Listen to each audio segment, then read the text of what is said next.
With a slight tilt of his head, Han Li cast a cold, sidelong glance at the two mid-stage core formation cultivators, immediately silencing the words that were barely escaping the lips of one of them. They were two unfamiliar middle-aged cultivators, whom Han Li did not recognize, nor could he ascertain their sect affiliation. At that moment, the shopkeeper and his two attendants before Han Li had already been pinned to the ground by the overwhelming spiritual pressure that loomed close by, rendering them utterly immobile. Their faces were awash with terror, and upon realizing that Han Li was a nascent soul cultivator, they were struck with such fear that their souls seemed to flee from their bodies, desperately attempting to plead for mercy. Yet, with the weight of their predicament pressing down upon them like a mountain, they could barely muster the breath to utter a single word. The surrounding cultivators, too, turned pale, and some of the more timid ones, fearing they might be caught in the crossfire, had already discreetly retreated. Standing behind Han Li, Sun Hua, due to Han Li's particular favor, had only been forced back a few steps and exhibited no other signs of distress. However, upon recognizing Han Li, his expression shifted dramatically, and he immediately stepped forward to pay his respects with a deep bow, respectfully stating, "Disciple Sun Hua pays homage to Master Han." Han Li disregarded the three individuals before him, turning instead to glance at the half-piece of talisman paper clutched in Sun Hua's hand. He nodded slightly and remarked, "It appears that you are already aware of my current identity, without my needing to elaborate further." Disciple was unaware of Master Han's true form that day and spoke with much arrogance. "I hope Master will forgive my transgressions." Sun Hua recalled his disrespectful demeanor towards Han Li in the sacred grounds, feeling a pang of unease in his heart, and sincerely offered his apology. "At that time, I had yet to become an elder of my sect, so I hold no grievances against you. However, it seems that the half-talisman in your possession has some connection to me," Han Li said slowly, fixing his gaze on Sun Hua. "A talisman? Could it be that Master is?" Sun Hua was momentarily taken aback, his excitement bubbling to the surface, but before he could articulate his thoughts, a silver streak shot towards them from the low sky.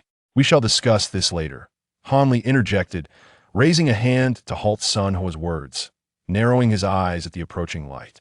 In Tian City, only the enforcers of the Nine Nations Alliance could fly without hindrance. They were tasked with maintaining order before and after the trading event. Sun Hua, recognizing the gravity of the situation, ceased his speech and obediently stood by. Yet, he could hardly suppress his excitement, and his grip on the talisman paper grew even more cautious. At that moment, the dazzling streak of light coalesced before Han Li, revealing an elderly man with yellow hair, who appeared to be at the mid-stage of core formation, adorned with a golden sword emblem on his chest, the insignia of the enforcers. The elder had soared from afar, clearly sensing the astonishing aura Han Li had just released. However, due to his responsibilities, he could only approach, fully aware of the presence of a formidable nascent soul cultivator. Upon spotting Han Li standing motionless in the street, he clasped his hands in a respectful salute and spoke. "I am Wu Fei, the enforcer of Tian City. I am uncertain as to why you are enraged, but I am at your service." The enforcer was exceptionally courteous in the presence of a nascent soul cultivator. "Nothing much. I merely passed through here and overheard the shopkeeper making some disparaging remarks about our Fallen Cloud sect. I would like this friend to repeat those words in my presence." Han Li replied coolly, his hands clasped behind his back. "Ah, this must surely be the shopkeeper's folly. How could these three dare offend you, esteemed one? You three, hasten to offer your apologies." The elder felt a headache coming on Han Li's words. Matters involving sect reputation could escalate quickly and were notoriously difficult to clarify. Thus, after a brief admonition, he immediately turned to reprimand the shopkeeper and his attendants.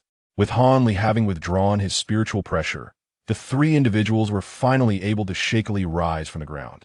The shopkeeper, pale as a ghost, immediately stated, "Esteemed one, I was merely mistaken in my words earlier. I never intended any disrespect towards your sect.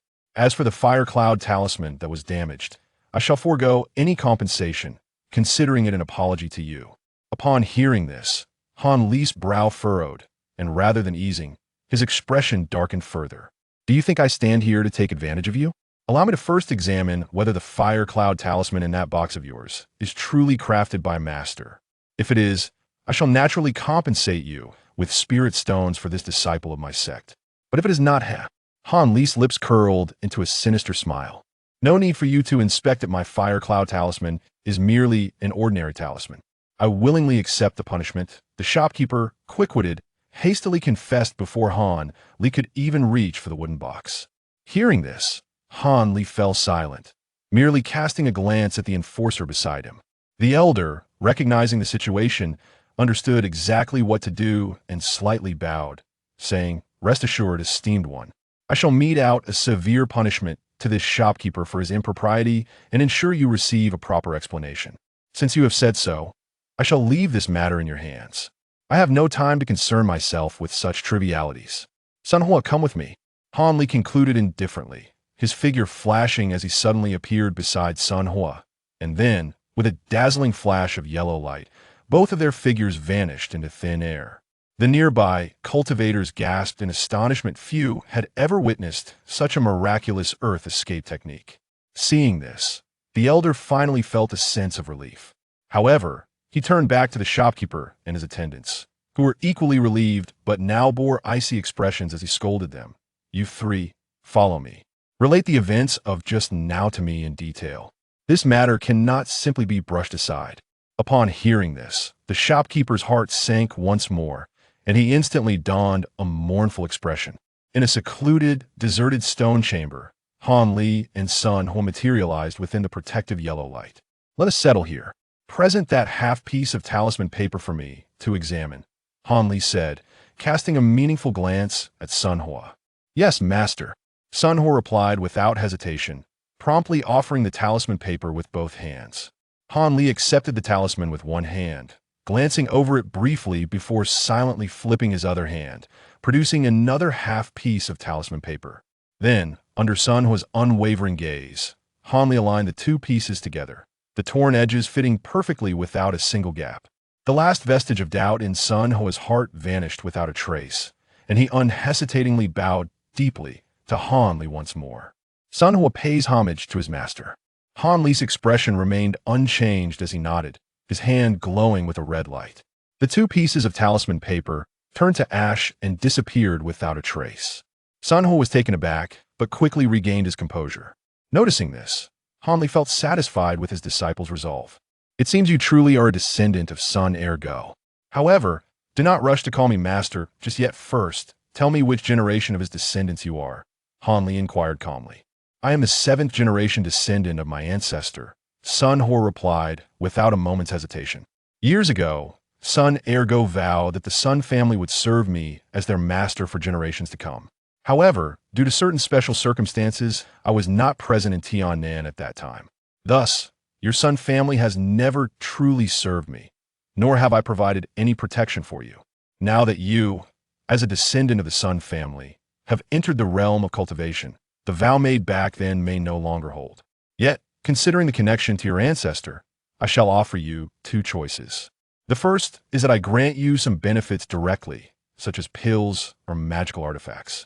From that point onward, we shall go our separate ways, and do not expect me to look after you in the future. The second option is that you continue to uphold your ancestor's vow and serve me as your master. However, I will place a restriction upon you to ensure you do not betray me. Additionally, I will assign you certain tasks that may carry some risks. But as compensation, I will do my utmost to enhance your cultivation, provide guidance for your training, and offer you unimaginable benefits, none of which will leave you at a loss. If your aptitude is not too poor, you will likely have a chance at core formation." Han Li's lips curled slightly as he spoke calmly. Upon hearing these words, Sunhua's expression fluctuated between joy and confusion, a glimmer of uncertainty evident in his eyes. Clearly, this unexpected proposal left him at a loss for how to proceed. After a long pause, a look of determination crossed Sunhua's face. "Master, there is no need to rush your answer. To prevent any regrets, wait until the trading event concludes and return to the sect to provide your response. During this time, weigh the pros and cons thoroughly and return to my cave to discuss it further."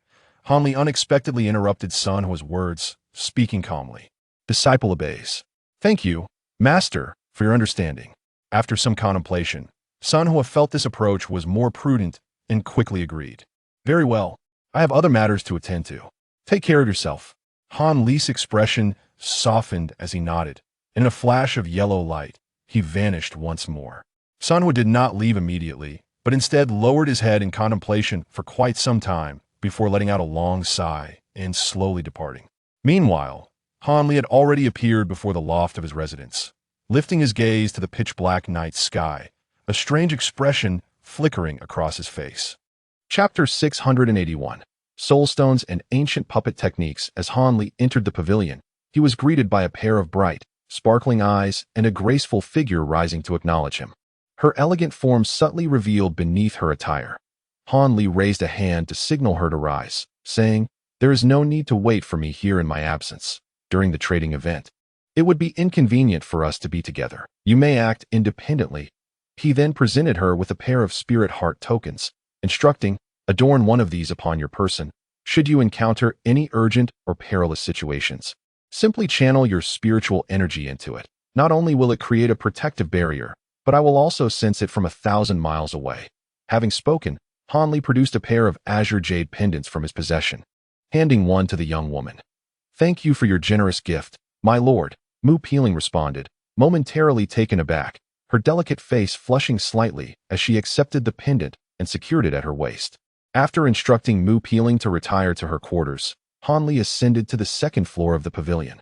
Watching Han Li's retreating figure, the young woman fiddled with the pendant at her waist. A complex expression crossing her features. On the second floor, Han Li casually sought out a bedroom and sat in meditation upon the bed. However, after resting for just over an hour, he reopened his eyes, glancing at the night sky outside the window, murmuring to himself, "The hour is nearly upon me. It is time to pay that person a visit." With that, Han Li rose from the bed and exited the room. Silently, he slipped out of the pavilion and made his way toward a familiar location in Tiantian City. Before long, he stood before the very building he had visited earlier that day, gazing at the plaque bearing the golden characters of Crystal Dragon Pavilion. He stroked his chin thoughtfully, peering into the now pitch-black interior of the door before stepping inside without hesitation. "Welcome back, fellow cultivator. I did not expect you to be so punctual, arriving right at the appointed hour." A voice greeted him as he entered the pavilion. The entire room suddenly illuminated, revealing Master Tianjing seated behind a long table, smiling warmly at him. "Since it was I who initiated the meeting, how could I possibly be late? However, it appears that the esteemed master has been waiting for some time, and I feel somewhat anxious," Han Li replied nonchalantly, then gestured with one hand, exerting an invisible force to gently push the door closed behind him. Master Tianjing chuckled softly and remarked, "When you departed earlier, you suddenly conveyed to me through thought that you still possessed soul stones. That I wonder if this is true." As he inquired, the old Taoist narrowed his eyes. Appearing somewhat skeptical, Han Li did not respond immediately. Instead, he tapped his storage pouch and, with a flourish of his palm, revealed a crystal stone of the same size as the soul stone from earlier, its green hue radiating an astonishing aura of Yin energy. He directed his gaze toward the old Taoist, remaining silent. "It appears your words are indeed truthful. Pray tell, how many of such quality soul stones does Brother Han possess? I would be willing to exchange them entirely for spirit stones or materials. Feel free to name your price." Master Tianjing's face lit up with excitement upon seeing the soul stone of such caliber. His eagerness palpable. "There is no need for such haste, esteemed Tianjinji. My intention in presenting the soul stones is, of course, to engage in trade with you," Han Li replied. "However, before proceeding further, I must clarify 2 inquiries with you. My friend, if I can satisfy Han, this soul stone shall be generously bestowed upon you." Han Li spoke calmly, tossing the soul stone to the other party without a flicker of emotion. The celestial crystal master, somewhat taken aback, deftly caught the soul stone and examined the object in his hand, a look of astonishment crossing his face. After a moment of silence, he sighed deeply and remarked, "You truly are quite generous. My friend, it seems the questions posed are certainly not trivial. Nevertheless, I assure you that any inquiries I can answer will leave you thoroughly satisfied." Upon concluding his statement, the celestial crystal master carefully stowed away the soul stone, his countenance regaining its composure. "Since you have spoken thus, I shall not hold back. Might you possess any knowledge regarding the essence of Gong?" Han Li inquired straightforwardly, having noted the master's unusual reaction when Gong essence was mentioned at the exchange meeting. He must know something. "Indeed, I possess a fragment of knowledge concerning Gong essence though I cannot guarantee its accuracy, which is why I refrained from disclosing it at the exchange. However, if you are truly eager to learn, I shall certainly share, the celestial crystal master replied, his expression devoid of surprise, instead responding slowly.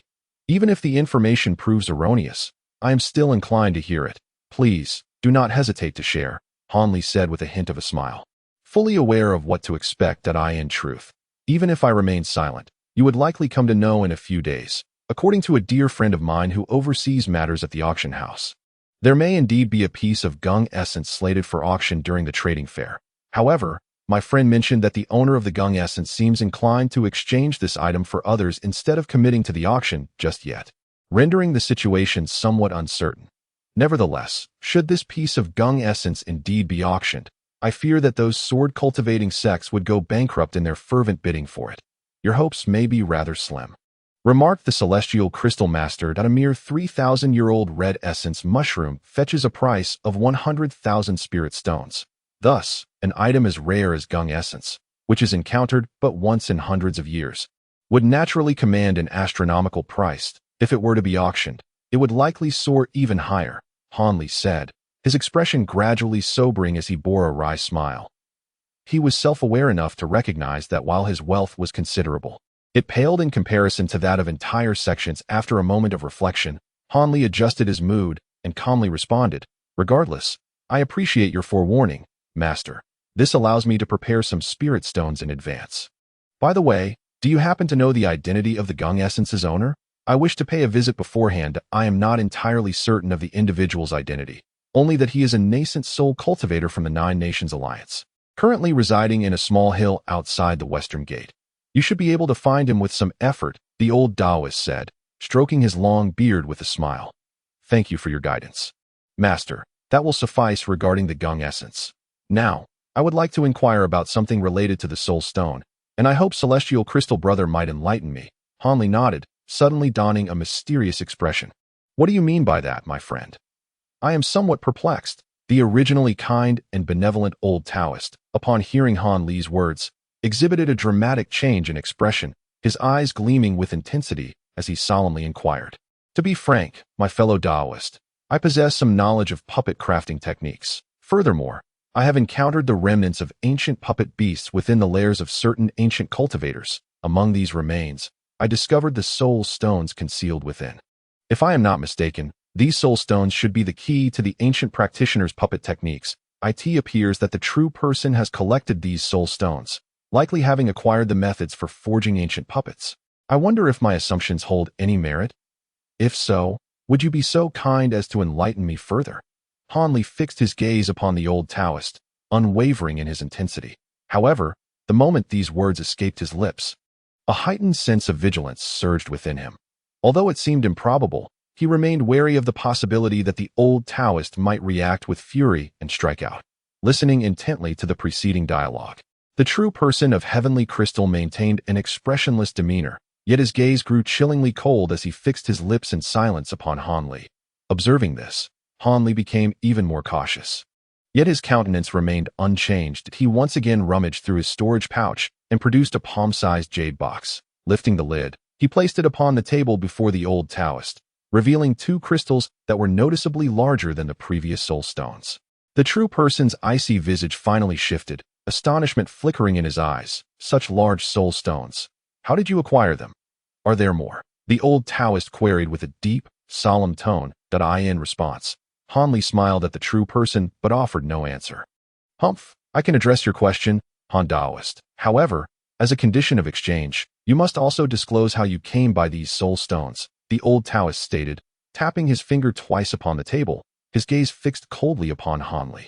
"That is acceptable," Hanli replied, seemingly unfazed, as if he had already anticipated this exchange. "Indeed, as you mentioned, I, along with a few companions, discovered certain ancient puppet crafting techniques at a site belonging to ancient practitioners. According to the texts, these puppet beasts are immensely powerful, yet the materials required are extraordinarily rare, and they must be refined together with soul stones for any chance of success. However, soul stones are exceedingly difficult to locate. I have yet to uncover many. Otherwise, I would not have rashly exchanged them at the trading event." The true person of Heavenly Crystal responded coldly. "Now, It is time for you to reveal how you came to possess such a quantity of soul stones. My source of soul stones is rather straightforward. Previously, I was unaware that these items were referred to as soul stones by ancient practitioners. I only knew they originated from a creature known as the Yiming beast. It took great effort on my part to acquire a few, Han Li replied calmly. The Yiming beast? I have never heard of such a creature. Where can one find this beast? A glimmer of excitement flashed in the old Taoist's eyes as he momentarily lost his composure. Might I inquire what type of ancient puppet you intend to forge? Would you be willing to share the techniques you have obtained for my observation? Han Li inquired, his expression remaining unperturbed and composed. Chapter 682. A reunion in Nanlong. Upon hearing Han Li's words, the old Taoist's momentary lapse of composure vanished without a trace, and he regained his calm demeanor. Are you attempting to coerce me? Your assertion is erroneous. Up until now, I have not requested anything of substance from you, my esteemed friend. Rather, I have initially bestowed upon you several rare soul stones. Should you find this arrangement unsatisfactory, consider my second inquiry as if it were never posed by me. Han, I shall not reclaim these soul stones. Han Li spoke with an unperturbed demeanor. Upon hearing this, the celestial crystal master momentarily froze, his expression fluctuating between shadows and light. Yet, Han Li remained unfazed, standing across from him without any hint of impatience. The puppet technique I have provided allows you to discern the genuine from the false. However, regarding your mention of the Yiming beast, how can I ascertain the veracity of your claims? After a considerable pause, the elder Taoist replied coldly, Speak candidly. Even if you were aware of the location of the Yiming beast, you would be unable to enter. That place is fraught with peril, and even if one were to miraculously gain entry, it would likely be a one-way trip that I barely escaped with my life in the past. Nevertheless, even if you doubt my words, the soul stones are indeed authentic. Utilizing a portion of them to obtain the puppet refining technique from you would not be a loss on your part. Otherwise, what good is the puppet refining method if one lacks soul stones? Han Li spoke with calm deliberation. Upon hearing this, the celestial crystal master furrowed his brow, revealing a look of hesitation on his face. Very well. I have no inclination to ponder the authenticity of the source of the soul stones you mentioned, that I only inquire how many soul stones you require in exchange for the puppet refining technique. If the number is insufficient, I would prefer to keep it for myself. The elder Taoist, having weighed the pros and cons, finally relaxed his expression. That depends on the value of the ancient puppet technique you offer. If it can only produce the puppets typically seen during the day, even if you were to show it to me for free, I would hold no interest. Han Li felt a surge of joy within, yet maintained an impassive facade. The puppets traded for during the day are merely inferior remnants I discovered in the ruins. From your words, it seems that the more formidable the puppets you can create, the greater the number of soul stones you would offer. The elder Taoist remarked with an unusual expression. Indeed, that is the essence of the matter. If you are capable of crafting puppets with the power of a full-force strike exceeding that of a nascent soul cultivator, what would it matter to me if I were to gift you 20 or 30 soul stones? Han Li said, pressing his lips together calmly. Are all of them of the same quality as the initial soul stones you provided? The celestial crystal master inquired earnestly. Could it be that the ancient puppet technique truly has the capacity to create puppets equivalent to nascent soul cultivators? Han Li was initially taken aback. Then elated, and without hesitation, he declared, what I have said is not mere empty words. Very well. Here are the jade slips for the ancient puppet refining technique. There is no need for borrowing. I shall directly gift them to you. The elder Taoist swiftly retrieved a white jade slip from his storage pouch and handed it to Han Li, displaying a sly glimmer akin to that of a fox. Han Li was momentarily stunned by the other's actions, a vague sense of something amiss stirring within him. Yet after some contemplation, he did not hesitate to take the jade slip and scanned it with his divine sense. After a lengthy interval, Han Li's face alternated between shades of red and white, and once he withdrew his divine sense, he stared at the celestial crystal master, rendered speechless. What is it? The puppet technique offers several types of puppets, the most advanced of which can rival the attacks of mid-nascent soul cultivators. Does this not meet your requirements? The elder Taoist said with a slightly amused grin. Humph. How could it not meet them? However, the main materials demanded by these puppets are, astonishingly, the legendary eternal ironwood among other such extraordinary items. As for the supplementary materials, not only are they rare, but there are several that I have never even heard of, which leaves me wondering where I might procure them. Han Li's face revealed a look of irritation. Huh? As for this matter, I am afraid I am unable to assist. Nevertheless, are there not illustrations of various materials above? Perhaps, esteemed friend, you possess profound luck and might have the opportunity to gather all the materials for the puppets. The Celestial Crystal Master leisurely replied.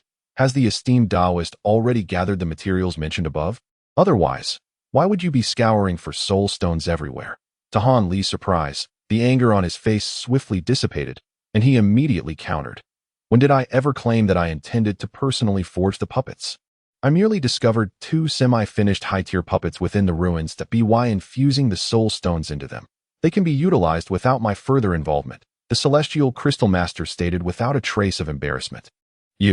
Han Li was momentarily at a loss for words. This old Taoist was indeed quite formidable. Well then, I have already imparted the art of puppet forging to you, esteemed Han.as for my share. Before the old Taoist could finish his half-smiling, half-serious remark, Han Li, with a flick of his sleeve, hastily swept the table, and a small pile of soul stones appeared out of thin air, shimmering with a dazzling brilliance. The Celestial Crystal Master was overjoyed but felt a twinge of embarrassment. Just as he was about to say something more, Han Li waved his hand and stated, "This time, I, Han, have inadvertently suffered a silent loss. However, I hold no grievances. Now that we have settled our affairs, I shall take my leave." With a respectful bow, Han Li, his face clouded with displeasure, turned and exited the loft without a backward glance. The old Taoist watched Han Li's retreating figure, first squinting and shaking his head, then nodding in acknowledgement, before calmly stowing away all the crystal stones into his storage pouch. This time, he had exchanged an utterly useless puppet forging technique for a substantial quantity of soul stones, which delighted him immensely. With this collection of soul stones, he could thoroughly complete the few semi-finished puppets. However, Han Li's ability to produce such a large number of soul stones at once left him quite astonished. And he couldn't help but regard Han Li with newfound respect. What the old Taoist did not know was that Han Li, now several streets away, had already banished the look of annoyance from his face. Instead, he was manipulating a white jade slip with a peculiar smile. Eternal ironwood may be improbable for others, but for him, it posed no challenge, merely a matter of time that as for the few materials whose names eluded him. If he recalled correctly, they could likely be found among the remnants of puppets within the Void Sky Temple. With a stroke of good fortune, he should be able to assemble the materials for a few puppets. Of course, aside from these materials, there were other rare supplementary items that would require some time to gather. These puppets, capable of launching assaults equivalent to those of nascent soul cultivators, would undoubtedly possess immense power, allowing the long-abandoned art of puppetry to once again become one of his formidable weapons. Regrettably, although the Jade Slip recorded several methods for crafting puppets akin to those of core formation cultivators, the materials required for these lower-tier puppets were likewise not easily obtainable in the current cultivation world. Some of these materials had long been extinct for countless years. Otherwise, possessing 5 or 6 such puppets at once, although they may pose no significant threat to those in the nascent soul stage, would still compel even the most formidable of them to retreat if, akin to the past, one could refine hundreds of them. However, such aspirations remained merely contemplative for Han Li. Without speculation, he was acutely aware that even if materials were available to craft these golden core puppets, their cost would undoubtedly equate to that of an ordinary magical artifact. To say nothing of 100, even a mere handful was beyond Han Li's financial means. The hundreds of third-tier puppets he had previously crafted for the Thousand Bamboo sect had nearly left him destitute, compelling him to part with a significant portion of the myriad beast materials he had amassed at that time, merely to gather sufficient resources for those expenses. Yet, in comparison to these puppets, those materials now seemed trivial. Han Li couldn't help but smile wryly to himself as he discerned the direction and made his way directly to the west gate of Tiantian City. Although the hour was late, to him, there was little distinction between day and night. His first priority was to seek out the master of the Gung essence, rather than focusing on the crafting of external items like puppets. Enhancing the power of his own life-bound magical artifact was far more imperative. After all, the potential for elevating one's life-bound artifact was boundless. He could only hope that the conditions set forth by the master of the Gung essence would not be excessively demanding. It would be ideal if he could exchange some beast cores for it. Han Li could only entertain optimistic thoughts in his heart. Half a month later, the century-old trading fair commenced officially. Numerous cultivators from the southern regions flocked to this city of practitioners. The auction houses within the city began to showcase various rare treasures to the public on the very next day of the fair's inception. The plethora of rare items in the hall attracted a multitude of affluent cultivators, with a significant number of advanced practitioners streaming into the auction house. The continuous series of auctions over several days rendered the atmosphere within the hall extraordinarily vibrant. As the day's auction drew to a close, several items garnered particular fervor among the advanced cultivators, with some even utilizing the influence of their sex to partake. 76,000 spirit stones. This piece of gung essence has been acquired by this esteemed friend, proclaimed a middle-aged cultivator at the forefront of the auction hall, his face adorned with a beaming smile. Upon the sandalwood table before him rested a verdant tray, upon which lay a walnut-sized, pale golden mineral, seemingly unremarkable. Suddenly, a cloaked cultivator donned in silver robes, their features obscured, excitedly stepped forward from the audience, presented the spirit stones, and claimed the gung essence. Hanli, seated amongst the crowd, let out a soft sigh, abruptly rose, and exited the auction hall. Regardless of the treasures being auctioned, they held no relevance for him. That evening, he effortlessly located the master of the gung essence using his spiritual sense. Yet, the item the latter sought in exchange was a 7th-tier beast egg or, as rumored, another type of refining material known as divine mud. Lacking both, Hanli found their conversation fruitless and returned in disappointment. Nevertheless, he gleaned from their exchange that the piece of gung essence was not particularly large. What he had obtained would suffice for the infusion into perhaps 7 or 8 flying swords, still insufficient for his needs. Despite this, when the auction featuring gung essence commenced, Hanli chose to participate. However, once the price exceeded 50,000 spirit stones, he resolutely relinquished his pursuit of the item. It appeared that his grand gung sword array would remain beyond his reach for the foreseeable future. Having exited the auction house, Hanli did not return there, but instead wandered around several markets. He seized the opportunity provided by the trading fair to gather some materials necessary for refining ancient puppets. Although he still lacked numerous components, cultivating the 10,000-year ironwood would similarly require considerable time and green liquid. It was impossible to immediately forge an ancient puppet at the nascent soul stage. But given sufficient time, once the puppet was successfully crafted, his strength would significantly increase. Subsequently, Hanli made his way towards a corner of Tian City. It was already the 4th day of the trading fair. Recalling the words of the Nanlong Marquis, he felt a spark of curiosity and followed the directions indicated in the jade slip. After walking for a while, he arrived at his destination, utilizing his divine sense to briefly scan the surroundings.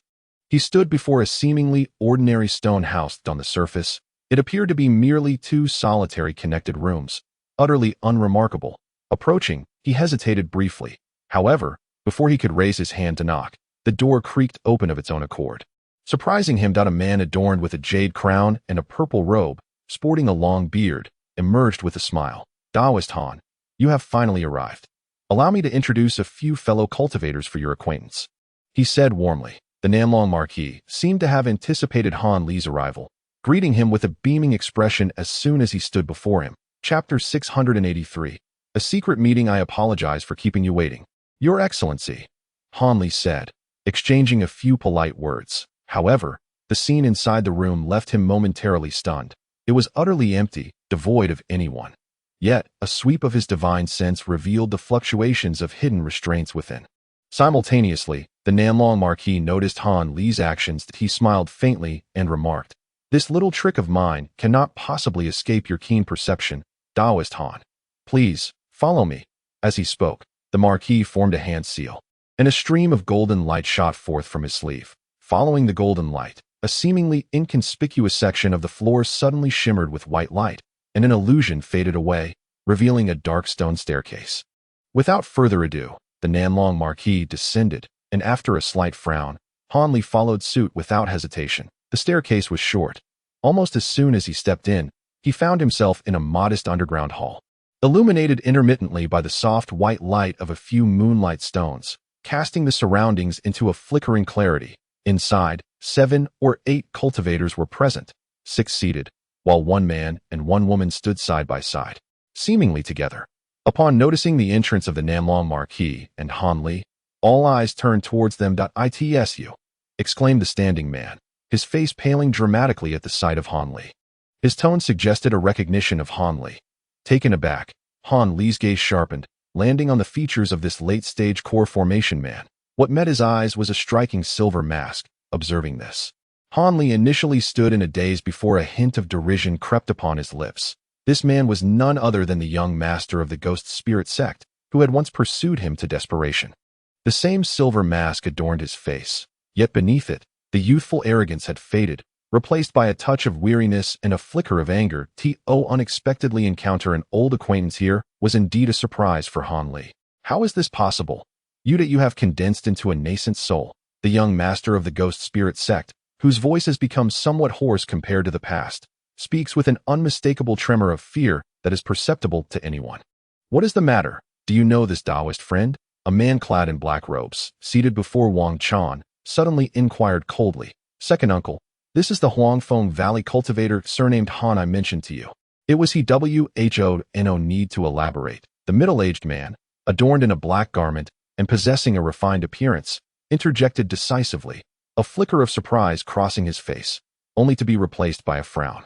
Taoist friend Han has already attained the nascent soul stage. How could he stoop to the level of a junior like you? This individual, named Wang Tiangu, offered Han Li a gentle smile, his demeanor transforming into one of warmth as he continued. I am Wang Tiangu of the Ghost Spirit sect. Regarding past matters, my young nephew was indeed ignorant and overstepped. I hope, for my sake, that you will not hold it against him any longer. From his tone, it appeared that he had some understanding of Han Li's circumstances. The incident between me and Taoist Wang was merely a trivial matter. Time has passed, and how could Han harbor resentment after all these years? Han Li replied with a light chuckle, casting a sidelong glance at the man in black, feigning a disposition of reconciliation. However, inwardly, he scoffed. This young master of the Ghost Spirit sect had nearly taken his life on several occasions, even forcing him to risk teleportation away from Tiannan. Such enmity was not easily dismissed, were it not for the multitude of nascent soul cultivators present, including the sect leader of the Ghost Spirit sect. He would not hesitate to exact revenge. Yet, he must first assess the roles of others present. Were there any demonic cultivators among them? Otherwise, he might find himself thwarted and eliminated instead of avenging his grievances. Haha, Taoist friend Han originates from Huangfeng Valley. I initially assumed you were a cultivator of the Falling Cloud sect. Nevertheless, it is truly commendable that you can set aside past grievances. After all, I have invited everyone here and would prefer to avoid any unpleasant incidents. The Southern Long Marquis interjected at that moment. Upon hearing this, Wang Tiangu smiled faintly, his deep-seated cunning making him unlikely to accept Han Li's words at face value. He then casually nodded and remarked, Taoist friend, your magnanimity is admirable. However, you need not worry. Upon returning, I shall impose strict punishment on my nephew. Yet, it is astonishing that you have ascended from the foundation establishment stage to the nascent soul stage in less than 200 years. It is not inconceivable that in a few hundred more years, you might reach the late nascent soul stage. We, with our humble talents, can hardly compare. As these words left his lips, the expressions of the other cultivators, including the Southern Long Marquis, shifted dramatically.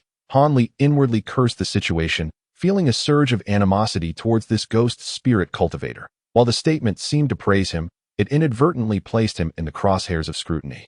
Taoist friend, are you not yet 300 years old? A dark-skinned man in the corner asked curiously after a moment of silence. Master Wang is jesting that I have only recently reached the nascent soul stage. How could I dare to aspire to the late nascent soul stage, a matter that lies hundreds of years hence?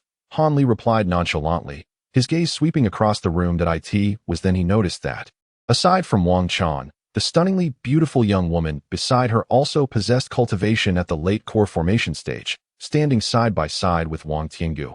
Observing the calm demeanor of the woman, one could hardly mistake her for an ordinary female cultivator. It is said that the foremost clan of the Yu Kingdom, the Yin family, upon their clandestine exit from the nation, swiftly aligned themselves with the Ghost Spirit sect, marrying their daughter with a celestial root, Yin Rian. To Wang Chan, could this be the very woman in question? Han Li could not help but pondered as for the remaining 6 individuals. They were all at the nascent soul stage, with one elderly man clad in white, possessing a cultivation level akin to that of the South Long Marquis, also at the mid-nascent soul stage. Hanli cast a lingering glance at this man, only to find himself shivering as their gazes met. The chill emanating from the elder's eyes pierced through to his very core, evoking a profound sense of dread within Hanli.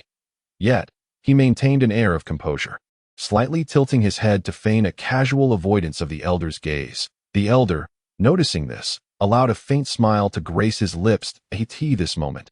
The South Long Marquis, with an expression of nonchalance, invited Han Li to take a seat. Han Li, not one to stand on ceremony, chose an empty chair and sat down steadily. He then cast a sidelong glance at Wang Chan, whose eyes flickered with a mixture of emotions. This young master of the ghost spirit sect, despite the unsettling surprise of having Wang Tiangu present, had regained his composure. However, the look he directed at Han Li was imbued with an unmistakable wariness, stemming from the fact that a former rival of equal cultivation had ascended to the nascent soul stage. This revelation naturally stirred feelings of both anger and jealousy within him. Meanwhile, Yen Rian stole a few furtive glances at Han Li, her gaze clear and bright, leaving one to wonder what thoughts occupied her mind.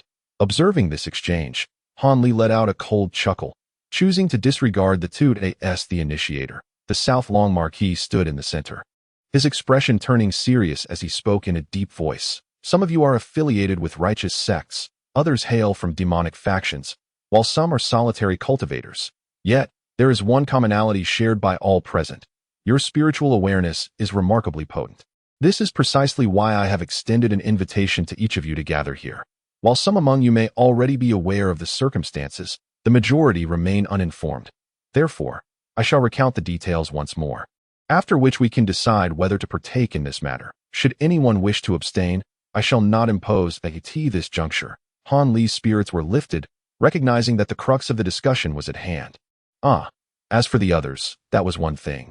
But the presence of the two juniors from the ghost spirit sect here was quite another. Let it not be said that their spiritual awareness could rival ours. Suddenly, a cold-faced cultivator seated across from him spoke without preamble, casting a menacing glance at Wang Tiangu, as if there were some past contention between them.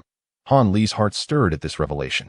You seem to have misjudged the situation, Yu Daoyu. Though their cultivation levels may not be high, they are well-versed in secret techniques, and when combined, their spiritual awareness can coalesce into one, momentarily rivaling our own. It is rare to find cultivators with such formidable spiritual awareness as ours. You fellow cultivators must either have trained in exceptional arts, possess an innate talent for spiritual perception, or wield treasures that enhance such abilities. Otherwise, would this Marquis engage in futile endeavors? The South Long Marquis responded with a confidence that suggested he had anticipated this. In that case, let us consider my previous remarks as if they had never been uttered. The cold-faced cultivator replied, his expression unwavering. The remaining cultivators expressed no dissent, their gazes fixed upon the South Long Marquis, ready to listen intently to his forthcoming discourse. The purpose of gathering everyone here is, in fact, to invite you all to accompany me on a journey to the Mulan grassland. After slowly surveying the assembly, Nanlong Ho began to speak. Mulan grassland? At the mention of this name, most of the cultivators present felt a jolt of surprise. Upon hearing this, Han Li's expression also changed drastically. Chapter 684. The Legacy of Tsankuan Brother Nanlong. You can't be serious. We are truly going to the Mulan grassland, a cold-faced cultivator inquired with a furrowed brow. The expressions of the other cultivators were no less grave. However, the Yuanying old monsters seated here, each having weathered countless storms to reach their current standing, despite their astonishment, managed to maintain their composure and waited to see how Nanlong Ho would respond to this inquiry. My esteemed friend has misunderstood. When I mentioned the Mulan grassland, I did not imply we would venture deep into the plains. Rather, we would remain at the periphery, a distance of merely 100 miles. Nanlong Ho explained, his demeanor unruffled. That still poses a considerable risk that I have heard that the Mulan people, having spent years recuperating, are now displaying signs of restlessness. The fringes of that grassland are indeed perilous territory. I fear that many cultivators of our rank have gathered there as well. Although their treasures may be somewhat limited, their cultivation and techniques are by no means inferior to ours. Moreover, their mastery of spiritual arts is exceptionally formidable. With a peculiar talent for cooperative combat, should we be discovered, even if we manage to escape with our lives, it would be exceedingly difficult to retreat unscathed. The cold-faced cultivator shook his head, revealing his evident trepidation regarding the matter. How could I be unaware of the challenges posed by those practitioners? In the past, I engaged in a fierce battle with a Yuanying stage practitioner that lasted 3 days and nights. Though his cultivation was slightly inferior to mine, and his treasures far less powerful, neither of us could best the other after the fierce contest. Nanlong Ho replied, his expression darkening. In that case, my friend still intends to proceed to the Mulan grassland. It appears that there must be something extraordinary in that place. Otherwise, Brother Nanlong would not take such risks, Wang Tiangu remarked with a faint smile, leaning back leisurely. Ha! Brother Wang, you truly understand my intentions well. Have any of you heard of the name Sankuan Shangren? Nanlong Ho's tone shifted as he mentioned a name that resonated with the audience. Sankuan Shangren, the legendary figure who dominated both the righteous and demonic paths 5,000 years ago. An elderly woman, who had remained silent until now, reacted visibly, her murky eyes suddenly sparkling with a glimmer of vitality. Madame Tai speaks correctly. It is indeed that notorious figure who once wreaked havoc among both the righteous and demonic sects. Although no one has formally acknowledged it, this audacious and bold practitioner was undoubtedly the foremost among the loose cultivators of Tiannan, possessing profound and unfathomable abilities that rendered him nearly invincible across the region. Even the Grand Elder of the demonic sects, Hahuan sect, and the leader of the Righteous Alliance, both recognized as the pinnacle of righteousness and demonic power, would not dare claim superiority over this half-mad cultivator. Nanlong Ho stated gravely, a hint of unusual emotion crossing his face, that my friend, in mentioning this individual, do you imply that this matter is related to this mad practitioner? Wang Tiangu inquired, a curious expression crossing his features. He, what you say is indeed correct, Brother Wang. The location we are about to visit is a secret cave meticulously arranged by Sankuan Shangren before his passing. Nanlong Ho declared solemnly, impossible. Was it not the case that the madman of your incurred the wrath of many, leading to his encirclement and subsequent demise at their hands? The old woman shook her head vigorously, akin to a drum, expressing her disbelief. Upon hearing this, Lord Nanlong chuckled softly, poised to explain when the elder in white, a mid-stage nascent soul cultivator, interjected. The venerable Sankon was not slain, he asserted.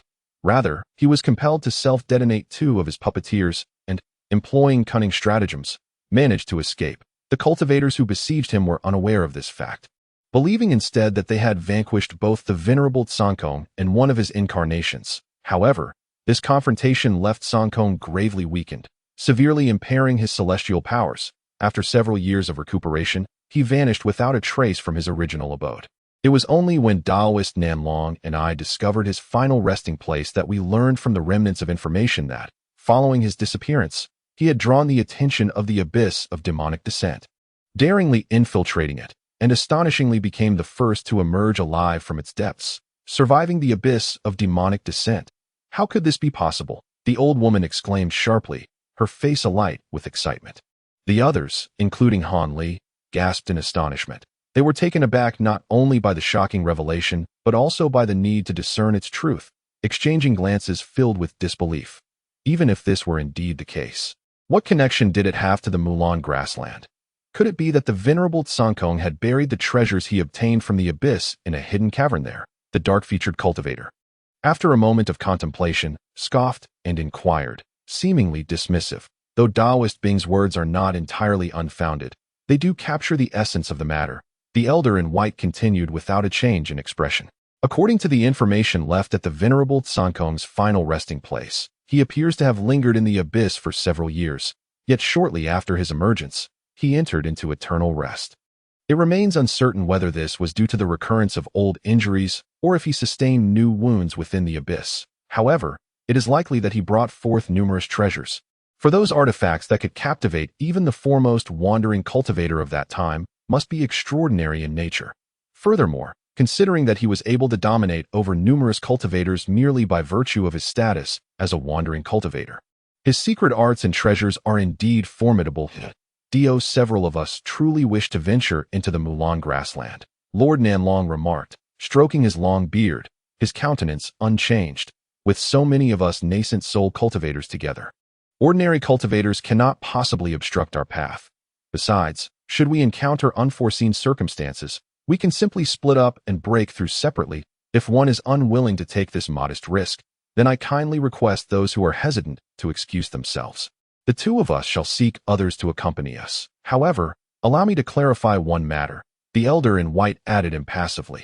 After listening to the discourse between Lord Nanlong and the elder in white, Wang Tiangu and the old woman, along with several other cultivators, displayed hesitant expressions at that moment. Hanli spoke up. I am somewhat perplexed if both of you are aware of the location of the treasure. Why have you gathered us here? Must only those with potent spiritual consciousness attend? Is this place difficult to locate, or does the opening of the cavern relate to this? Hanli calmly voiced the questions that had long occupied his mind. The words of Taoist Han, though unasked, indeed reflect what this intends to clarify shortly. Should we too manage to secure the treasures independently, there would be no inclination to share with others. However, during our clandestine expedition into the Mulan grasslands in search of that hidden cave, we encountered a location of remarkable secrecy. Yet, through considerable effort, we managed to uncover it, guided by the remnants of information left by the esteemed Master Tsanquan. The complication arose from the presence of an extraordinarily intricate ancient formation surrounding the cave, which we, despite our best efforts, could not breach. Given our precarious situation in the Mulan grasslands, we dared not linger, so we meticulously noted the characteristics of the formation before returning to Tiannan, where we devoted ourselves to researching various texts on formations to study that ancient array. Ultimately, we discovered that the restrictions imposed by this formation were none other than the long-lost Taishao divine restriction. At this point, the expression of Nanlong showed a hint of helplessness. The Taishao divine restriction. Is it not one of the 10 ancient prohibitions? How could it manifest in such a place? Wang Tiangu's expression shifted, revealing his astonishment. Most others had not heard of the Taishao divine restriction. But upon hearing this, they felt a chill in their hearts. The 10 ancient prohibitions, just the mention of such a name signifies that it is no trivial barrier to overcome. Meanwhile, a flicker of surprise crossed Han Li's eyes, only to vanish. Leaving his demeanor unchanged, he had long been aware of Wang's illustrious reputation as a master of formations. Thus, it came as no surprise that he was knowledgeable about even such an obscure ancient restriction. Nanlong appeared slightly taken aback, sharing a glance with the elder in white before breaking into a smile and praising. You flatter me, Brother Nanlong, that I have only heard the name. The specifics of how to breach such a restriction are beyond my understanding. Wang Tiangu, seemingly realizing something, promptly engaged in polite self-effacement. The elder in white, witnessing this, offered an unusual smile and continued, It took us years of study to ascertain that to dismantle this restriction, one must either gradually wear it down through sheer brute force or enlist the aid of 8 powerful cultivators whose consciousness can manifest, thereby unraveling the barrier. Attempting to forcefully breach it is undoubtedly futile, for this ancient restriction is exceptionally intricate. Even with our relentless assault for months, we cannot guarantee success. Moreover, in the Mulan grasslands, how could we dare to recklessly unleash our powers?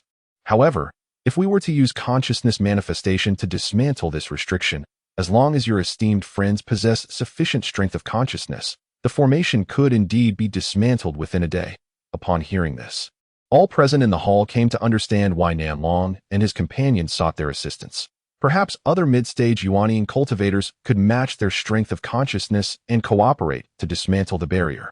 Yet it was clear that they preferred not to involve overly powerful cultivators, fearing a reversal of roles. After all, both were mid-stage Yuanian cultivators. Their collaboration might not guarantee victory over Han Li and the others, but it would maintain a delicate balance. Indeed, they had exerted considerable effort. However, in the face of the treasures unearthed from the abyss of Demonfall, the cultivators in the hall, including Han Li, were undeniably stirred. Although there were risks associated with venturing to the Mulan grasslands, as the elder in white aptly remarked, these risks pale in comparison to the allure of the treasures, which are opportunities that other cultivators would surely covet. Thus, the crowd harbored a simmering discontent, secretly formulating their schemes. When Nanlong Ho inquired a few times and observed no one stepping back, a genuine smile graced his countenance. However, one point needed to be clarified with several individuals. Should everything proceed smoothly, and they truly enter the cave abode, he and his companion would select one treasure each from within before any further division of the remaining spoils. There were no objections from the fellow Taoists regarding Nanlong Ho's stipulation. Chapter 685. The Perils of the Wilderness. Given the cultivation levels and the identities of the two individuals, it was entirely reasonable for them to claim a greater share of the treasures. and all silently acquiesced to avoid protracting matters unnecessarily. The assembly promptly agreed to embark on their journey 2 days hence, regardless of the conclusion of the trading event. After each person swore a mental oath to keep this matter confidential, they gradually departed from the location. However, Han Li observed the unusually confident demeanor of Nanlong Ho and his companion. Seemingly untroubled by the potential machinations of others, that it was understandable, as both held the keys to the location and the method to break the restrictions. With their cunning and abilities, it would indeed be challenging for others to entertain any ill thoughts. Han Li's consent to this expedition stemmed from his own considerations. Since reaching the nascent soul stage, he had been unable to find suitable elixirs to consume, causing his progress in the Qing Yuan sword technique to resemble the slow crawl of a snail. That he estimated that if he relied solely on his own diligent cultivation within the cave, it would likely take 200 to 300 years before he could hope to attain the pinnacle of the early nascent soul stage. As for whether he could subsequently advance to the mid-nascent soul stage, that would depend on fortune and opportunity. Talent was not the most crucial factor. After all, every nascent soul cultivator who had reached this point was undoubtedly gifted. Originally, Han Li had planned to retreat into seclusion for over 100 years once the trading event concluded, diligently honing his secret techniques until he achieved a solid foundation in all his skills. Only then would he leave the cave to traverse various regions in search of ancient cultivation sites and rare treasures. It was only through such endeavors that he might uncover a glimmer of opportunity to advance to the next realm. Now, with the chance to obtain the renowned treasures of the Jaima Valley, how could Han Li possibly forego this opportunity? Perhaps this was his destined chance. The thoughts of the other participants were likely not dissimilar. These nascent soul veterans had languished in the early stages for countless years, and would not overlook any potential breakthrough. The demonic cultivators who perished in the Jaima Valley were no ordinary ancient practitioners. They were said to have been among the elite in ancient times. The techniques or elixirs they left behind were certainly extraordinary. For this reason alone, Han Li and the others could hardly restrain their excitement. Yet, with the young master of the ghost spirit sect also accompanying them, should an opportunity arise to eliminate him along the way, Han Li would not hesitate to ACT. As long as he was not caught by Wang Tiangu on the spot, what could the latter truly do to him?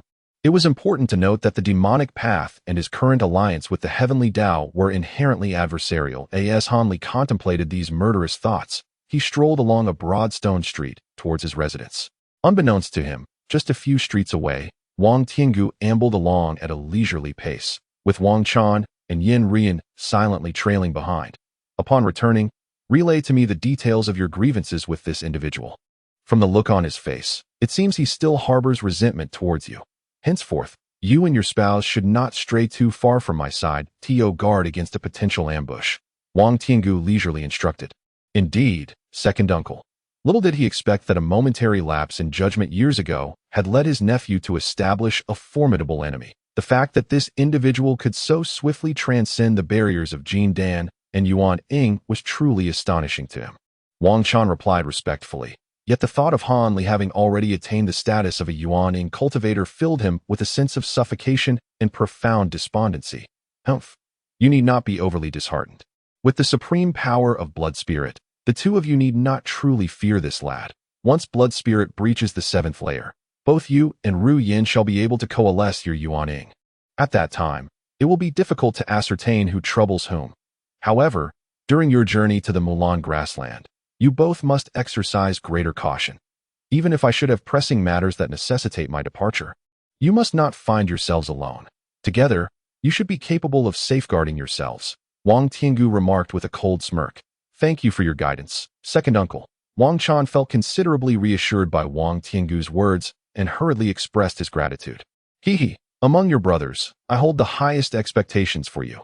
Otherwise, I would not have brought you here to participate in the trading conference alone. However, that lad was originally a cultivator from Huangfeng Valley. And it appears that the old ghostling who has also come to this trading conference in person. I wonder if that lad has any ties to that old ghost. Wang Tiangu's voice lowered as he muttered to himself, seemingly wary of the ancestor from Huangfeng Valley. Upon hearing this, Wang Chan and Yin Rian exchanged a glance filled with apprehension.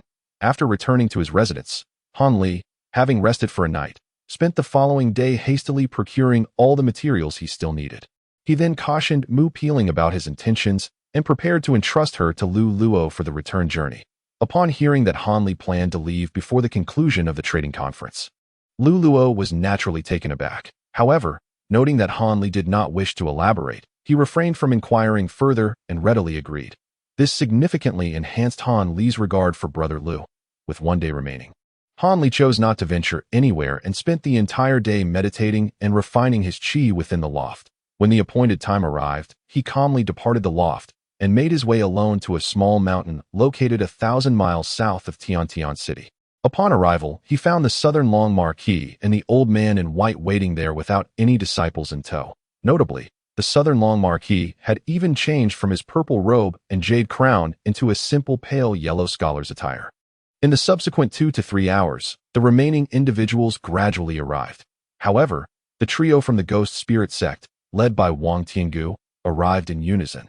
Han Li's expression shifted slightly upon witnessing this at the Southern Long Marquis' command. The group of 9 quietly departed Tiantian City, heading toward the southern Mulan grassland. The Yu Kingdom, where Tiantian City is located, is not the closest nation to the Mulan grassland. The 9 allied nations neighboring the Mulan grassland do not share an actual border. Instead, they are separated by nearly 10,000 miles of arid yellow earth. This desolate region, characterized by sparse vegetation and perpetual dust storms, has naturally become a battleground for the 9 nations and cultivators. Over the years, countless cultivators have met their demise upon this land. It is not merely during the formal declaration of battle that this desolate land poses an extraordinary danger.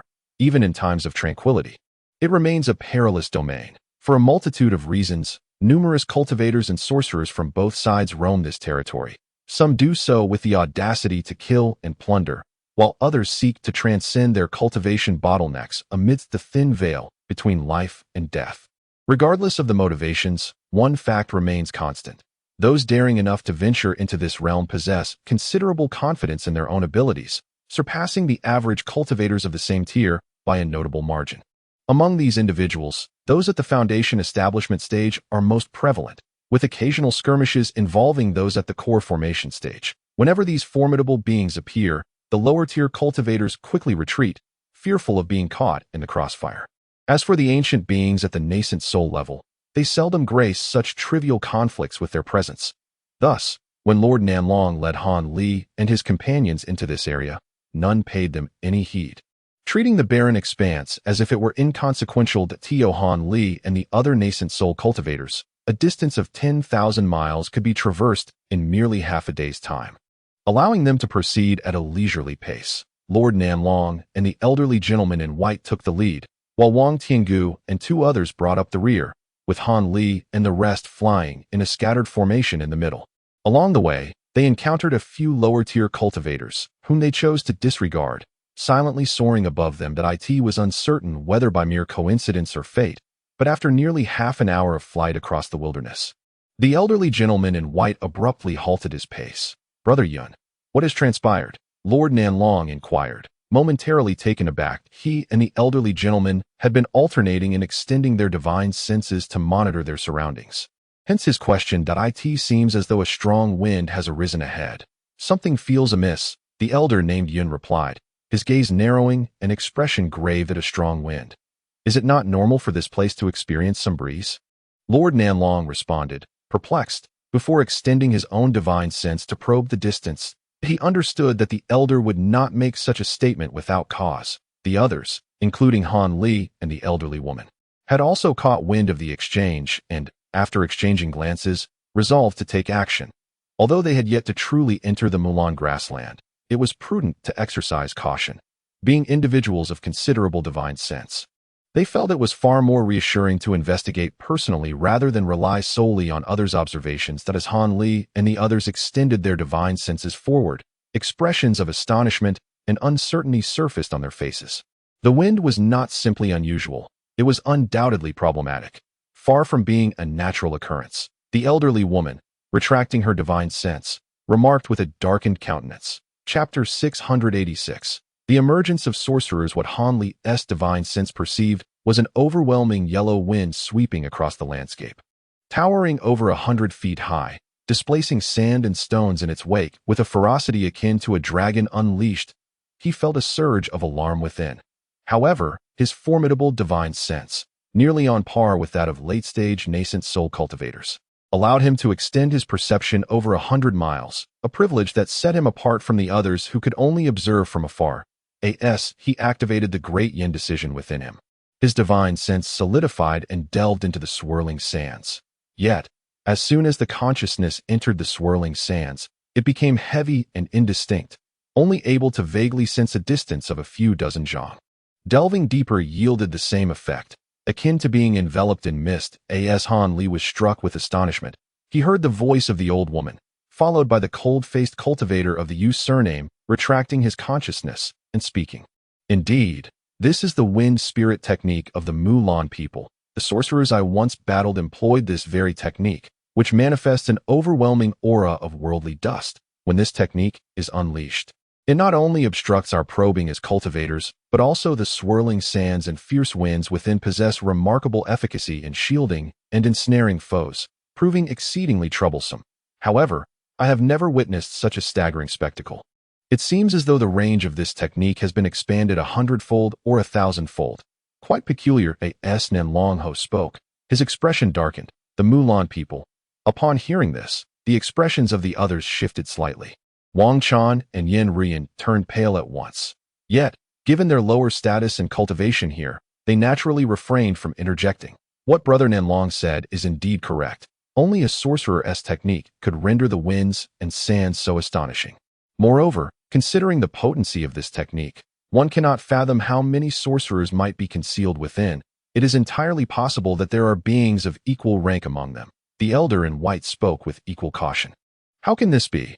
Why would the Mulan people suddenly mobilize such a multitude of sorcerers? The old woman inquired with a furrowed brow. Lady Tai, when was the last time we had a truce with the Mulan people? Wang Tiangu abruptly asked with an odd expression. Approximately 100 years ago, I believe. What do you mean, Brother Wang? Upon hearing this, a look of realization spread across the old woman's face. 100 years is indeed ample time for the Mulan people to recuperate and gather strength. Wang Tiangu remarked with a hint of derision. You are correct, Brother Wang. It is nearly time to commence a new round of conflict. This time, who knows how many cultivators will fall. Yet, what a coincidence it is that we have encountered the vanguard of the Mulan people. Nanlongho murmured, a trace of helplessness manifesting on his face. The others, upon hearing this, also felt that such a situation was indeed a remarkable coincidence. There are many coincidences in this world.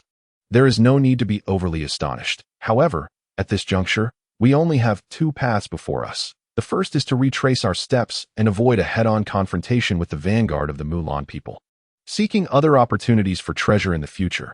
After all, treasures do not grow legs, and there will be opportunities ahead. Yet, the Mulan's offensive will undoubtedly persist for years to come. It will not cease in the short term. And given the unpredictability of the world, whether we can gather all our fellow cultivators again next time remains uncertain. The elder in white spoke in a solemn tone. There is no need to elaborate. The second option is undoubtedly to engage directly, pressing through the opponent's wind formation. However, this carries an exceedingly high risk. If there are a few formidable elder foes of equal rank concealed within, our success would be far from guaranteed. Can we not devise a way to circumvent them? The old woman shook her head, expressing her disagreement. It may be too late to bypass them. Once the Mulan people launch their assault, it is improbable that they will only send this vanguard. Even if we were to circumvent in another direction, we would still encounter the Mulan forces. However, we can first conceal ourselves and see if we can penetrate through from the side. As long as we do not plunge headlong into the very heart of the windstorm, we should encounter no difficulties. Once we surpass the vanguard of the Mulan people, we will have ample time to evade the main forces of the Fashi. We will arrive at the Mulan grasslands, where the manpower is scant, allowing us to procure treasures with greater ease and depart swiftly. After a moment of contemplation, the elder spoke solemnly, upon hearing his counsel. The others engaged in a brief discussion and concluded that this was indeed the only viable course of action. After all, none wished to forsake the opportunity before them in favor of uncertain prospects years hence. This inclination also stemmed from the fact that all present were cultivators at the nascent soul stage. Otherwise, regardless of how enticing the treasures might be, they would return empty-handed, covered in shame. Nevertheless, prior to their departure, The group released communication talismans, sending them flying towards the nearest strongholds of the Nine Nations Alliance, ensuring that they were prepared to avoid being caught off guard by the Mulan's ambush. This could be considered a small duty fulfilled as cultivators of Tiannan. With that, the 9 of them restrained their auras, concealing their figures as they began to stealthily slip away, aiming to evade the most ferocious center of the sandstorm by sneaking around its periphery. Concerned that Wang Chan and the others might lack sufficient cultivation, Wang Tiangu specifically conjured a massive light shield, enveloping the two within its protective embrace, and gradually vanished from Han Li's sight.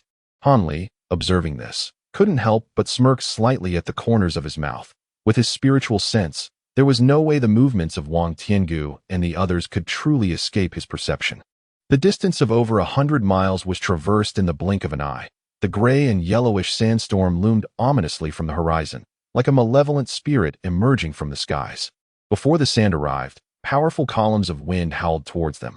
Fortunately, they had previously deviated from the storm's direct path, positioning themselves at a considerable distance, allowing only a few gusts to sweep by, without posing any real threat. These wind columns were substantial, with diameters reaching dozens of zhang, large enough to conceal several spellcasters. Han Li, hidden from view, sensed their presence clearly at such close range. Amidst these wind columns, indistinct figures wavered, suggesting that several spellcasters were concealed within. However, these spellcasters appeared oblivious to Han Li and his companions, focused solely on riding the winds ahead. Han Li and the others observed with cold detachment, silently moving forward as well. Just as they were about to plunge into the vast, encroaching yellow sands behind them, the foremost among them, the South Long Marquis, suddenly changed countenance and transmitted a warning. "Not good, be cautious of the side." Upon hearing this, Han Li turned to look, only to be taken aback. The colossal wind column, approximately 100 zhang wide and seemingly infinite in height, was hurtling towards them from the distance. Such a massive wind column could only be conjured by a formidable spellcaster. Had they been discovered? Han Li inhaled deeply, the Qingzhu Fengyun soared within him, stirring with eagerness. Although he had long heard tales of spellcasters, he had never witnessed one in person. Yet, encountering one under such circumstances was hardly a cause for celebration. The others likewise watched the giant wind column with wary expressions. Some even had a faint glow flickering in their hands, readying their treasures. However, as the immense wind column brushed past them, it seemed utterly unaware of their presence. This caused the South Long Marquis to exhale a sigh of relief in that fleeting moment of delay. An endless storm of sand and dust descended from the heavens, engulfing everyone within its grasp. The surroundings were instantly shrouded in an oppressive gloom, saturated with a dismal shade of deep yellow that weighed heavily on the spirit. "Be cautious. This sandstorm is rather peculiar. Our senses cannot penetrate far, we must not become separated," cautioned Nanlong Ho with a calm demeanor. Although the group yearned to dispel the swirling sand with ease, doing so would inevitably expose their whereabouts. Fortunately, this yellow dust storm was likely to pass swiftly. Thus, Han Li and his companions could only draw closer together, continuing to conceal their forms as they advanced with utmost care. However, after merely a brief flight, Han Li surveyed the monotonous, dim landscape around him and felt an unsettling sense that something was amiss. Suddenly, he halted in midair, his escape light flickering to a stop. This action startled Nanlong Ho and the others, causing them to pause in astonishment.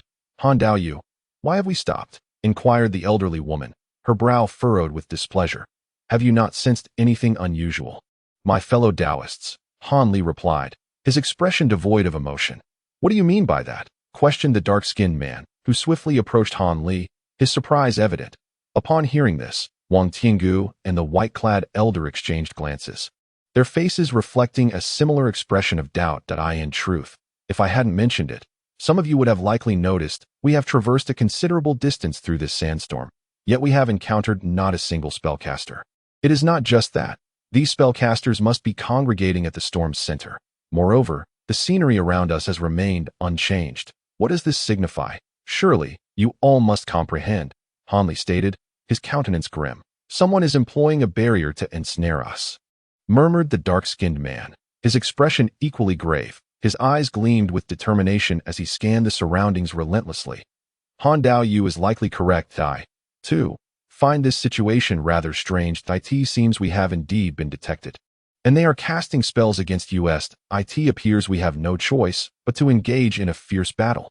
After a moment of silence, Nanlongho nodded solemnly in agreement. Chapter 687. The Great Master. Upon hearing this, the others understood that the spellcasters only dared to use barriers to confine them, indicating that there were indeed few high-ranking spellcasters among them. Otherwise, they would have already swarmed in. Nevertheless, they could not remain trapped for long. Once the reinforcements from the Milan people arrived, it would spell serious trouble. Thus, the elderly woman and the others began to unleash a dazzling array of colorful lights, no longer concealing their abilities as they commenced their assault on the surrounding barriers. Han Li, with a graceful flick of his hand, released 3 azure beams that surged forth, transforming into 3 striking azure comets that swept toward the distant yellow sand. A ripple akin to undulating water suddenly materialized in response to their onslaught. Then, with a flash of yellow light, the barrier crumbled as if it were mere paper, effortlessly torn asunder by their combined efforts. Witnessing such ease in their success, the others were momentarily taken aback. However, Han Li remained unfazed, transforming into a dazzling comet as he shot through the breach. The power of a hastily arranged barrier could not be substantial. It was entirely reasonable for them to shatter it with a single strike. There was nothing to hesitate about. Upon witnessing Han Li's decisive actions, the other old monsters were momentarily taken aback, but swiftly grasped the situation and followed suit in their escape. Once outside, although the sandstorm raged on, it was apparent that the oppressive sensation experienced within the barrier was absent. This alleviated Han Li's anxiety somewhat. He scanned the surroundings with his spiritual sense, seeking to ascertain the appropriate direction before proceeding to AT that moment. Han Li's expression shifted, his eyes narrowing as they fixated on a particular spot in the yellow sand, which floated motionless in the air. Within his pupils, a faint blue light flickered, imparting an otherworldly quality to his gaze, while his countenance remained composed and tranquil, betraying no hint of his thoughts. "Brother Han, what are you doing here?" inquired the Southern Long Marquis, who had caught up from behind. Noticing Han Li's unyielding gaze, he also scrutinized the area with his spiritual sense, yet discerned nothing unusual, prompting his curiosity to surface. "Nothing of consequence. I was merely contemplating which direction we ought to take," Han Li replied, maintaining an expression of nonchalance. "Amidst this ghostly sandstorm, spiritual sense is rendered ineffective. How can one discern anything with mere eyesight?" The Southern Long Marquis responded dismissively, then produced a pale red jade disc from his waist with a flourish. Holding the treasure in one hand, he gestured with the other, reciting an obscure incantation. As his fingers spread, a beam of golden light shot forth from his palm, striking a flowing rune on the surface of the disc. Radiance of gold and crimson erupted from the disc. Han Li's interest was piqued, and he cast a lingering glance at the artifact. The disc revealed a peculiar pattern of golden stars, intricately embodying celestial phenomena such as the sun and moon, strange and remarkable. Han Li was captivated, and the elder in white robes, along with others, gathered around with curiosity. The Southern Long Marquis, however, remained undistracted, his focus solely on the disc's design. After a brief moment, he flicked his wrist, causing the treasure to vanish, and succinctly commanded, "Follow me." With this pronouncement, the Southern Long Marquis transformed into a streak of golden light, darting away at an angle. The old woman, the cold-faced cultivator, and others wasted no time in trailing behind. Evidently placing great faith in the judgment of this mid-stage nascent soul cultivator, Wang Tiangu, cloaked in flickering black light, enveloped Wang Chan and Yin Rian before hastily following suit. Yet, as he passed by Han Li, the elder of the ghost spirit sect cast him a fleeting glance before nonchalantly brushing past. Han Li's lips curled into a subtle smile, a semblance of amusement gracing his features as he turned to look back. He vaguely observed Wang Chan with his head bowed, avoiding any glance in his direction, appearing exceptionally meek. In contrast, the enchanting Yin Rian met Han Li's gaze momentarily, her eyes sparkling, before she averted her head. Just as Han Li was about to lag behind, he chuckled softly, a flicker of azure light enveloping him as he prepared to take flight. However, before departing, he instinctively glanced once more in the direction he had previously scrutinized, a peculiar expression fleeting across his face, before he suddenly let out a chilling chuckle and vanished into the void. In an instant, Han Li's figure was swallowed by the swirling sands, leaving the area in an extraordinary stillness. However, just a short while later, A blinding yellow radiance illuminated the very spot where Han Li had previously gazed, revealing a dark, gaping chasm that appeared without any forewarning. From within, a glossy black monstrous insect emerged. This creature was astonishingly enormous, measuring approximately 6 zhang in length and 4 zhang in width, with a flattened, oval-shaped body. Even more terrifying was its triangular head, which, apart from a dozen eerie yellow compound eyes, bore several long, slender antennae and a pair of massive, razor-sharp fangs that shimmered ominously, sending chills down one's spine. Its back was adorned with 4 translucent, delicate wings that fluttered incessantly. Strangely enough, upon the back of this fearsome insect stood 3 figures of varying heights. One figure radiated a blinding white light, making it nearly impossible to behold. Another was shrouded in a verdant mist, its form flickering in and out of visibility, while the last figure crackled with pale blue arcs of electricity. Resembling a deity of thunder descending from the heavens, are we truly allowing them to depart just like this? That hardly seems prudent, spoke the figure enveloped in white light, casting a concerned glance in the direction where Han Li and the other cultivators had vanished. Humph, do you think that simply relying on an illusory formation will truly restrain them? Let us not forget, most of these individuals are seasoned veterans of the nascent soul stage, beings of my own caliber. Even the weakest among them are late-stage core formation cultivators. It is a mere folly for our yellow sand sect to believe we can detain them. The figure cloaked in green mist retorted coldly, his demeanor betraying his dissatisfaction. But what of Master Mu from the Skywind sect? How shall we account to him? He personally delivered instructions for us to employ every possible means to trap this group of cultivators. This vanguard tribe is under his temporary command. Meanwhile, Master Mu has gone to liaise with the grandmasters of several other tribes. The figure in white light countered. Perhaps we might consider activating the ancestral sacred artifact. The magic dust banner. While it may not significantly harm these nascent soul cultivators, it could certainly delay them momentarily. Preposterous. Those 36 magic dust banners are not to be wielded lightly. Our ancestors from the Yellow Sand sect have decreed that those sacred banners must not be employed unless our very existence is at stake. Furthermore, even if we could momentarily ensnare them, should we suffer any backlash and damage a few banners, how shall we respond? Without our ancestral sacred artifacts, how can we maintain our standing among the 10 great tribes of the Alliance? We could easily attract the covetous eyes of those minor tribes, and the threat of annihilation would not be far-fetched. The figure in green mist scolded furiously, showing no restraint in his rebuke.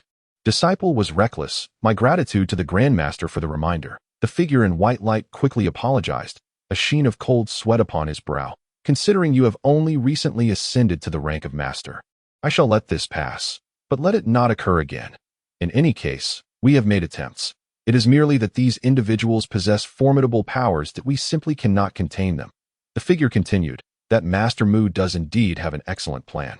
Let us have our Yellow Sand sect contribute resources and efforts to assist him in restraining the enemy. When they are weakened, he can then swoop in alongside others to reap the rewards. The accolades and spoils will surely be his to claim. Otherwise, the Skywind sect possesses their own ancestral treasures. Why do they not bring them forth to hinder the enemy? I suspect he harbors ulterior motives, using this opportunity to retaliate against our Yellow Sand sect. In the emerald mist, the Grandmaster spoke coldly, seemingly harboring a dismal impression of Master M. It appears that this Master Mu has indeed concocted a rather cunning scheme. After all, our 2 tribes have never been particularly harmonious. Yet, at this moment, we merely stand as an allied force, not as true subordinates to one another. Thus, sacrificing our strength to benefit another is hardly a matter of grave concern. Moreover, with the terrifying speed of the wind chariot from the Tianfeng tribe, it may not be impossible to catch up with these few individuals. Heh. When the time comes, who prevails and who falters remains to be seen. However, as long as they can delay these individuals until our main force arrives, it would undoubtedly culminate in a resounding victory. The arc-encircled Mage Mulan calmly analyzed. Although the wind chariot boasts astonishing speed, if it requires sufficient manpower to commence its journey, it may well be too late. The Grandmaster in the Emerald Mist disagreed, stating that whether or not we could catch up bears little relevance to those cultivators. What perplexes me is that the young man who first broke through the formation seems to have detected our presence concealed within the Shumi cavern. This is rather peculiar. My Shumi insect is renowned as one of the ancient extraordinary creatures. Though its combat prowess is limited, It possesses the innate ability to temporarily tear open spatial rifts, making it adept at concealing itself in place. Despite being merely a larva, its capacity to rend space and time is severely constrained. Yet, neither of the two mid-stage Yuan-ing cultivators noticed the existence of the Shumi cavern. While a nascent-stage Yuan-ing cultivator sensed something amiss, it appears that this young man is no ordinary individual. He either possesses some unique secret technique or wields a formidable artifact for detection. After pondering for a moment, the Grandmaster muttered to himself, though a trace of astonishment lingered on his countenance. Chapter 688. The wind chariot Han Li trailed behind the Nansong Marquis and his companions, finally soaring away from the vast wind formation that stretched for dozens of miles. Throughout this period, not a single law mage appeared to impede their passage. This brought to Han Li's mind an anomalous situation he had inadvertently discovered upon breaking free from the restrictions. Indeed, it was quite a coincidence. At that time, unable to penetrate the surrounding sandstorm with his spiritual sense, he had no choice but to channel spiritual energy into his eyes, testing the capabilities of his Mingqing Spirit Eye.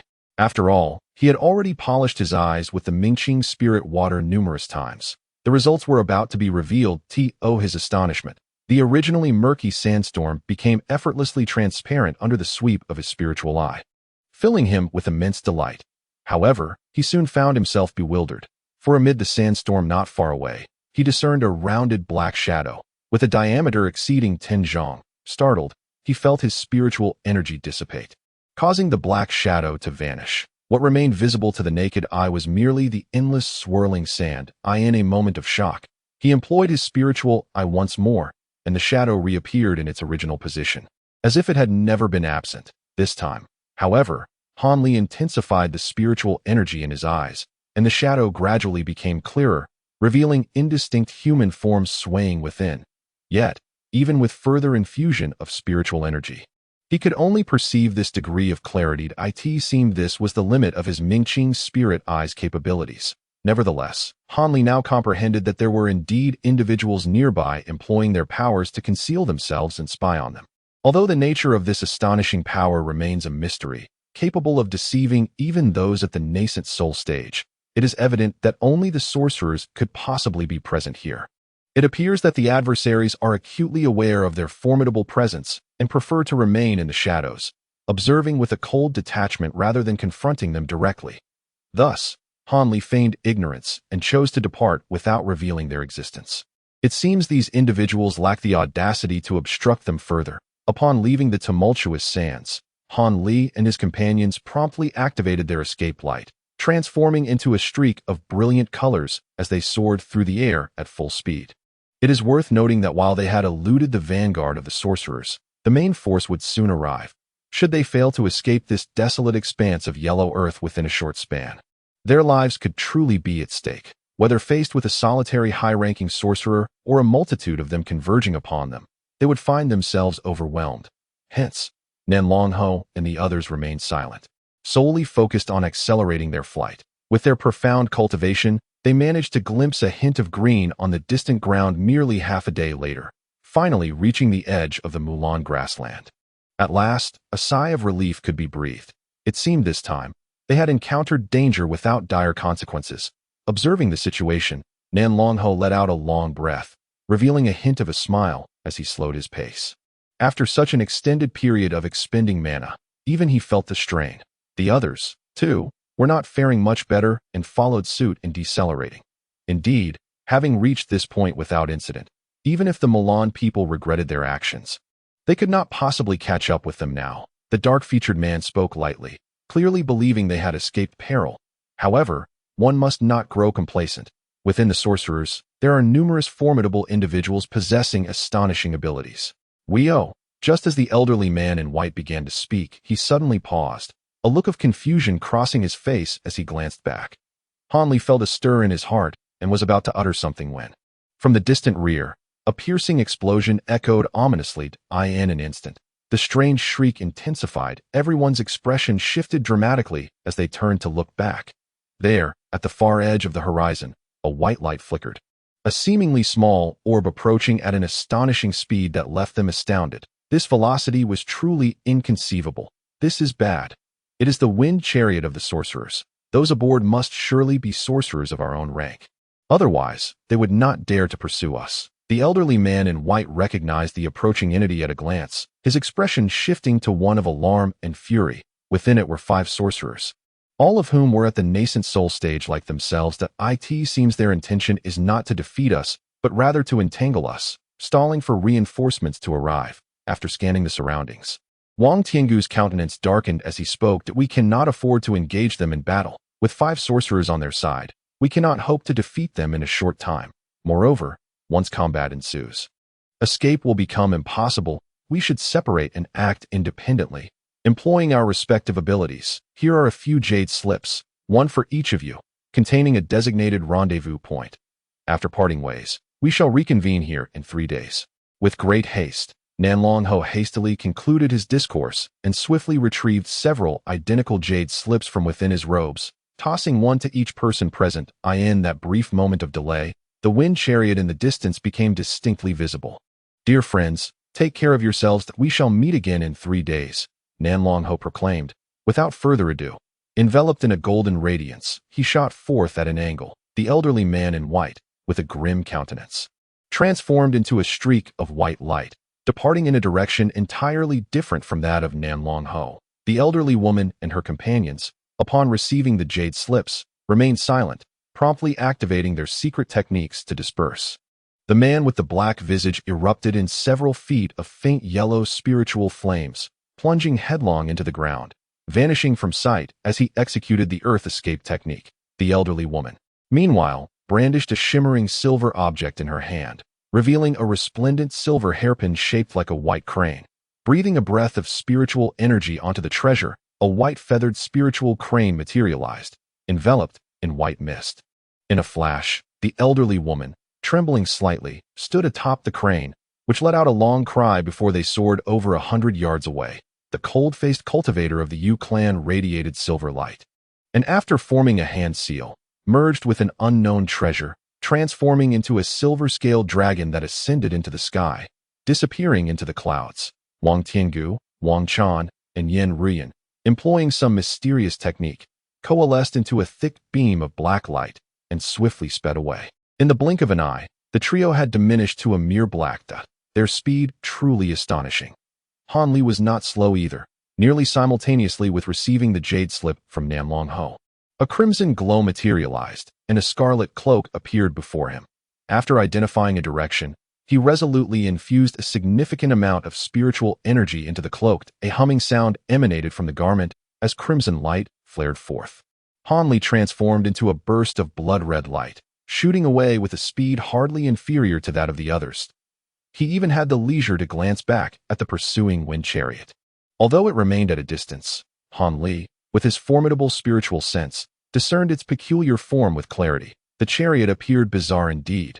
Its overall structure resembled a pristine, square beast cart, yet it was devoid of any spiritual beast to draw it and lacked wheels beneath.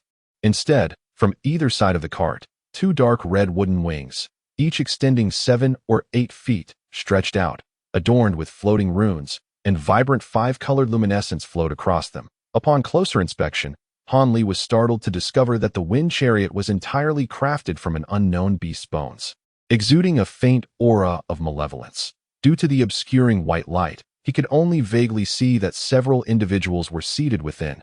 Furthermore, having never battled with a spellcaster before, Han Li hesitated to probe into the chariot with his spiritual sense, turning instead to once again activate his blood-red cloak, making a direct escape towards the southern Malong Prairie. In a brief moment, Han Li and the other 8 had traversed over 10 miles in their respective directions.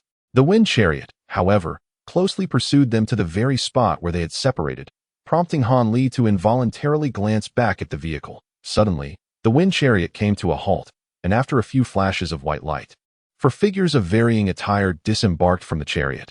3 men and 1 woman. Gathered together, the 4 mages conferred briefly before splitting into 4 directions, each pursuing the likes of the South Long Marquis. Meanwhile, in the direction of Han Li, not a soul pursued him.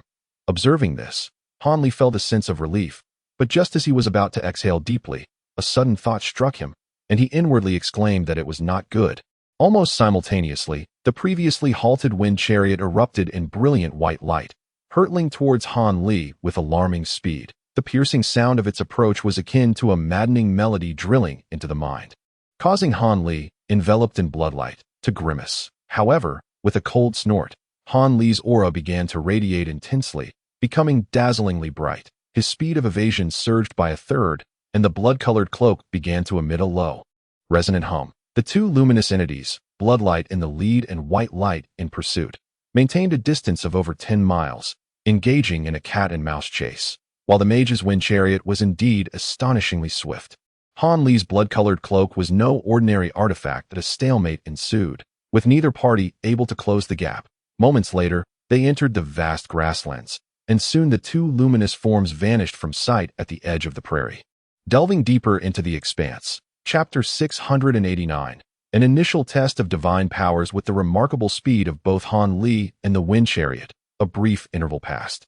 Han Li, activating the full potential of his blood-colored cloak, soared forward enveloped in bloodlight, while simultaneously scanning behind him with his spiritual sense, revealing a hint of surprise on his face. Despite unleashing the cloak's maximum power, he had failed to shake off the pursuing chariot, which had closed the distance considerably. It was no wonder that even the mid-stage nascent soul cultivator, the elder of the Yun clan, had turned pale at the sight of the approaching chariot. This wind chariot was indeed a top-tier flying treasure. It seemed that unless he resorted to thunder escape or blood shadow escape techniques, he would be unable to evade the pursuers. However, since achieving the nascent soul stage, Han Li had never truly battled against a fellow cultivator of the same tier. Though confident in his magical abilities and treasures, he harbored uncertainty regarding his standing among nascent soul practitioners. After all, cultivators at this level seldom engaged in casual duels. In the years since he joined the Falling Cloud sect, the two elders had merely shared cultivation methods with him, never truly testing his skills. Similarly, in Tian City, the South Long Marquis had only sparred with him using spiritual sense, failing to reveal his true capabilities. Now, the mage within the wind chariot presented an excellent opportunity for Han Li to gauge his own strength. Moreover, he held a keen interest in the mage's spiritual techniques. If he could repel, or even annihilate his opponent, it would be ideal. If that proved impossible, employing the wind thunder wings to escape would also be a straightforward affair. He understood that engaging in battle should not be prolonged, as delays could lead to unforeseen complications. Furthermore, being situated in the Mulan grasslands, lingering in combat was ill-advised. With thoughts rapidly coalescing in his mind, Han Li's bloodlight flickered intensely for a moment before dimming to in its place. A verdant glow of azure light erupted forth. Simultaneously, he halted, his escape light tracing a wide arc before he turned to face his pursuer. Casting a cold glance at the relentless white light pursuing him, Han Li flicked his large sleeves, unleashing a swarm of azure sword lights that surged forth from his cuffs. After a low chant, he arrayed a layered formation of azure swords before him, reminiscent of fish scales, exuding an impressive aura. Naturally, Han Li would not take the first confrontation with fellow nascent soul cultivators lightly. In addition to summoning 72 azure bamboo cloud swords, he reached for a spirit beast pouch at his waist, conjuring it into the air. The three-colored devouring golden insects transformed into a massive cloud of vermin overhead.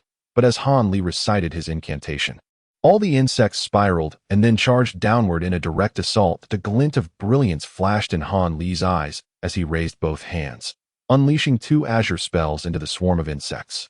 Instantly, the cloud of insects was enveloped in azure light, momentarily engulfing Han Li within.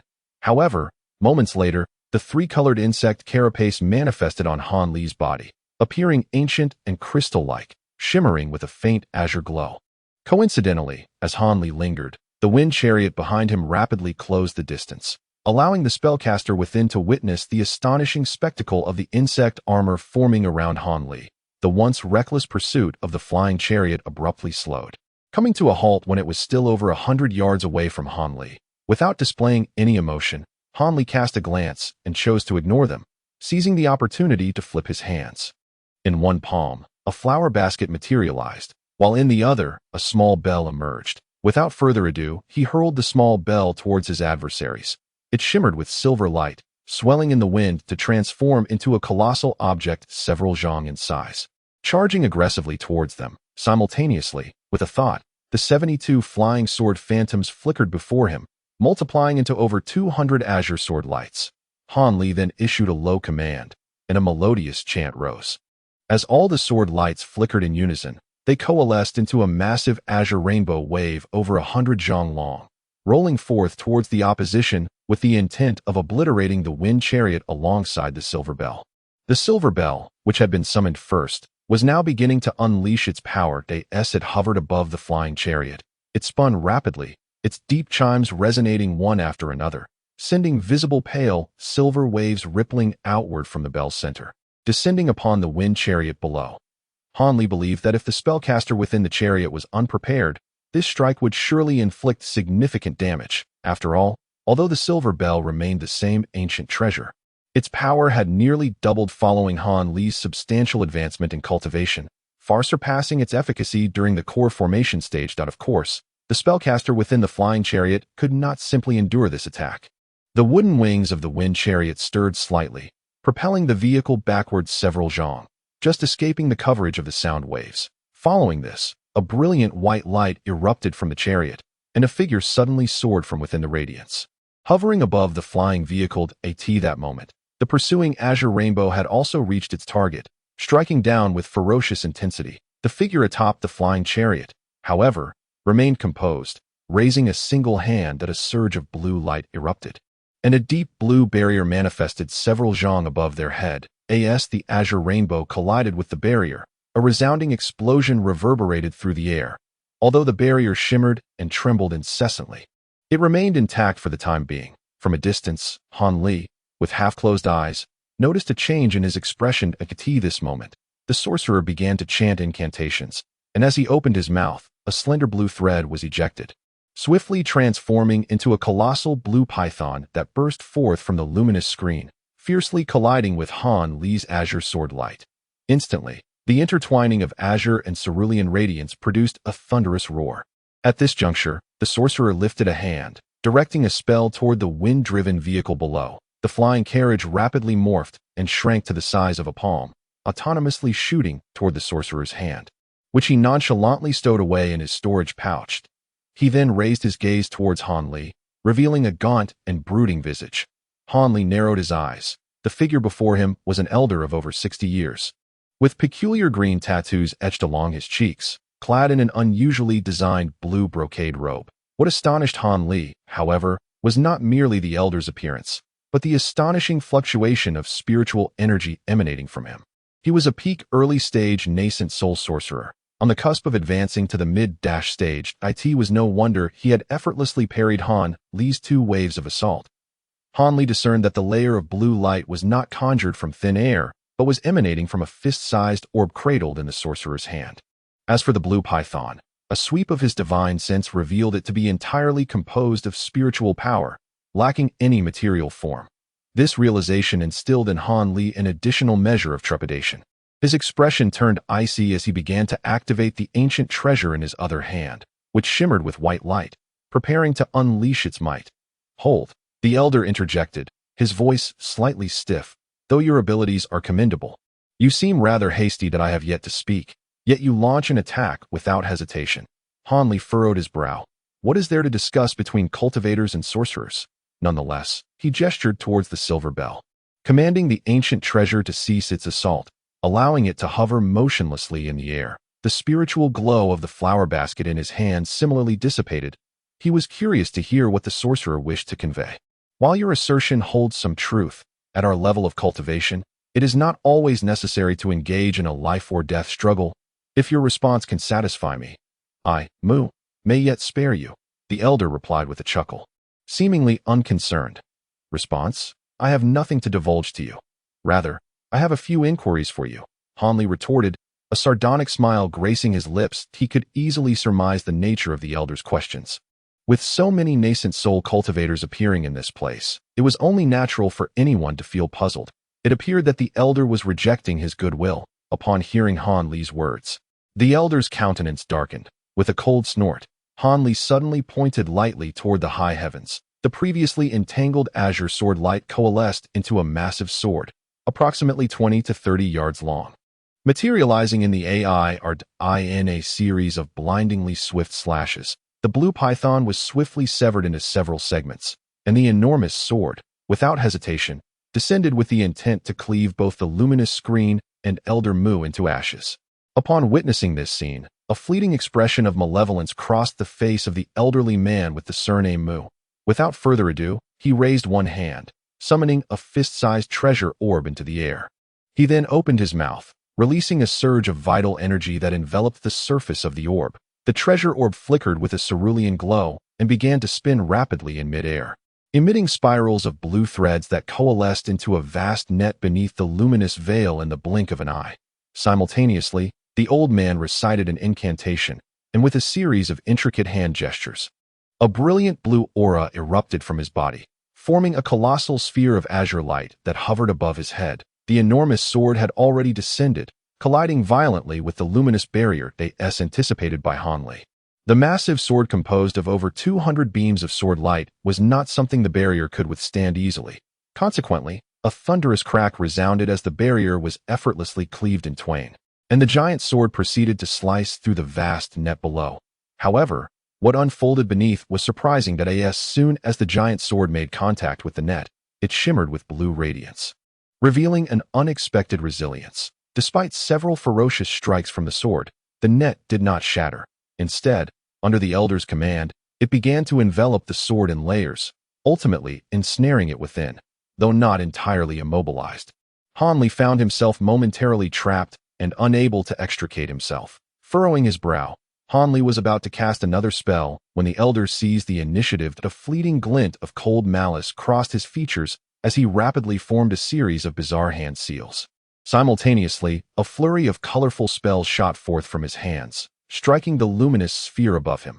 Instantly, the blue energy sphere began to contract and morph, culminating in a violent explosion amidst the incomprehensible incantations. Countless slender ice crystals, each the size of a palm, materialized around the elder, their azure glow illuminating an area of over 10 feet in radius. With a fierce glint in his eyes, the elder dramatically gestured towards Hanli, uttering a chilling command in an instant. The sky was filled with ice crystals, propelled forth like arrows from a taut bow, all hurtling towards Hanli's position. A dense barrage of blue crystalline light enveloped him, creating an imposing spectacle. This a spiritual technique. Hanli was taken aback, his expression one of astonishment. Yet, his hands did not falter for even a moment. Without a second thought, he unleashed the ancient treasure in the form of a floral basket. While simultaneously tapping his spirit beast pouch at his waist, a swarm of tricolored metallic eating insects surged forth from the pouch, encircling Hanli under his command. However, this time the insects did not coalesce into any form. Instead, they danced wildly in the vicinity, forming an impervious barrier around him, rendering his figure indistinct. As the floral basket left his grasp, it transformed into a stream of white vapor, rushing to meet the oncoming barrage of ice crystals. As the two forces collided, a portion of the ice crystals was drawn into the vapor, absorbed entirely.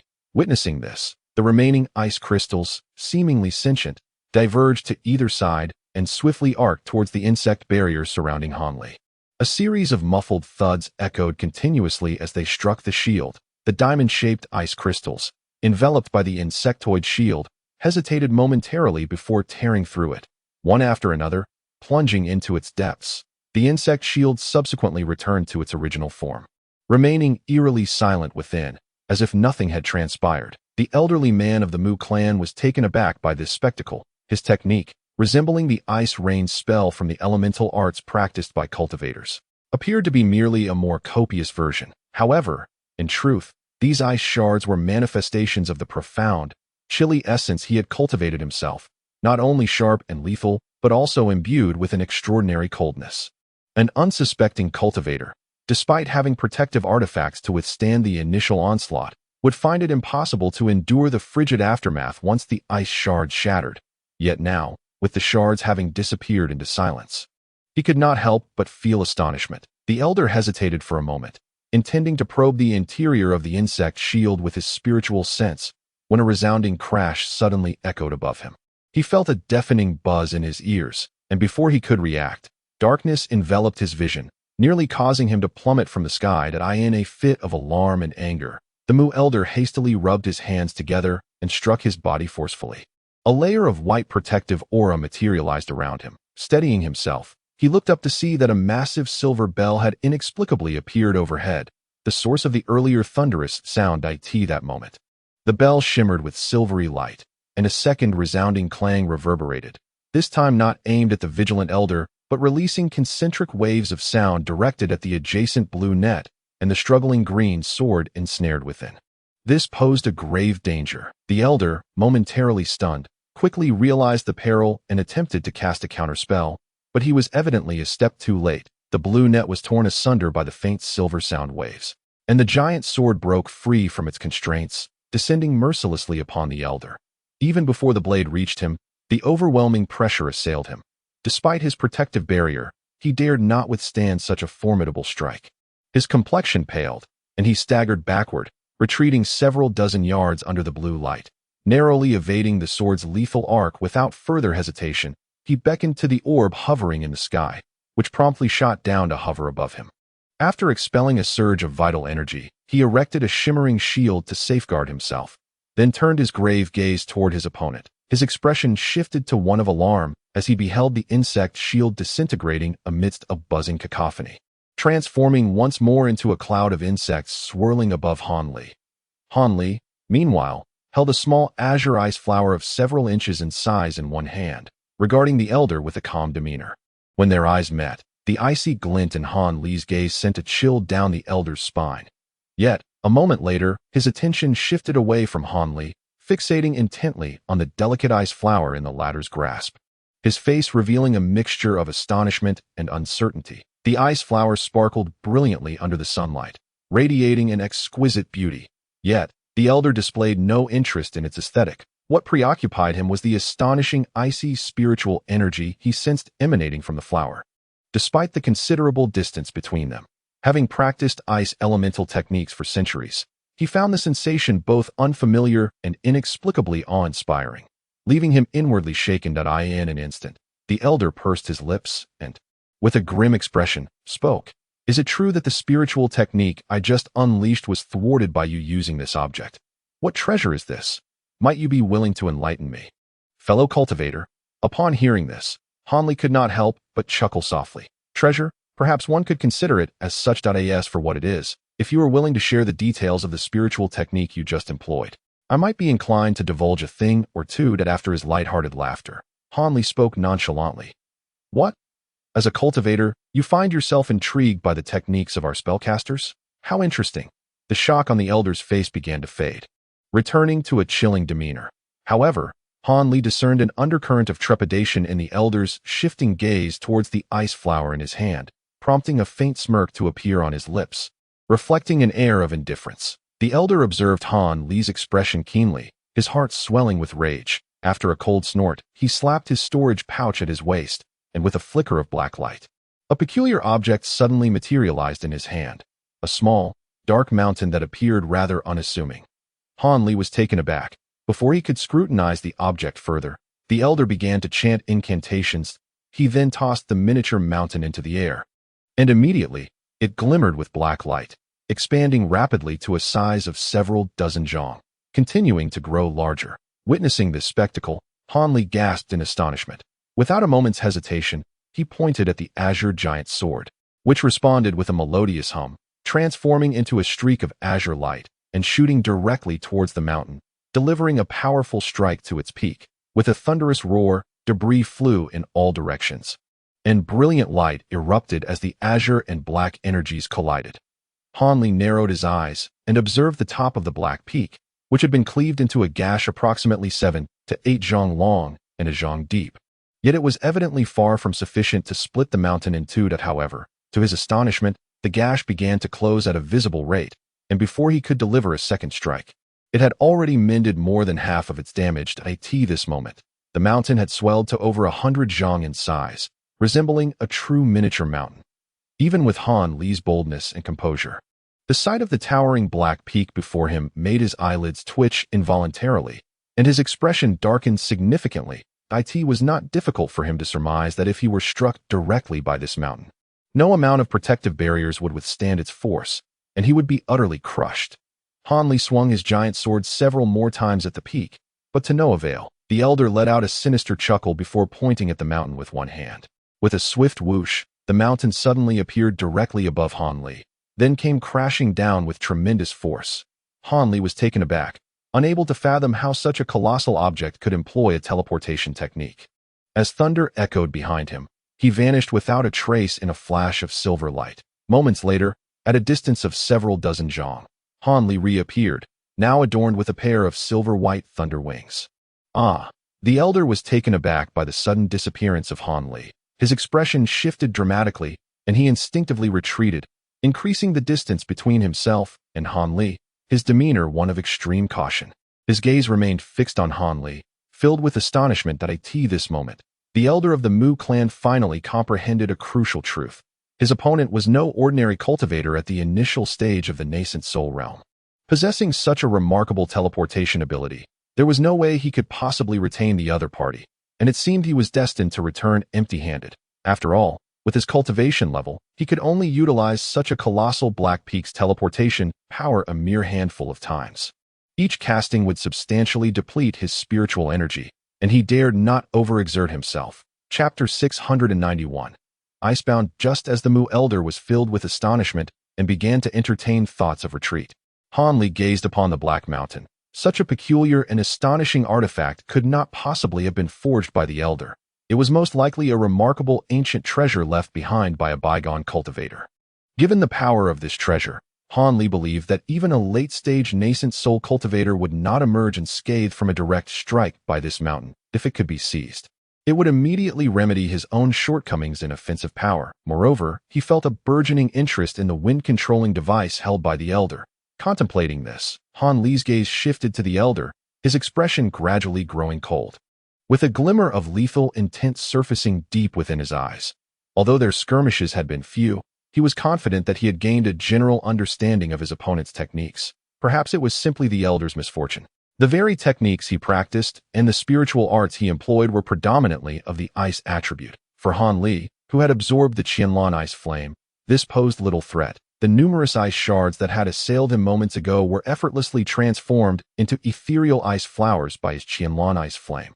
The Black Mountain, capable of teleportation, seemed to be the elder's most formidable treasure. However, under the thunderous speed of his thunder wings, it posed no challenge to him. Thus, it appeared that vanquishing the elder was not an impossible feat.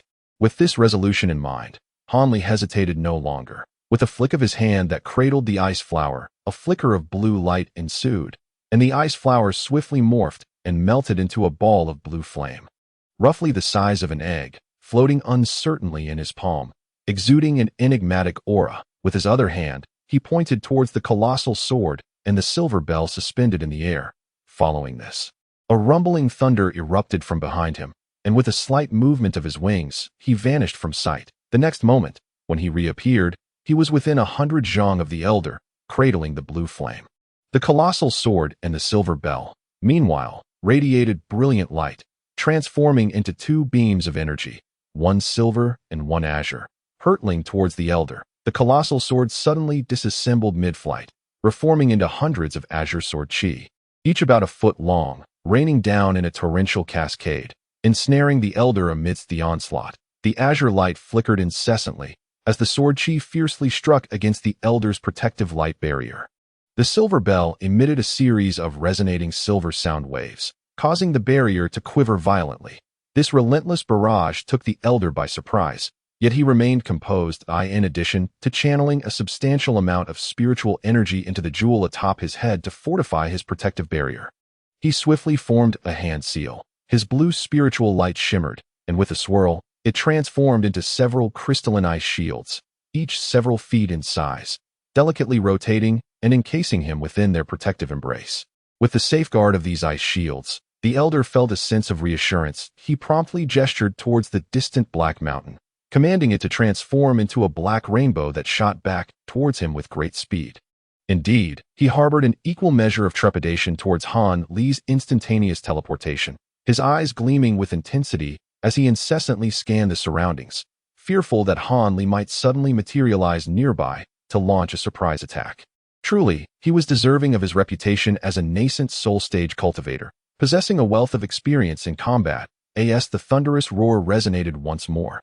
Hanli emerged amidst the flickering lightning, appearing a dozen or so yards to the side of the elder. With a swift motion, he unleashed a torrent of densely packed azure threads from his hand, which were none other than the remarkably sharp Qingming needle talismans. Given the brevity of the distance, the elder surnamed Mu had no time to react. The countless azure threads pierced through the blue barrier, striking directly against the four surrounding ice shields. The cacophony akin to raindrops pattering against leaves erupted as the azure threads struck the ice shields, causing radiant white light to burst forth, which instantaneously coalesced into pristine, crystalline ice needles that cascaded downward. Witnessing this turn of events, the elder initially felt shock, followed by elation. After a hearty laugh, he opened his mouth, unleashing a beam of blue light that shot directly towards the nearby Hanli. Naturally, Hanli vanished in a flash of silver light once again. However, this brief delay allowed the massive black peak to soar back above the elder's head, creating a daunting shadow. Without a moment's hesitation, the elder cast a spell upon it. Instantly, the mountain trembled slightly, releasing a vast expanse of murky black radiance from its base, enveloping the elder at its center along with hundreds of azure sword lights and a silver giant bell. The treasures, which had been fervently attacking, immediately twisted and turned, exhibiting a noticeable sluggishness, their potency significantly diminished. The luminous shield surrounding the elder, which had been violently oscillating, stabilized once more. Observing this, the elder felt a wave of relief wash over him. He then flipped his hand, and with a flicker of white light, the previously stowed wind chariot reappeared in his palm. With a gentle toss, the chariot elongated against the wind, swiftly returning to its original size. Landing beside him, for reasons unknown, ever since the ice flowers in the opponent's grasp had transformed into a small orb of blue flame, the elder surnamed Mu had sensed an ominous premonition. As he awaited the emergence of Han Li's thunderous wings, he ultimately deemed the situation untenable and resolved to withdraw, no longer wishing to engage further. Upon witnessing the successful activation of the wind chariot, the elder immediately transformed into a radiant streak, deftly maneuvering past the myriad flying swords and directly fleeing towards the chariot. His speed was so swift that he seemed to vanish in the blink of an eye. As the brilliance dimmed, the elder safely materialized within the wind chariot. A sense of relief flooded his heart, and just as he contemplated retrieving the still stationary treasure orb and the black peak, a sudden thunderous sound erupted from one side of the wind chariot. With a crackle, Han Li's figure suddenly appeared. The elder was taken aback, raising his hand to take action when Han Li's arm lunged forward explosively at a hand, enveloped in the icy blue flames of Qianlan, swiftly closed its 5 fingers, striking like lightning towards the elder. Startled, the elder found himself encircled by a floating ice shield that instinctively protected its master, flashing with white light as it positioned itself before him. The hand slamming against the ice shield. Upon witnessing this, a flicker of delight crossed the elder's face. The opponent was attempting to strike his crystalline ice shield with bare hands. Was this not a death wish? Surely, in the next moment, the opponent's arm would be sealed in the frigid air, rendered utterly destroyed, and a muffled thud reverberated as white and blue lights flared simultaneously. The elderly man was momentarily taken aback, only to feel a sudden chill at his chest as a hand enveloped in blue flames, ghostly in nature, pressed against him with the utmost gentleness. Alarmed within, he had yet to utter a sound when he heard a crackling noise. As an eerie blue frost rapidly spread from the point of contact made by Han Li's 5 fingers, in the span of a single breath, most of his body became ensnared in this bizarre ice, and it appeared that he was on the brink of being completely encased within it. The expression of sheer terror on the old man's face was palpable. In desperation, he hastily summoned a fragment of the Danyang fire he had cultivated over several centuries. This fire emanated a blinding white radiance from his only intact head, successfully halting the advance of the encasing frost at his neck, resulting in a momentary stalemate with the blue ice. Observing this, Han Li let out a cold chuckle and, with a sudden motion of his free hand, conjured a stream of azure sword chi that materialized from thin air and struck fiercely upon the old man's head. Instantly, the white light trembled, yielding to the blue ice, which quickly gained the upper hand, encroaching upon the old man's cranium and sealing his mouth and nostrils within its icy grip. The Mu surname elder, with only half of his face visible, was overtaken by despair, yet a flash of fierce determination glinted in his eyes as a resounding chime emanated from the crown of his head. With a soft pop, a nascent soul, identical in appearance to the old man, emerged above his head. Han Li's expression darkened, and without a moment's hesitation, he opened his mouth to unleash a golden arc aimed directly at the nascent soul. However, as soon as the old man's nascent soul manifested, it exhibited no delay whatsoever. With a flicker of blue light, it vanished in an instant, allowing the golden arc to strike nothing but empty air. As Han Li focused his gaze around, the nascent soul reappeared 100 zhang away, and without a hint of hesitation, blue light surged once more, causing it to vanish yet again. This time, the blue orb that had previously remained stationary also trembled before disappearing. When it re-emerged, it was cradled within the embrace of the old man's nascent soul. The nascent soul cast a venomous glance at Han Li, and without uttering a word, its form flickered in and out of existence until it transformed into a mere point of light, soaring towards the horizon. Subsequently, it ceased employing teleportation, directly commandeering the orb to fly through the void, soon becoming a faint silhouette. Han Li, coldly observing the retreat of the nascent soul, remained rooted in place, his single hand grasping the body of the elderly man. Although his wind thunder wings technique was akin to a teleportation like lightning escape, the dynamics of pursuit and evasion left him powerless to intervene. Thus, once the old man's nascent soul had eluded him without a killing strike, Han Li deemed it unnecessary to strike again. Now, witnessing the elder's nascent soul vanish without a trace, Han Li expressionlessly flicked his hand, causing the ice-encased body of the elder to shatter into countless fragments, transforming into a cascade of blue crystalline light that gracefully fell to the ground like dust. Chapter 692. Reunion. Although he had failed to capture the elder's nascent soul, the destruction of the elder's body meant that, without several decades of time to spare, he would be compelled to seize another body upon his return. Yet, suitable vessels were not easily found, and the likelihood of locating one in a timely manner was uncertain at best. Should he be forced, out of desperation, to select a random body, it was inevitable that his cultivation would suffer a drastic decline. Nonetheless, he had acquired 2 ancient treasures and the storage bag left behind, marking this venture as a significant gain. Even if he had not discovered any treasures within the cave of the Tsangkuan, this expedition to the Mulan grasslands was far from a fruitless endeavor. Upon contemplating this, he cast a glance at the old man's form, which had transformed into an ethereal presence, leaving behind a faint silver storage pouch that floated in the air. Without altering his expression, Han Li reached out into the void, drawing the pouch into his grasp, and then immersed his consciousness within it for a brief survey. To his profound disappointment, he discovered that aside from a dozen or so mid-grade spirit stones, the contents were merely comprised of some commonplace refining materials and a few vials of elixirs. Upon unscrewing the caps of the vials, he found that they contained nothing extraordinary, just ordinary potions without any remarkable qualities. It appeared that the Mulan Prairie was indeed lacking in resources for cultivation, as even a distinguished nascent soul cultivator possessed so few valuable items.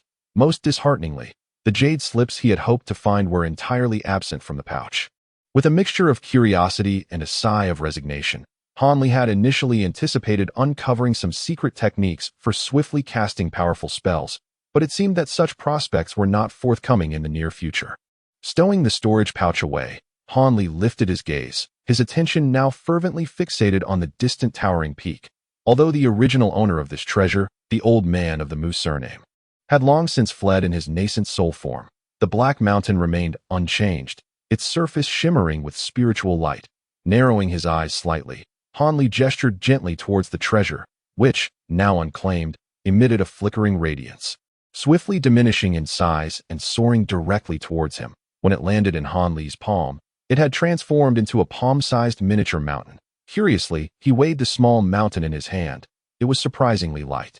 Grasping the ancient treasure with one hand, he examined it meticulously from every angle, only to discover 3 faint golden characters inscribed at the base. Qian Chong Feng. Han Li could not help but murmur the name. A sense of satisfaction gleaming in his eyes, safeguarding the mountain, he cast one last glance at the wind carriage before retrieving it as well. After observing the direction of the old man's nascent soul vanish, Han Li pondered for a moment, then shifted his course, soaring away into the void. Shortly thereafter, his figure disappeared from the nearby skies, leaving no trace behind. 3 days later, in a location within the Mulan Prairie where several hills converged. There was not a single soul in sight, save for some tall wild grasses, creating an air of profound tranquility. Yet, before long, a flicker of azure light appeared on the horizon, and a blue rainbow soared forth. Approaching swiftly, moments later, this azure streak hovered above the hills, spiraling gracefully before condensing into Han Li's form, who now hovered in the high skies. After glancing below, his brow furrowed, and with a sudden flourish of his sleeve, he flicked his fingers from within. Several beams of azure light shot forth like meteors towards a specific hill. As they approached within 20 to 30 zhang of the surface, the azure light erupted, manifesting a translucent, pale white barrier that appeared seemingly out of nowhere. Within the barrier stood 4 individuals gazing up at him, each adorned with faint smiles. They were none other than the South Long Marquis. The elderly gentleman in white, the old woman, and the dark-skinned man. Ha! It is indeed fortunate that Daoist Han has arrived safely, exclaimed the South Long Marquis, stroking his long beard and laughing heartily. With a casual wave of his hand, the barrier suddenly vanished. Have the other friends not yet arrived? Han Li replied with a smile, descending gracefully to stand before the 4 of them. It seems that the other fellow cultivators may not have such a fortunate escape. As we dispersed to flee, both Wang and you were pursued by from behind. It appears that evading our pursuers will not be a trivial matter. The dark-skinned man shook his head and remarked calmly. However, what astonishes me even more, dear friend, is you that if I am not mistaken, it seems that the wind chariot of the Mulan people is in pursuit of none other than you. Tistin with the astonishing speed of the wind chariot. You managed to slip away with such ease. It seems I have indeed found the right person this time, the Nanlong Marquis stated, seemingly pleased. Yet, upon hearing these words, Han Li pressed his lips together, faintly sensing a hint of suspicion from the other party regarding his capabilities. It's nothing much. I may not excel in other areas, but I hold some confidence in my evasion techniques. Han Li replied nonchalantly. Noticing Han Li's reluctance to discuss his escape, the Nanlong Marquis wisely refrained from probing further and instead shifted the conversation to the implications of the Mulan people's declaration of war on the Nine Nations Alliance and all forces in Tiannan. Aside from the elderly figure in white, the old woman and the dark-faced man also contributed to the discussion with keen interest. I recall that the last battle against the lasted over a decade. I wonder how many years this one will endure. During this period, both the righteous and demonic paths of Tiannan, along with your Tiandao alliance, will undoubtedly send forth participants. Given the position of the Luo Yun sect within the Tiandao alliance, they will certainly demand the assistance of a Yuanying elder. Perhaps, dear friend Han, you might have the opportunity to visit the Mulan grasslands once again, the Nanlong Marquis said with a sly smile. Indeed, apart from the 3 major forces that will contribute their manpower to assist the Nine Nations Alliance, there are also some rogue cultivators who willingly come forth to resist among whom are a few capable individuals. It will likely be quite challenging for the Mulan people to gain any advantage. The old woman nodded in agreement, speaking softly. However, I find it curious that, knowing full well that once the various forces of Tiannan unite, the Mulan people stand no chance, they still chose to instigate war. Otherwise, the last battle would have long since determined the outcome. It seems rather unwise to provoke conflict now. Last time, it was the sudden arrival of reinforcements that bolstered their confidence to launch an attack. Could it be that they have gained the support of a significant new tribe this time? The dark-faced man furrowed his brow, speculating. That is not impossible, but as the group continued their discussion, time passed unnoticed. Suddenly, the Nanlong Marquis paused mid-sentence, lifting his gaze to the distance. The others instinctively followed suit, their expressions growing slightly grave. This is the Mulan grassland, a place where not only scattered cultivators like us gather, but also potentially passing through. From afar, flashes of light emerged in the sky, a streak of black and 2 blood-red orbs hurtling toward them. After a moment of focused observation, the Nanlong Marquis' expression relaxed. It's nothing to worry about. It is merely Wang and his 2 juniors, he said with a smile. Upon hearing this, the others visibly eased their tension.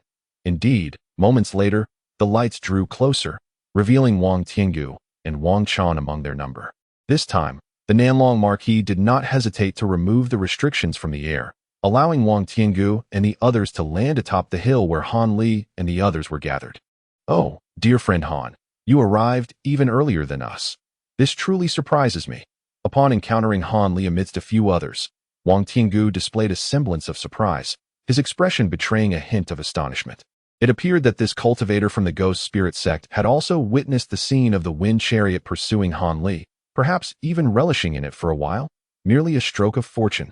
It is commendable that Taoist Wang, accompanied by two juniors, emerged unscathed. Han Li cast a leisurely glance at Wang Tiangu and the two individuals beside him, responding in a measured tone, hinting at deeper implications. Haha, the cultivators tailing the three of us are not particularly swift. Together with my two juniors, we employed the escape techniques from our sect and easily outpaced them. How could they possibly compare to those wielding the wind chariot? Wang Tiangu replied dismissively. Upon hearing this, Han Li inwardly scoffed, preparing to speak further when his expression suddenly shifted, rendering him silent. Fellow Taoist, you has also arrived. It seems our luck is indeed favorable. We have all made it here safely. I was beginning to ponder whether the absence of one or two allies would hinder the breaking of the restrictions, Nanlongho remarked, lifting his gaze to the sky, his face alight with joy. The others, hearing this, could not help but smile as well, if it were indeed the case that the absence of a member could thwart their quest for treasures. They would all be equally disheartened. Wait, it seems fellow Taoist you is being pursued, and appears somewhat flustered, interjected the elderly man in white, who had remained silent until now, his demeanor suddenly grave. At this declaration, Han Li and the others were taken aback, hastily looking in that direction. In the distance, a white rainbow was indeed racing towards them, closely followed by two streaks of red and green light. Relentless in their pursuit, in the blink of an eye, they reached the small hill where Nanlongho and the others stood. Nanlongho's expression darkened instantly. However, there are only two cultivators present. Let us all take action, Nanlongho declared decisively, his form transforming into a golden radiance as he ascended into the sky. The others exchanged glances, and without dissent, they too revealed themselves. In an instant, 8 beams of diverse colors surged from the hilltop. Hastening to confront the approaching white rainbow, the white rainbow, initially on a direct course towards them, quickened its pace upon witnessing this scene, soon arriving before Han Li and the others, the light dissipating to reveal the cool-faced cultivator Yu. His complexion appeared somewhat pale, suggesting he had sustained some loss of vital energy. Thank you, fellow Taoists, for your timely assistance. I am immensely grateful, the cool-faced cultivator said, clasping his hands in salute, his anxious demeanor vanishing, replaced by a hint of gratitude. Not at all. Are you unharmed, fellow Taoist? However, why are there 2 cultivators pursuing you? I recall there was originally only one, Nanlongho inquired, having also halted his radiant escape. Now floating in midair, feigning concerned, no harm done. But I had to contend with the first pursuer for most of the day, and then they brought along a companion that I had no choice but to lead them on a wild chase for 2 days and nights, which has drained my vital energy somewhat, the cool-faced cultivator replied with a wry smile, a touch of helplessness evident in his tone. That explains why you fled so swiftly, facing 2 cultivators of equal rank. Aside from Taoist Nanlongho and Taoist Yun, the rest of us could only avoid their brilliance, the elderly woman sighed, adding her thoughts. However, the 2 individuals pursuing their fellow Taoists, setting aside their formidable abilities, display an audacious spirit. Even now, they show no inclination to retreat. They truly intend to strike a rock with an egg. Han Li gazed into the distance and suddenly chuckled lightly. In truth, it was unnecessary for Han Li to voice this. Others had already observed it. Upon seeing Han Li and his companions appear, the 2 sorcerers across the way halted at a distance, not fleeing immediately, but instead coldly scrutinizing them from their position.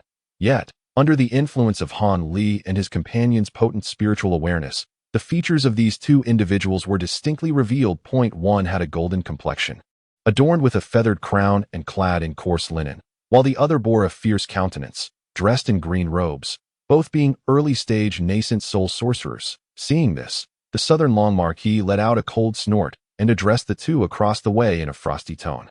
You 2 Taoists still refuse to depart. Do you truly wish for us to take action? Are you not afraid that a moment's carelessness might lead to your utter annihilation? His words brimmed with a sense of menace. Such bold claims, replied the linen-crowned sorcerer, his voice sharp, though we may not be your match. To suggest that you could obliterate us is rather presumptuous. We have no intention of engaging in a direct confrontation.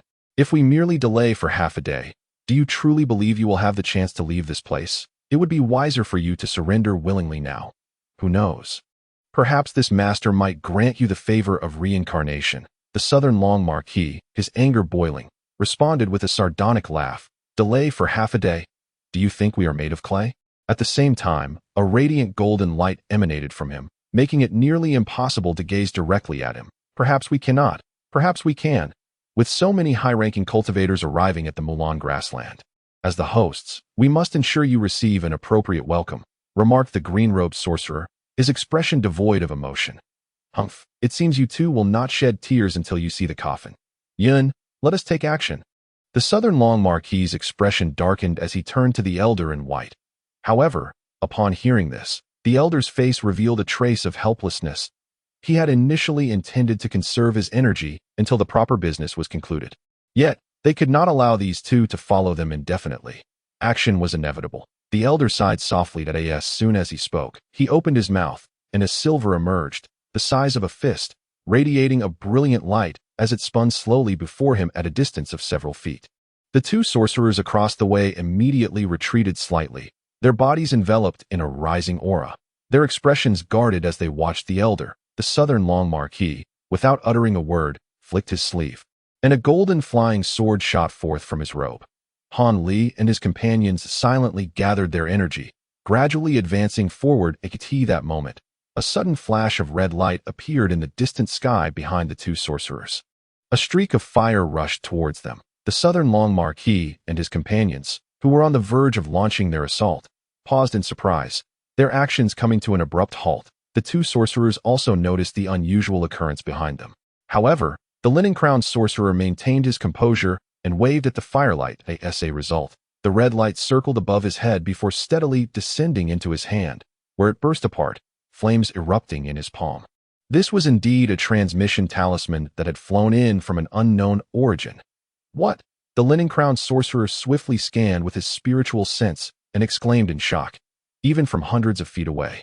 Nanlong Ho and the others could clearly discern the astonishment etched upon the man's face. Suddenly, he turned his head, his lips moving as he communicated in hushed tones to the green-clad sorcerer beside him. The sorcerer, whose visage was twisted in a grimace, listened intently, and upon hearing just a few words, his expression shifted dramatically, prompting him to exclaim softly.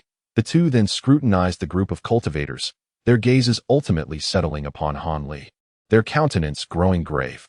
Han Li maintained an outward calm, yet an inkling of concern crept into his thoughts that it was likely related to the Moose surname elder being grievously injured by him, and the subsequent escape of only the nascent soul. Could it be that these two shared a profound connection with that elder? Han Li pondered discreetly, while the two sorcerers cast a fierce glare in his direction before exchanging glances filled with hesitation. After whispering a few more words to each other, a radiant aura enveloped them, and without further ado, they transformed into two streaks of crimson and emerald light, soaring back the way they had come. This left Nanlong Ho and the others momentarily stunned, yet after a brief hesitation, none pursued them. In the blink of an eye, the two had vanished into mere points of light, ultimately disappearing beyond the horizon. Han Daoyu, those two seem to regard you with great interest. Do you recognize them? Wang Tiangu, with an enigmatic smile that hinted at deeper meanings, suddenly inquired from the side. That I do not know them. This is my first visit to the Mulan grasslands. How could I possibly recognize those two? Han Li replied without hesitation, his demeanor unruffled. Upon hearing this, Nanlong Ho furrowed his brow for a moment, but soon relaxed. Very well, regardless of what transpired with those two sorcerers, we must vacate this place and unravel the restrictions to expedite our acquisition of the treasure. This is the territory of the Mulan people, and we cannot linger here. Nanlong Ho stated nonchalantly, refraining from probing further into the earlier incident. Seeing that Nanlong Ho had spoken thus, Wang Tiangu promptly fell silent, while the others, though equally puzzled, chose not to voice their thoughts. After all, the demeanor of those two sorcerers suggested they bore some grudge against Han Li, and the group had little desire to entangle themselves in such matters. Thus, under the guidance of Nanlong Ho and the elder in white, they transformed into beams of light and swiftly departed the locale, heading westward along the periphery of the grassland.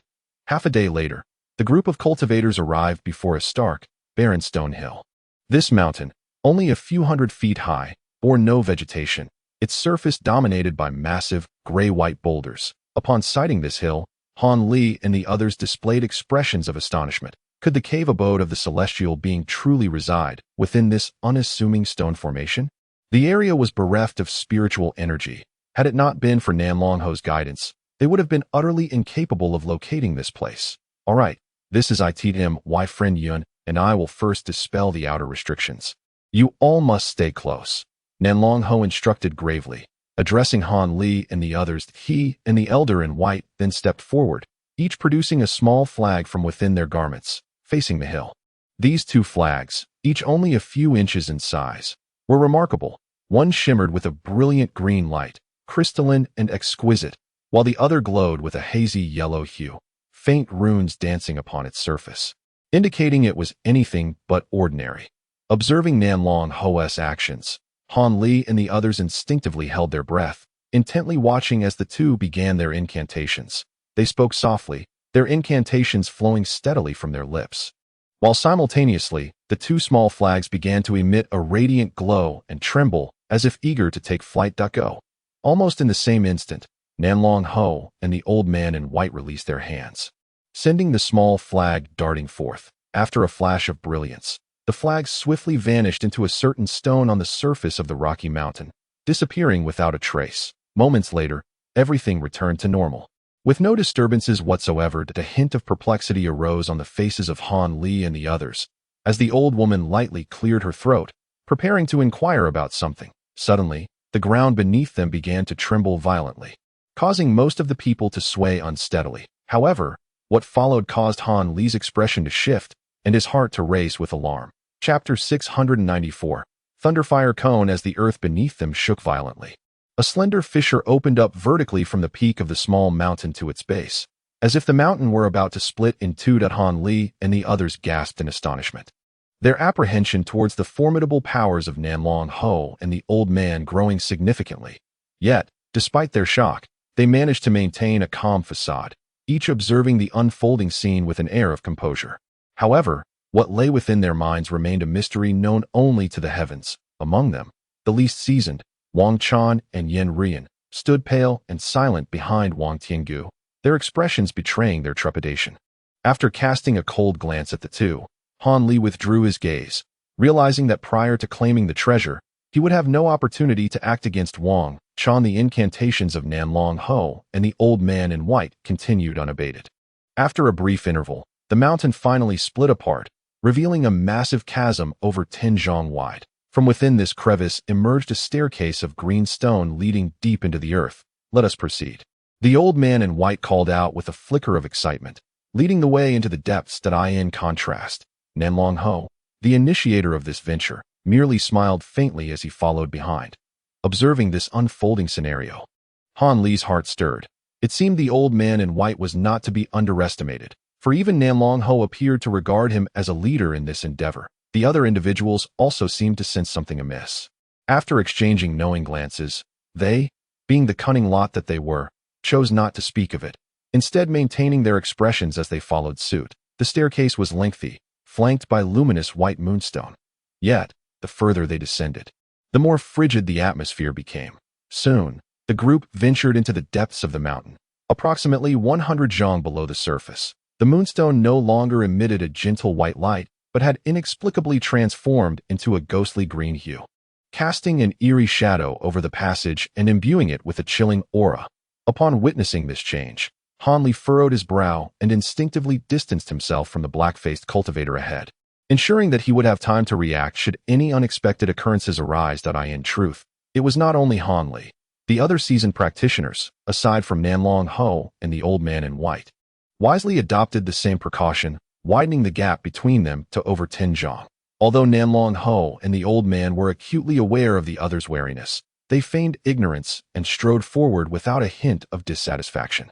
After a duration long enough for a meal, Han Li and the others finally stepped into a mysterious hall that was deemed mysterious due to the shimmering blue light that adorned its walls. And the entire chamber sparkled as if hewn from immense emeralds, radiating an astonishingly brilliant luster. Standing within the vast expanse of this grand hall, which stretched dozens of feet wide, the expressions of all present reflected sheer astonishment. Surely, these objects could not possibly be genuine jade. The moment Han Li entered the hall, he swept his divine sense across one of the walls. However, upon contact, his awareness was rebuffed, unable to penetrate even the slightest fraction. Undeterred, Han Li directed his divine sense to explore the other areas of the hall, scrutinizing every corner. The results were uniformly the same.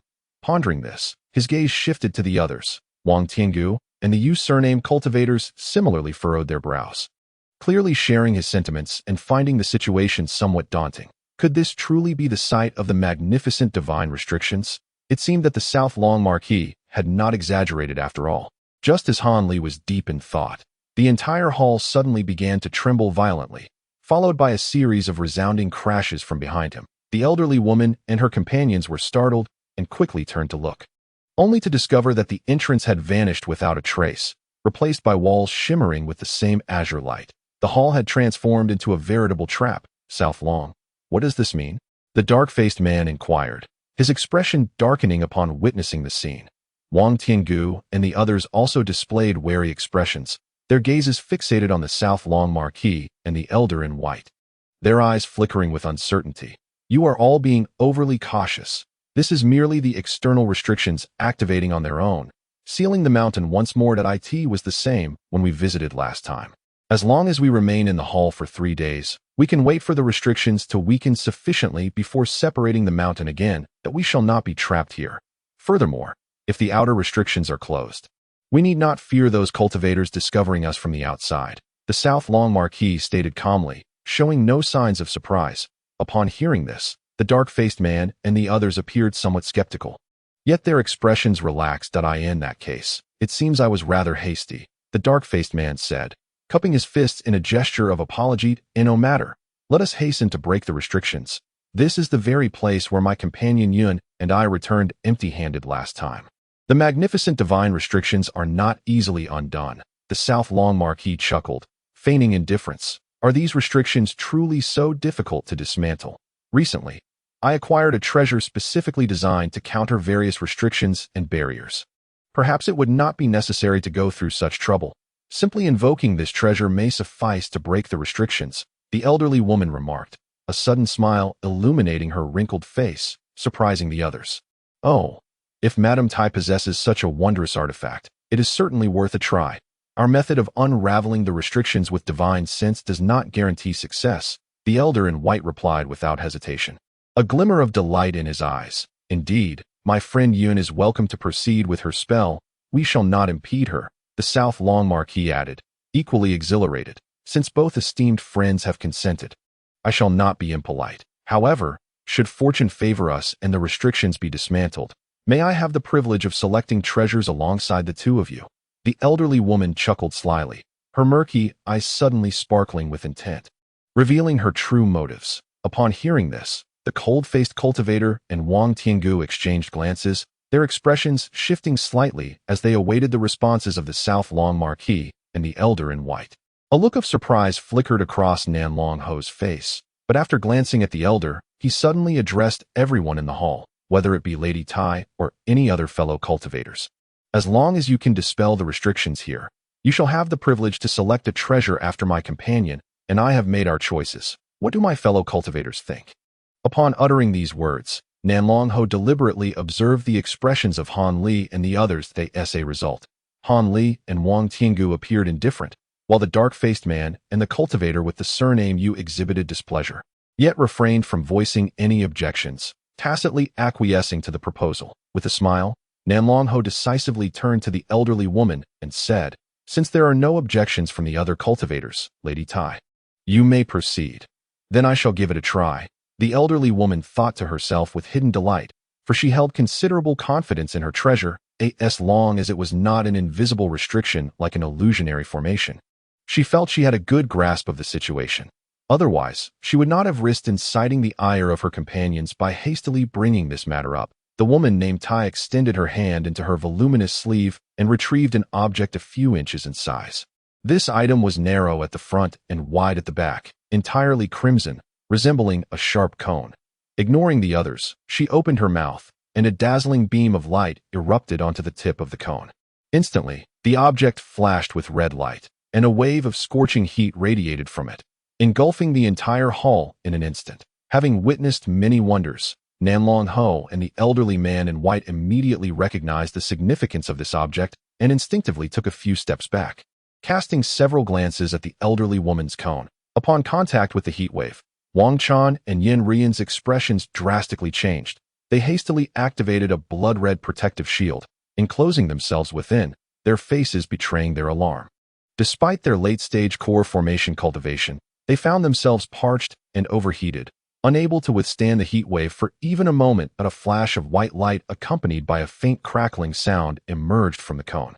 Han Li and the others, taken aback, focused their attention closely. It was then they noticed that within the fiery red flames of the cone, faint arcs of white lightning danced incessantly. This treasure was indeed an ancient artifact possessing both fire and lightning attributes. Immediately, a myriad of expressions fell upon the elderly woman from all directions. Yet, she seemed oblivious to their gazes, casting a deep glance at the azure, misty wall before her, and with a flick of her wrist, she hurled the lightning fire cone into the air. The flames blazed, accompanied by a low, rumbling sound. The cone spun rapidly above her head, transforming into a beam of brilliance that vanished in an instant. All that remained was a faint red and white silhouette darting swiftly within the hall, its speed so astonishing that it left the onlookers aghast. Han Li was equally astonished. It was the first time he had encountered such a rapid ancient artifact that could match his own escape speed. In a confrontation, even a nascent soul cultivator would find it difficult to evade. Should he encounter it, aside from employing his wind and thunder wings, he truly would have no means of defense. Chapter 695. Taking action, the elderly woman pointed at the faint silhouette in the air. Instantly, the red and white brilliance flashed, and the lightning fire cone arrived before the blue crystal wall without hesitation. Striking it fiercely, a dull thud reverberated through the air, and in an instant, arcs of electricity and flames erupted violently, engulfing the surface of the wall and rendering the interior momentarily obscured. Observing this spectacle, Han Li's pupils constricted slightly. Although he had not personally experienced the might of the Thunderfire Cone, the current fluctuations of spiritual energy suggested that this treasure possessed formidable power. It was no wonder that Madame Tai expressed such unwavering confidence in her trial. Yet, when confronted with the Tai Miao divine ban, mere displays of this sort of divine ability would likely be insufficient. Before Han Li could ponder further, the wrath of the Thunderfire dissipated. The Thunderfire Cone hovered gently a few inches away from the wall. Yet the crystalline surface remained unscathed. Not even a hairline fracture evident. The hint of disappointment appeared on the face of the Nanlong Marquis, yet he maintained a smile and remarked, "While this treasure exhibits considerable power, it still falls short of breaching the Tai Miao divine ban." "Thank you, Taoist Tai. Let us see if any of our other companions possess the means to dismantle this restriction." "Humph. Did I ever claim that this is the true extent of this treasure's might? My previous attempt was merely a preliminary probe," the elderly woman retorted, seemingly a bit flustered. Taoist Tai, if you have any further techniques, do not hesitate to unleash them," exclaimed the Nanlong Marquis, his eyes gleaming with excitement. Hearing this, the elderly woman refrained from further discourse. With a swift gesture, the previously stationary Thunderfire Cone transformed into a beam of radiant light, shooting back towards the crown of her head, under her command. It began to spin in midair, accelerating rapidly as the lightning and flames intertwined, producing a low, eerie hum. Witnessing this, the onlookers were invigorated, their eyes fixed in rapt attention.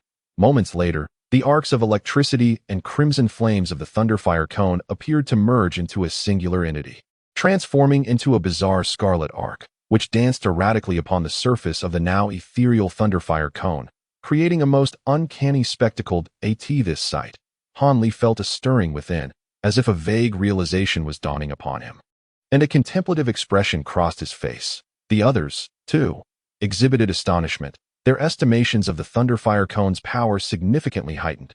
Just then, the elderly woman uttered a single word, "Break." A sound akin to tearing through the void resonated as the now almost imperceptible Thunderfire Cone, accompanied by its eerie scarlet arcs, vanished in a flash, plunging once more toward the crystalline wall.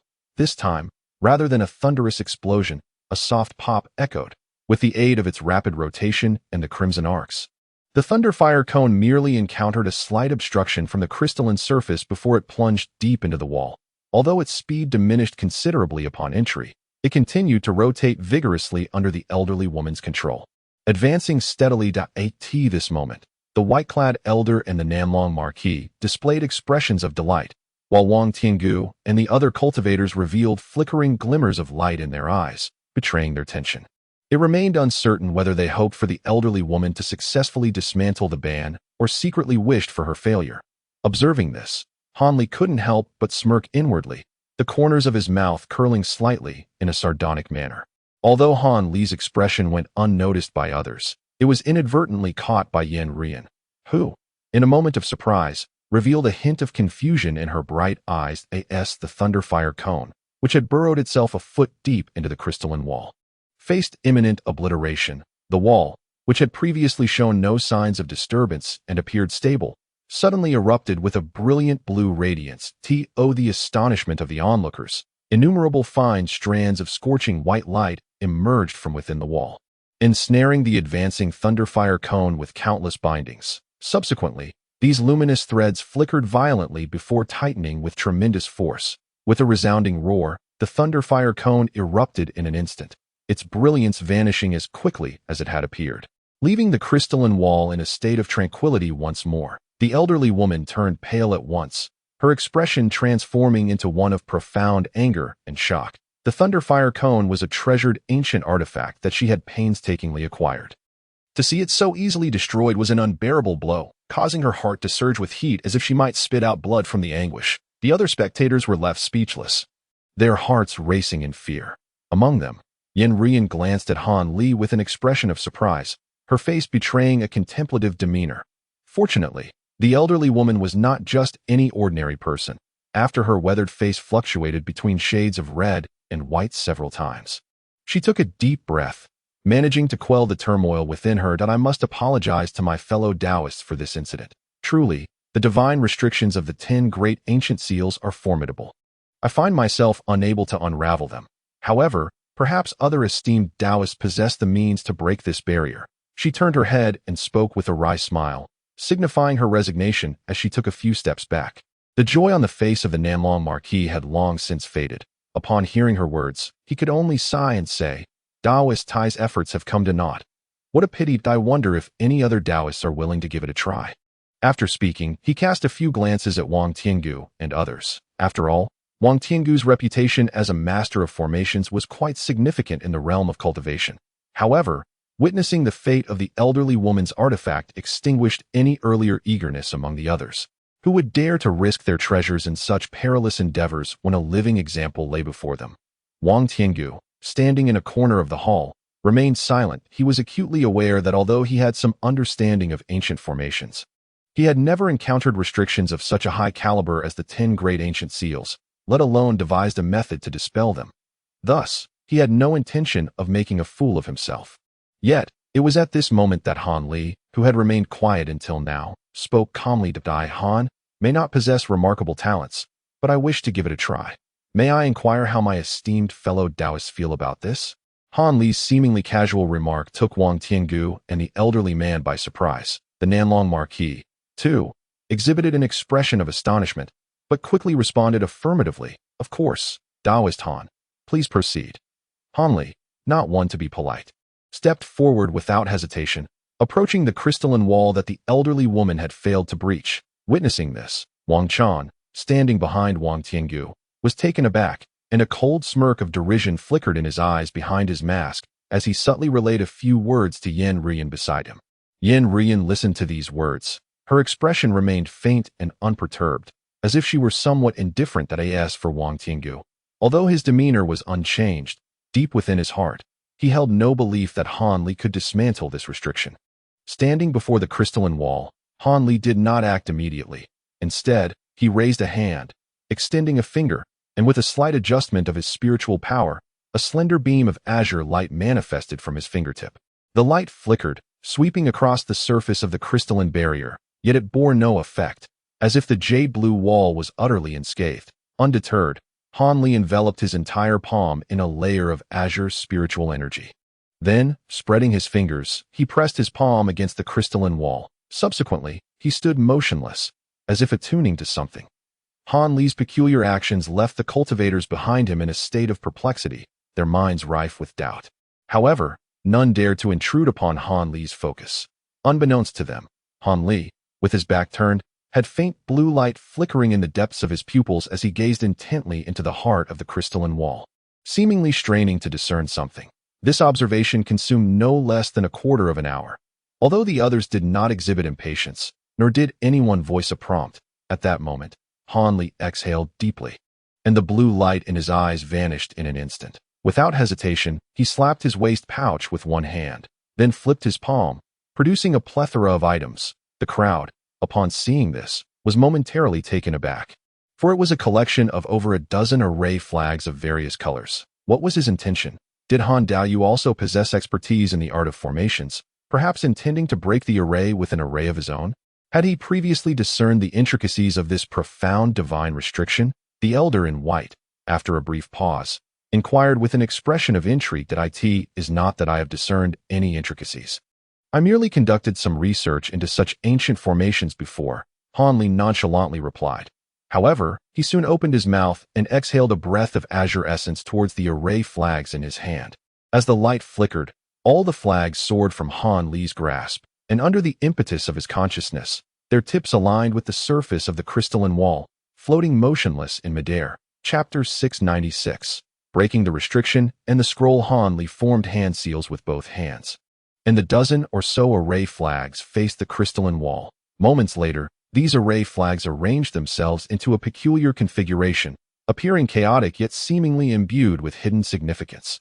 Just then, Han Li's voice resonated with a low, cryptic incantation, followed by a series of hand gestures that accurately struck each of the array flags. Instantly, the flags trembled, radiating vibrant hues, and threads of light simultaneously shot forth from the array flags, intertwining them into an enigmatic formation. Wang Tiangu, Nen Longho, and other cultivators well-versed in formations furrowed their brows upon witnessing this scene. They found the formation somewhat familiar, yet had never truly encountered it, prompting them to ponder deeply in hopes of discerning some insight. However, Han Li seemed disinclined to allow the other cultivators to delve into the intricacies of the formation's arrangement. With a sharp exclamation, blinding white light suddenly erupted from his entire being. Those who were focused on the formation, caught off guard, instinctively shut their eyes. Yet, these seasoned beings were simultaneously startled, quickly channeling their spiritual power into their eyes, reopening them in haste.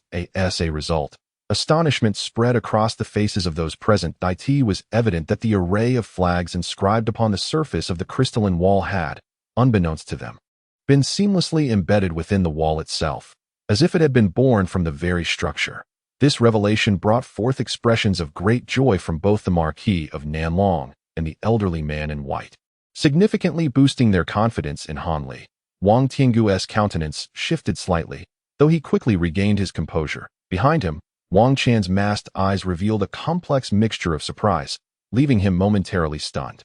Yin Ruyan, however, furrowed her delicate brows as she cast a glance at the array within the crystalline wall, blinking her beautiful eyes, a hint of perplexity gracing her exquisite features. At this moment, Han Li stepped forward to the crystalline wall, pressing his hands against its surface, as his fingers emanated a soft azure glow. Simultaneously, the array within the wall seemed to respond in kind, erupting with a radiant display of five-colored light at its center. This brilliance intensified, gradually filling the entire crystalline wall with an extraordinary splendor. While the onlookers were captivated by the spectacle, Han Li withdrew his palm from the wall, shifting his form to stand before another crystalline wall. After gazing for a while, he produced a set of array flags, meticulously arranging them to form a static array identical to the original. Following a flash of white light from his body, he seamlessly embedded this array into the crystalline wall. This time, having taken precautions, the Marquis of Nanlong and the others, shielded by their spiritual power, observed Han Li's actions with clarity, marveling at his seemingly effortless breach of the crystalline barrier.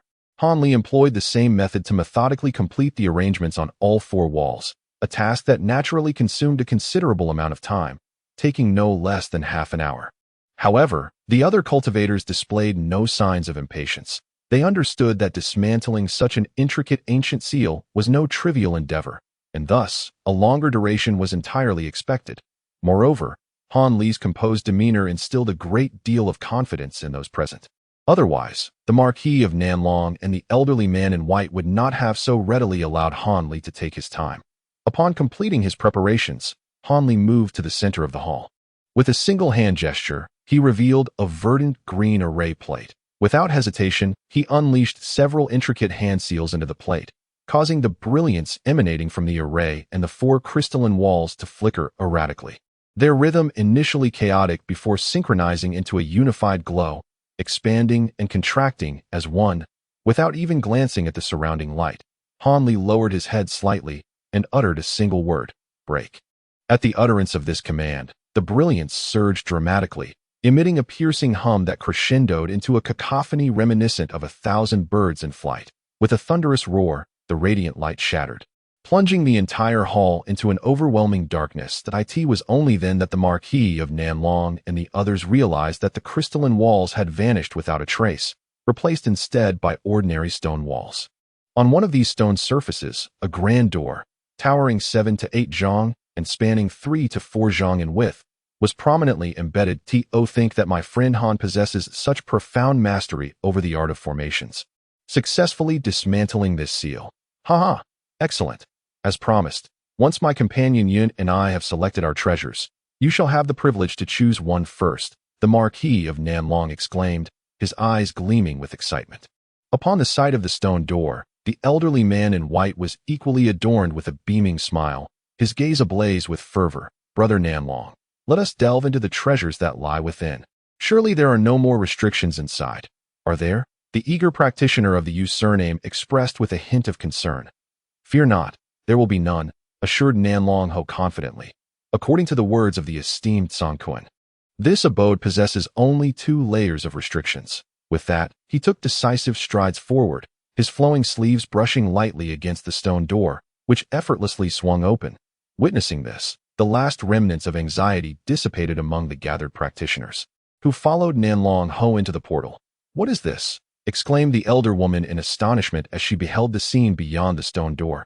Not just her, but Han Li and the others also displayed expressions of surprise. Behind the door lay a grand hall, several times larger than the previous one, yet in the center stood a petite and exquisitely crafted pavilion. This pavilion was entirely sculpted from glistening white jade, standing a height of over 10 zhang, with only 2 stories, yet it was remarkably intricate. Above the pavilion's several zhang high entrance, 3 silver characters were inscribed, UG Pavilion. However, the construction of a pavilion within the hall seemed rather peculiar. In front of the UG Pavilion, there rested an ancient altar, darkened and yellowed with age, upon which lay a silver-white scroll measuring several feet in length, gleaming with an extraordinary luster. The rest of the hall was devoid of any other items. With no signs of additional doors, could the treasures be hidden within the pavilion? This thought crossed the minds of all present. Nanlong Ho and the elderly man in white exchanged glances. Ultimately, Nanlong Ho remained still. While the elder approached the altar with a cautious demeanor, the elder woman and Wang Tiangu felt a stir in their hearts, yet none attempted to intervene, merely observing the actions of the elder with cold eyes. The elder, instead of reaching directly for the scroll, hesitated for a moment before releasing a plume of white mist from his mouth. This mist enveloped the scroll, lifting it into the air, where it unfurled with a swift motion, revealing an image of a scholar with a long sword on his back. Gazing skyward, "Is this the esteemed Song Kun?" inquired the cold-faced practitioner, studying the embroidered image with curiosity. Perhaps so. However, given that this image is enshrined here, it must hold some significance, although it likely is not of great value, Wang Tiangu remarked, casting a discerning glance at the Jade Pavilion. Let me give it a try, the elder of the Yun surname proposed after a moment of contemplation. He then formed hand seals and flicked his fingers, sending several red incantations to strike the image. The surface of the embroidery shone brilliantly for a brief moment, but soon returned to its original state, revealing no anomalies. This is rather odd. Yet, it could merely be an ordinary embroidered picture, the elder from the Yun surname stated with a hint of hesitation. Given this, let us temporarily set this item aside. Once we have located the other treasures, we shall determine its fate. Then do any of the esteemed friends have objections? Nanlong Ho suggested after a moment of silence. I have no objections. I shall abide by your counsel. The elderly woman affirmed with a sly smile as she glanced at the scroll. The others, having yet to encounter any additional treasures, were naturally indifferent to the matter. The elderly figure with the surname, Yun, carefully stowed away the scroll, placing it meticulously into his storage bag. Let us proceed to the attic for a glimpse, exclaimed Nanlong Ho, his gaze fixed upon the loft, a flicker of eagerness illuminating his expression. Consequently, the group navigated around the offering table and approached the tightly shut door of the small building.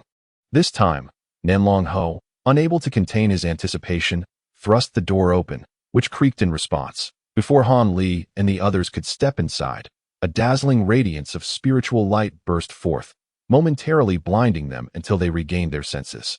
Within the first level of the loft, 3 slender ebony racks stood, each adorned with an array of items radiating a captivating brilliance. At this sight, both Nanlong Ho and his companion, as well as the cultivators such as Wang Tiangu, displayed expressions of sheer delight. However, seasoned and cunning as they were, none dared to commit any foolish acts that might provoke danger. All present suppressed their fervent excitement and cautiously stepped into the loft. Beginning to scrutinize the treasures displayed upon the wooden racks, the 3 racks were arranged in a triad, positioned centrally within the first level of the loft. The first rack was laden with an assortment of ancient treasures and magical artifacts, totaling an impressive 16 pieces. The second rack showcased a variety of rare materials, ranging from fist-sized metallic blocks to blood-red stones that gleamed like gemstones. The third rack contained the fewest items, merely a handful of small bottles, each a few inches in size, presumably containing various elixirs. Han Li surveyed the treasures with an impassive expression, revealing neither joy nor sorrow. Although the others maintained a facade of calm, none ventured forth to recklessly handle the artifacts. Their gazes were already discerning the functions and values of the items before them, contemplating what advantages they might secure during the division. After a considerable time, Nanlong Ho stepped forward to represent the group, meticulously examining each treasure, while the others engaged in seemingly amicable discussions regarding the origins and uses of the items. However, only they understood the ulterior motives brewing within their minds. At this moment, Han Li began to glance around, taking note of the surroundings beyond the racks. Aside from a meditation mat and a pot of vibrant green grass perched at the window, there was naught else in sight. Intrigued, Han Li contemplated approaching the greenery when, in a flash, the elder in white had already darted to the mat. With a swift motion, he seized the mat and began to inspect it closely. Furrowing his brow, Han Li moved towards the small grass at the window, examining it with care. Senior Han, are you also interested in this condensing grass? A melodious voice interrupted, revealing Yen Rian standing gracefully behind him. The condensing grass differs from other spiritual herbs. Its potency is most robust at a century's age. Now, after who knows how many years here, it holds little value. Han Li remarked coolly. A cursory glance revealed Wang Chan excitedly whispering something to his second uncle. Wang Tiangu, completely oblivious to the unfolding scene, to my astonishment. Senior Han is not only proficient in formations, but also possesses knowledge of alchemy. Such is my admiration. Yen Rian smiled faintly, her bright eyes shimmering as she spoke in a delicate tone. Observing the woman's eagerness to engage in conversation, Han Li felt a surge of wariness within him, and he responded brusquely. Alchemy. Merely a trivial skill. Are you not aware of the relationship between myself and your esteemed husband? Do you not fear inciting his ire by conversing so freely with me? How could I be unaware? It is precisely for this reason that I, in my audacity, wish to mediate the enmity between you and my husband. Yen Rian replied, her smile fading, her lips curling into a resigned expression. Mediation, your demonic sect, and our heavenly Tao alliance are fundamentally adversarial. What is there to mediate? Han Li raised an eyebrow, a flicker of derision crossing his countenance. Upon hearing Han Li's words, Yen Rian displayed a bitter smile, parting her lips as if to speak further, but at that moment, the distant Nanlong Marquis suddenly called out, "All friends, please gather. Let us first allocate the treasures on this floor, and then we shall proceed to the second level." Upon hearing this, Han Li immediately disregarded Yen Rian and made his way over. The exquisite woman, after a few fleeting expressions of uncertainty, gracefully followed in his wake. When Wang Chan noticed Yen Rian trailing behind Han Li, a glimmer of surprise flickered in his eyes, but after scrutinizing her for a moment, he chose to remain silent, concealing his thoughts that AS for Wang Tiangu. He too witnessed this scene but maintained his usual demeanor, appearing utterly oblivious. All right, we have conducted the inventory. There are a total of 6 ancient treasures and 10 magical artifacts here. The materials and elixirs have been categorized into 8 portions based on their value. Naturally, what everyone desires most are the ancient treasures, as they can unleash their full power without the need for refinement. However, these magical artifacts are not to be underestimated. They are remnants of formidable adversaries slain by the revered Qiongkun, and their might is truly extraordinary. Even if they can only exert 70% of their power and require some time for refinement, they are undoubtedly worth it. Therefore, the choice of ancient treasures or magical artifacts will depend on the inclinations of each esteemed friend. The Namlong Marquis addressed the assembly calmly. Having gathered the items onto a shelf, I am of advanced age, and I have no time to refine magical artifacts. I shall take but one ancient treasure. The elderly woman asserted without hesitation, leveraging her age as a justification. Upon hearing this, the others maintained their composure, yet inwardly they all shared a silent scoff. Just then, however, Wang Tiangu suddenly posed a significant question to the Namlong Marquis. Why do you and Taoist Yun not select treasures first? There may be nothing left that you desire on the second floor. What do you mean by that, Brother Wang? The Namlong Marquis' expression shifted dramatically, but he quickly adopted a stern demeanor. The elderly figure in white also cast a disapproving glare at Wang Tiangu. Nothing much. I merely believe it would be a pity if you two did not make a selection now. Wang Tiangu replied, seemingly unfazed, with a soft smile. Humph. There is nothing here that warrants an initial selection by me or Taoist Yun. Whether Han Taoist wishes to exercise this privilege is entirely up to him. The expression of Namlong Ho turned somewhat frosty as he spoke, seemingly displeased by the previous remarks. I too shall refrain from exercising this authority for the moment. Let us discuss this matter further on the second level. Han Li casually remarked while stroking his chin. In that case, we shall divide these treasures equally among ourselves. Those who desire the ancient relics shall forfeit their right to select from the magical artifacts below. What do my fellow cultivators think? Wang Tiangu spoke without reservation. That is an excellent proposal. I am in agreement. Let it be so. The others concurred, finding the arrangement fair. Naturally, Han Li had no intention of selecting any magical artifacts.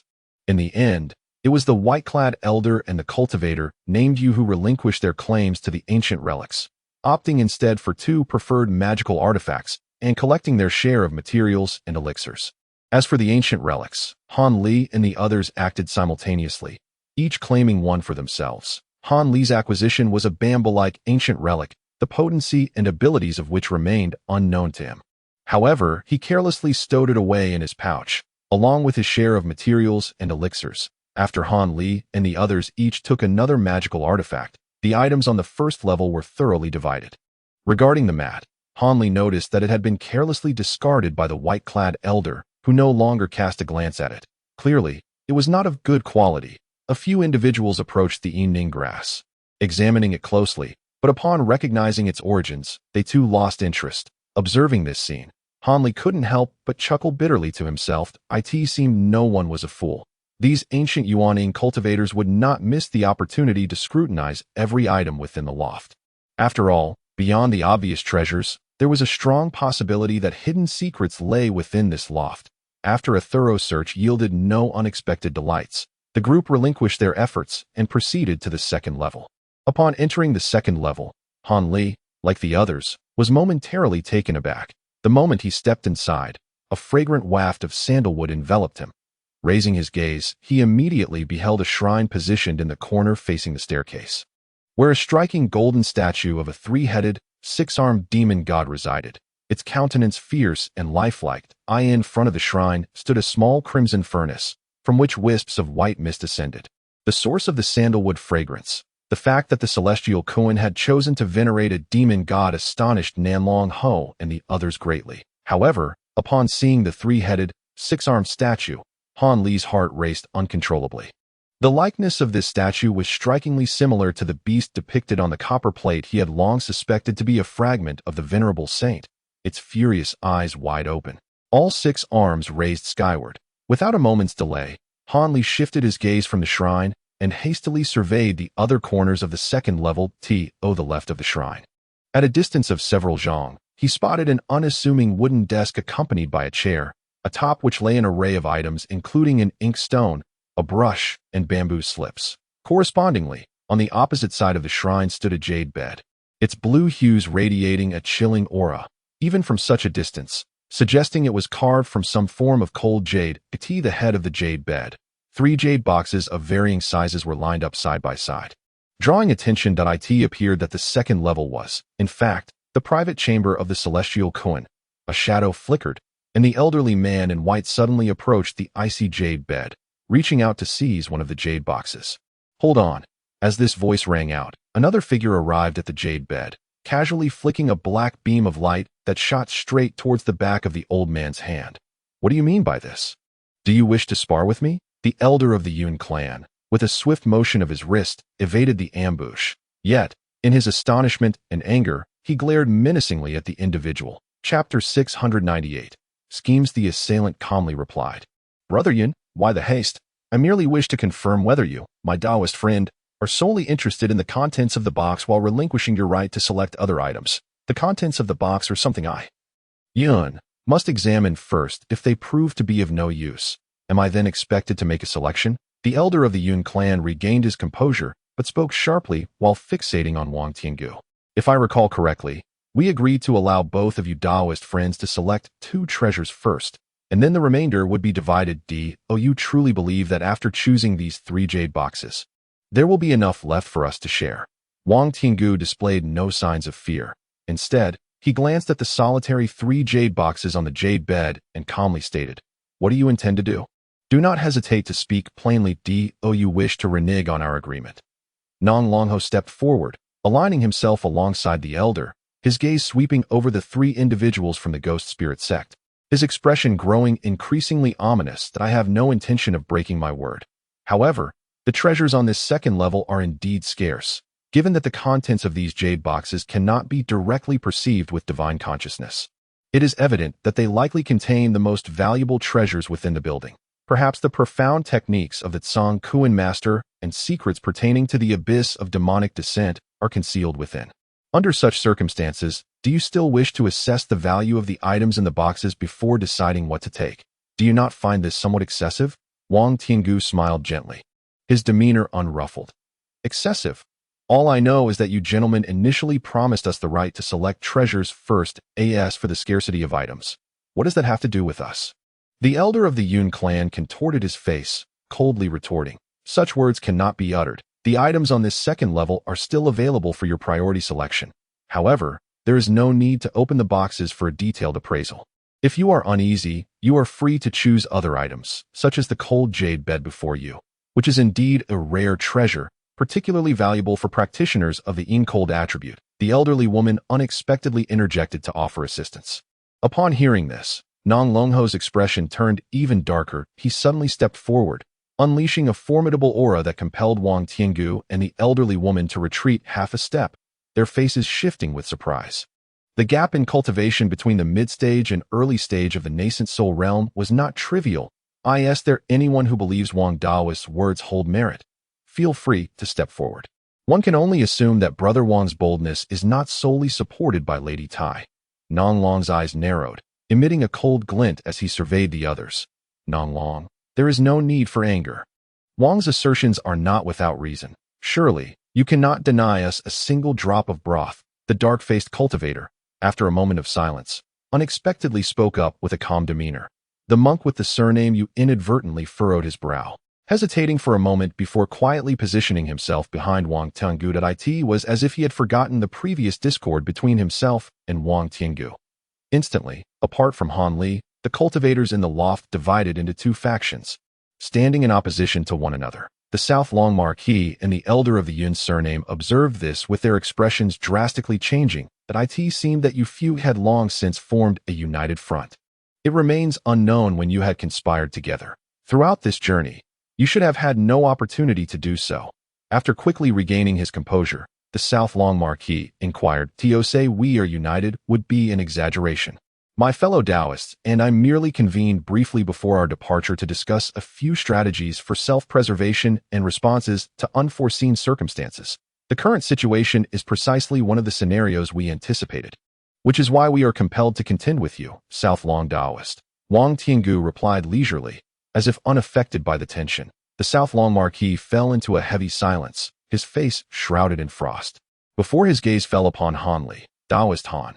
Do you share this perspective? He asked, his tone grave. Now, with 2 mid-stage nascent soul cultivators confronting 4 early-stage nascent soul and 2 late-stage core formation cultivators, the balance of power appeared evenly matched. Han Li, who had remained non-committal thus far, had suddenly become a figure of great significance. Upon hearing this, Han Li did not respond immediately. Instead, he slightly tilted his head, casually observing Wang Tiangu and the others, taking note of their expressions. Wang Tiangu, not only maintaining his usual demeanor, even offered Han Li a calm smile, showing no trace of concern. Meanwhile, Wang Chan and Yan Rian behind him displayed looks of confusion, seemingly unaware of Wang Tiangu's alliance with others. However, soon after, Wang Chan's eyes gleamed with excitement, while Yan Rian appeared somewhat flustered. The woman from the Tai family and the monk with the surname Yu showed no signs of panic. Yet their gazes toward Han Li were icy and devoid of emotion. The sense of unease gripped Han Li's heart as he instinctively sensed something amiss. His vigilance heightened. He casually moved a few steps away from both factions, then chuckled lightly, saying, I have no objections whatsoever. Regardless of what conclusions Taoist Wang and Brother South Long reach, I shall not oppose them. Upon hearing Han Li's words, the South Long Marquis was not overly surprised. Han Li's neutrality had been evident from the outset. His earlier inquiry was merely for confirmation. Thus, the South Long Marquis relaxed his expression and nodded at Han Li, then shifted his gaze away, directing a cold sneer at Wang Tiangu, as if preparing to voice his thoughts. However, at that moment, the elder in white suddenly stepped forward, chillingly stating, Brother South Long, why waste breath conversing with them? Do these individuals truly believe that by joining forces, they can compel us to yield? Such delusions are utterly absurd. As soon as he finished speaking, the elder opened his mouth, a flash of white light flickering, as if preparing to unleash a magical artifact from his very being. Yun brother, hold on, I wish to you. The South Long Marquis furrowed his brow, attempting to dissuade the elder from his reckless action. After all, should a confrontation arise, they had little confidence in their chances. Yet unexpectedly, the elder turned sharply at his words, a silver wheel shooting forth, striking the South Long Marquis with lightning speed. A dull thud reverberated through the in the incredulous expression of Nam Long Ho. The silver will sliced through his protective golden light and struck directly against his chest. Not only was he sent stumbling back several paces, but a significant dent also formed in his chest. A mouthful of fresh blood spilled forth as the golden light flickered. Recovering from his astonishment, Nanlong's fury ignited. He promptly flicked his sleeve, unleashing a golden small sword that shot from his palm, fiercely aiming towards the elder of the Yun clan. However, the elder merely swayed, swiftly positioning himself beside Wang Tiangu and others, raising his hand to retrieve the silver wheel, which effortlessly deflected the golden sword. He then fixed a cold gaze upon Nam Long Ho's chest. Beneath the tattered fabric, a glimmer of azure light revealed a piece of armor. Qingxi armor. Indeed, you have donned this treasure close to your skin. The elder of the Yun clan murmured, his expression inscrutable. Very well. I did not expect you to have been bought by them as well. A flush of crimson surfaced on Nam Long Ho's cheeks as he pressed a hand against his chest, staring fiercely at the elder with fiery eyes. Though the golden small sword shone brilliantly in front of him, it was evident to all that he had sustained grievous internal injuries. Be cautious. Fellow Taoists, we must not allow this scoundrel to escape.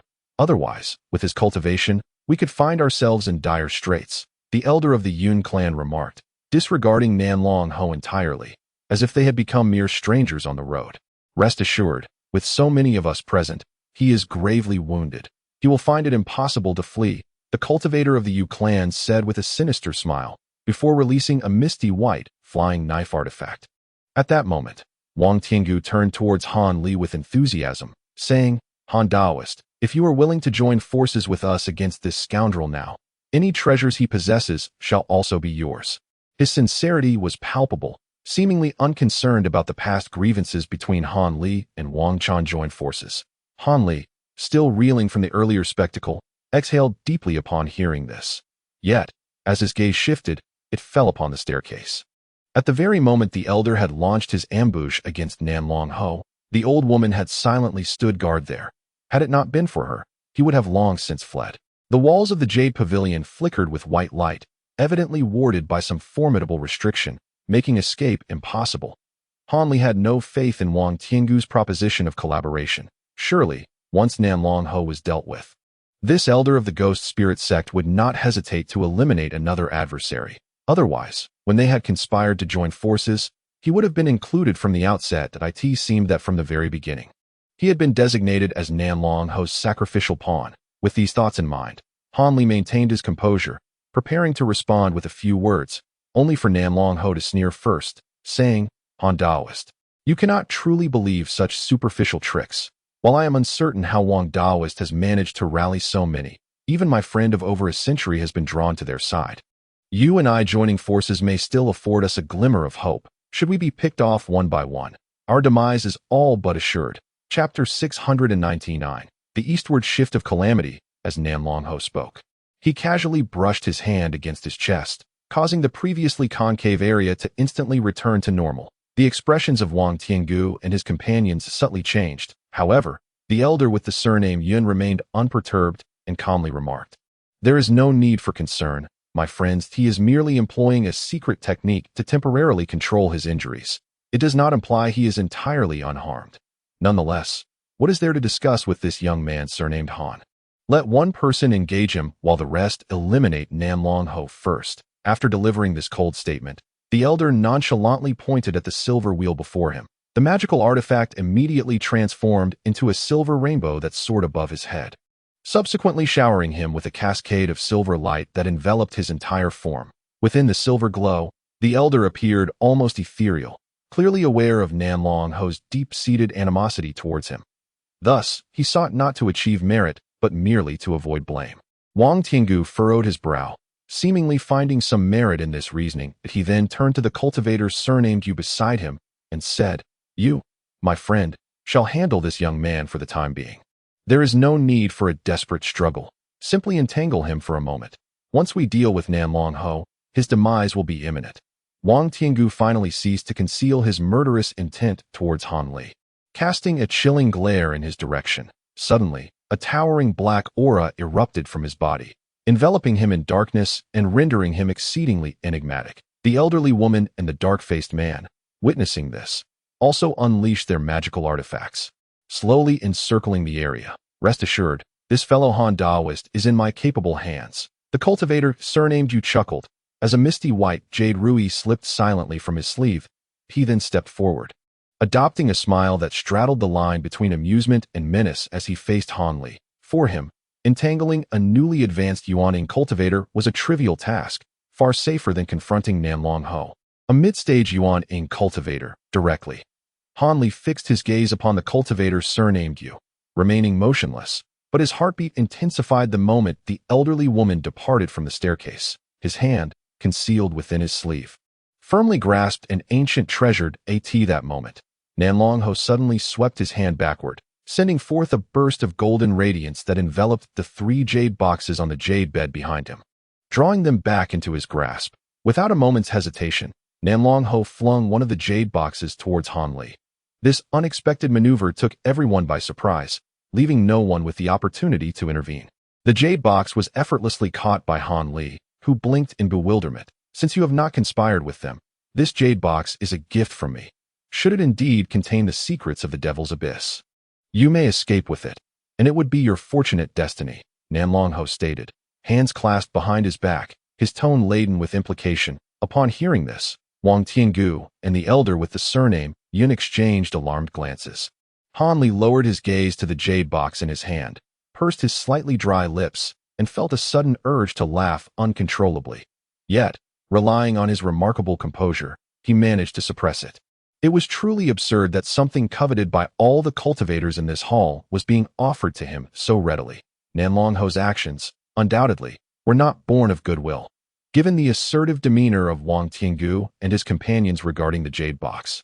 Its sudden bestowal upon him is clearly a stratagem to divert attention, enabling them to escape with diminished pressure.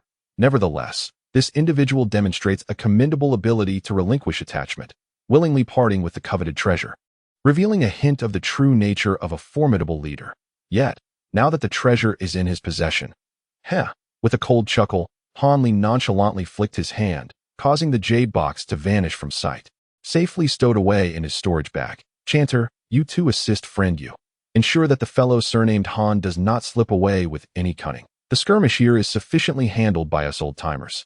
Wang Tiangu commanded, his expression darkening. Remarkably composed, he was not swayed by the allure of the jade box, only dispatching the weakest, Wang Chan and another, to keep an eye on Han Li, without reallocating additional personnel to confront him. The others exchanged glances, choosing silence. Although tempted by the treasure, they recognized that eliminating this southern long marquis would render Han Li, a mere early-stage nascent soul cultivator, easily subdued. Indeed, second uncle, I was just eager to meet this senior Han.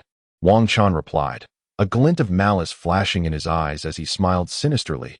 He then gestured to Yen Rian, beckoning her to follow as they approached Han Li. A fleeting complexity crossed Yen Rian's beautiful face, but she remained silent and trailed behind him. Han Li observed them with a detached glance, revealing no sign of concern. That it was somewhat amusing. Despite the tension in the loft, neither Wang Tiangu nor the southern long marquis seemed inclined to initiate an attack. This was not due to lingering sentiments, but rather an understanding that the southern long marquis, now a cornered beast, would unleash devastating fury if provoked, potentially taking one or two adversaries down with him. The peril of a dying counterattack from a mid-stage nascent soul cultivator was well understood by these seasoned veterans. Naturally, none wished to be the first to act, risking a lethal strike from their opponent. Moreover, they were not particularly worried about any delay on the Marquis's part. As long as he lacked the opportunity to meditate and recover, his injuries would only worsen, to their advantage. Curiously, the southern long marquis remained stationary, seemingly indifferent to his injuries. Yet, the crimson hue on his visage had intensified to a strikingly vivid shade, akin to dripping blood. This further deterred Wang Tiangu and his associates from acting rashly, fearing that he might employ some formidable life-or-death secret technique. Each of them focused coldly on the southern long marquis, not daring to blink. Meanwhile, the username cultivator held a similar stance towards Han Li, content to ensnare him without any intention of striking first. Wang Chan, on the other hand, yearned to eliminate Han Li immediately. Yet, aware of his own insufficient cultivation, he refrained from any reckless actions. Thus, while the loft was rife with murderous intent, an eerie stillness prevailed for a moment. After a brief period, Han Li, his expression contemplative, suddenly sighed softly. Although the sound was faint, it drew considerable attention in the current atmosphere. However, the cunning old-timers present, except for the surname cultivator across from them, remained unfazed, their eyes not even flickering towards him.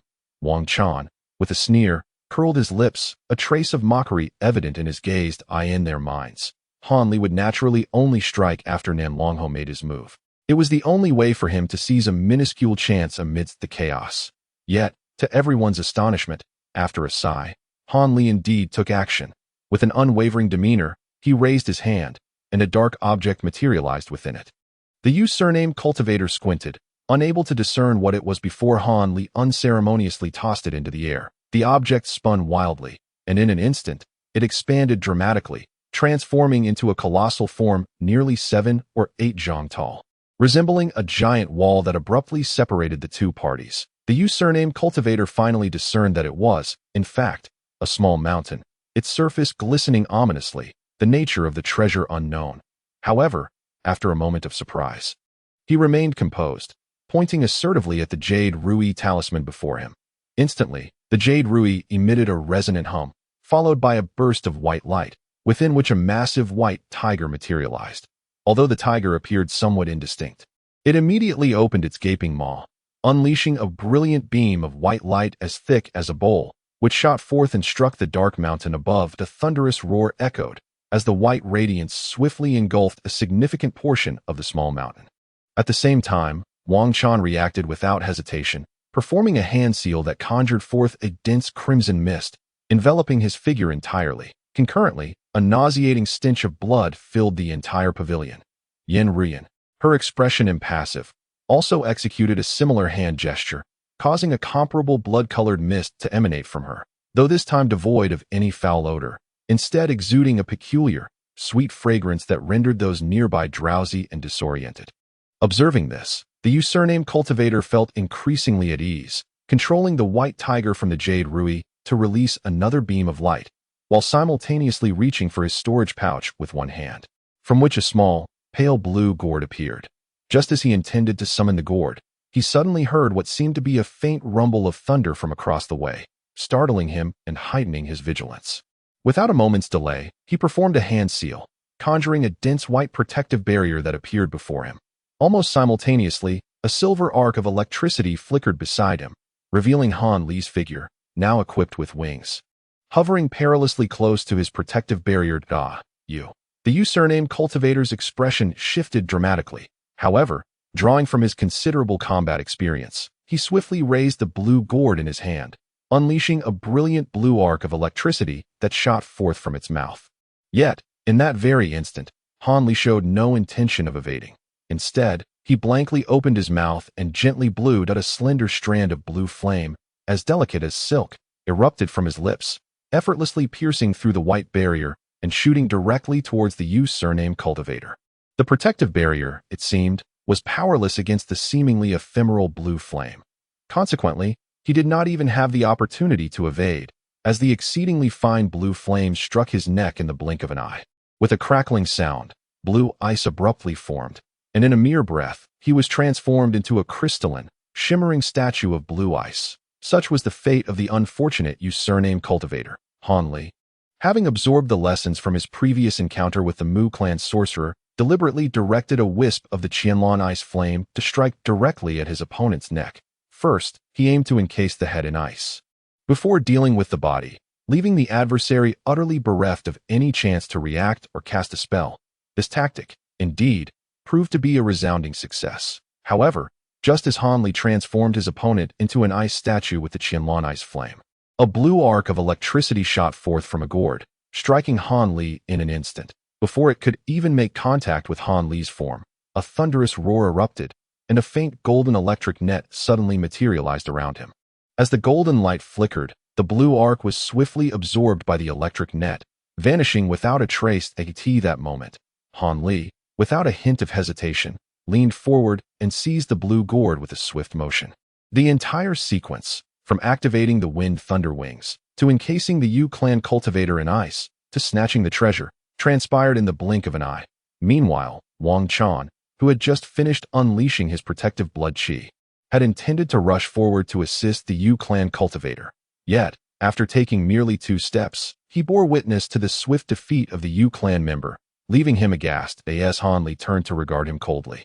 Wang Chan instinctively recoiled, hurriedly positioning himself beside Yen Ruyan, and fearfully shouted, "Let us cast our spells together to ensnare him with blood spirit techniques." Upon uttering these words, he roughly grasped one of Yen Ruyan's delicate hands, and a hurried incantation erupted from his lips, causing a surge of blood mist to rise. Although Yen Ruyan did not resist, a flicker of disdain crossed her eyes.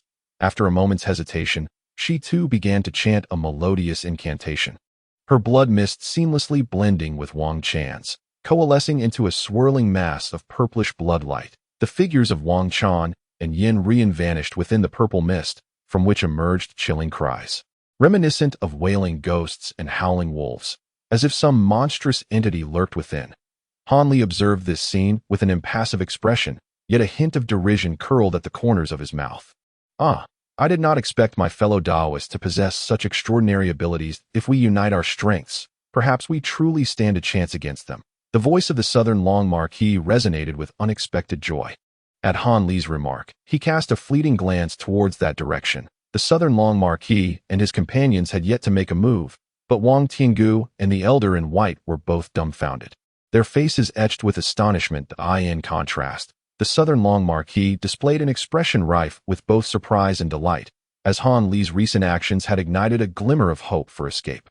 "If my fellow Daoist is willing to join forces, I would gladly offer you another jade box," the Southern Long Marquis proposed, his eagerness palpable. "Join forces? Heh." Han Li chuckled coldly, offering no verbal response, for he held no such intentions in his heart. He understood all too well that despite effortlessly subduing a fellow nascent soul cultivator, this was solely due to the latter's ignorance of the Qianlong ice flame's might. which had led to his downfall so easily. Otherwise, if other methods of combat were employed, even victory would not be a swift affair. Moreover, the adversary still had 3 early-stage cultivators and 1 mid-stage cultivator at their disposal. If the Southern Long Marquis were to remain unscathed, he might still have a chance to fight back. But now, burdened with grave injuries, joining forces would only ensnare him further into peril. Thus, he deemed the jade box unnecessary. However, before departing, he must incite them into action, directing their thoughts towards Nanlong Ho. Otherwise, should they have a change of heart, his escape would not be so easily achieved. With this thought in mind, Han Li disregarded others, and with a flick of his wings, he vanished amidst the thunderous roar. Not good. He intends to flee. Block him. We cannot allow him to take that jade box. Upon witnessing this scene, the elder of the Yun clan immediately shouted without hesitation. However, having just observed Han Li's astonishing feat of swiftly vanquishing a fellow cultivator of the same level, the old woman and the dark-faced man paid no heed to his words, showing no intention of intervening. Even Wang Tiangu exhibited a moment of hesitation, caught in a dilemma. After all, if Han Li were to escape, they would have a significant advantage in dealing with the remaining Nanlong Ho, ensuring that they could secure both jade boxes without issue. Yet, if they forcibly detained Han Li, given the peculiar supernatural abilities he had displayed, he was certainly no ordinary cultivator of the same tier. It was feared that even the elder of the Yun clan might not prevail in a one-on-one confrontation. The uncertainties in this situation were overwhelming. Moreover, the treasures contained within the boxes that Han Li sought might very well be the coveted secrets of the demon-devouring valley, for which he had exerted considerable effort. In that moment, even the cunning Wang Tiangu found himself in a quandary. The elder of the Yun clan, perceiving the thoughts of his companions, also felt a sense of trepidation towards Han Li's Qianluan ice flame. Furthermore, should he confront Han Li after leaving this place, there was still a fair chance for the severely injured Nanlong Ho to break through the blockade set by the 3 early-stage Yuanian cultivators utilizing secret techniques. This left him in a state of indecision, unsure whether to take action to obstruct Han Li. In a flash of lightning, Han Li appeared at the staircase, casting a peculiar smile towards Wang Tiangu and the others. He then pointed at the Black Mountain. With a tremor, the small black peak instantaneously vanished from its original position, only to reappear suddenly above the heads of Wang Tiangu and his companions. Descending with unrelenting force, unprepared for such a maneuver from Han Li, the elder of the Yun clan and Wang Tiangu were consumed by rage. However, given the mountain's formidable power, even the elder dared not confront it alone. Reluctantly, they swayed their forms and unleashed the brilliance of their artifacts to counter the mountain's pressure. This, however, granted Nanlong Ho the opportunity to act. With a gleam in his eyes, he transformed into a dazzling beam of golden light. Charging directly towards the old woman, startled, she quickly conjured a small yellow shield to defend herself. Instantly, the golden light and yellow radiance intertwined. Nanlong Ho's aura of golden light surged, determined to break through. Yet, the others, realizing the gravity of the situation, hastily activated their artifacts to thwart him, managing to hold him back. Nevertheless, Nanlong Ho seemed to have utilized some secret technique, causing the golden light surrounding him to intensify. Thickening to the point where he resembled a golden figure, he simultaneously summoned several formidable ancient treasures and engaged in fierce combat with them, showing no signs of faltering. Wang Tiangu and the others, taken aback, could no longer afford to focus on Han Li's actions. Seeing this, Han Li felt a sense of satisfaction that he pointed at the Black Mountain again, causing it to shrink with a whoosh to a mere few inches, flying back into his hand. Subsequently, he cast a glance at the swirling purple blood mist, a flicker of sternness passing across his face. His pupils radiated a brilliant blue light. He gazed intently into the scene enveloped by violet mist. Without a moment's hesitation, he raised a single hand, causing his entire arm to swell with a dark luminescence. Subsequently, a torrent of blackish-red light erupted from his palm, slicing through the blood mist with a decisive strike. It was indeed the secret technique known as the Shadow Demon Slash. Just as a chilling scream echoed from within the sanguine fog, Han Li vanished in a flicker of electric arcs. Under the might of his Shadow Demon Slash, even if Wang Chan did not perish on the spot, he was undoubtedly gravely injured. Regrettably, though Han Li yearned to seize this opportunity to obliterate Wang Chan entirely, he was acutely aware that Wang Tiangu would not remain passive in the face of such an assault. Should that occur, he would inevitably be embroiled in a conflict with Wang Tiangu's faction, significantly heightening the peril he faced. After all, a mere late-stage core formation cultivator was not a formidable opponent for Han Li, who felt confident he could extinguish him at any moment without courting such risks. Thus, after delivering his blow, he cast not a single glance at the outcome and employed the lightning escape technique to depart. In an instant, Han Li reappeared at the entrance of the first floor of the pavilion, and without delay, transformed into a streak of azure light, hurtling towards the entrance of the grand hall. However, midway through his flight, a beam of white light suddenly shot forth from a corner of the hall, slipping into Han Li's sleeve and revealing its true form as a snow-white fox. "Master," Silver Moon began, her voice tinged with excitement, eager to express herself. "There is no need for words now. We shall converse once we have evaded the present peril." Han Li interjected grimly as he soared through the door. While breaching the divine restraint of the supreme wonder, Han Li had deliberately unleashed a dazzling spiritual light to disrupt the senses of others, forcefully prying open a minuscule gap in the barrier, allowing Silver Moon to be sent inside in an instant. He then intentionally delayed, taking his time to dismantle the restriction in earnest. Otherwise, why would Han Li exert such effort to breach the Supreme Wonder's divine seal merely based on a preferential condition? Observing Silver Moon's exuberance, it was evident that she had gleaned considerable benefits from within that pavilion. With such an advantage, this was one of the reasons Han Li resolutely declined to ally with the Namlong Marquis, prioritizing his own escape from danger. Chapter 701. 1,000 feet on a thread. Just as Han Li's figure shot out of the hall's entrance, an earth-shattering roar erupted behind him. The Yuji Pavilion suddenly exploded, and from the ruins, a golden sun, measuring a good 10 feet in diameter, surged forth, with a shadowy figure discernibly moving at its center. Daiti appeared to be none other than the Namlong Marquis himself, who seemed to be employing some arcane technique. Han Li's heart sank at the sight. The Yuji Pavilion was no ordinary structure. Had it been so, he would have effortlessly pierced through its walls and fled. Yet now, under the Marquis's assault, it had crumbled. Clearly, these Yuaning elders were anything but trivial adversaries. With this thought, Han Li had already retreated to the center of the hall he had originally entered. Surveying the walls that had begun to mend themselves, without a hint of doubt, he raised a hand and flicked his fingers, sending forth a streak of azure light several feet long that struck the opposing stone wall. With a soft thud, the wall was perforated, creating a hole as wide as a bowl, but in an instant, a flash of white light caused the hole to vanish completely. Seeing this, Han Li frowned, contemplating an alternative approach, when his expression suddenly shifted as he swiftly turned around. The swiftness of his movements was akin to that of a specter. A mere few paces behind him, the Southern Duke stood silently, his entire form radiating a dazzling golden light. Yet his countenance was pallid and his demeanor utterly exhausted. Han Li, with an impassive expression, cast a glance over his shoulder and beheld a colossal golden bowl, inverted and suspended in midair, beneath which a shimmering golden mist enveloped the space. Within, dark light and white vapor flickered incessantly, accompanied by a faint rumble reminiscent of thunder. Upon witnessing this, a flicker of surprise crossed Han Li's face. The Southern Duke had evidently employed some formidable, otherworldly power to temporarily ensnare Wang Tiangu and the elder of the Yun clan, managing to extricate himself from their grasp.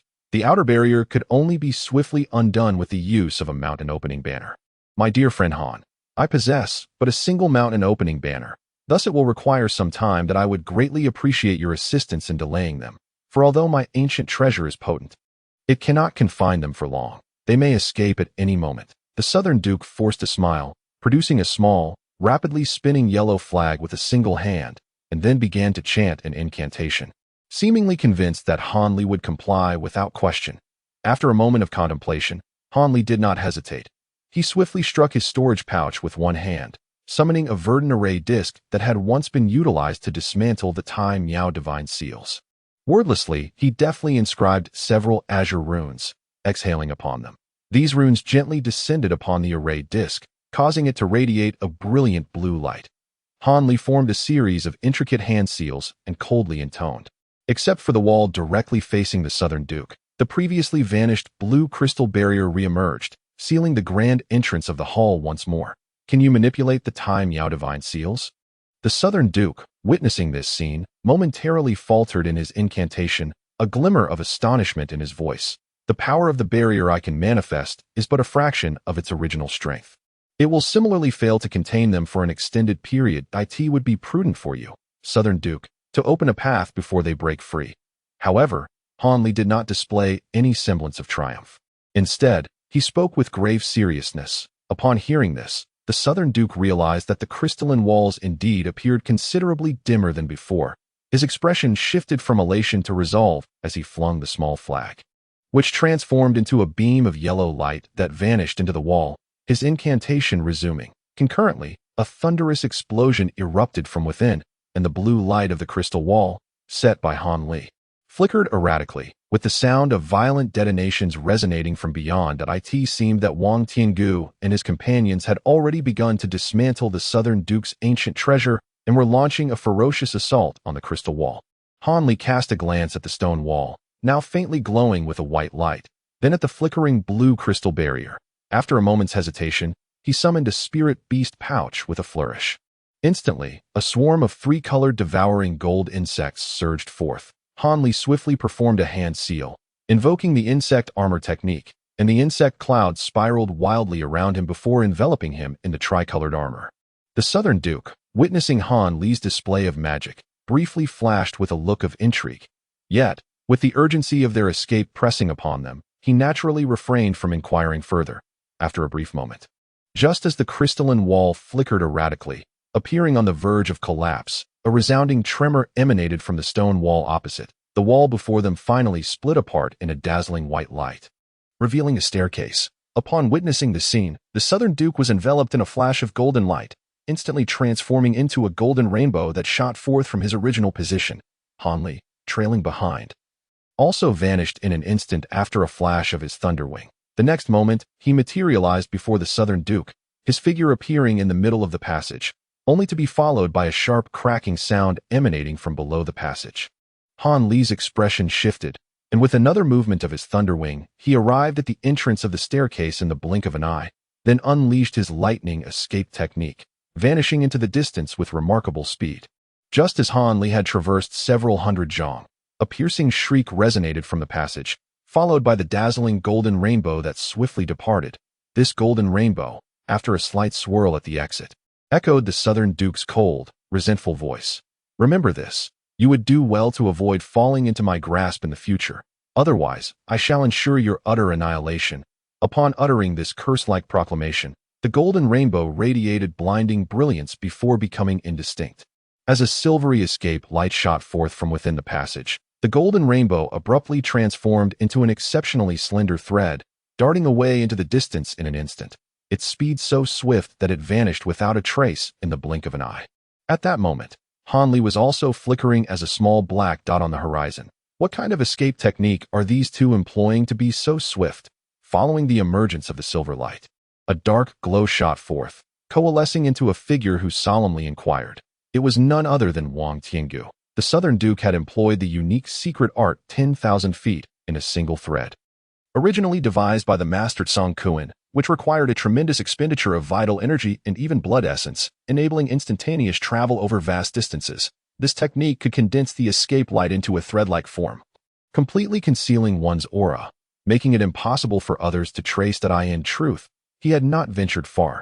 It was merely that his divine sense could not perceive him. As for that young man surnamed Han's escape technique, it seemed to derive from the peculiar wings that harnessed lightning, likely the rumored lightning escape that allowed for brief teleportation. After the silver light faded, the figure of an elder surnamed Yun emerged, his expression exceedingly grim as he spoke. This moment, the elderly woman and the dark-faced cultivator also flew forth from the passage, coincidentally overhearing the elder Yun's words. Such enigmatic escape techniques from these two would undoubtedly leave them feeling unsettled. What shall we do about this guest? The elderly woman asked, her face revealing a hint of anxiety as her complexion paled slightly. The young man surnamed Han might be manageable, but should the Southern Duke escape unscathed, we would find ourselves in grave trouble. Taoist Wang, Taoist Yun, you both assured us that this expedition would surely eliminate the Southern Duke, which is why we agreed to collaborate. The expression of the dark-faced man was equally dire. Fear not. Do you think that his ability to contend against multiple opponents without falling behind reflects his true cultivation level? He has summoned secret arts to forcibly enhance his power despite being gravely injured. Now, having employed the 10,000 feet in a single thread, another technique that severely depletes his vital energy, even if we do not pursue him, he will return in a critically wounded state. Even if he spends over 100 years recovering his vitality, he will no longer be able to maintain the mid-stage of his nascent soul realm. Moreover, when have I ever claimed that I am unable to track him? The elder of the Yun surname let out a cold laugh and spoke ominously. Oh, does Brother Yun mean to imply? The dark-faced man perked up, unable to restrain his curiosity. Since I intend to eliminate him here, I have naturally taken precautions as long as he cannot escape beyond 300 miles in one breath. We will be able to locate him. Given his current physical condition, he will certainly be unable to sustain the 10,000 feet one line for long at that point. We shall pursue him and extinguish him, remarked the elder of the Yun surname with unwavering confidence. That is indeed reassuring that I can finally rest easy. If it weren't for Taoist Wang gifting a piece of black jade lotus and promising to share the secrets of the abyss of demons afterwards, I would never have taken such a risk. To make an enemy of a mid-stage nascent soul cultivator is hardly a wise decision. Not only did the dark-faced man breathe a sigh of relief, but the elderly woman also relaxed her expression, sighing as she spoke. This time, in pursuit of the abyss of demons, you two have truly expended considerable effort. However, we never anticipated that Taoist Yun is not a solitary cultivator, but rather an elder of the ghost spirit sect. It is indeed a surprise to us all. Could it be that the 6 sects of demonic path harbor many such concealed elders? After uttering these words, the dark-faced man revealed a complex expression. Although I hail from the ghost spirit sect in my early years, I have seldom involved myself in its affairs. Thus, there are not many within the sect who are aware of my true identity. I had no intention of deceiving anyone. To speak candidly, this Taoist Nan Long, as a descendant of Master Kian Kun, has been my acquaintance for many years, and I originally did not wish to eliminate him. Regrettably, I later discovered that he had secretly befriended several elders of the righteous Heavenly Extremity sect and was inclined to join them, and I subtly hinted at this matter to him. But he showed no inclination to change his stance, and even intended to leverage the influence of the Heavenly Mechanism sect to enter the abyss of demons for treasure. In light of this, I could not allow the righteous forces to grow stronger unchecked, and I had no choice but to take drastic measures, the elder of the Yun surname stated with a shake of his head. Speaking calmly, Chapter 702, Refining Infants. Nanlong is associated with the Heavenly Extremity sect? Taoist Yun, you never mentioned this before. The elderly woman's expression shifted slightly as she inquired. Did I not mention it? Perhaps I was momentarily careless and overlooked this matter. However, my dear friend has not truly joined the Heavenly Extremity sect. If you two still harbor some concerns, you may readily join our sect. Once you become elders of the Ghost Spirit sect, the Heavenly Extremity sect would not dare to act against you. The elder of the Yun surname smiled faintly, speaking unhurriedly. Humph, at my age, I have no interest in being subjected to any constraints. The elderly woman coldly scoffed and firmly declined. I am accustomed to a leisurely life and likewise have no interest in joining your esteemed sect, the dark-faced man remarked with a frown, yet remained composed. That is truly regrettable. If you two were willing to join our ghost spirit sect, it would undoubtedly greatly enhance our standing that I do not wish to impose upon you, my fellow Taoists. As long as we eliminate Nanlong here, the Heavenly Extremity sect would not truly take a stand for a dead man. However, I must lament that although I have been acquainted with Nanlong for over a century, he has never divulged a word regarding the abyss of demons. That I only know that within the secret caverns of this place lies a map detailing the route Master Kian Kun took to enter and exit the abyss of demons. If one follows this map to enter the abyss of demons, safety is certainly guaranteed. Therefore, when we pursue him shortly, refrain from extinguishing his primordial spirit. I shall employ the soul-searching technique to ascertain whether any valuable information can be gleaned. The elder did not display anger at the refusal of the two, but rather deftly shifted the conversation to another matter. However, the route map, which conveniently resides within the jade box taken by the young man surnamed Han, poses quite a dilemma, does it not? Wang Tiangu's face betrayed a hint of concern. This is manageable. At worst, we can publicly disclose the matter, allowing all sects in Tian Nan to become aware of it. When that time comes, not only will the righteous and demonic paths inquire about the map, but even the Heavenly Tao Alliance will seek it from him. Then, we can take advantage of the ensuing chaos. A mere falling cloud sect believes it can hoard the treasures of the demonic abyss solely for itself. Let us first see if it possesses such insatiable greed. In comparison to that route map, I am far more interested in the information regarding the demonic abyss that resides within the mind of the Marquis of Nanlong. If we could uncover such details, we would have a significant advantage, as the methods to enter the demonic abyss would become common knowledge. The elder surnamed Yun spoke slowly that if fortune does not favor us, then we shall have to proceed as such. However, prior to that, we might attempt to negotiate an exchange for the route map by offering some other form of compensation. After all, in this world, there are no transactions that cannot be made. Even if he harbors enmity towards us, it remains a viable option. Wang Tiangu pondered before voicing his thoughts. Heh. Brother Wang's words are indeed more prudent than mine. Yet, I must say, this young man possesses an exceptionally peculiar prowess. Is he truly of a similar age to our nephew Wang?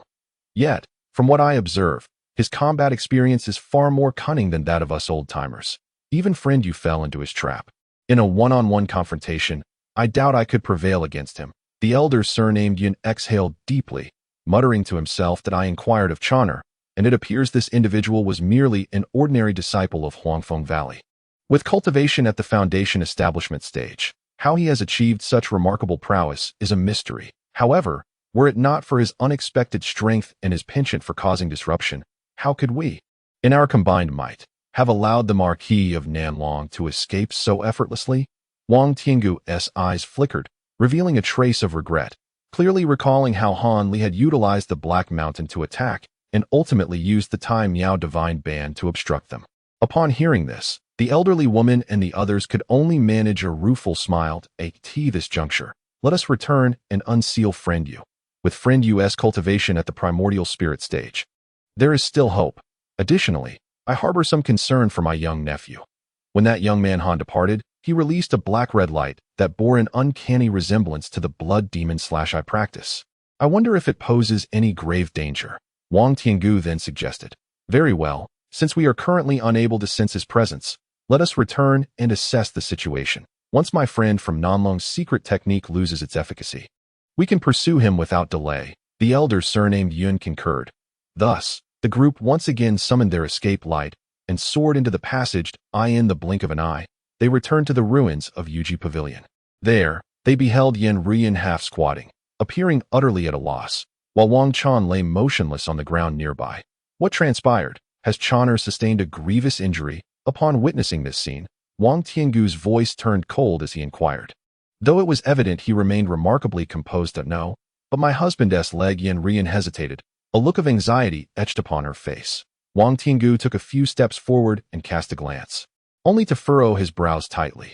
There, he beheld Wang Chan, whose thighs had been severed at the knees, and beside him lay two small legs that had been cut off, yet strangely, not a single drop of blood had been shed. My husband and I had already joined forces to invoke the protective blood mist of Blood Spirit, but it was unclear what secret technique our adversary had employed, for it not only arrived with astonishing speed, but the blood mist was utterly ineffective in obstructing it. And my husband had only managed to leap halfway, narrowly avoiding a fatal strike to his midsection, but his legs. Yan Rian spoke with a hint of helplessness. Given this, why not cast a spell to help Chon'er reattach his limbs immediately? You should be familiar with such sorcery. Wang Tiangu inquired darkly. I have attempted several limb restoration spells, yet for reasons unknown, none have proven effective in the slightest. They simply cannot be reattached. Although no blood flows from the severed ends, a sinister black mist lingers at the wound, refusing to disperse, and cannot be purged. Perhaps this is why the spells have failed, and my husband has fallen into unconsciousness as a result, Yan Rian said, her delicate brows knitting in uncertainty. That is indeed a possibility. With the two of you united and under the protection of Blood Spirit, how could a mere ordinary attack possibly harm you? Let me take a look. Wang Tiangu's expression softened as he focused intently on the wound of Wang Chan, the site of the severed leg. A faint black mist was indeed discernible, appearing and disappearing like a wisp. Wang Tiangu raised his hand, his 5 fingers glimmering with dark light, and gently grasped at the malevolent energy, conjuring a small black orb the size of a bean at his fingertips. Initially intending to incinerate this dark essence with his true fire, he suddenly hesitated, then patted his waist, producing a small vial in his hand. Wang Tiangu enveloped the faint black orb with his spiritual energy and directed it towards the mouth of the vial. With a swift whoosh, the malevolence was drawn into the bottle, which he then carefully stowed away. It seemed Wang Tiangu intended to study this substance later, hoping to gain some understanding of Han Li's techniques. Unbeknownst to him, Yin Ruyan observed this scene, a fleeting complexity crossing her face before she swiftly returned to her usual demeanor. Once Wang Tiangu had similarly extracted the malevolence from the other leg. Yin Ruyan silently aligned the severed limb with the wound and began to cast the restoration spell. Only then did Wang Tiangu nod in satisfaction and turn to walk away. There, the elder of the Yun clan and others were gathered around the ice statue of the Yu clan cultivator. Appearing somewhat dazed, "What's this? Are you fellows not going to take action to unseal it?" Wang Tiangu approached, a hint of curiosity in his voice. "Unseal? How would we do that? This object is far more sinister than we had imagined." The elderly woman murmured, a flicker of fear evident in her gaze. The Yun elder, with a somber countenance, remained silent. "What does this mean?" Wang Tiangu remarked, yet as his gaze shifted to the ice sculpture, a contemplative expression crossed his face, as if he had begun to piece together an understanding. "Wang, watch closely." Suddenly, the dark-faced man casually gestured towards the ground with one hand, then flicked his wrist towards the ice statue. A shard of jade, the size of a fist, shot forth. With a resounding crack, a blue light flashed. The moment the shard touched the surface of the ice statue, it was instantly transformed into the same blue ice, and then shattered into countless sparkling fragments, vanishing without a trace. The actions of the dark-faced man were far from over. He stood about 10 feet away, extending a single finger to gently tap. A wisp of searing white flame erupted from his fingertip, sweeping towards the blue ice. Upon contact, the true fire flickered with a similar brilliance before vanishing without a trace, as if it had been absorbed entirely. Wang Tiangu inhaled sharply. The blue ice was so treacherous that it seemed the essence of fellow Taoist Yu had long since perished and was beyond salvation. The only option now was to allow fellow Taoist Yu's primordial spirit to exit the body, and upon returning, to seek a suitable vessel for possession anew. It appears that fellow Taoist Yu has not previously utilized the opportunity for possession, has he? The elder of the Yun clan sighed, suddenly inquiring. "No, this body is indeed his original vessel," the dark-faced man replied, suggesting a familiarity with the Yu clan cultivator. "That is fortunate. Let us proceed to allow fellow Taoist Yu to exit his primordial spirit." The elder of the Yun clan nodded in agreement. However, it seemed that the Yu clan cultivator, encased in the blue ice, had overheard this exchange. In an instant, his entire form erupted with radiant white light, followed by a muffled explosion as he disintegrated into ash, leaving no trace behind. Within the crystalline blue ice remained only a tiny primordial spirit of the Yu clan cultivator, a mere inch in height. Cradling a jade pendant the size of a thumb, his small face twisted with frustration and resentment, he opened his mouth and expelled a fiery surge of primordial yang flame onto the jade pendant, raising it high above his head.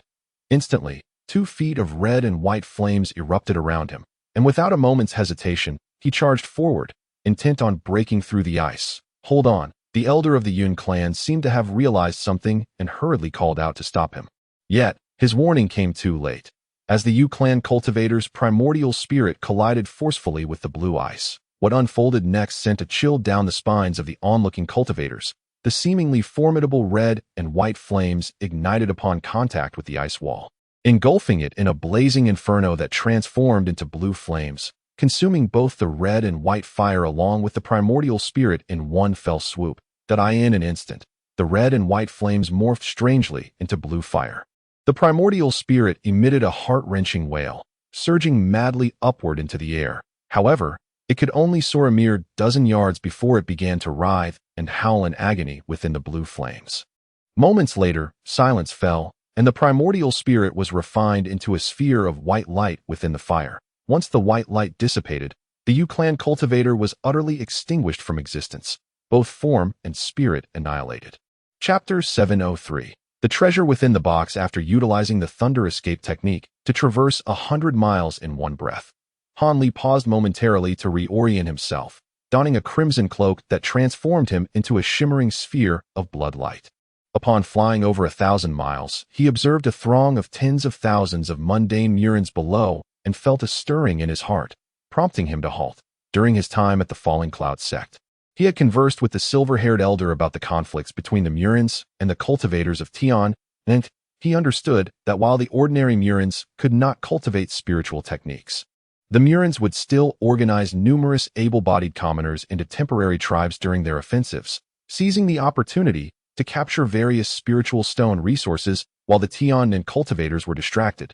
Thus, even if the Murins ultimately returned empty-handed after a period of failure, they would not do so entirely without gain. Such acts, akin to robbery, naturally drew the ire of the Nine Nations Alliance. However, it is impossible to divert attention to this matter at the moment. After all, if the monks dispatched to guard these locations are diminished, they risk being entirely overrun by the high-ranking sorcerers of Mulan. Conversely, if too many monks are sent, it could adversely affect the conflicts on the main battlefield and among the sorcerers. The only viable course of action is to wait until the sorcerers have plundered these resource-rich sites and mines, at which point the monks can be sent to reclaim them and eliminate the Mulan mortals in the process. Regrettably, the Mulan people show little regard for the casualties among ordinary mortals. Once one batch is exterminated, they swiftly reorganize another, valuing human life merely as a means to secure these precious resources. Furthermore, they often lay traps to severely wound the monks attempting to reclaim the mines and resource sites. Consequently, after suffering considerable losses, the Nine Nations Alliance turns a blind eye to the situation, reasoning that in such a short span of time, the Mulan cannot possibly extract a significant quantity of resource spirit stones. It is believed that as long as they can repel the sorcerer's main forces, the Mulan mortals will retreat in due course. At present, this caravan, laden with numerous ox-drawn carts, is heading southward, predominantly composed of young men and women, likely forming an impromptu tribe aiming to seize resources in the southern territories. Han Li hovered above this procession, his formidable spiritual sense sweeping across the group, revealing only one foundational stage sorcerer and 3 Qi refining stage sorcerers, none of whom posed a threat to him. After a moment of contemplation, Han Li suddenly formed a hand gesture, causing his figure to vanish from sight, only to reappear quietly atop a dilapidated leather-covered cart within the Mulan convoy, which was stuffed with tattered cowhide and various mining tools such as hoes. With a wave of his hand, he cleared a small space in the cart's center and comfortably settled into a cross-legged position that he reflected upon his situation, with the Mulan sorcerers fully mobilized. His brazen return to the southern territories as a solitary monk would likely lead to unforeseen troubles along the way. Although, given his cultivation level, he need not fear anyone unless he encountered the very pinnacle of sorcerers. He still could not underestimate the advantage of numbers. After all, even their previous group of 7 or 8 nascent soul cultivators had to resort to stealth to acquire treasures. Moreover, aside from the sorcerers, he must also be wary of individuals like Wang Tiangu, lest they become overly zealous in their pursuit to silence him, by concealing himself within this mortal caravan, although progress may be slow. He anticipates that in 2 or 3 days, he will safely exit the Mulan grasslands. Surely, no one would pay heed to such a mundane group, even if a sorcerer were to conduct an inspection. With his current abilities, he could evade detection unless faced with a late-stage nascent soul sorcerer.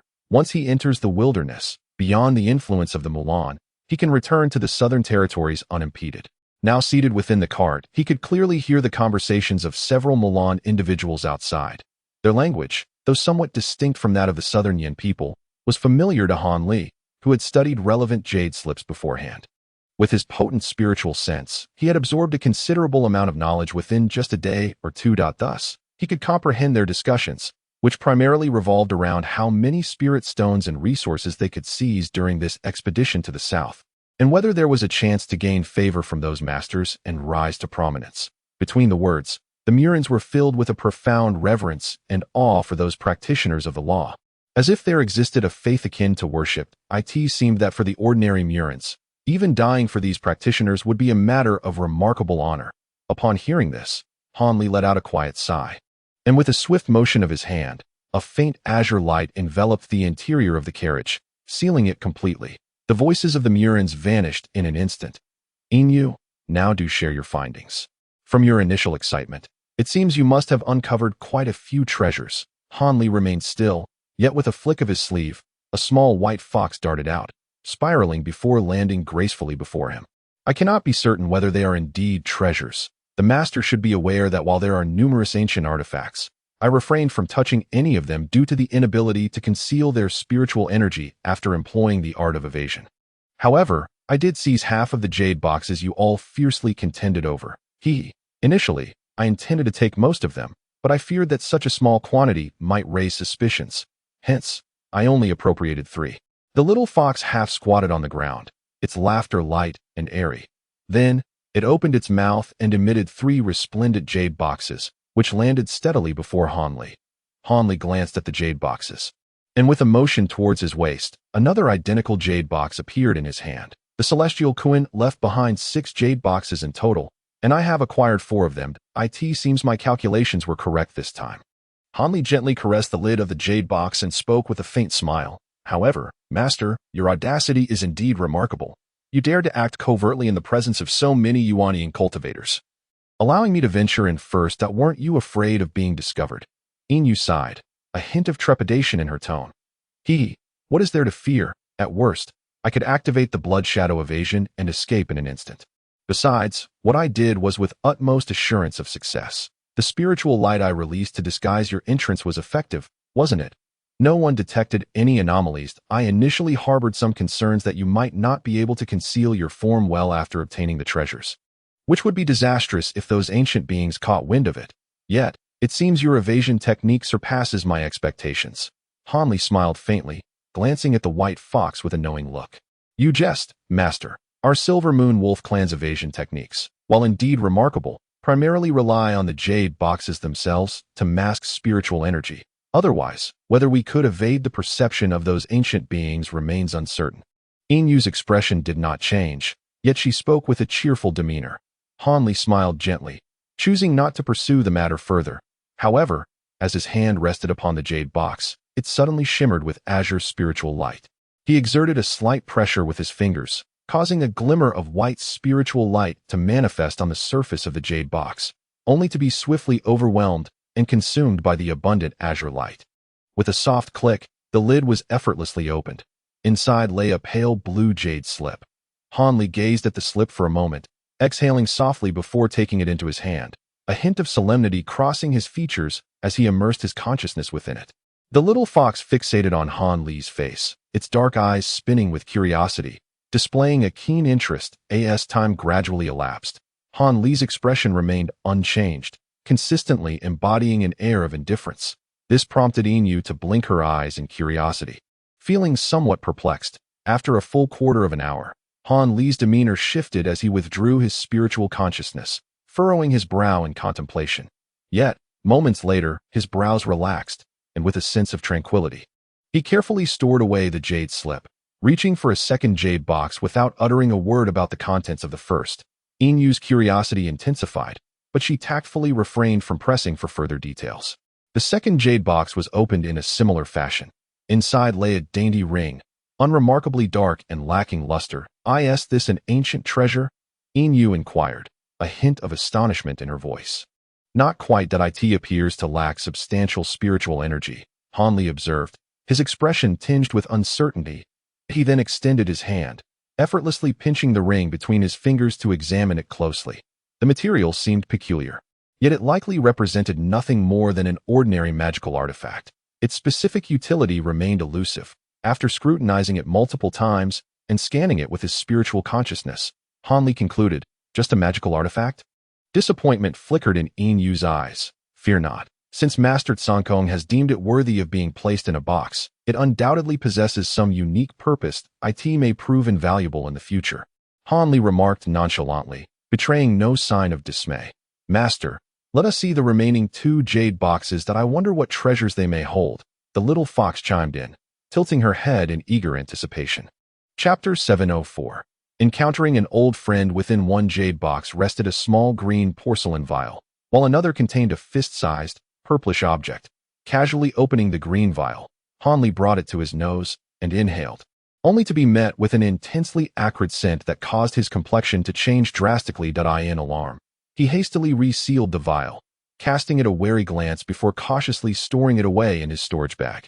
Finally, his attention turned to the purplish object that he held it in his hand, gently squeezing it with his fingers. It was astonishingly soft, and as he did so, threads of light began to flicker within the luminous orb. Radiating brilliance, dough, Han Li exclaimed in surprise, focusing his spiritual consciousness to probe the object. Moments later, he abruptly shook his hand, and the light transformed into a swirling purple mist that hovered above his head. However, upon casting a spell upon it, the mist revealed its true form. Cascading back into Han Li's palm, it turned out to be a delicate, layered purple silk net, its threads so fine they seemed almost non-existent. Glimmering with a crystalline sheen, unmistakably a rare treasure, isn't this the purple silk net? It is indeed a renowned ancient artifact from the primal era, the white fox exclaimed, astonishment evident in her voice. You recognize this item? A legendary treasure. Could it possibly be a celestial treasure?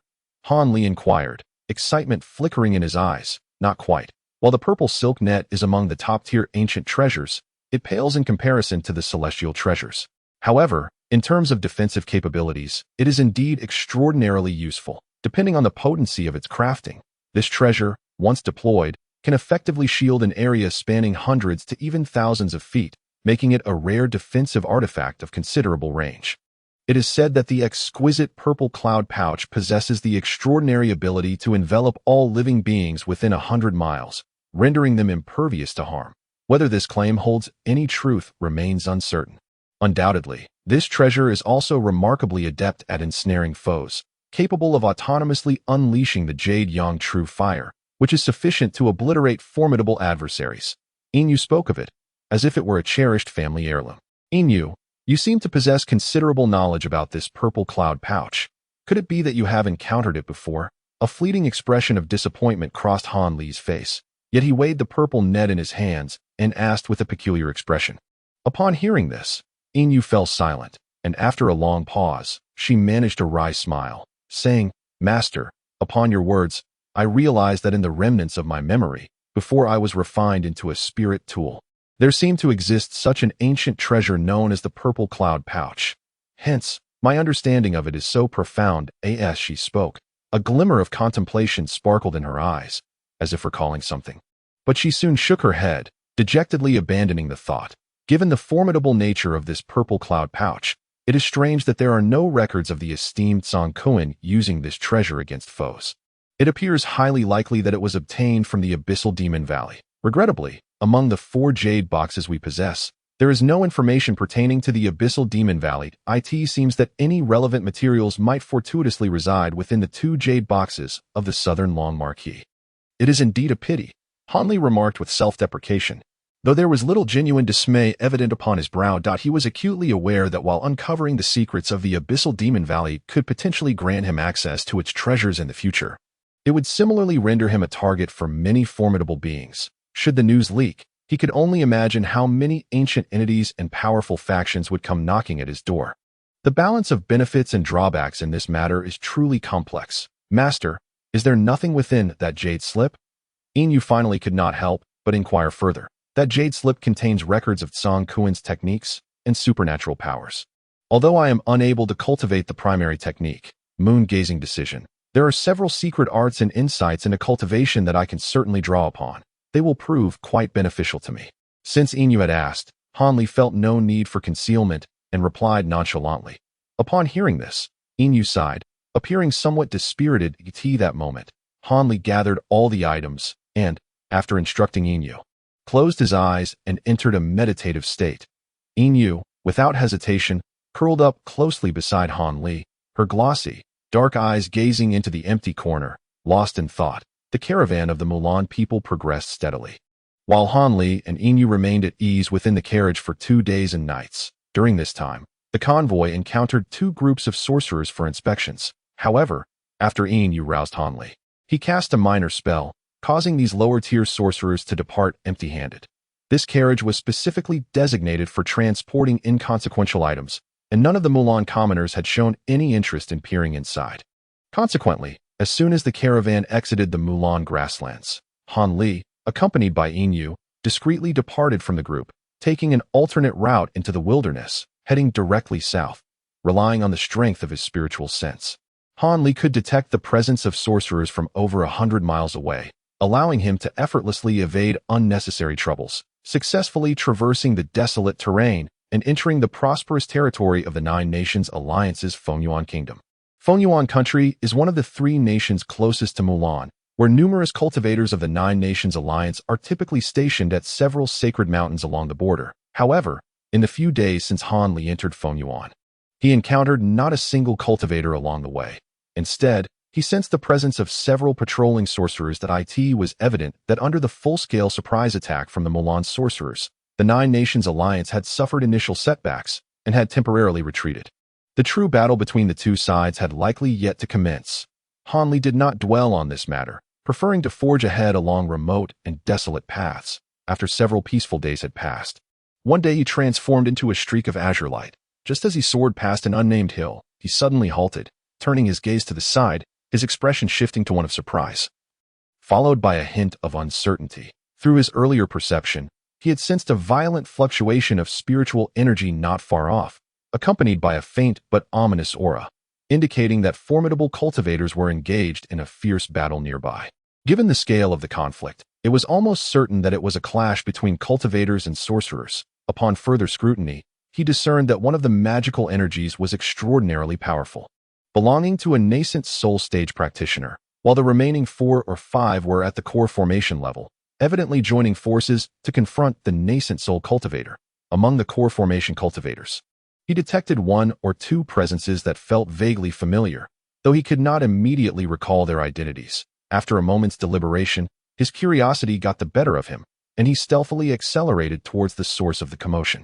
With Han Li's extraordinary speed, he reached the vicinity in an instant. Before him, radiant lights erupted, and various beams of energy soared skyward, accompanied by a continuous cacophony of explosive sounds, as if the battle was intensely fierce. 5 cultivators, clad in different attire, were encircling a sorcerer, united in their efforts to fend off the enemy. At a glance, Han Li could see that although the 5 core formation cultivators were exerting themselves to the utmost, skillfully wielding their respective magical treasures, they were still being forced to retreat by the yellow-robed, bald-headed sorcerer at the center, who was unleashing waves of yellow mist. This yellow-robed sorcerer, with a face full of flesh and at the early stage of nascent soul cultivation, had not released any magical treasures. Yet with just his profound techniques and advanced cultivation, he easily gained the upper hand. Moreover, had it not been for his evident reluctance to fight to the death and his repeated mercy towards one particularly stunning female cultivator, seemingly intent on capturing her alive, it was likely that the 5 would not have been able to endure until now. Although Han Li found the exquisite beauty somewhat familiar, his attention was drawn to an overweight elder, whose corpulent form was surrounded by arcs of silver lightning. The magical treasure he wielded was a colossal sword that incessantly emitted electrical flashes, its power unparalleled among the 5 core formation cultivators. Is it him? What a remarkable coincidence in this world. After clearly recognizing the elder's appearance and techniques, Han Li murmured to himself, his expression revealing an intricate blend of emotions. You foolish girl, do not be ungrateful. Were it not for the fact that my cultivation technique requires a superb furnace to refine, your life would not have been spared to this day, if you do not submit to me willingly. Do not blame me for lacking compassion. The yellow-robed sorcerer growled impatiently at the stunning female cultivator, his face contorted in rage. As soon as he opened his mouth, a yellow feather fan was ejected, radiating a brilliant light that vaguely depicted something. The bald-headed sorcerer grasped it firmly in his hand. Upon witnessing this scene, the nameless golden core cultivators, including the plump elder, all underwent a dramatic change in expression. Fully aware that this was not a favorable turn of events, they were acutely aware that their adversary had not yet exerted his full strength. However, they dared not flee at that moment. Should their united front be shattered, it would be an effortless task for their opponent to dispatch them one by one, leaving them with no hope of survival. Thus, while silently lamenting their predicament, the 5 of them could only brace themselves and once again summon their full magical power, intensifying their assault. In an instant, the 5 magical artifacts surged in might, managing to disperse a significant portion of the yellow mist, thus slightly reversing their dire situation. Yet, the bald-headed sorcerer in the yellow robe, witnessing this, was filled with wrath. That he raised the feather fan towards the sky and unleashed a swirling mass of yellow mist upon the magical artifacts.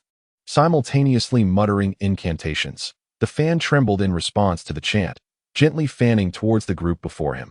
Instantly, a howling wind erupted, a deep yellow tempest surging forth from the feather fan, rapidly swelling to a colossal height of several dozen zhang, engulfing all 5 golden core cultivators within its grasp. Chapter 705. Captive Spirit Soil Dragon. The ferocity of this wind bore the force to alter the very hues of the heavens and earth, while the cultivators themselves found themselves ensnared within the tempest, utterly powerless to escape. Haha. You refuse to heed the warning and insist on provoking this master, forcing me to expend great effort. Truly, you are unaware of the peril you face, the bald-headed sorcerer cackled, his face alight with triumph. He then reached into the tempest with one hand, summoning a massive yellow hand that materialized from thin air, which aimed to seize the exquisite woman among them. His plan was meticulous, to capture the woman he had set his sights on, and then employ ruthless means to annihilate the remaining 4. No longer needing to hold back, the lady, whose skin was as delicate as jade and whose beauty was radiant, wielded a fiery red flying sword as her magical artifact. This moment, seeing the colossal hand descending upon her while her artifact spun chaotically in the tempest, she lost control and could not save herself, her complexion turning pale. The other 4 cultivators, though yearning to rescue her, were equally disoriented by the tempest and found themselves in a state of helplessness.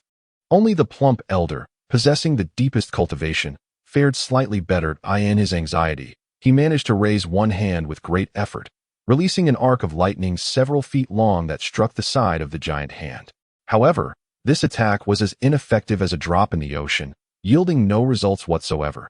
Just as the yellow giant hand was about to unceremoniously snatch the woman, it suddenly dissipated and vanished at a height of about a zhang above her graceful head. Simultaneously, a furious shout came from the yellow-robed sorcerer, and the tempest that had ensnared the cultivators rapidly diminished, disappearing in an instant as if it had never existed. The fierce wind and the enormous hand seemed nothing more than a fleeting illusion. As the group exchanged bewildered glances, their gazes instinctively turned toward the bald-headed sorcerer, who had shifted his stance, his eyes fixed on a distant, empty space. A fierce scowl etched upon his face. They could not help but feel astonished. If he dared to disrupt this master's spell, why then did he hide in the shadows, unwilling to confront them? After a moment of revealing a menacing visage, the yellow-robed sorcerer forcefully suppressed his rage and spoke loudly. No longer paying heed to the previously targeted female cultivator and her companions. It is not that I act stealthily, but rather that your esteemed self lacks the cultivation to perceive Han's existence. It seems you have only recently ascended to the nascent soul stage, and compared to the sorcerers I have previously encountered, you are vastly inferior. From that desolate space, the languid voice of a man emerged. Then, with a flicker of azure light, a seemingly unremarkable young cultivator materialized. It was none other than Han Li himself. Observing the perilous situation of the 5 trapped individuals, he had unceremoniously unleashed a wave of azure sword energy from afar, instantly sending the feathered fan artifact hurtling away. The tempestuous winds were effortlessly dispelled. Upon witnessing Han Li's arrival, the portly elder and his companions were initially taken aback. However, upon sensing Han Li's nascent soul cultivation, they were filled with elation, knowing their lives were spared. The female cultivator hastily bowed from a distance, respectfully expressing, "I am Nya Ying, and I sincerely thank you for your life-saving intervention, esteemed senior." Nya Ying. Upon hearing this name, Han Li cast a sidelong glance at the young woman, faintly recalling her. Yet, he had no time to engage in conversation. Instead, he gestured for her to rise. It appeared that neither she nor the elder recognized him at first. This was hardly surprising, as their prior encounter had been fleeting, and after nearly 2 centuries, it was not unusual for them to fail to identify him. Having contemplated this, he turned to the yellow-robed sorcerer and remarked coolly, "Are you not planning to depart? Would you prefer that I force you to leave?" The bald sorcerer, upon hearing this, let out a furious laugh, saying, "Ha! You are merely a nascent soul cultivator, yet you speak with such bravado. I am quite eager to witness your abilities." Upon finishing his words, the bald sorcerer formed a hand seal and suddenly flicked his finger downward, causing 2 golden pellets to shoot towards the ground in an instant. This action momentarily startled Han Li, who did not intervene but narrowed his eyes, revealing a glimmer of interest. The burly man, seeing Han Li's ostentatious demeanor, felt a surge of joy. Without hesitation, he began chanting a spell, and the surrounding yellow clouds began to roil, swiftly enveloping the sorcerer named Qin. A low growl emanated from the ominous yellow mist. Han Li, upon hearing this, felt a stirring in his heart and glanced around, noticing nothing unusual, when suddenly a thunderous rumble erupted from beneath the ground, followed by a cacophony reminiscent of heaven and earth fracturing. Hanli swept his divine sense downward, revealing a look of astonishment. Without further thought, he cast his sleeves, unleashing two massive azure rainbows that shot forth, followed by two resounding booms from below. However, Hanli furrowed his brow, sensing that the sword energy had not achieved its intended effect. Then, with a swish, two formidable yellow dragons, each over 10 zhang long and as thick as a person's waist, burst forth from the earth, soaring into the air. They circled around the bald cultivator, clawing and twisting in a protective display. What is this? Hanli was astonished to discover that the two fearsome yellow dragons were entirely composed of earth and stone, vividly lifelike, evoking the sensation of genuine creatures. Their essence emanated solely from the yellow pellets embedded between the brows of the earthen dragons, which gleamed with an eerie yellow light. Haha, Your Excellency should first attempt to test the prowess of my spirit beasts before making any judgments to go. The bald mage amidst the yellow mist laughed maniacally. And then two yellow spells struck the earth dragon, causing it to surge forth aggressively towards Hanli. Hanli furrowed his brow, but soon let out a light sigh. Opening his mouth, a strand of azure ice flame shot forth, splitting mid-flight into two more delicate flames, which accurately struck the dragon's curling head. With a crackling sound, the earth dragon was instantly enveloped in a layer of shimmering blue ice armor, transforming into two ice sculptures that remained suspended before Hanli. Motionless at a distance of several paces, in a flash, two crisp shattering sounds echoed as Hanli unleashed two sword chi, effortlessly shattering the ice sculptures. Then, with a single hand gesture, he calmly drew two yellow pellets into his grasp, casting a glance before tossing them into his storage pouch. Whatever arcane abilities you possess, feel free to unleash them. I, Han, am eager to witness the true might of your magecraft. Hanli spoke with an unwavering expression, his tone leisurely. The yellow mist fell silent, seemingly taken aback by Hanli's effortless destruction of the two earth dragons, leaving the bald mage in a state of shock. Which sect do you hail from? Esteemed elder, and what is your revered name? It appears there are no renowned nascent soul cultivators that match your appearance. Could it be that you two have only recently ascended to the nascent soul stage after nearly a century? After a moment of contemplation, the bald mage's voice emerged from the yellow mist, now devoid of any trace of arrogance. I am but an unknown pawn, a name you would not recognize even if I told you. Since you have no intention of attacking, I shall not hold back. Hanli's expression darkened, his tone turning grave as he slapped his waist pouch for spirit beasts, unleashing a swarm of dazzling golden flying insects. The golden devouring insects he had meticulously nurtured. This was the first time Hanli truly commanded them in battle, eager to test their effectiveness against a nascent soul cultivator. The golden devouring insects. You possess golden devouring insects? And in such numbers? To Hanli's surprise, before he could command the flying insects to attack, the yellow-robed cultivator had already named them with a voice filled with dread. Without further ado, the yellow mist turned, transforming into a yellow streak as it rapidly fled the scene. The speed was so astonishing that Hanli hesitated, ultimately abandoning the thought of pursuing with his wind thunder wings. In such an open expanse, a nascent soul cultivator focused on escape posed a significant challenge for him to annihilate completely. After all, once the nascent soul emerged, even the thunder escape technique would fall short. Nonetheless, it was quite unexpected that the bald mage, despite his relatively low cultivation, could recognize the golden devouring insects. Although doubts lingered in his mind, Hanli retracted the golden devouring insects, which had yet to achieve any feats, back into the spirit beast pouch. Then, with a calm demeanor, he slowly approached the plump elder and the other cultivators. Thank you immensely for your assistance, esteemed elder. May I inquire as to your esteemed name? I am Lei Wankai from Huangfeng Valley, and I am profoundly grateful. Before Hanli could draw near, the plump elder hurriedly advanced several steps, bowing deeply. Apart from the female cultivator named Nyang, who had already introduced herself, the others stepped forward to pay their respects as well. The three individuals, Shi Qian from the Great Sword Sect, Tang Minghua from the Moon Concealment Sect, and Qian Huan from the Heavenly Tower Fortress, expressed their reverent gratitude in unison, their faces adorned with an air of respect and appreciation. Chapter 706. The Astonishment of Lei Wanhai Sr. Hanli thoughtfully stroked his chin. The portly elder before him was none other than Lei Shibua. The very man who had once exchanged a pill formula with him for a spiritual herb, yet now addressed him as senior. While this was indeed customary in the realm of cultivation, Hanli could not help but feel an odd sensation stirring within him.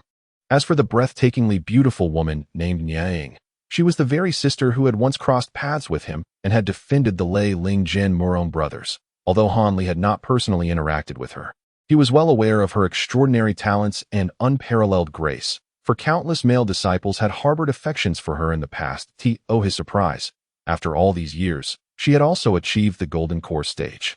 As Hanli remained silent, his expression a complex tapestry of emotions while scrutinizing Lei Wanhai and Niaing. Lei Wanhai was equally perplexed. The senior before him was not only exceedingly youthful, suggesting the mastery of age-retaining techniques, but for some inexplicable reason, he felt an uncanny familiarity with this seemingly ordinary countenance, as though he had encountered it before. This realization left him both astonished and somewhat anxious. Niaing, with her captivating gaze, regarded Hanli, her bright eyes reflecting a flicker of astonishment and uncertainty, as if she had discerned something. Naturally, Hanli would not linger in silence any longer. After offering a warm smile, he finally spoke.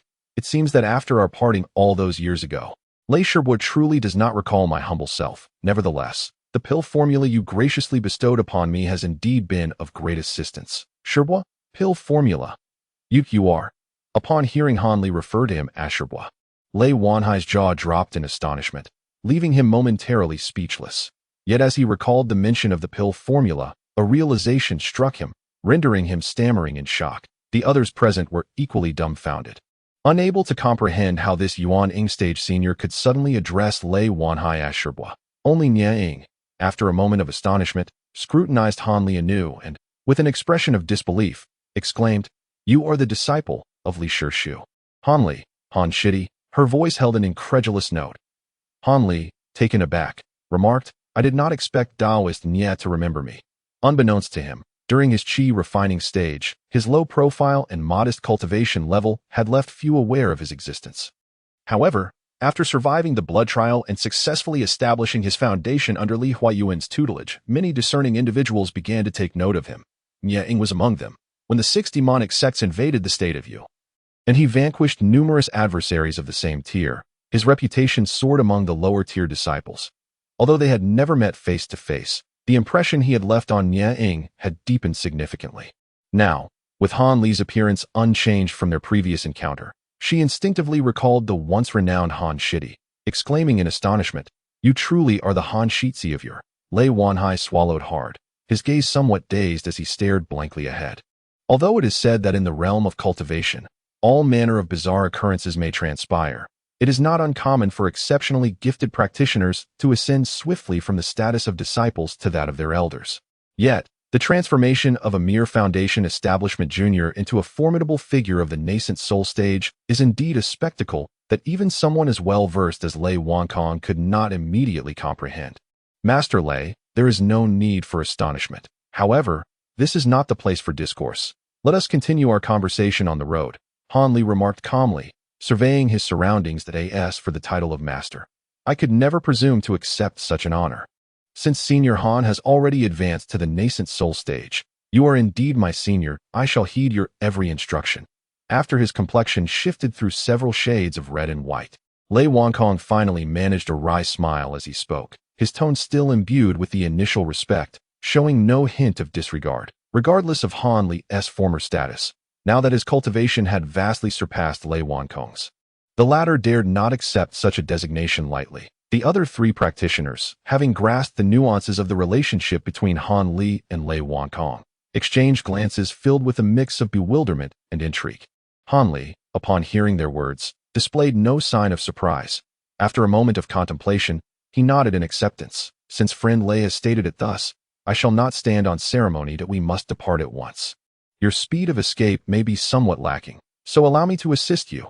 Upon uttering these words, Hanli swiftly tapped his storage pouch, and with a deft motion, a delicate object appeared in his hand. He tossed it to the side, and with a flash of white light, a finely crafted square vehicle materialized before them. The wind-soaring chariot he had recently acquired at that moment. The chariot expanded rapidly under the influence of a spell, growing to a size of over 10 zhong.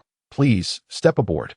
Han Li commanded without hesitation. Lei Wankong and the others had no objections and swiftly entered the chariot. As Han Li stepped inside, he infused the vehicle with a surge of spiritual energy, causing it to tremble lightly before transforming into a white rainbow, soaring through the air at a speed far surpassing that of ordinary magical artifacts. In an instant, they vanished without a trace.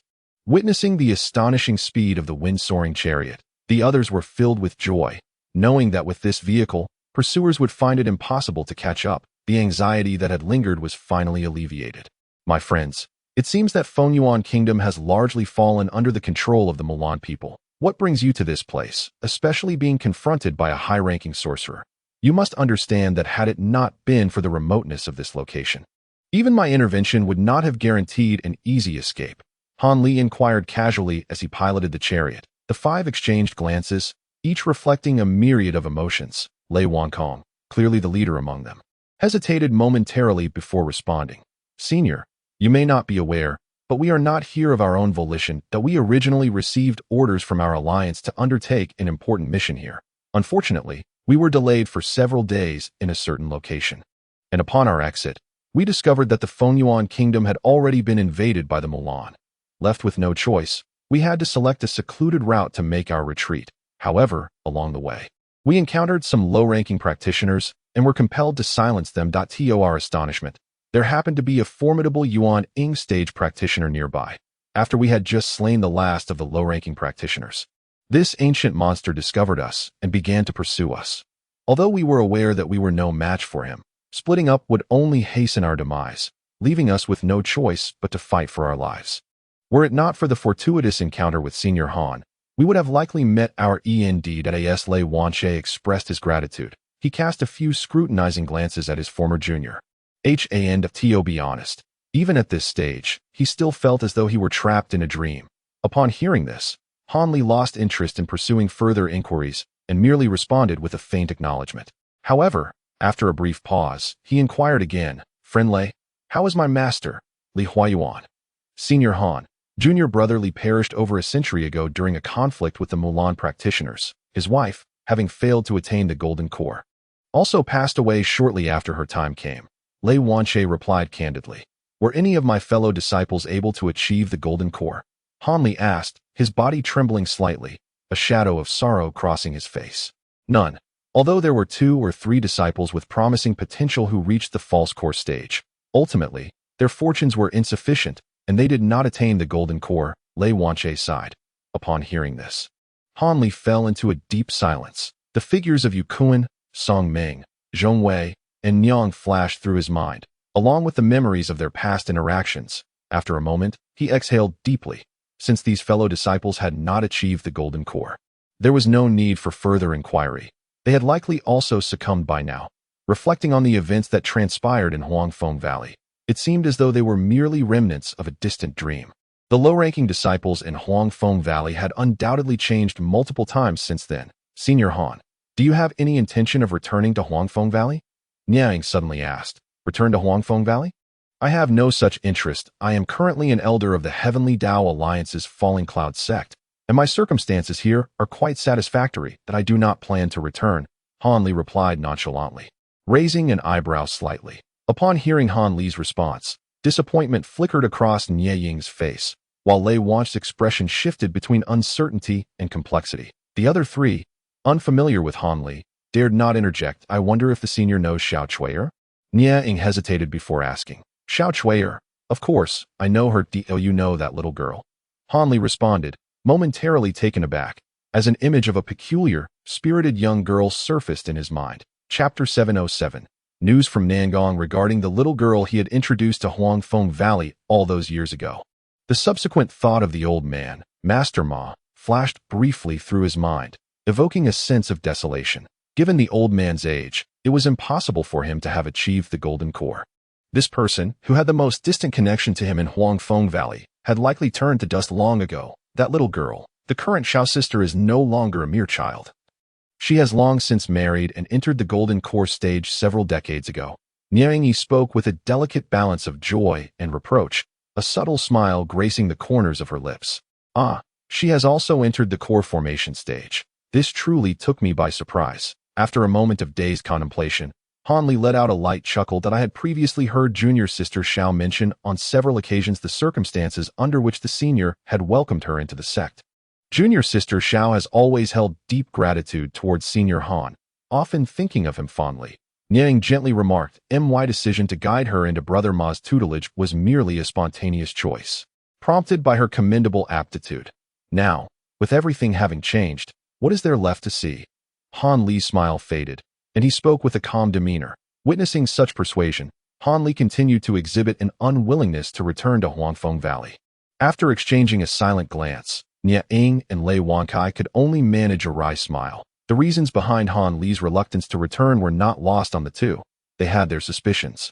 Since Han Li was not among the core disciples who had entered the Nine Nations Alliance, it was evident that this erstwhile minor foundation establishment cultivator had been discarded as a mere bait.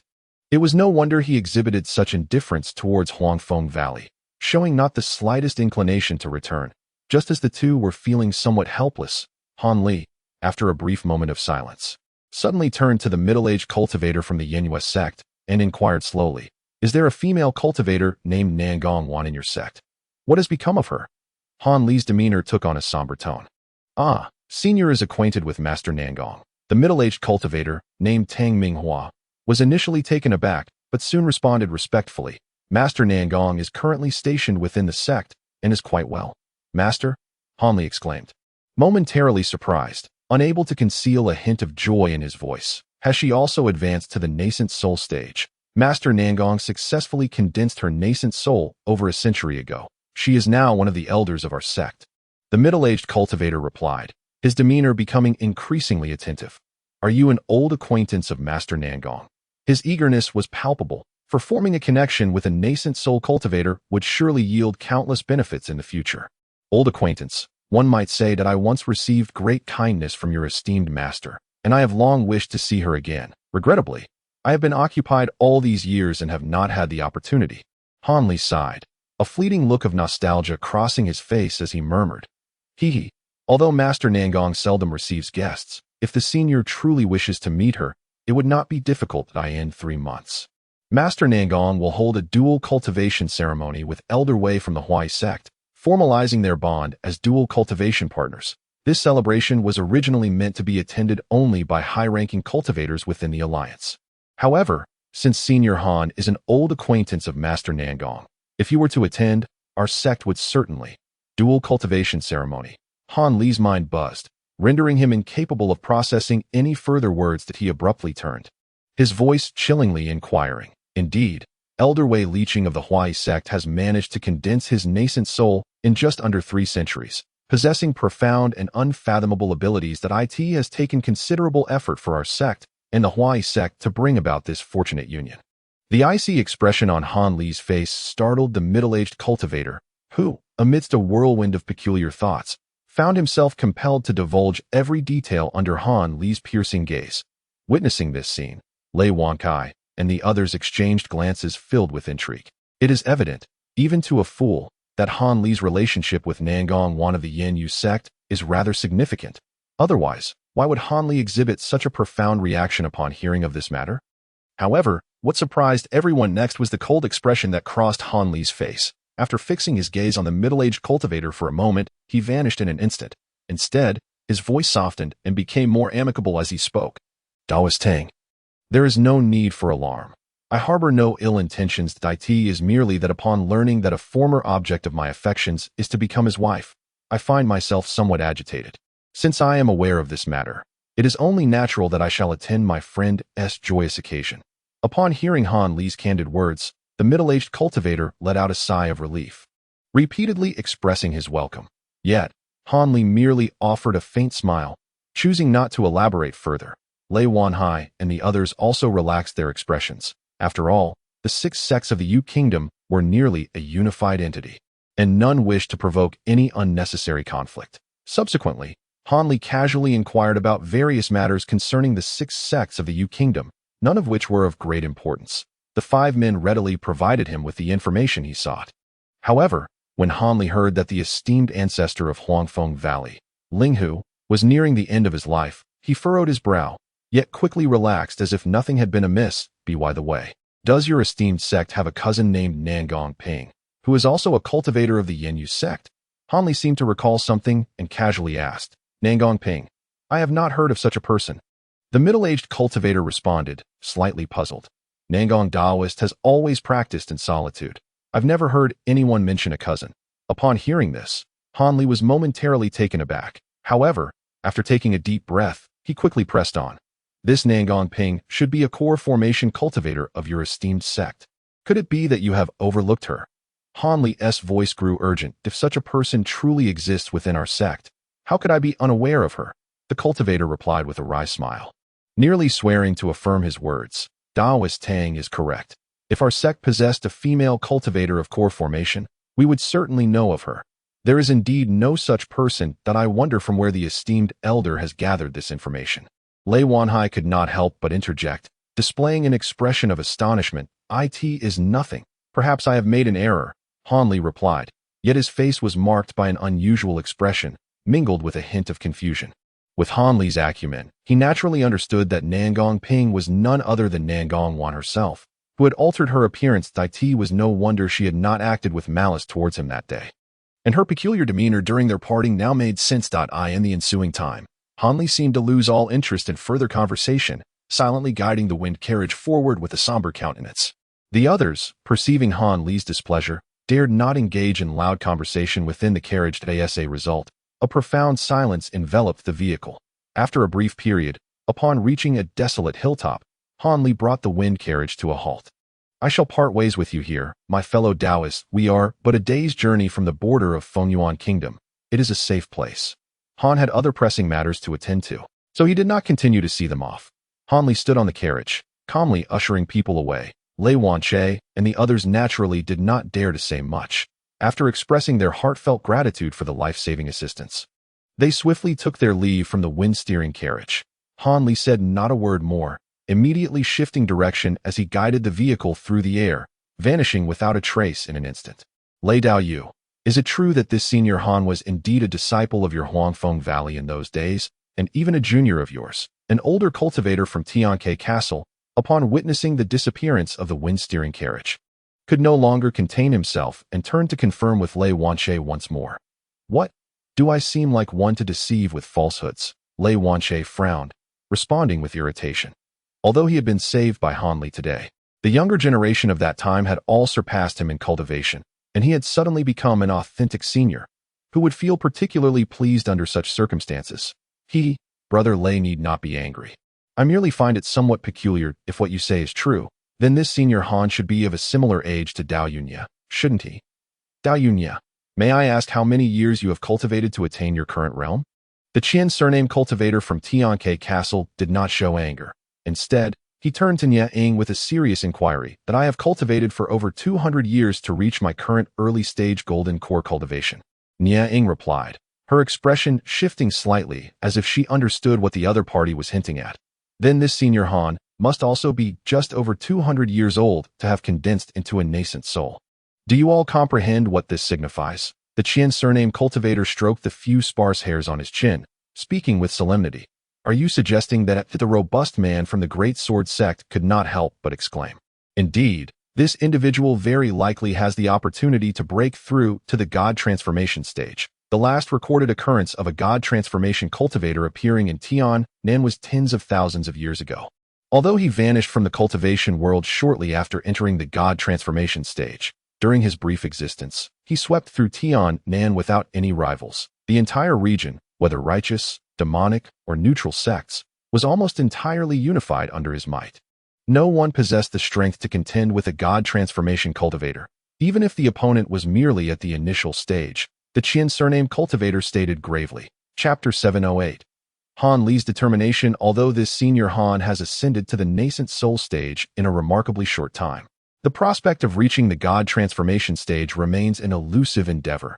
It is by no means an easy feat that in fact, merely reaching the late nascent soul stage would be sufficient for any sect to dominate a region.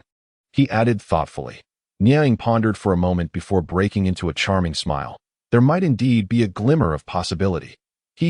Perhaps I, Qian, am overthinking it. However, Barring any unforeseen circumstances, this senior Han could become a significant figure influencing the entire landscape of Tian'an within the next millennium. Moreover, he has such profound connections with your valley. If we could draw him into our sixth sex, who knows? It might not be long before we could return to the Yu Kingdom, the Qin surname cultivator remarked, his eyes gleaming with insight. Connections? As you saw earlier, although Senior Han once hailed from our Huangfeng Valley, he is now an elder of the Tiandao Alliance's Luoyan sect, in terms of both status and sect power. What leverage do we have to entice him? Moreover, you have witnessed that the other party harbors no intention of returning whatsoever. Lei Wanhe remained silent for a moment before he sighed and spoke. Upon hearing these words, the others were equally rendered speechless. Why does this Senior Han treat Guegu in such a manner? After all, he hails from Guegu. Is there truly no room for redemption? One of the burly men from the Great Sword sect remarked skeptically, the specifics of the situation are not something I can disclose easily. However, I suspect that the hope is rather dim. On the other hand, I observe that he seems to share a deep camaraderie with Senior Nangong of the Hidden Moon sect, which may provide an opportunity for Senior Nangong to attempt persuasion. Even if it does not lead to him rejoining our six sects, surely we can cultivate a friendly relationship, can we not? Initially, Lei Wanhe shook his head, but then he shifted his tone, addressing the middle-aged cultivator from the Hidden Moon sect. This step might be possible. I will need to inquire further within the sect regarding the specifics of Senior Han's relationship with Master Nangong.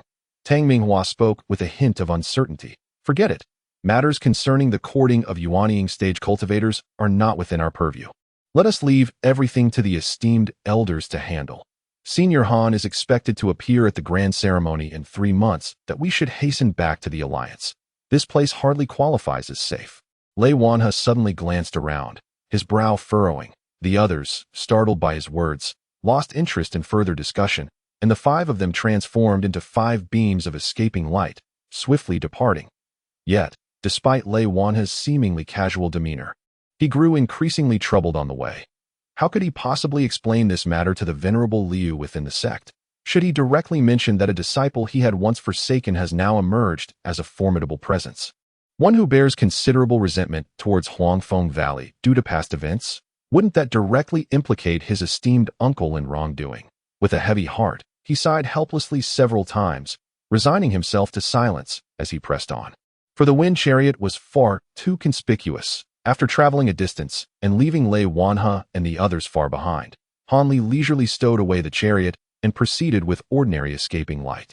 Having abruptly received news from Nangong Wan, and under the most unfortunate circumstances, he needed to remain calm and contemplate the situation thoroughly. Back then, his encounters with Nangong Wan were but fleeting moments. Their 2 meetings characterized by the vast disparity in their cultivation levels, rendering their interactions devoid of tenderness, akin to mere passers-by. Yet, unbeknownst to him, Han Li had gradually come to regard Nangong Wan as his own woman. Especially after his golden core and Yuanying stages were achieved, he felt confident in matching her, leaving no room for doubt in his heart. Thus, upon hearing that Nangong Wan was to become someone else's dual cultivation partner, he nearly lost his composure. Pretending to be oblivious, he watched as Nangong Wan was to be wed to another, a prospect he could not possibly tolerate. The only man destined to marry her in this lifetime could only be Han Li himself. Moreover, he firmly believed that the man who had claimed Nangong Wan's truine would not be devoid of feelings for her. The celebration in 3 months must not proceed smoothly. He was now contemplating whether to disregard everything and directly infiltrate the Hidden Moon sect to stealthily whisk Nangong Wan away. It is prudent to await the day of the grand celebration 3 months hence before approaching her. Both methods evidently possess their own sets of advantages and disadvantages. The first approach, while relatively easier to implement, fails to guarantee that Nangong Wan would unhesitatingly accompany him at once. After all, having spent so many years within the Yenyu sect, and now serving as an elder of the sect, it is implausible for her to depart without any reservations. The second method, which entails appearing on the day of the celebration to formally propose to Nangong Wan, would similarly expose him to immense pressure from the Yenyu sect.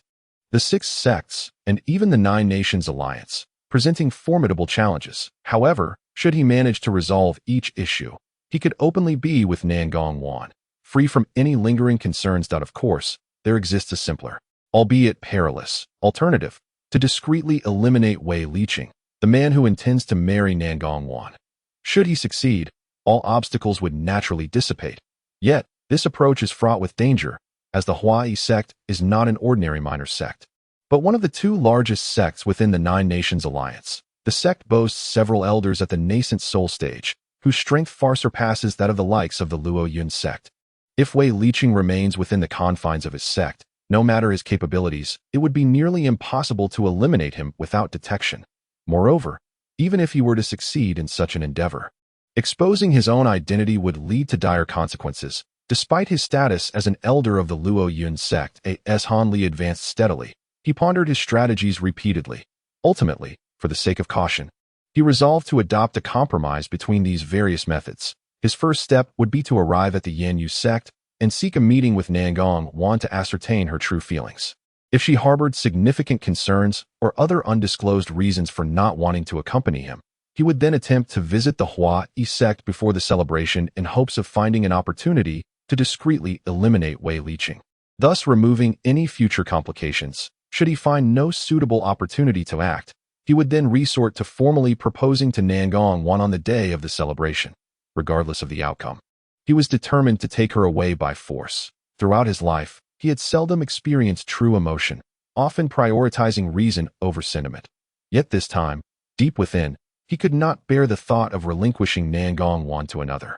With his current powers, as long as he did not encounter a late-stage nascent soul cultivator to impede him, he believed no one could thwart his plans. With his strategy firmly in place, Han Li felt a surge of determination. After discerning his direction, he accelerated his escape, piercing through the air in an instant. After the six sects had suffered defeat and been compelled to retreat into the Nine Nations Alliance, they re-established their sect in the sparsely populated Beiliang Kingdom, where the resources for cultivation were among the least abundant in the Nine Nations Alliance. As a newly integrated sect, the six sects had little room for choices. Even so, they engaged in overt and covert conflicts with local sects for over a century, only managing to establish a tenuous foothold through their own strength. Certainly, the spiritual veins, spiritual mountains, and resources they secured in the Beiliang Kingdom could not compare to their former dominance in the Yu Kingdom. However, after years of cautious advancement, the six sects had finally regained some vitality, significantly enhancing their influence within the Nine Nations Alliance. As the most formidable sect among the six factions, the Yan Yu sect naturally occupies a location rich in spiritual energy. Situated in the enchanting Linglong Mountain at the far west of the Beiliang Kingdom, surrounding this sacred mountain, the practitioners of the Yan Yu sect have employed their magical prowess to construct countless pavilions and halls, establishing intricate restrictive formations. This area serves as the new entrance to the Yan Yu sect. Linglong Mountain is broadly divided into three tiers. At the base of the mountain, one finds the residences and cultivation spaces for the lower-ranked disciples. Ascending from the foot to the midsection of the mountain, only those practitioners at the foundation establishment stage and above are permitted entry. The uppermost tier, situated above the mountain's waist, is exclusively reserved for those who have reached the core formation stage. Although foundation establishment cultivators may seem insignificant in the eyes of those at the core formation stage, to the newly initiated lower-ranked disciples, still struggling at the Qi refinement stage, they are regarded as the pillars of the sect, figures deserving of reverence. The various managerial roles within the Yan Yu sect are naturally filled by astute and successful foundation establishment practitioners. However, Yuan Kuan, who is responsible for procuring mundane items for the sect, stands out as an exception. He is the sole sect manager possessing only Qi refinement cultivation. The reason for this anomaly lies in the Yuan family, a locally established middle-class clan in the Beiliang Kingdom. They were the first to extend a welcoming hand to the six factions' presence in the kingdom, significantly aiding the Yan Yu sect's establishment. There as a reward and compensation for the Yuan family's contributions, the Yan Yu sect vowed to pass this relatively insignificant managerial position down to the descendants of the Yuan family.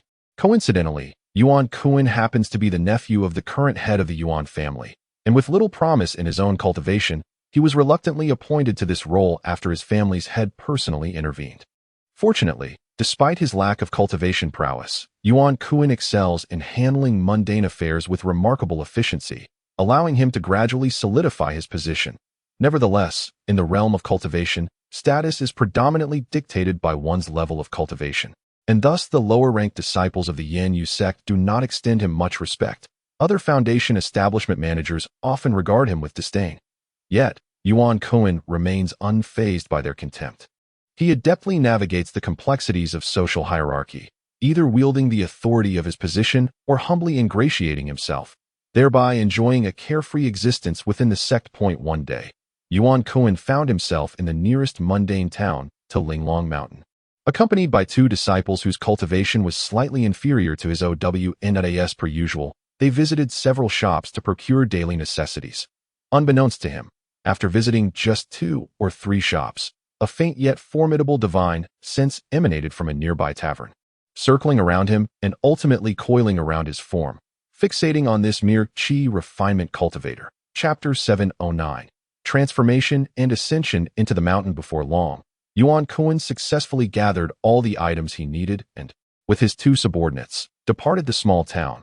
However, not long after they had traveled approximately 20 to 30 li from the town, a flash of silver light appeared before them in the sky. A stunningly alluring young woman manifested there, gazing at the trio with a charming smile, exuding an enchanting aura. We, the disciples of the Hidden Moon sect, are here, and the esteemed elder is. Although Yuan Kuan possesses limited cultivation, upon witnessing the strange circumstances surrounding the young woman, he immediately sensed her extraordinary nature. He hastily invoked the name of his sect behind him, anticipating any sudden hostility from her. However, the young woman paid no heed to his words. Letting out a light, melodious laugh before parting her crimson lips, the plume of pink, fragrant mist erupted forth from her mouth. This mist, seemingly gentle, swiftly enveloped the 3 men before them. Alas, with Yuan Kuan's meager cultivation, he possessed no strength to resist.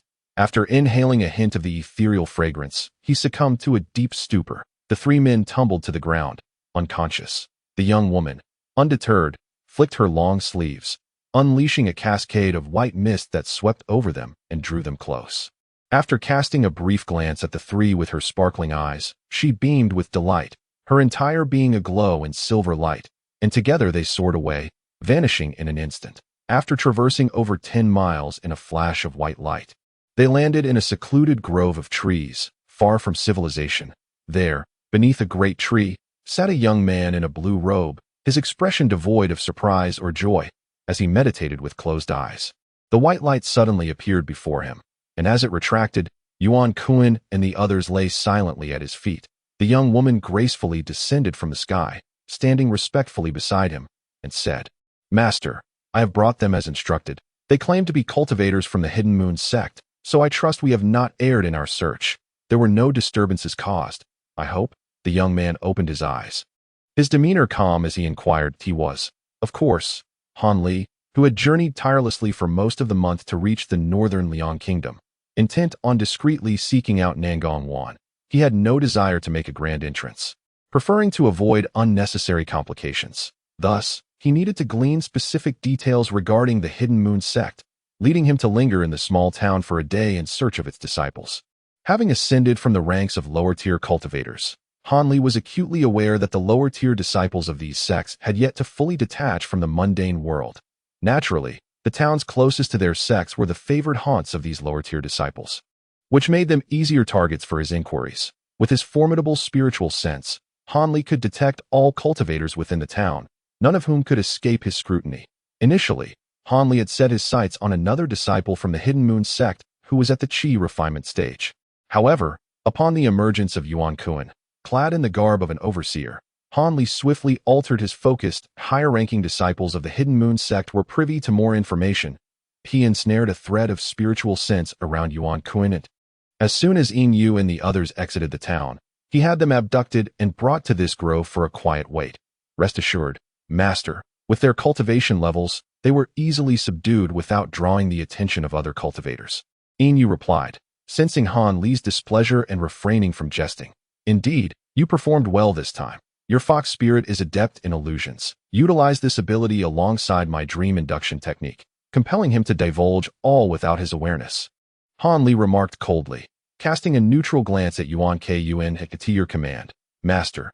Yin Yu responded promptly. As she turned, a plume of pink mist erupted from her mouth, spreading across several zhang and enveloping the 3 figures on the ground. Han Li rose to his feet and slowly stepped into the mist. Soon, A faint azure light began to flicker within the haze. Though Linglong Mountain bears the name of elegance, those encountering it for the first time could scarcely associate its grandeur with the term Linglong. This mountain, far from exuding a delicate charm, appeared rather bloated and peculiar. Despite the absence of numerous subsidiary peaks, the main peak of Linglong Mountain sprawled across dozens of li. Its lower half presented an almost entirely gentle slope, devoid of any steep inclines, resembling a vast and gentle rise. However, from the mountainside upwards, the terrain abruptly became treacherous, with a steep and menacing incline that starkly contrasted with its lower half. The spiritual energy surged dramatically in this upper region, making it a suitable place for advanced cultivators above the Golden Core stage to establish their abodes to prevent aerial incursions by outsiders. Formidable formations and restrictions were naturally arranged in the upper half of Linglong Mountain. Lower-tier disciples could only ascend to the summit by adhering strictly to a few designated paths. At this moment, Hanli stood on an ancient, quaint stone street at the foot of Linglong Mountain, gazing contemplatively at the peak with his hands clasped behind his back, a gentle light flickering in his eyes. His appearance had undergone a dramatic transformation. Employing a secret technique of shape-shifting, he now bore an uncanny resemblance to Yuan Kun. His cultivation level had also been deliberately restrained to that of the Qi refinement stage. After extracting the desired information from Yuan Kun and his companions, he promptly subdued them and concealed them within a hollow of a dead tree before confidently making his way toward Linglong Mountain. Utilizing the management token from Yuan Kun and the information gleaned through dream induction technique regarding the Hidden Moon sect, he effortlessly infiltrated the sect's entrance. The very spot where he stood was a marketplace constructed by the Hidden Moon sect at the edge of Linglong Mountain, designed for the thousands of disciples within the sect to trade and exchange necessities. Among the shops specializing in secular goods, several were overseen by the aforementioned Yuan Kun. Hanli did not hasten directly to the summit.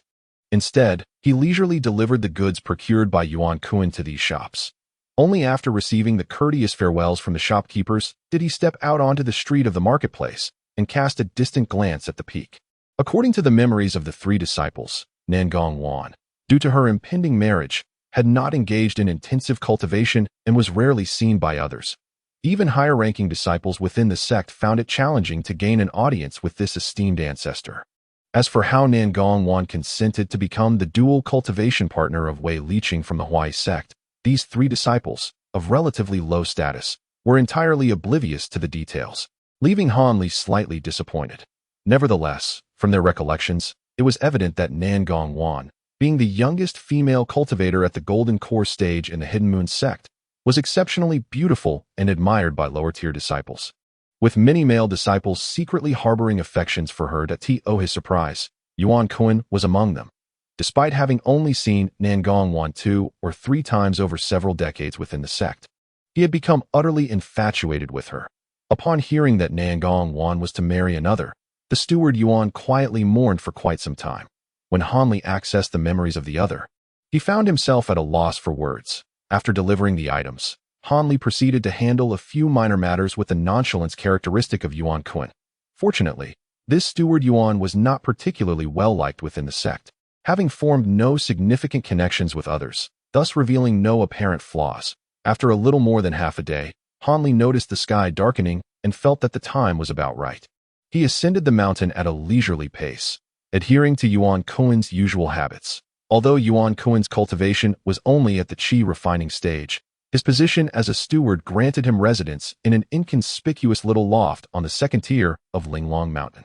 Naturally, thoughts of a cave abode were far-fetched. Disguised as Yuan Kun, Hanli entered the second tier of Linglong Mountain without any difficulty. However, along the way, he encountered several Foundation establishment cultivators who regarded Hanli's transformed appearance with disdain, some even ignoring him entirely. This prompted Hanli to stroke his chin in solitude, offering a wry smile. That seemed that apart from a handful of subordinates, this steward Yuan was not faring particularly well.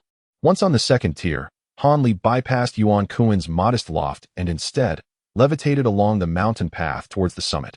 While other areas appeared equally desolate, Hanli was well aware that those places were safeguarded by perilous restrictions, which he had no intention of triggering. Consequently, at the junction between the second and third tiers, he was brusquely intercepted by 2 Foundation establishment cultivators on duty. Yuan Kun, what business do you have here? You should know this is not a place for you. One of the pale-faced cultivators admonished sternly, his brows furrowed. "Respected uncles, I wish to TOC Ancestor Nangong that I wonder if you could relay my request." Han Li stammered, his face a mask of hesitation. "What did you say? Yuan Kuan, have you lost your mind? You wish to meet Ancestor Nangong? Surely you must be daydreaming." The two cultivators were taken aback by Han Li's words, immediately responding with sharp rebukes. "However, my esteemed uncle, during my recent trip to procure supplies, he insisted I deliver an item to Ancestor Nangong and placed a restriction on me, stating only she could lift it." Han Li replied, feigning a troubled expression. "Is it a core formation cultivator?" The pale-faced cultivator asked, momentarily taken aback. "That, I cannot say. However, he claimed to be an old acquaintance of Ancestor Nangong and mentioned that her day of joy was approaching. Hence the gift," Han Li said, his face reflecting a sense of helplessness as if he were being coerced. "An old acquaintance of the ancestor? Could it be a nascent soul elder?"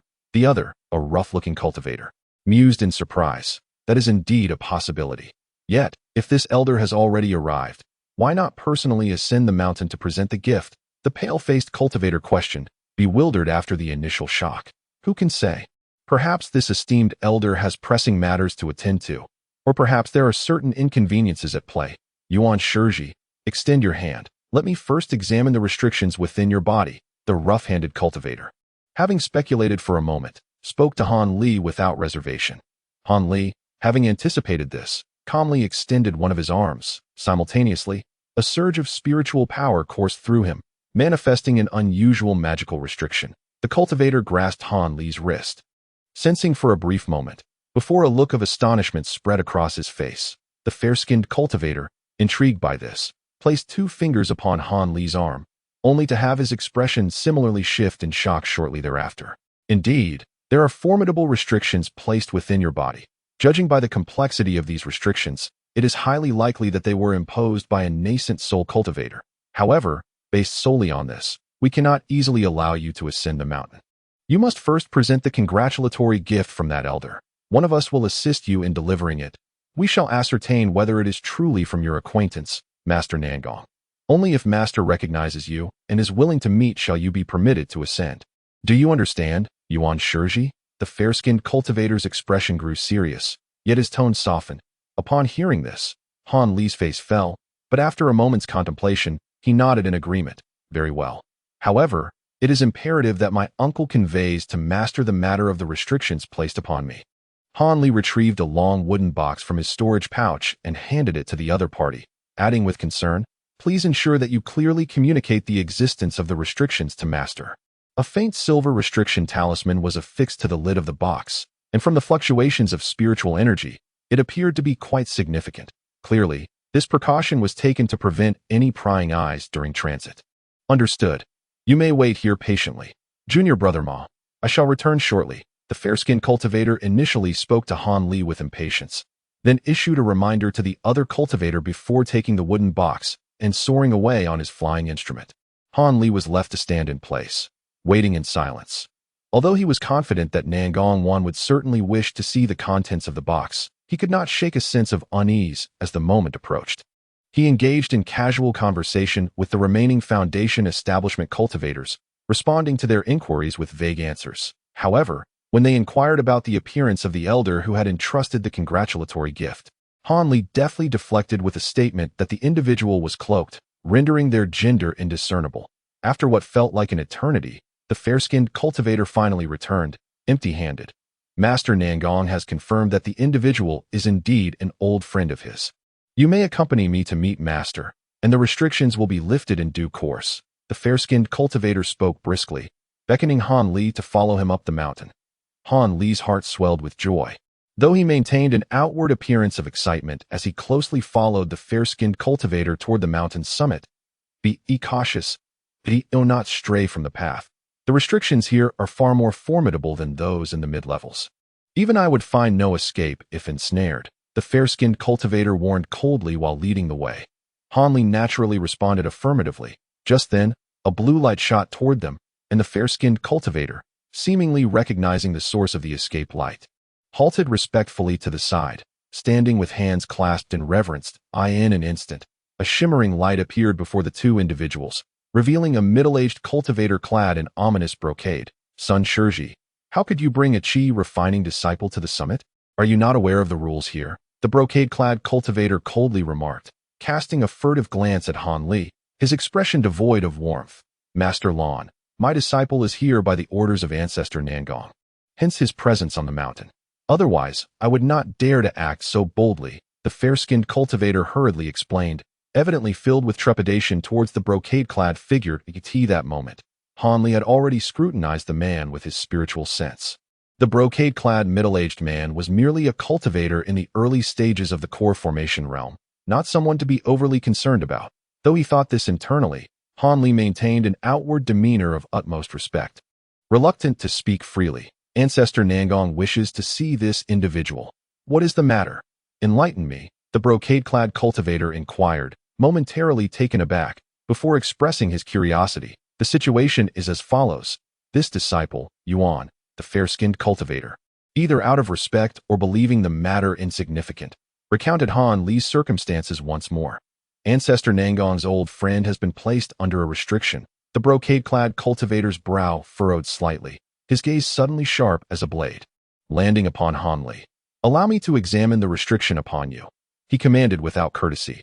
Internally cursing the man for stirring trouble, Han Li had no choice but to comply and stepped forward. Ah, indeed, there is something peculiar. However, while this restriction is intricate, it is not malevolent. It seems that individual harbors no ill intent, the brocade-clad cultivator remarked after a moment of inspection, nodding in approval. You may proceed to see Ancestor Nangong. He then disregarded the two, his form shimmering as he transformed into a pale blue streak of light, soaring down the mountain. Moments later, the light dimmed and became indistinct, abruptly dispersing into 5 shapes, vanishing without a trace. Master Lan's formless escape technique truly surpasses the ordinary. Though merely in the early stages of core formation, I dare say even late-stage cultivators would find it challenging to contend with him. The fair-skinned cultivator exhaled deeply after the brocade-clad figure departed, gazing longingly in the direction of the dissipating light. Han Li felt a stir of intrigue at this moment. Could this individual be connected to the enigmatic Elder Qiong who appeared prior to the Blood Red trials?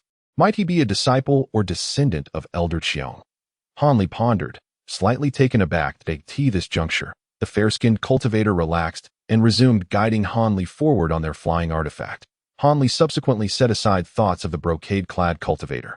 For the uppermost tier of Linglong Mountain housed very few high-ranking cultivators. Aside from the initial brocade-clad figure, the two did not encounter anyone else and soon arrived before a cave dwelling near the peak of the mountain.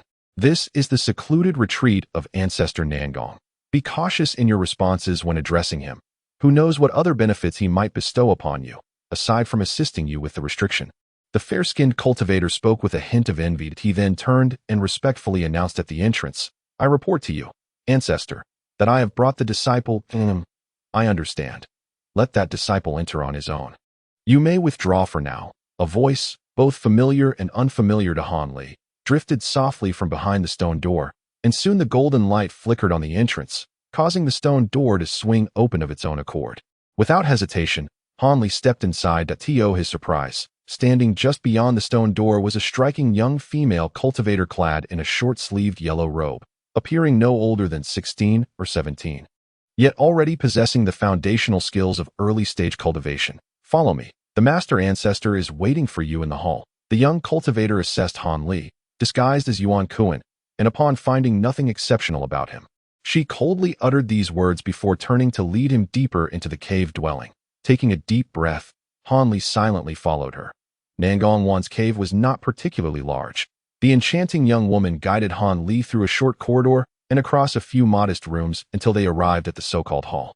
The room was elegantly and tastefully adorned, with an unknown type of sandalwood incense wafting from the corners, and at the entrance stood 2 antique, low-flower stands, each displaying 2 exquisite and rare herbs.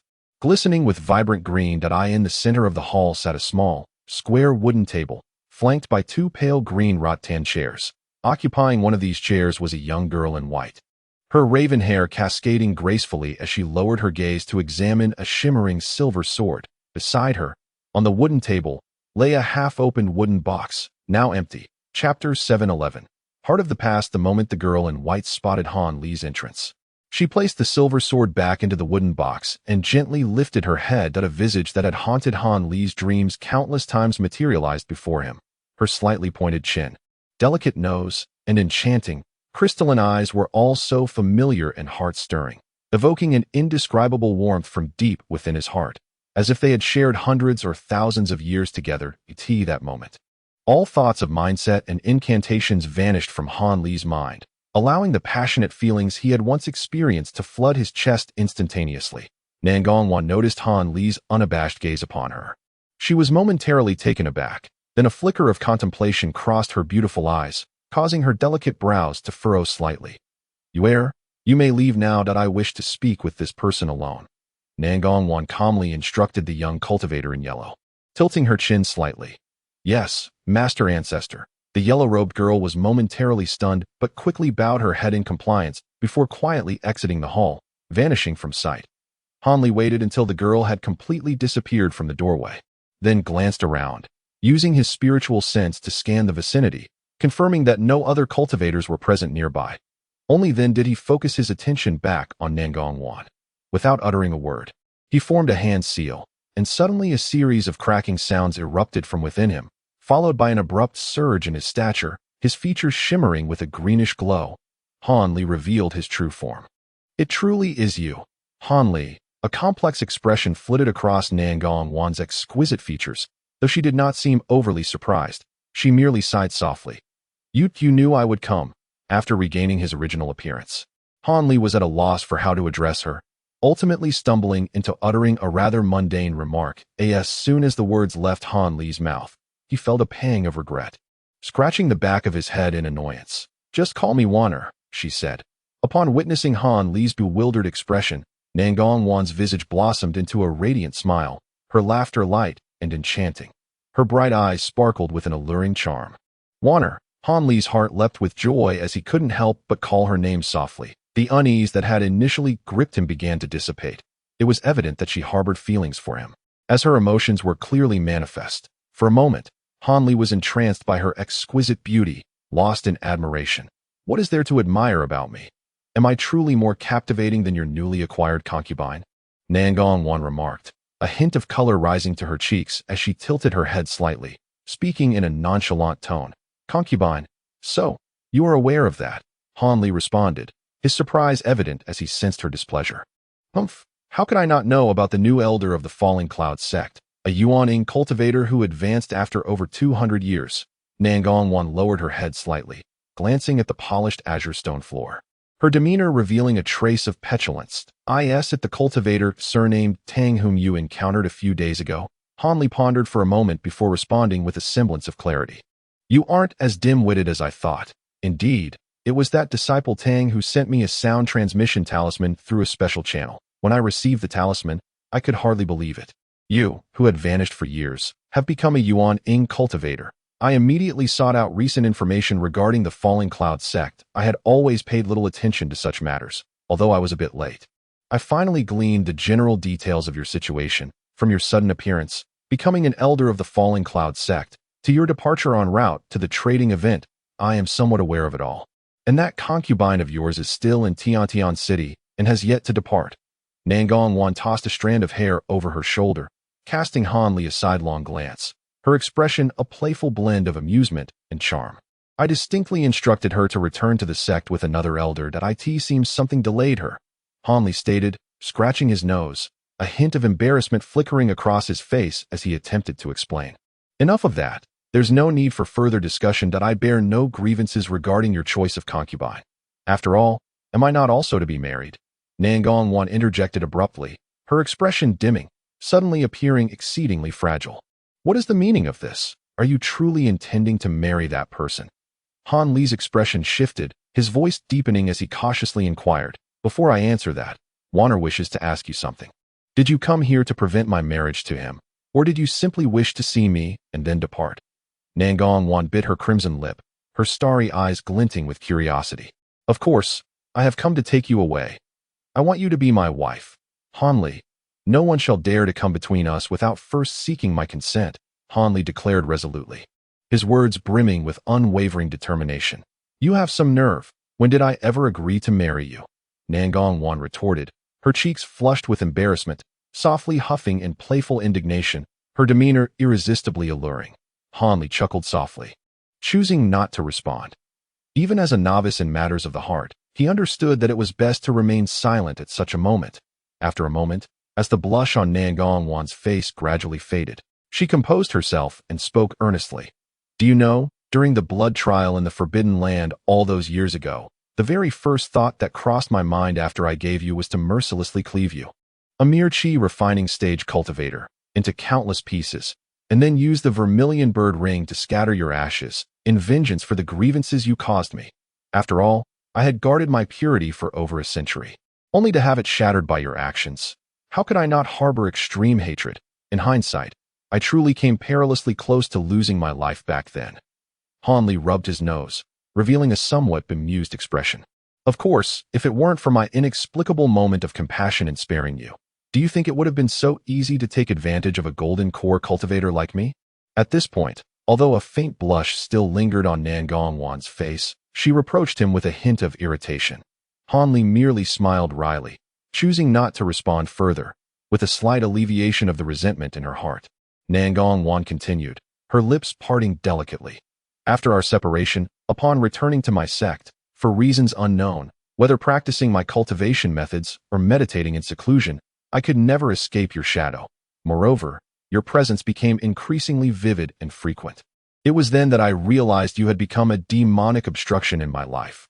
Unless I found a way to eliminate it, my cultivation would likely stagnate indefinitely. There were only two methods to dispel this demonic hindrance. The first was to marry you, uniting us as husband and wife, thus rendering the obstruction non-existent. The second was for you to vanish from this world altogether, in which case the hindrance would gradually dissipate. Marrying you was an impossibility due to the vast disparity in our cultivation levels and status. Thus, after enduring great torment, I ultimately resolved to rid myself of you. Yet, before I could act, the 6 demon sects invaded. It was then that I fortuitously encountered you again at the 7 factions camp. And by that time, you had already become a foundation establishment cultivator. This made me waver in my decision, for if you could continue to advance, the prospect of us becoming husband and wife could indeed become plausible.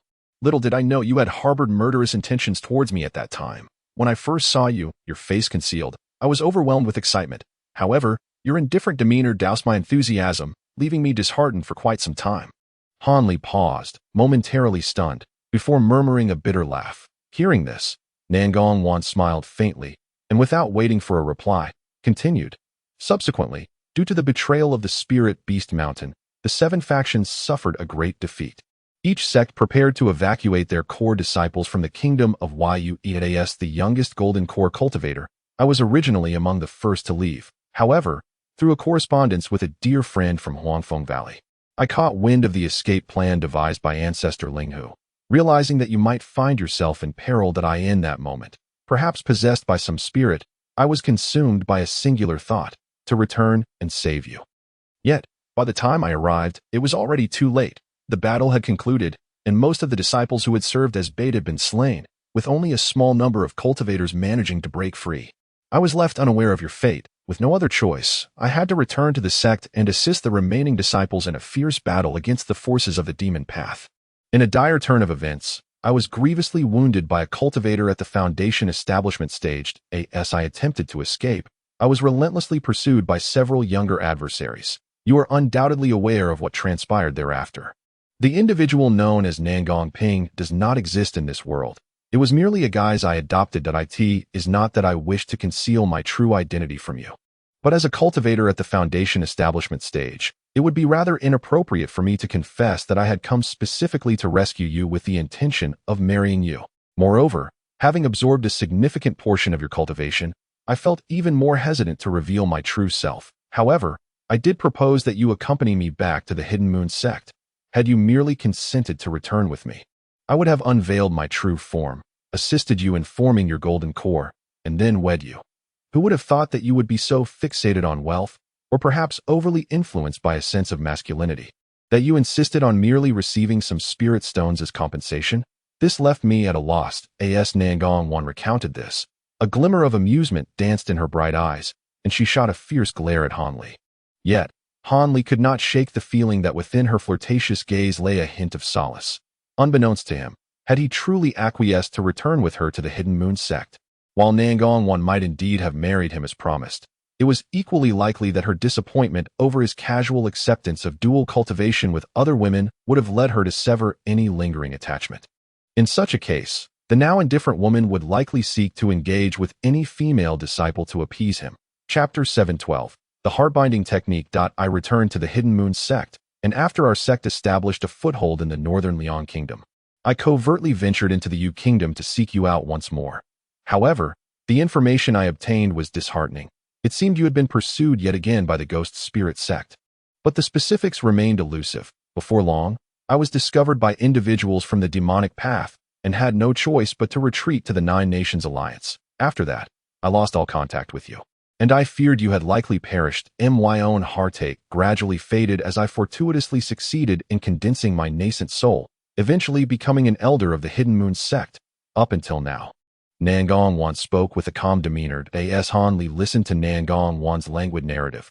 His expression shifted numerous times. He was oblivious to the many sacrifices she had made for him in the past, and his gaze toward her began to soften with warmth. What is the story behind Wei Lycan? After a moment's hesitation, Han Li could not help but inquire. Wei Lycan, he is someone I encountered several years ago during a journey, where I inadvertently met an elder from the Transformation Intent sect. That I have no fondness for him, as he epitomizes the archetype of a hypocrite, graceful in appearance yet harboring a corrupt heart. It is said that he has numerous female disciples, perhaps as many as 7 or 8. Furthermore, I have heard whispers that he secretly practices the art of yin and yang cultivation. His intentions towards me, I suspect, are far from noble. Thus, when he first proposed to me, I flatly rejected him. Nangong remarked with a cold smile. Rejected? Then how has the situation changed? Han Li inquired, his face reflecting his bewilderment. Nangong did not respond directly, but instead posed a question. Are you aware of the 3 great nascent soul cultivators of the Southern Heaven?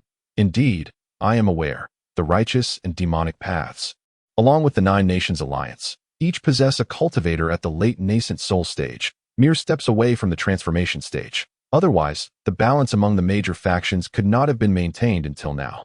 As for our Nine Nations Alliance, there exists a couple proficient in joint techniques, both at the mid-stage of the nascent soul realm. Together, they can barely withstand a late-stage nascent soul cultivator. What? Is Wei Lichuan somehow related to one of them? Han Li inquired with a grim expression, a nagging sense of foreboding creeping into his heart. Indeed, this Wei Lichuan's uncle is none other than Wei Wuyo, one of the 3 foremost cultivators, a Grand Elder of the Nine Nations Alliance. Wei Wuyo practices a rare poison-based technique, capable of taking lives invisibly with but a gesture. His powers far exceed the imagination of ordinary cultivators. Nangong murmured softly, her 10 slender fingers entwined in a delicate dance. A bitter smile gracing her lips. Could it be that Wei Wuyo is personally trying to trouble you? Han Li's lips twitched slightly, a flash of cold malice flickering in his eyes. Not quite. However, Wei Wuyo has indeed intervened in this matter. Are you aware that the current Grand Elder of the Hidden Moon sect is not the same as the previous one? It has been replaced by a former senior sister of mine. Though her cultivation is considerable, her ambition is relentless, often clashing with my own ideals. Despite another elder mediating between us, our relationship is exceedingly poor, Nangong stated with indignation. Han Li's expression darkened, understanding that Nangong had touched upon a crucial point. As expected, after biting her jade teeth, Nangong continued. After I repeatedly rejected Wei Lichuan's marriage proposals, I am not sure how he managed to persuade Wei Wuyo to approach my senior sister. Although I am unaware of what they discussed, merely 6 months later, during my reincarnation period of the reincarnation technique, she unexpectedly subdued me. Then she forced me to marry Wei Lichuan. That is your senior sister out of her mind? To resort to such tactics against a fellow nascent soul cultivator. Han Li was momentarily taken aback, struggling to believe it. You are correct. I too did not anticipate her descent into such madness. However, the conditions proposed by Wei Wuyo were indeed difficult for her to refuse. It was only later that I learned, should the Hidden Moon sect agree to this union, not only would it permit the sect and even the 6 factions to venture beyond the northern Liang Kingdom, but Wei Lichuan would also be willing to sever ties with the Transformation Gate and join the Hidden Moon sect after marrying me. With such a win-win proposition, it is no wonder she resorted to any means necessary. She even spread the news of my supposed consent to cultivate with Wei Li Chan, preparing to hold a celebration, intending to solidify this matter before I could even reconsider. Nangong Wan's lips curled into a sardonic smile. So you never consented to the marriage, and your initial declarations of wanting to marry were merely to unsettle me.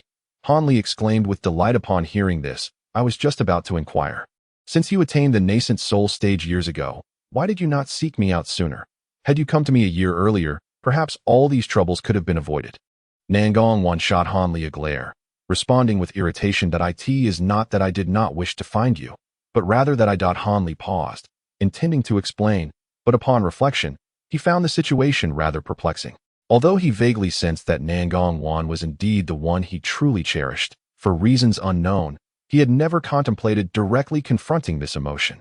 Had it not been for the sudden news of Nangong's impending marriage, he might have continued to harbor a tinge of hesitation, too daunted to face his feelings. Head dash on as Han Li's countenance fluctuated.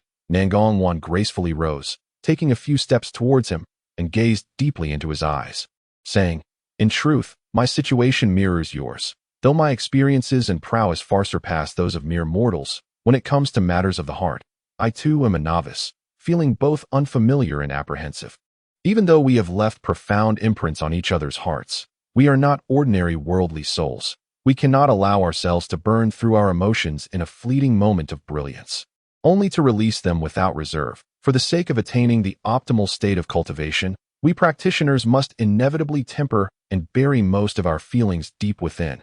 After the fervor of passion, what remains is likely to be a lasting and respectful tranquility.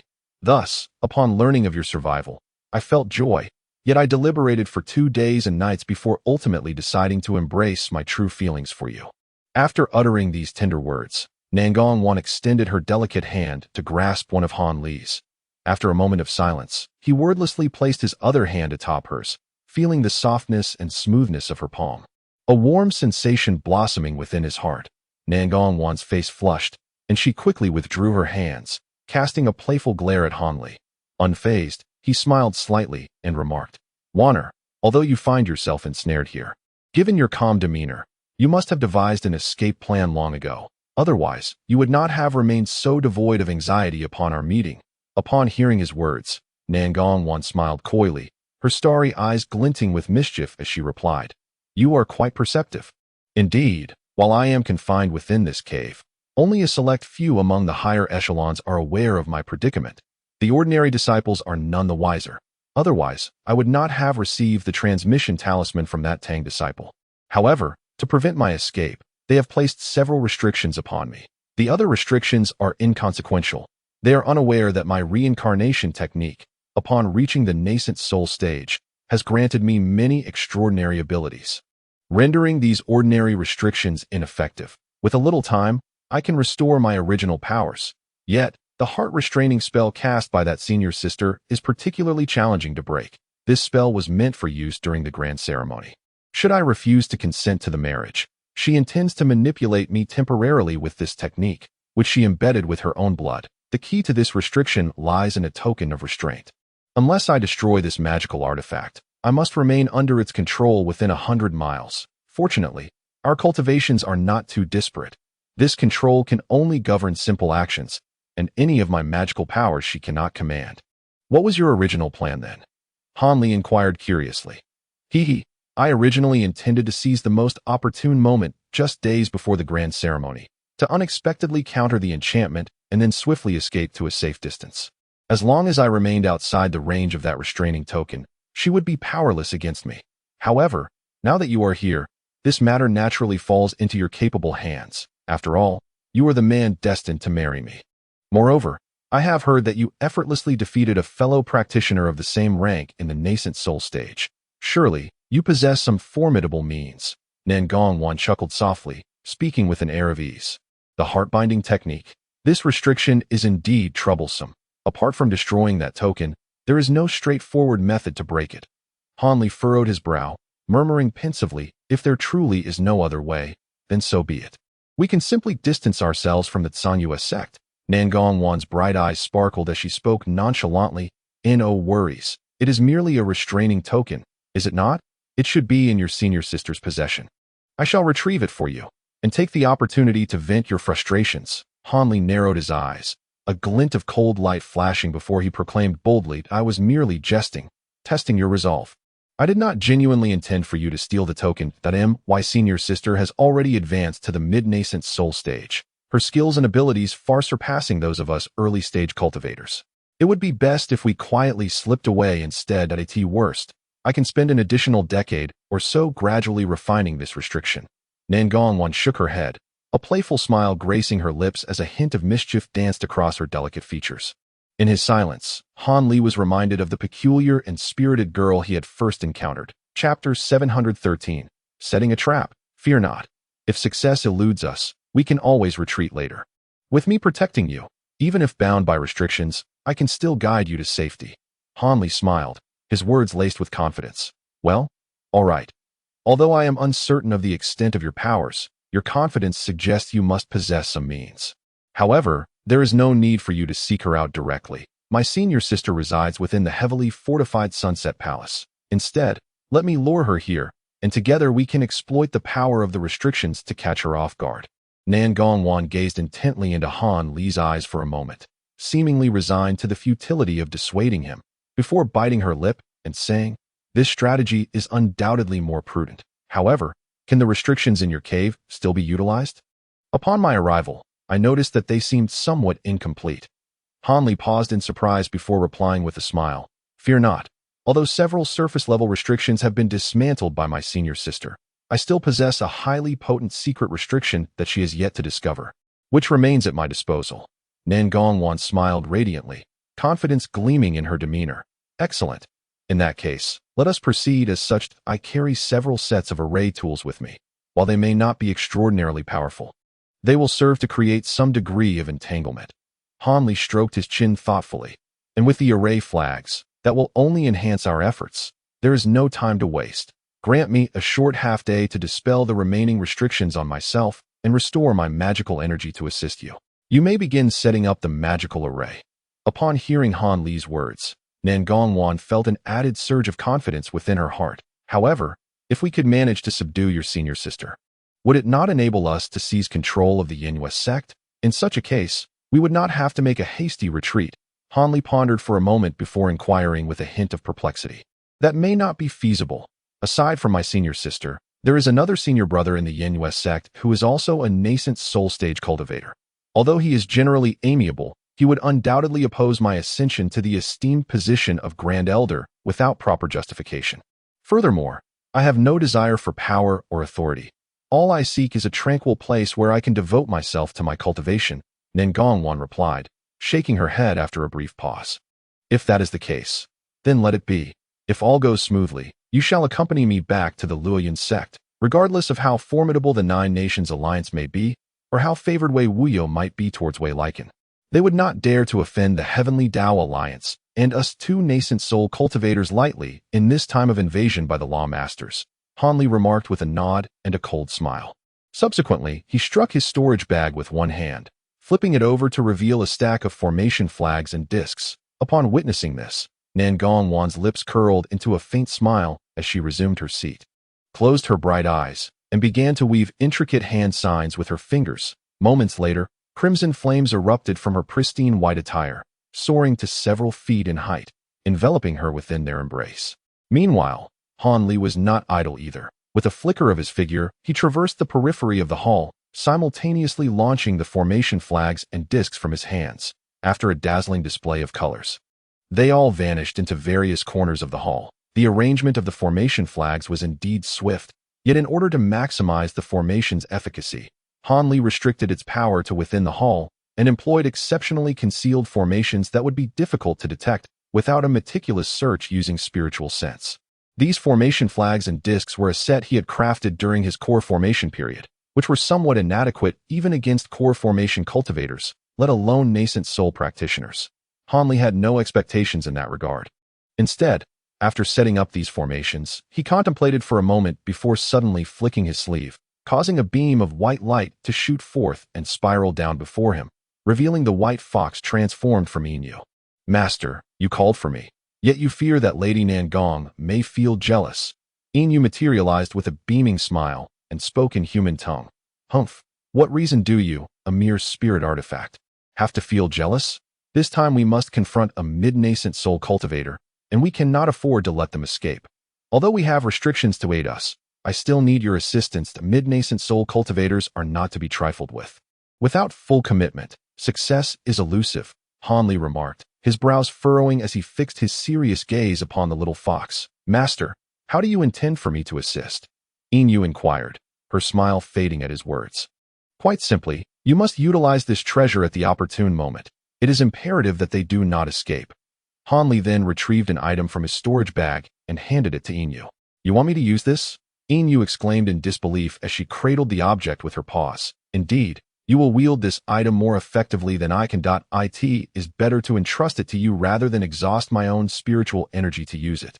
Of course, this is merely a temporary loan, as your spirit artifact form cannot sustain the use of other treasures for extended periods. Hanli spoke calmly. Inu understood. The white fox drooped its little head, responding with a hint of dejection, yet simultaneously caressed the object in its possession, appearing quite fond of it. Observing this, Hanli felt a stir in his heart. Subsequently, with the object in hand, Inu shimmered with silver light and swiftly burrowed into the ground.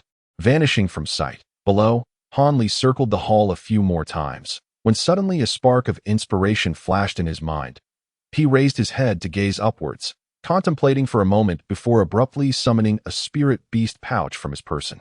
A multitude of tricolor devouring gold insects surged forth from the pouch, transforming into large, inch-long creatures that swirled and danced in the air. Hanli inhaled deeply, then opened his mouth to release a plume of azure mist, which struck the cloud of insects directly. With a series of hand gestures, murmurs of an incantation resonated from his lips. The insect cloud hummed and instantly transformed into a shower of starlight. Soaring skyward in a flash of azure brilliance, it disappeared into the ceiling without a trace, the flying insects now devoid of any aura. Hanli squinted, standing still as he scrutinized the ceiling for a while, and upon finding no flaws or noticeable anomalies, he nodded in satisfaction. Having arranged everything, Hanli glanced at Nangong Wan, who was seated with her eyes closed, casting spells at that moment. A radiant blaze of light continuously swirled around her, forming a large, circular crimson luminescence that began to flicker mysteriously. The spiritual energy in the entire hall began to oscillate, and gradually grew restless in tandem with the fluctuations of the light. Hanli furrowed his brow, pondering briefly before casting a spell upon a nearby stone pillar, causing a layer of azure light to suddenly manifest, enveloping the area surrounding Nangong Wan. The spiritual energy both inside and outside the hall returned to normal.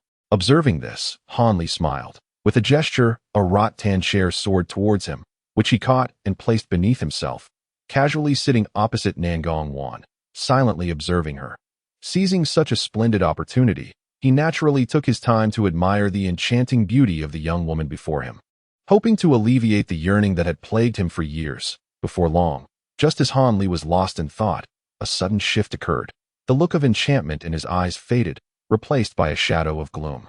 In an instant, his figure blurred without warning, and he abruptly vanished from the chair. A certain individual, who had been lurking outside the hall and peering in, was startled by this sight and inwardly cursed her misfortune, attempting to retreat.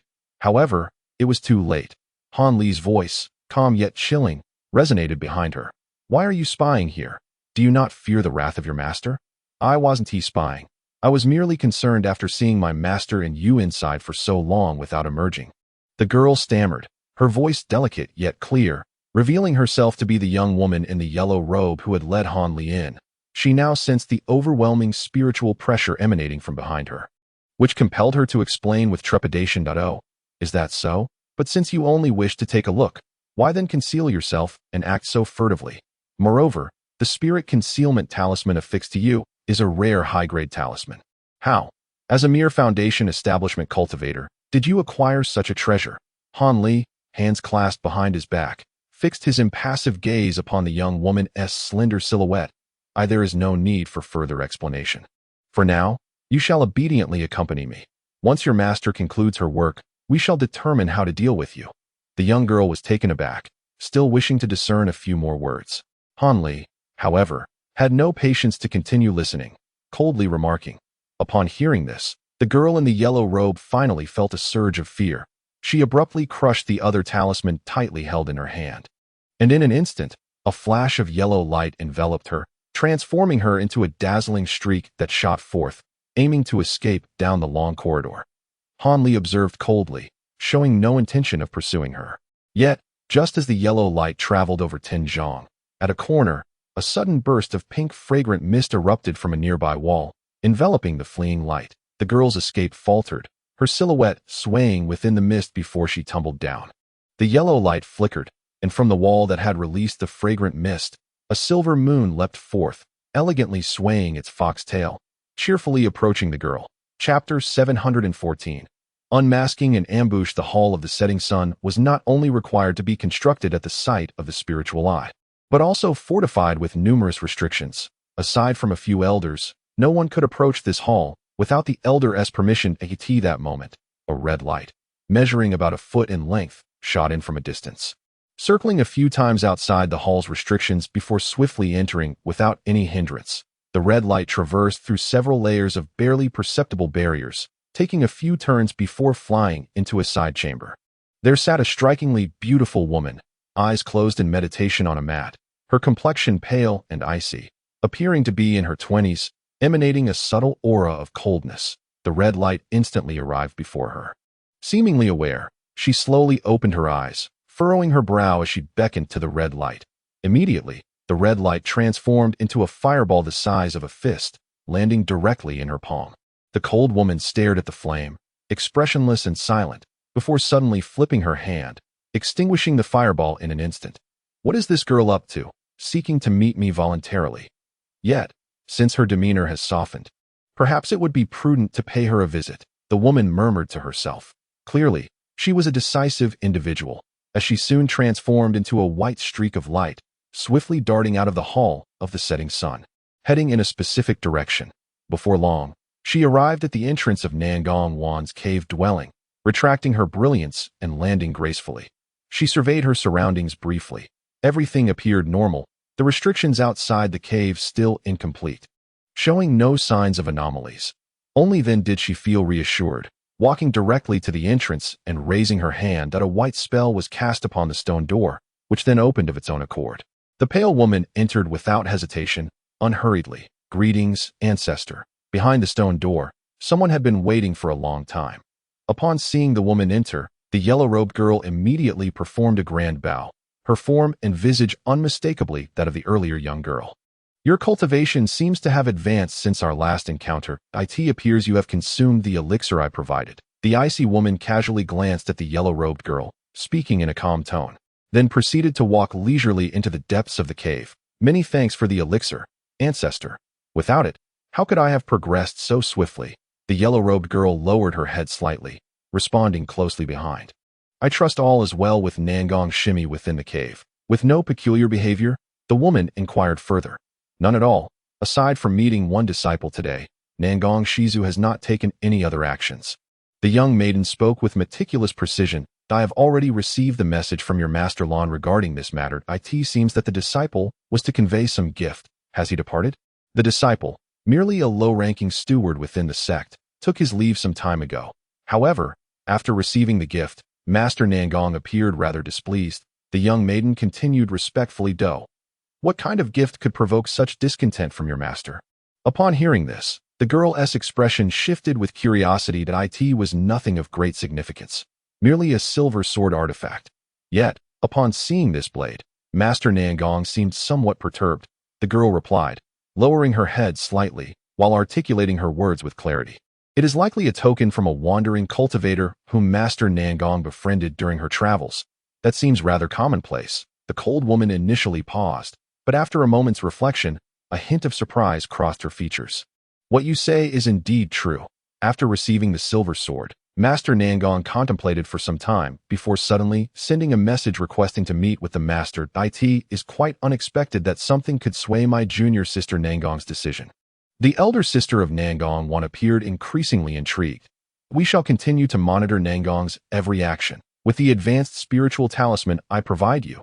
given that my junior sister is currently restricted in her magical abilities. She should not detect your surveillance. If you execute this task well, I shall reward you handsomely." The elder of the Inus sect casually instructed as they spoke.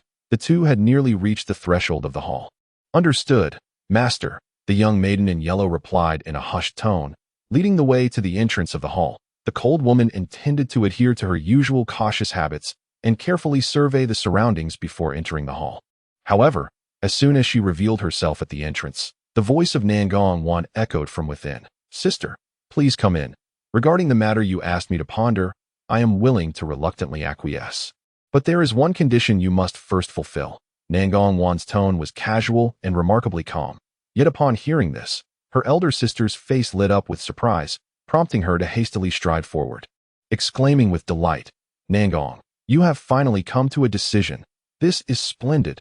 Whatever the condition, as long as you are willing to marry Elder Wei of the Huai sect, I shall agree without hesitation. With Wei Wui's assistance, the prosperity of our Inus sect is surely just around the corner." After speaking, she gazed intently into the hall. There, she beheld everything within her view.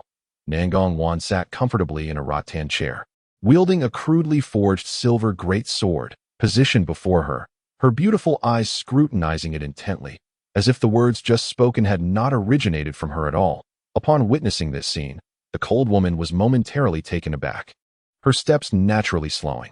Nevertheless, she proceeded into the hall. A flicker of doubt crossed her gaze. Just as Nangong Wan's elder sister intended to inquire further, her expression suddenly shifted. With no warning, her arm shot back in a swift, electrifying motion. Sharp, sword-like rays emanated from her fingers, striking with unparalleled precision, aimed directly at the spot where the maiden in yellow stood.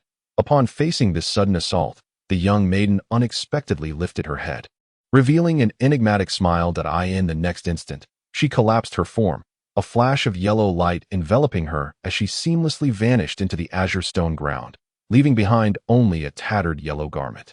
Yet, the maiden had completely disappeared without a trace. Witnessing such an extraordinary earth evasion technique, the cold woman did not hesitate for a moment. A flash of brilliance ignited within her, and she swiftly propelled herself backward, aiming to escape the hall. However, just as her figure began to rise, a colossal azure sword, several zhang in length, soared in from outside, howling as it came down with tremendous force, seemingly intent on cleaving her in two. The woman's complexion shifted dramatically. With a sudden flick of her fingers, 10 beams of chilling light, each about a foot long, shot forth, colliding precisely with the giant sword. A thunderous explosion ensued, intertwining azure and white light. As both the sword and the woman were repelled simultaneously, the icy woman managed to retreat a few zhang before coming to a halt. The brilliance of the azure sword dissipated. It unexpectedly transformed into dozens of flying swords, swirling erratically, amidst which emerged an ordinary-looking young man. With a calm smile, he regarded the woman without a hint of trepidation. "What is the meaning of this?" "Nangong Shimi, who is this person, and who was the woman masquerading as your wearer just now?" Upon discerning Han Li's cultivation level, the woman's gaze narrowed, and she spoke icily. Subsequently, she gestured to her waist, producing a red token in her hand. The restriction token. Han Li's attention shifted to the token, and he spoke in a low voice. "Humph. Nangong Shimi has indeed divulged everything to you. Though I know not who you are, this matter pertains to our Inus sect. It would be prudent for you to withdraw promptly. Otherwise, you shall face the combined pursuit of our 6 sections." The woman coldly scoffed, issuing a veiled threat. "Sister, why resort to alarmist rhetoric? My sister has several close allies among the 6 sects. Should they learn of your treatment towards a fellow disciple, they would undoubtedly oppose you. As for the token in your possession, while it may trigger the restrictions upon me, do you truly believe I would grant you the time to activate it and invoke a binding spell?" Nangong Wan had already sheathed her silver sword, standing gracefully as she spoke calmly. Then, with a gentle parting of her lips, a fiery red circular ring burst forth from her mouth, revealing her innate treasure, the vermilion bird ring. Hearing this, the icy woman's gaze became ominous. Noticing that Han Li showed no sign of retreat, a stubborn expression flitted across her face, with a swift motion of her long sleeve. 2 flying swords, one white and one black, emerged in succession. After a brief spiral, they expanded dramatically, transforming into 2 enormous swords, each several zhang long. The white sword gleamed like snow, emitting a bone-chilling coldness, while the black sword radiated unbearable heat. Flickering with strands of black flames, an exceptional pair of yin-yang ice and fire swords. Following a mocking laugh, the woman lightly shook the red token in her delicate hand, lowering her gaze as she began to chant incantations. Instantly, the token shimmered with spiritual light as an eerie red glow gradually enveloped it. However, Han Li, having been closely observing her actions, would not allow her to activate the restrictions so effortlessly, without a moment's hesitation. He tossed forth a small silver bell, which transformed into a swirling silver orb above his head. Then, with a wave of his hand, he activated the bell, producing a resonant chime that echoed towards the cold woman. A faint silver sound wave materialized, directly enveloping the figure before him. Almost simultaneously, Han Li rubbed his hands together and then raised them left and right at a crimson and a cerulean spell shot forth.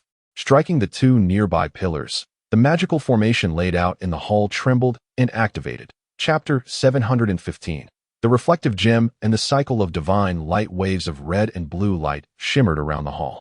Suddenly, the sound wave attack of the silver bell surged toward the woman before it. Unfazed, the woman at the forefront pointed at the two flying swords in front of her, their black and white radiance flickering. The swords then spun gracefully in the air, unleashing a sudden eruption of icy cold and fiery heat, forming a bizarre dual-layered light barrier of black and white. The white layer enveloped the exterior, while the black layer resided within. A harmonious interplay of warmth and chill. When the silver wave struck the barrier, it was as if a cow had plunged into the sea. The barrier remained unyielding, seemingly unaffected. However, the oncoming waves of red and blue light swiftly engulfed the woman along with her shield. At that moment, Nangong also made her move. The vermilion ring before her shimmered, transforming into a colossal fireball with a tremendous force that shot into the arena. Simultaneously, her previously motionless hand subtly shifted. A fleeting crimson glow darted from her hand, vanishing in an instant. Had it not been for Han Li's formidable spiritual awareness, he would not have detected Nangong's covert assault. That a muffled groan from the woman emerged almost simultaneously with the dark flash. The exorcising evil spike. You dare to use this to wound me? Such skill. Junior sister, I had thought you had exhausted this item, yet you still possess one, the cold woman exclaimed, her voice tinged with anger and pain, as though she had unknowingly suffered a significant loss. Nevertheless, despite the hint of distress in her tone, her vitality remained robust. Han Li realized that the opponent had only sustained a minor injury, likely a tactic employed by Nangong to interrupt her activation of the talisman. Thus, after activating the hall's restrictions, Han Li flipped his palm, summoning the dark and ominous Qinzhong Peak into his grasp. He then raised it into the air, casting several spells upon the mountain. Meanwhile, the cold woman shrouded in the luminous haze seemed temporarily ensnared by the restrictive light, and she was struck directly by the fireball transformed from the vermilion ring. Instantly ensnared by 7 or 8 serpentine flames, each as thick as an arm, the hall erupted into a sea of raging fire, as the mountain surged to a height of 5 or 6 zhong. Han Li was about to activate this treasure when a soft sound echoed from afar, and a 5-colored light pillar, as wide as a bowl, burst forth from the inferno, wherever the light pillar passed. Both the shimmering haze and the roaring flames of the hall were swept away, advancing with unstoppable momentum. The clear chime resonated from above as the once agile light pillar suddenly froze in place. A crystalline red ring spun incessantly within the pillar, ensnared in its confines, unable to escape. The reflective gem, Han Li murmured, his expression grave. Prior to the woman's arrival, Nangong had naturally briefed him on her senior sister's magical artifacts, providing Han Li with a slight advantage for their confrontation. This reflective gem was the ancient treasure most frequently mentioned by Nangong, renowned as one of her senior sister's signature items. Possessing tremendous powers, Tio speak of it, the magical artifact known as the Qingming Mirror, which Han Li acquired during the blood trials, is merely a simplified replica of this ancient treasure. Its power pales in comparison to that of the Ningguang Mirror, amounting to less than 1%. Nevertheless, the Qingming Mirror is renowned among low-level cultivators, comfortably ranking among the elite magical artifacts. This serves to illustrate the formidable power of the Ningguang Mirror. Presently, the crimson prohibitive radiance and flames have been shattered into fragments by the luminous beam, rendering them incapable of ensnaring the enemy. Thus, the figure of the cold woman reemerges, Within the black and white light barrier, she deftly gestures with one hand while retrieving the mirrored as Han Li's gaze shifts. It alights upon the treasure that holds considerable renown even among Yuanying stage cultivators. This mirror, though modest in size and akin to the Qingming mirror, is entirely obsidian and lustrous, its surface shrouded in a deep, eerie darkness that evokes a sense of profound dread. Yet, from it emanates a hazy pillar of five-colored light, presenting an extreme contrast that feels somewhat bizarre. Meanwhile, the originally held prohibitive token has vanished from his grasp, and the jade hand performing the gestures is stained with blood, as if it had sustained injury despite the protective barrier. An occurrence truly astonishing that it appears to be the effect of the so-called exorcising evil spike.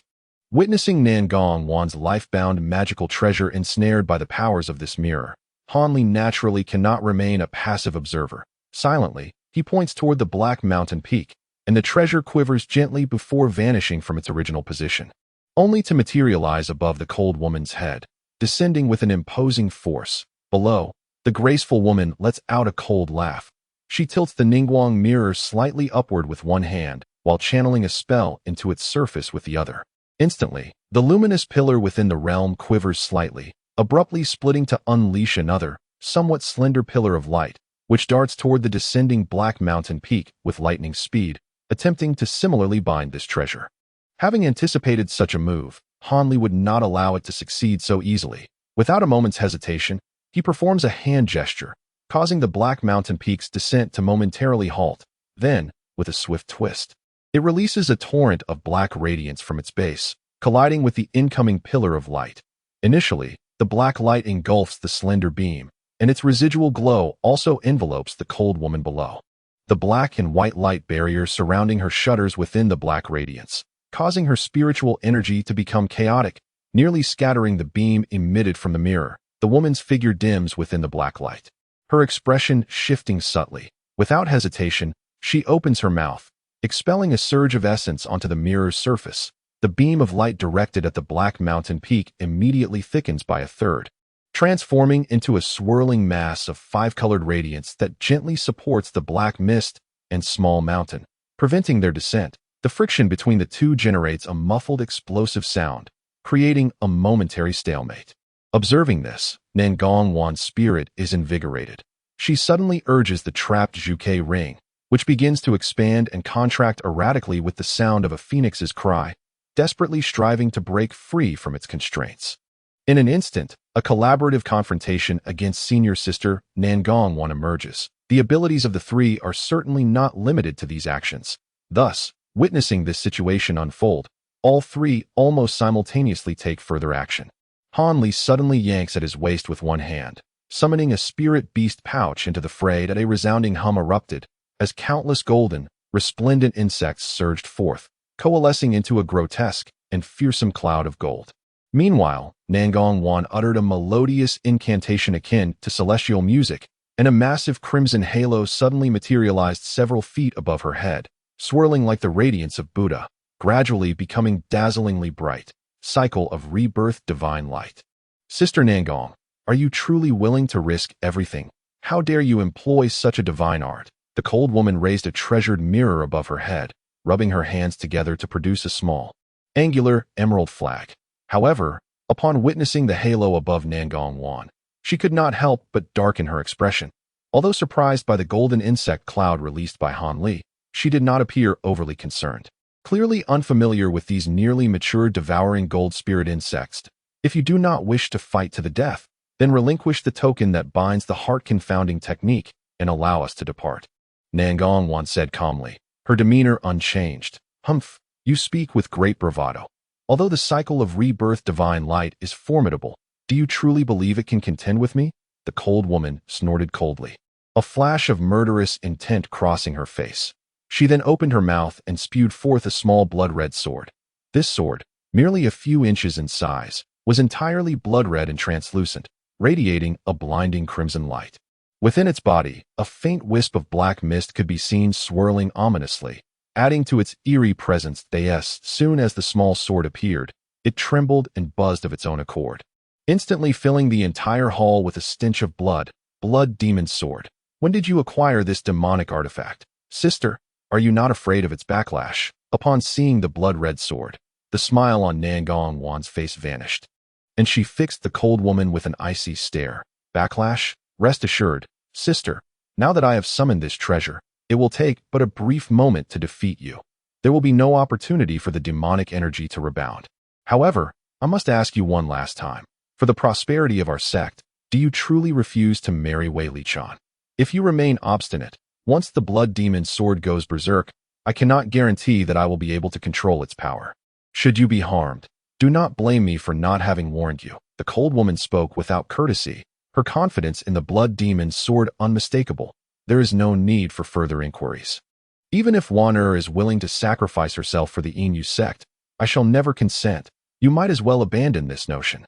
Han Li cast a glance at the blood demon's sword, speaking with indifference, as though he did not regard it as a threat at all. Who are you truly?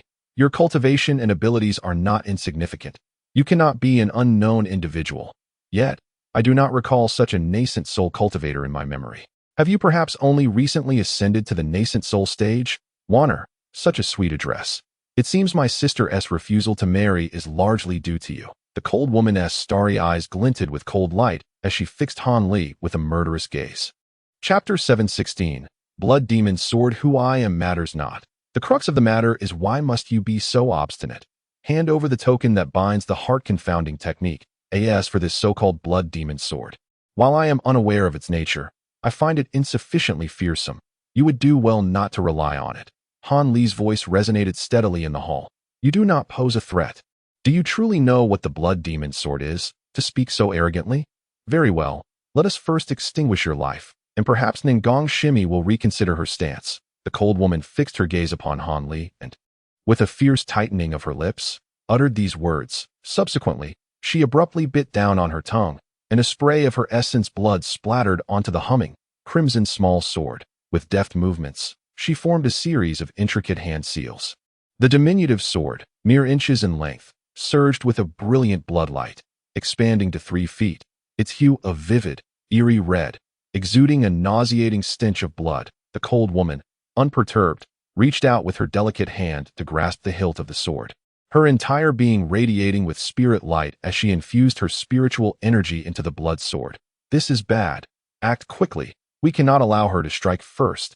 Nangong Wan's complexion faltered. Her composure shattered as she urgently called out to Han Li. She, too, was well aware of the terror posed by the blood demon's sword and could not bring herself to trust Han Li's dismissive remarks. Thus, disregarding the incomplete gathering of the reincarnation divine light, she thrust her finger towards the immense halo above her head. The circular, moon-like aura trembled before it began to whirl rapidly. Moments later, a fantastical rainbow shot forth from the halo, resembling a vivid arc of azure, dazzlingly beautiful, and it swiftly approached the cold woman. Upon witnessing this, the cold woman casually tossed a triangular small banner she had previously retrieved, without even glancing at it. The banner, cradled in her jade-like hand, transformed into a vast expanse of eerie green mist that surged forward to meet the attack. As the light flashed, the rainbow plunged into the green fog. A muffled thud emanating from within. The rainbow, akin to a dragon emerging from water, immediately gained the upper hand upon contact. It writhed and twisted within the mist, striving to break free. Yet, the green fog clung to it like a parasite, ensnaring it under the cold woman's mental command, rendering it incapable of breaching the obstruction. Seeing this, Nangong Wan's expression changed drastically, while a glimmer of triumph flickered across the cold woman's face. She then leveled her blood-red long sword toward Han Li, delivering a strike that felt as heavy as 1,000 pounds against the void above him. The violent spatial disturbance erupted directly above Han Li, followed by the emergence of an enormous sword energy measuring several feet in length. This sword energy, a deep crimson akin to blood, radiated malevolence as it descended without hesitation. On the other hand, the cold woman, after unleashing her strike, appeared as though a significant portion of her vitality had been siphoned away, her complexion flushing a deep crimson several times over, with a flash of light from her hand. The blood sword returned to its original size, floating back into her grasp. The sword energy descended halfway, and the surrounding spiritual energy was swiftly drained, like countless rivers merging into the sea, consumed entirely by the blood-red sword energy. Han Li felt an immediate constriction around his entire being. His form suddenly immobilized. He could not even twitch a finger, left helplessly watching the sword energy descend leisurely. The stench of blood assaulted his senses.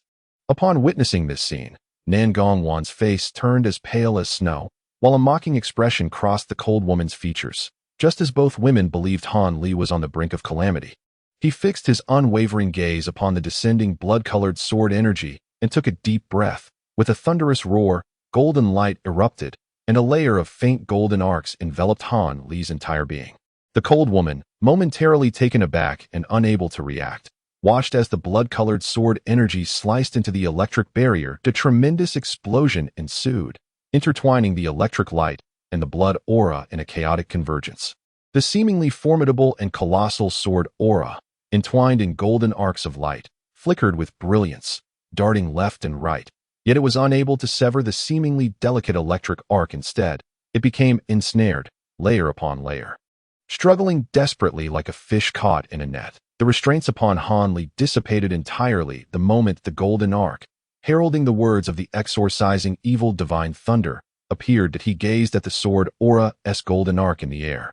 A hint of astonishment etched upon his face. If his senses were not deceiving him, the golden net formed by the exorcising evil divine thunder, while trapping the blood-red sword aura, was itself rapidly depleting amidst the sword aura struggle.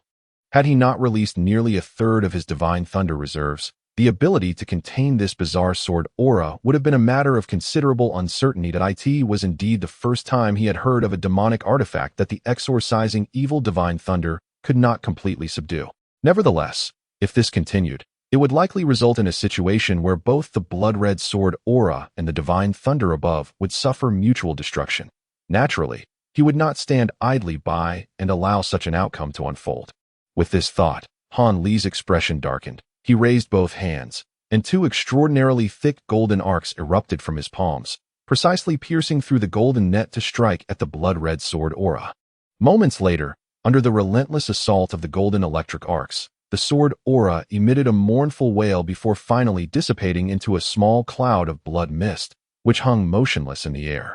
Without a moment's hesitation, Han Li pointed at the golden net above him, which promptly contracted to envelop the blood mist entirely, transforming it into a golden orb the size of a fist, which fell into Han Li's hand. He then cast a sidelong glance at the woman opposite him, his expression devoid of emotion.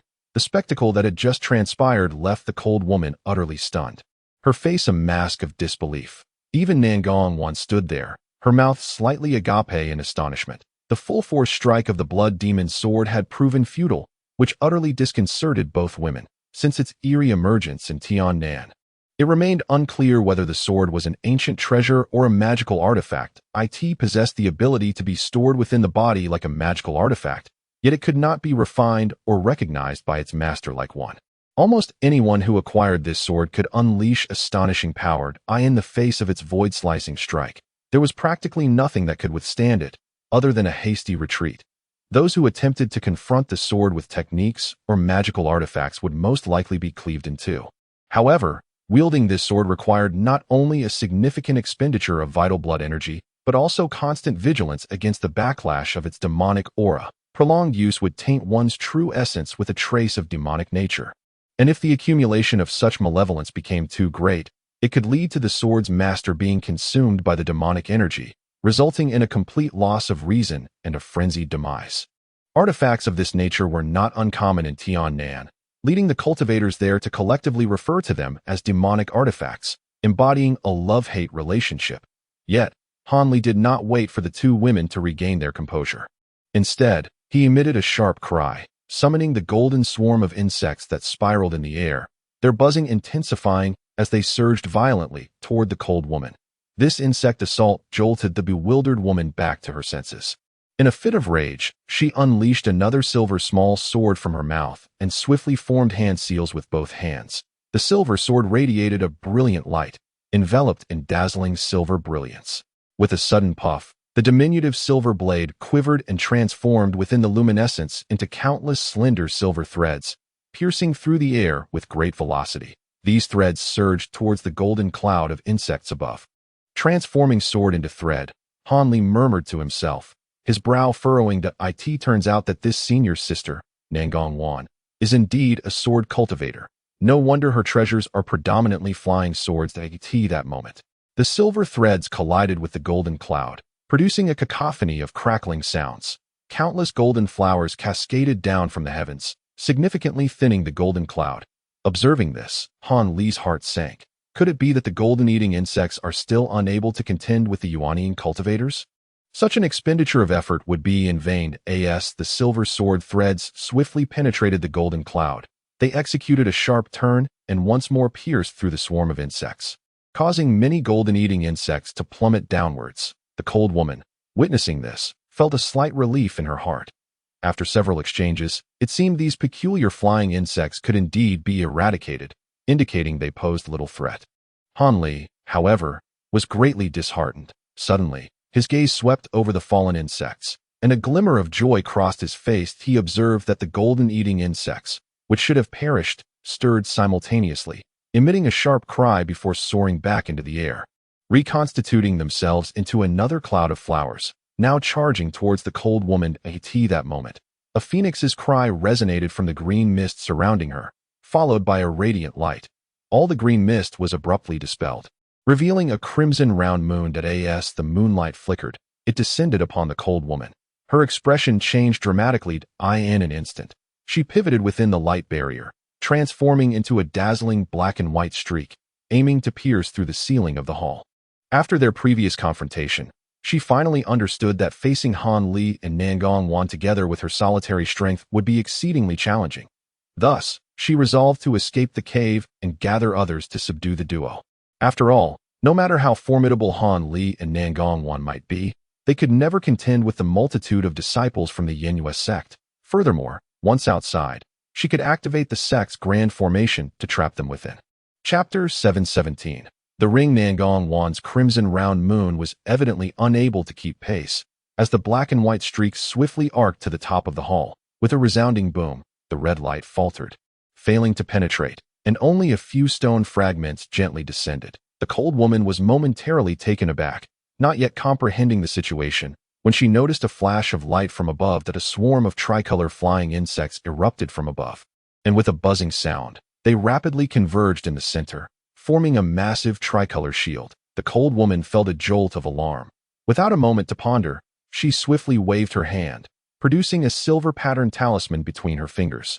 Upon witnessing this scene from below, Nangong Wan instantly understood her senior sister's intentions. Her expression darkened, and without inquiring about the reincarnation divine light, she swiftly produced a small crimson flag from her waist, tossing it forcefully onto the ground without hesitation. With a whoosh, the small flag transformed into a plume of red smoke, swiftly burrowing into the earth. In that moment, the frigid woman waved her jade hand, invoking the mystical powers of the talisman she held, enveloped in a shimmering golden radiance, surging upward like a meteor racing towards the moon. A sharp sound pierced the air as the golden light effortlessly penetrated the colossal shield, darting directly towards the ceiling of the hall behind. Almost simultaneously, Nangong Wan chanted an incantation, activating the concealed prohibitions within the cave. A flash of crimson brilliance illuminated the entire hall, as a resplendent red barrier manifested on the walls. With the ceiling and the bluestone floor also shimmering incessantly, the red light appeared to be the nemesis of the golden radiance conjured by the cold woman. Upon colliding with the barrier, it not only failed to escape, but, instead, the intertwining of yellow and red luminescence caused a surge of crimson light to rush forth, enveloping the golden glow entirely. Nangong Wan's heart sank, but being well versed in such matters, she quickly deduced the nature of the restriction. Instantly, the cold woman's expression grew grave as she flicked her fingers, unleashing a piercing white sword aura that shot forth, causing the red light to scatter upon a swift turn. Elated, the frigid woman saw the golden light flicker as she broke free from the confinement of the red barrier and directly ascended towards the ceiling. However, just as her figure entered halfway, a flash of purple light appeared before her, and she suddenly found herself ensnared by an unseen force. With a violent tug, she was forcibly yanked down from the ceiling of the hall. Then came a series of light, melodic giggles, and a white-clad, alluring woman materialized from above. This woman held a crystalline purple thread in one delicate hand, The other end connected to the frigid woman. It was at that moment that the esteemed elder of the Inuit sect realized she was trapped within a shimmering net of violet light. A treasure that flickered in and out of visibility. Enraged and astonished, the cold woman, without a moment's hesitation, flicked her fingers in rapid succession, unleashing a barrage of black and white sword energies, followed by a peculiar jet of verdant flames that erupted from her mouth, both striking the purple net in succession. The pale purple glow intensified, as both the sword energies and the green flames were effortlessly absorbed by the net, showing no signs of damage whatsoever. At this juncture, the cold woman truly displayed a look of panic, contemplating whether to grit her teeth and resort to a secret technique that would cost her vital energy to escape. Yet, the white-clad woman, with a light chuckle, tugged on the purple thread and, parting her fragrant lips, uttered a word of command to retract. The once loose net constricted tightly, binding the woman within, rendering her utterly immobile. Her face flushed crimson. Since her transformation into a nascent soul, she had always been revered by other cultivators. Never had she encountered such a predicament, especially now. As a mid-stage nascent soul cultivator, in her shame and fury. A cold glimmer flickered in her eyes, and a surge of spiritual energy erupted around her, swelling to nearly double its previous strength. With a faint blood-red radiance swirling within her gaze, observing this. Silver Moon's smile faltered, realizing the looming danger, and was about to summon the Jade Sun true fire contained within the purple net when Nangong Wan's urgent voice echoed, pleading, "Do not take her life. Simply hand her over to me." As her voice resonated, a fiery crimson full moon leapt upward from below, enveloping the frigid woman within its embrace. The full moon began to spin rapidly, sending ripples of crimson radiance emanating from its core. Enveloping the grand hall in a mesmerizing glow of ethereal light and shadowed, A.S. Hanli cast a fleeting gaze upon the ever-shifting orb. He felt an unsettling dizziness wash over him, prompting a startled reaction within. It was no wonder that the icy woman held such trepidation towards Nangong Wan's so-called reincarnation divine light. It indeed appeared to possess formidable power. After the moon had whirled for a considerable span of time, it finally came to a halt, coinciding with Nangong Wan's pale complexion. With a graceful wave of her hand, a soft pop resonated as the crimson moon dissipated into a myriad of twinkling starlight. Her senior sister's figure reemerged, suspended in midair, still firmly ensnared by the purple energy restraints, though the astonishing spiritual energy around her had calmed, leaving her unconscious with a peculiar smile adorning her face. "What is this?" Hanli pondered in surprise. "Those ensnared by my reincarnation divine light cannot escape even if their nascent soul attempts to flee, and this divine light is accompanied by a powerful supernatural ability. The senior sister's consciousness has been temporarily clouded by the divine light, thus preserving her life." Nangong Wan's complexion regained a hint of color as she smiled and spoke. "It is no wonder that your senior sister harbors such apprehension towards this technique, as it can prevent cultivators from escaping with their nascent souls. However, had it not been necessary to spare her life, one could have easily employed lethal measures to eliminate her. Why complicate matters so?" Hanli remarked with a touch of resignation, rubbing his nose. "It would not do to eliminate my esteemed senior sister. Since I have decided to accompany you, the Shadow Moon sect would inevitably suffer a significant loss of power. If you were to destroy her, the sect would be left in tatters. The elder of the Shadow Moon sect once granted me a modicum of kindness. While I would not sacrifice myself for the sect, I shall ensure that it does not face any calamity of annihilation." Nangong Wan sighed softly, forcing a smile as she spoke. However, your senior sister did not show any mercy when she struck you with her restraints."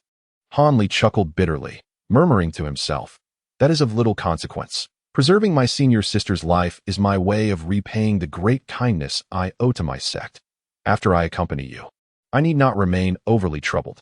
Nevertheless, the previous confrontation was indeed perilous. I was completely unaware that my senior sister possessed the Blood Demon Sword. Such a defiant artifact, nearly led to a grave mishap for you. Had I known, I would have. Nangong Wan's bright eyes flickered, her face filled with remorse. Yet Hanli, already discerning her meaning, smiled and dismissed her concern. "It is nothing. The Blood Demon Sword cannot harm me.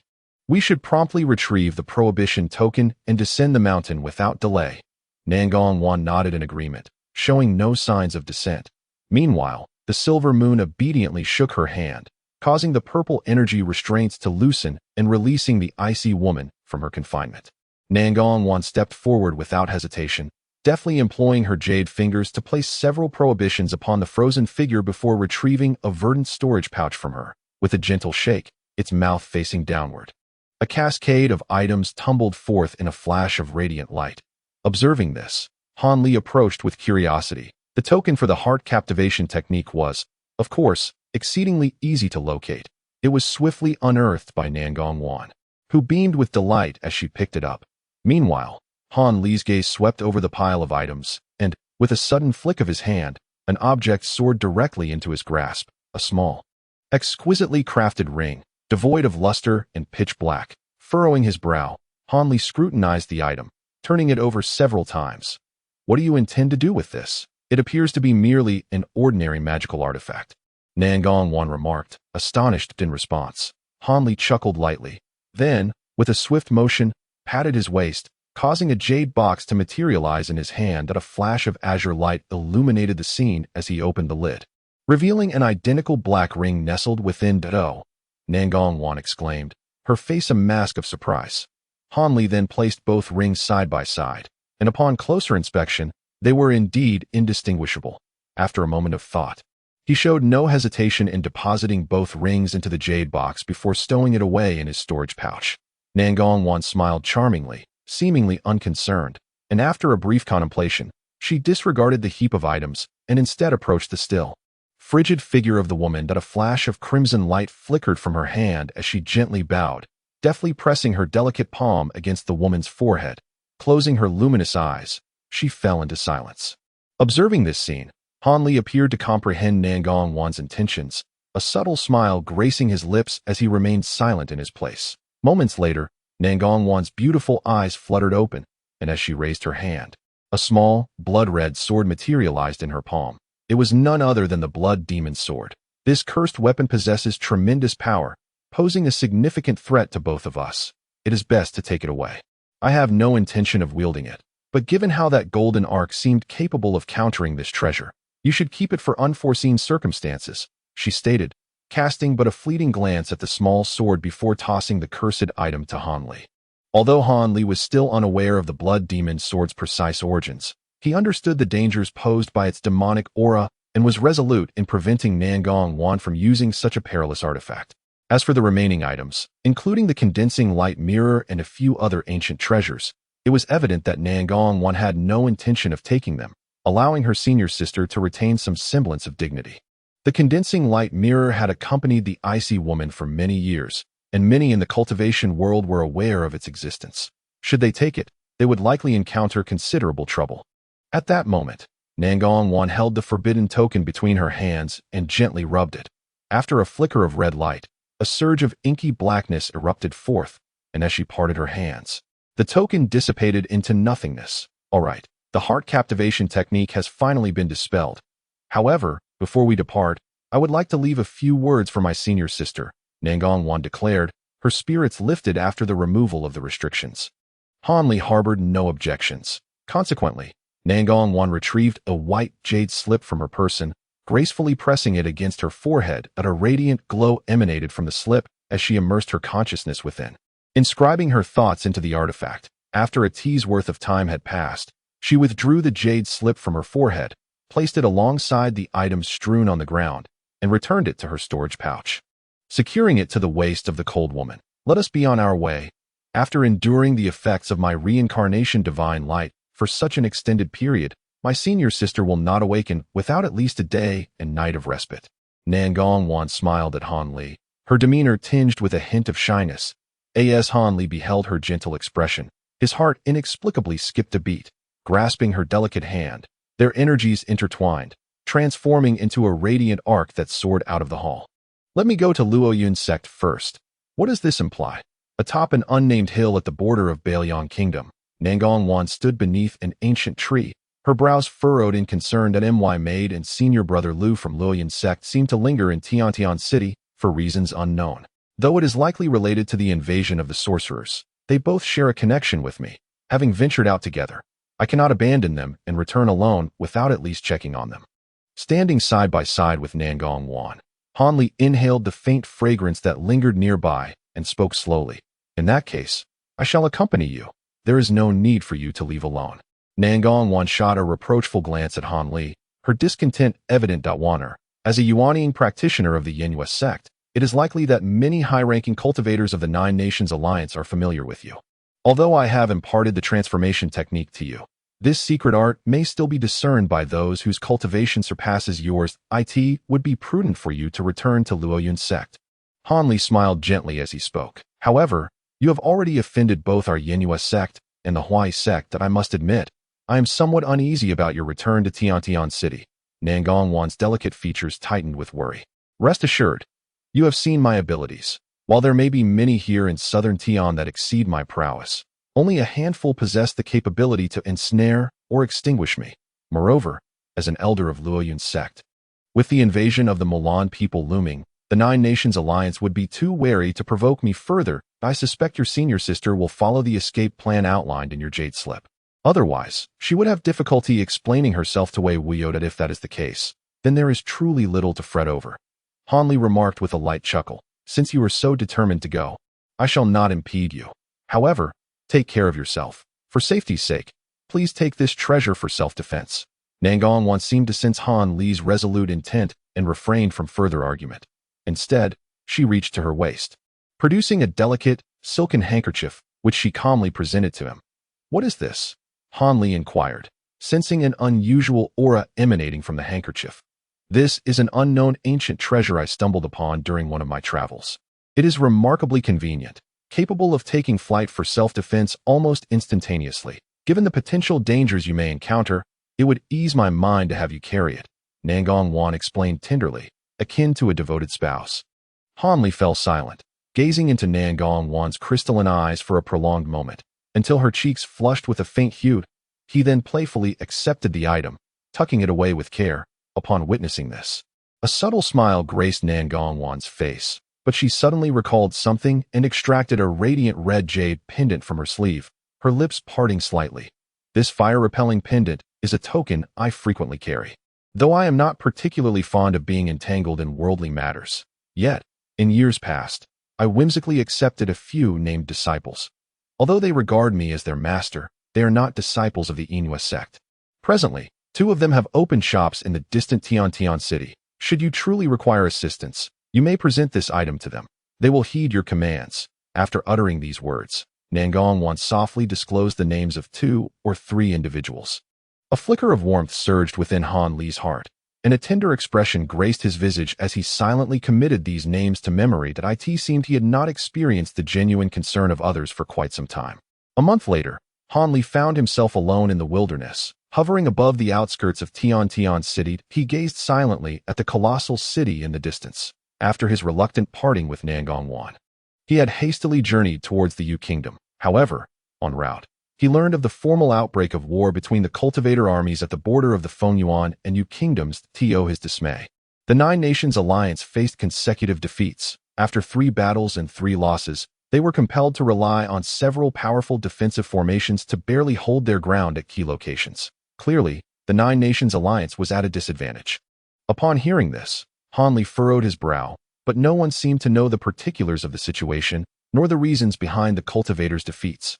Thus, he continued his journey here in silence. Upon entering the Yu Kingdom, he gleaned slightly more detailed information from other cultivators. That it appeared that the formidable Mulan faction had somehow summoned several savage behemoths, catching the Nine Nations Alliance cultivators off guard, resulting in their successive calamities. The revelation left Han Li utterly astonished, prompting him to hasten his journey to Tiantian City overnight.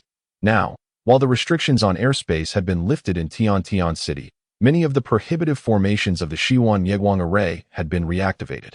An eerie, almost imperceptible energy filled the air above the city. It seemed that this stronghold of the Nine Nations Alliance had indeed entered a state of war.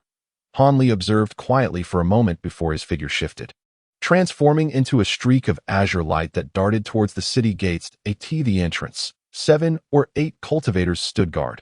Aside from an elderly cultivator at the core formation stage, the rest were at the foundation establishment stage. As the brilliant azure light approached, the elderly cultivator intended to inquire further, but upon casually scanning the azure streak with his spiritual sense, his expression changed dramatically. "Welcome, esteemed elder, to the Alliance meeting. May I inquire your esteemed name?" He asked respectfully after the azure light coalesced, revealing a figure above him and bowing deeply. "Alliance meeting? What alliance meeting?" Hanli felt a stir in his heart, glancing at the elder with an impassive expression. Is the elder not here for the alliance meeting? Could it be that the elder is a rogue cultivator? The elder was momentarily taken aback, his surprise evident. "No, I am a cultivator of the Tiandao Alliance." Hanli replied coolly. "Due to the formidable advance of the Mulan faction, our Nine Nations Alliance finds it exceedingly difficult to withstand independently. Therefore, we have extended an invitation for an alliance to other forces. Since you are a cultivator of the Tiandao Alliance, you need only report your name and sect to gain entry into the city," the elder explained cautiously.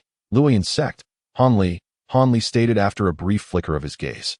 Though his heart tightened with concern that it appeared that this journey was not as simple as he had anticipated. Upon hearing Hanli utter his name, the elder displayed no inclination for even the slightest verification, promptly stepping aside to graciously allow Hanli to enter the city. Hanli nodded slightly and descended from the air, unhurriedly making his way into the city. The streets of Tiantian City appeared markedly less populated compared to the bustling trading event, with each passerby bearing an expression of concern that it seemed the news of an unfavorable initial battle had already spread far and wide. Maintaining a composed demeanor, Hanli proceeded towards the loft where he had previously resided. If Mu Peeling and the others had not yet departed, they should still be residing there. Shortly thereafter, Hanli found himself standing outside the loft, using his spiritual sense to gauge the energy within. A faint fluctuation of spiritual energy emanated from the second floor, confirming that Mu Peeling was indeed present. With a subtle smile, he silently dispelled the barrier and entered the loft. "Young master, you have finally returned," exclaimed Mu Peeling in joyful surprise upon catching sight of Hanli as she opened her beautiful eyes. "Neither you nor senior brother L left as agreed. How could I possibly stay away?" Hanli sighed, a hint of helplessness in his voice. However, after casting a few more glances at Mu Peeling, he broke into a gentle smile. "Yet, I truly did not expect that you would have managed to break through the bottleneck during this time. It is indeed a cause for celebration. I was fortunate enough to break through just half a month ago, thanks to the efficacy of your medicinal pills. Otherwise, it would have been impossible for me to ascend to this realm in such a short period." Mu Peeling replied, her excitement palpable, her beauty radiating even more vibrantly as she spoke. Hanli's heart briefly fluttered at the sight, but he soon regained his composure. "Is your and senior brother L's lingering presence here due to the invasion of the law practitioners?" Hanli casually inquired without revealing his stance. "You have already guessed correctly. Senior Ancient and I initially intended to return immediately after the trading event concluded. However, to our surprise, news of the law practitioners' invasion reached us just as the event was drawing to a close. As a Yuaning cultivator of the Heavenly Path Alliance in Tiantian City, Senior Ancient had no choice but to remain behind to discuss countermeasures with other factions. Thus, I too was compelled to stay." Mu Peeling explained cautiously, biting her red lip. "In that case, it is indeed not your fault. However, what of senior brother Ancient now?" Hanli began to ask, but was suddenly taken aback, halting his inquiry as a look of surprise crossed his face. Mu Peeling, momentarily puzzled by Hanli's abrupt change in demeanor, was startled when a young man's voice suddenly called out from outside the loft's barrier. "Daoist Mu, are you there? I am by Shujun, requesting an audience with Daoist Mu." "Who is this person? Is he someone you have recently met?" Hanli inquired, his spiritual sense sweeping outside to reveal a refined-looking young man in the golden core stage standing calmly before the barrier. Prompting a contemplative response from him, as soon as Mu Peeling heard the young man's voice, her complexion instantly paled. Upon hearing Hanli's question, she quickly clarified, "Young master, please do not misunderstand. This individual is a disciple of an elder from the Heavenly Extreme sect. A few days ago, he happened to see me and has since been relentless in his pursuit. I have already informed him that I am your concubine, yet he remains undeterred that I will send him away at once. Such a situation exists. Is senior brother L aware of this matter?" Hanli raised his brows slightly, his expression remaining indifferent as he inquired, "I have already mentioned this matter to Senior Lu. Yet it seems he is acquainted with that elder from the Tianji sect and appears somewhat apprehensive. He suggested that I should temporarily feign compliance and that everything should await your return for clarification." Upon hearing that Han Li did not display any anger, Mu Peeling let out a silent sigh of relief and responded, "Do, the Tianji sect, is it not one of the four major sects of the Righteous Path Alliance? No wonder Senior Lu is exercising such caution. However, it seems rather audacious for a mere core formation cultivator to act with such insolence. Come with me. We shall ascertain the true intentions of this junior." After a moment of contemplation, Han Li suddenly chuckled coldly. "As you command, my lord." Mu Peeling, taken aback for a moment, respectfully replied, "At this juncture." Han Li silently exited the room, making his way downstairs, with Mu Peeling gracefully following closely behind, a fragrant breeze trailing in her wake. "Taoist Mu, you finally Senior is as a figure emerged from the loft. The young man who introduced himself as Bai Shujun initially believed he was addressing the lady he admired. However, upon seeing Han Li, he was momentarily taken aback, then quickly recognized the profound depth of Han Li's cultivation, prompting an immediate shift in his demeanor as he offered greetings at that moment. Mu Peeling also stepped out from behind Han Li, positioning herself beside him. The sight of this caused Bai Shujun's expression to change several times, as if coming to a realization. "You are a disciple of the Tianji sect," Han Li said with a stern countenance, addressing the youth in a rather brusque tone. "Indeed, I am a disciple under Elder Lu of the Tianji sect. Might you be the esteemed Han?" Bai Shujun surprisingly maintained his composure. Even in the presence of Han Li, a nascent soul cultivator, with only a fleeting hint of panic crossing his face before he inquired with courtesy, "Speak. What is your intention? Why do you persistently harass my maidservant?" Such thoughtless actions must surely conceal some ulterior motive. Han Li's voice was frosty. Upon hearing this, a flicker of astonishment crossed Mu Peeling's delicate features. "Senior, allow me to clarify. It is merely that my master wishes to meet you. But seeing as you have been unreachable, I have taken it upon myself to act. However, I genuinely harbor feelings for Taoist Mu. Should you be willing to grant me this favor, I would be immensely grateful." Bai Shujun chuckled lightly before speaking in a flowery manner. "Grateful? What use do I have for your gratitude? Do not indulge in daydreams. My maidservant does not possess the habit of being offered up. Moreover, I have had no dealings with your Tianji sect, so what reason do you have to seek me out?" Han Li narrowed his eyes, glancing towards an empty space to the side with an enigmatic smile. Unleashing an astonishing aura of spiritual pressure, Bai Shujun's countenance changed drastically as he stumbled back several steps, his shoulders suddenly feeling the weight of an immense burden, causing his knees to buckle as he nearly knelt. Alarmed, he attempted to resist the overwhelming force, but after a brief tremor, he found himself shrinking in stature. Just as he seemed on the verge of kneeling, a sudden white figure darted out from the side, swiftly appearing before Bai Shujun and gently placing a hand on his shoulder. Instantly, the pressure that had threatened to bring him to his knees lessened, allowing him to stand once more. This figure was an elderly man clad in white robes. His hair a silvery gray, with kind eyes and a dignified countenance. Han Li gazed intently at him. The elder offered a slight smile and addressed Han Li, saying, "Do not be angered, esteemed Taoist Han. In truth, it was I who instructed my young disciple to act in this manner. Otherwise, I would not have had the opportunity to meet you today. May I inquire as to how you are addressed? What prompts your desire to see me? If memory serves me correctly, this is our first interaction with your esteemed sect, and I have yet to lay eyes upon you." Upon the appearance of the elder in white robes, Han Li felt his spiritual pressure dissipate entirely, and his expression instantly returned to normal, as if nothing had transpired moments before. "I am Lu Weiying, an elder of the Tianji sect. As for the reason I wish to meet with you, it is rather inconvenient to elaborate here. However, if you desire to know the details, I invite you to gather here tonight, and you shall learn all in due time." The elder Lu displayed no signs of anger. Instead, he gracefully raised a hand, causing a pre-prepared green jade slip to soar towards Han Li. With a swift flick of his sleeve, Han Li summoned a wisp of azure mist that enveloped the jade slip.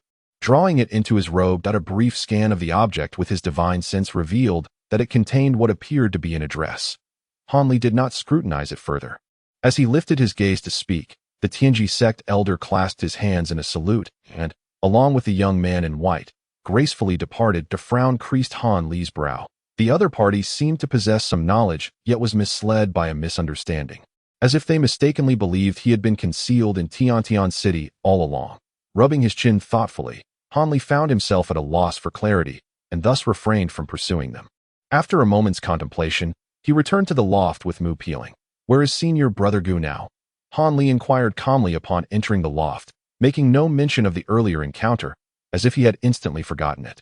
"I have heard that the situation ahead has become dire once more, and Senior Gu has gone to discuss strategies with them," she replied. "Discuss strategies? Where exactly?"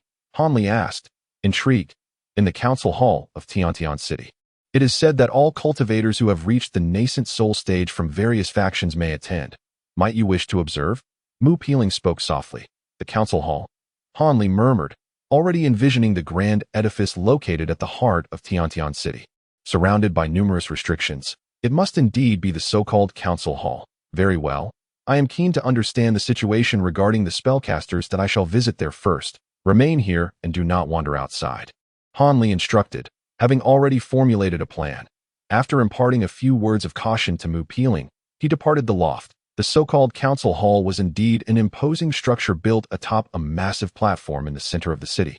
Strikingly conspicuous. However, aside from matters concerning the life and death of the Nine Nations Alliance, this edifice generally served a symbolic purpose and was seldom frequented. Yet, with news of the Lan People's invasion arriving after a century, the higher-ups of the Nine Nations Alliance hastily convened this grand hall and summoned cultivators from other factions to deliberate. After all, the current threat posed by the spellcasters was formidable, and it seemed challenging for the Nine Nations Alliance alone to withstand it. Upon arriving at the entrance of the council hall, the guards stationed there, upon recognizing Han Li's cultivation level and inquiring his name, promptly relayed his arrival within. Han Li effortlessly obtained permission to enter, and was then guided into the grand hall by a respectful cultivator. Within the hall, there were only a handful of nascent soul cultivators engaged in discussion, numbering merely a dozen, which was far fewer than Han Li had anticipated. However, upon a moment's reflection, he understood the reasoning. Although Tiantian City was home to numerous nascent soul cultivators, the majority belonged to several dominant factions, thus their presence here was unnecessary. A mere delegation sufficed. Elder L was seated on a chair to the left, gazing at him with a smile. Next to him was someone Han Li recognized, the fire dragon Boy.as for the others, apart from an elder clad in yellow robes. They were largely unfamiliar to him. After casting a couple of glances at the yellow-robed elder, Han Li couldn't help but let out a sigh. This elder was none other than the revered ancestor of Huangfeng Valley, Linghu Laozu. Upon seeing Han Li, Linghu Laozu maintained his usual demeanor, revealing no hint of recognition, whether he failed to identify the once foundational disciple or simply harbored a deep-seated cunning. Han Li shifted his gaze. Aside from these few individuals, there sat in the center of the hall an elder with a purple visage and a regal lady adorned in palace attire. A slight probing of his spiritual sense revealed to Han Li that both were at the mid-stage of nascent soul cultivation, likely the key figures of the Nine Nations Alliance. As Han Li surveyed the assembled cultivators, they too were sizing up the youthful newcomer. Many were visibly taken aback by Han Li's youthful appearance. After all, it was quite rare for male cultivators to possess techniques that allowed them to retain their youth. "Junior brother Han, you have finally arrived. Please take a seat. We are just discussing matters concerning the Mulan people with our sect leader." Elder L warmly beckoned. The fire dragon boy beside him also offered a gentle smile and a nod of acknowledgement. Han Li returned a calm smile, slightly cupping his hands in respect to the other cultivators before settling onto the wooden chair beside Elder L. "This must be Taoist Han from the Falling Cloud sect. I am Wei Peng from the Bei Yi sect, and I have heard from Elder L that you have ascended to the nascent soul stage within just over 2 centuries, a true prodigy among the cultivators of Tiannan. Perhaps the great Tao is indeed within your reach," remarked the purple-faced elder after Han Li had taken his seat. Although Han Li's current cultivation was still a notch below, he could not afford to underestimate his potential. "Your sect leader is being overly courteous that I was merely fortunate to have reached the nascent soul stage. I dare not speak of the great Tao," Han Li humbly replied, aware that Bei Yi sect was one of the prominent factions alongside Hua Yi sect within the Nine Nations Alliance. However, as he spoke, Han Li's gaze briefly swept over the middle-aged beauty seated beside the elder. Since the purple-faced elder was the leader of Bei Yi sect, it was highly likely that this elegant woman was a member of Hua Yi sect. Indeed, as Han Li's thoughts drifted, Wei Peng cleared his throat and continued, "This is Lady Qi from Hua Yi sect, and she and I are currently responsible for the affairs of the Nine Nations Alliance. The other friends here are," the elder introduced each of the other cultivators present to Han Li. And when he reached Linghu Lao Zhu from Huangfeng Valley, the elder responded with a stoic expression.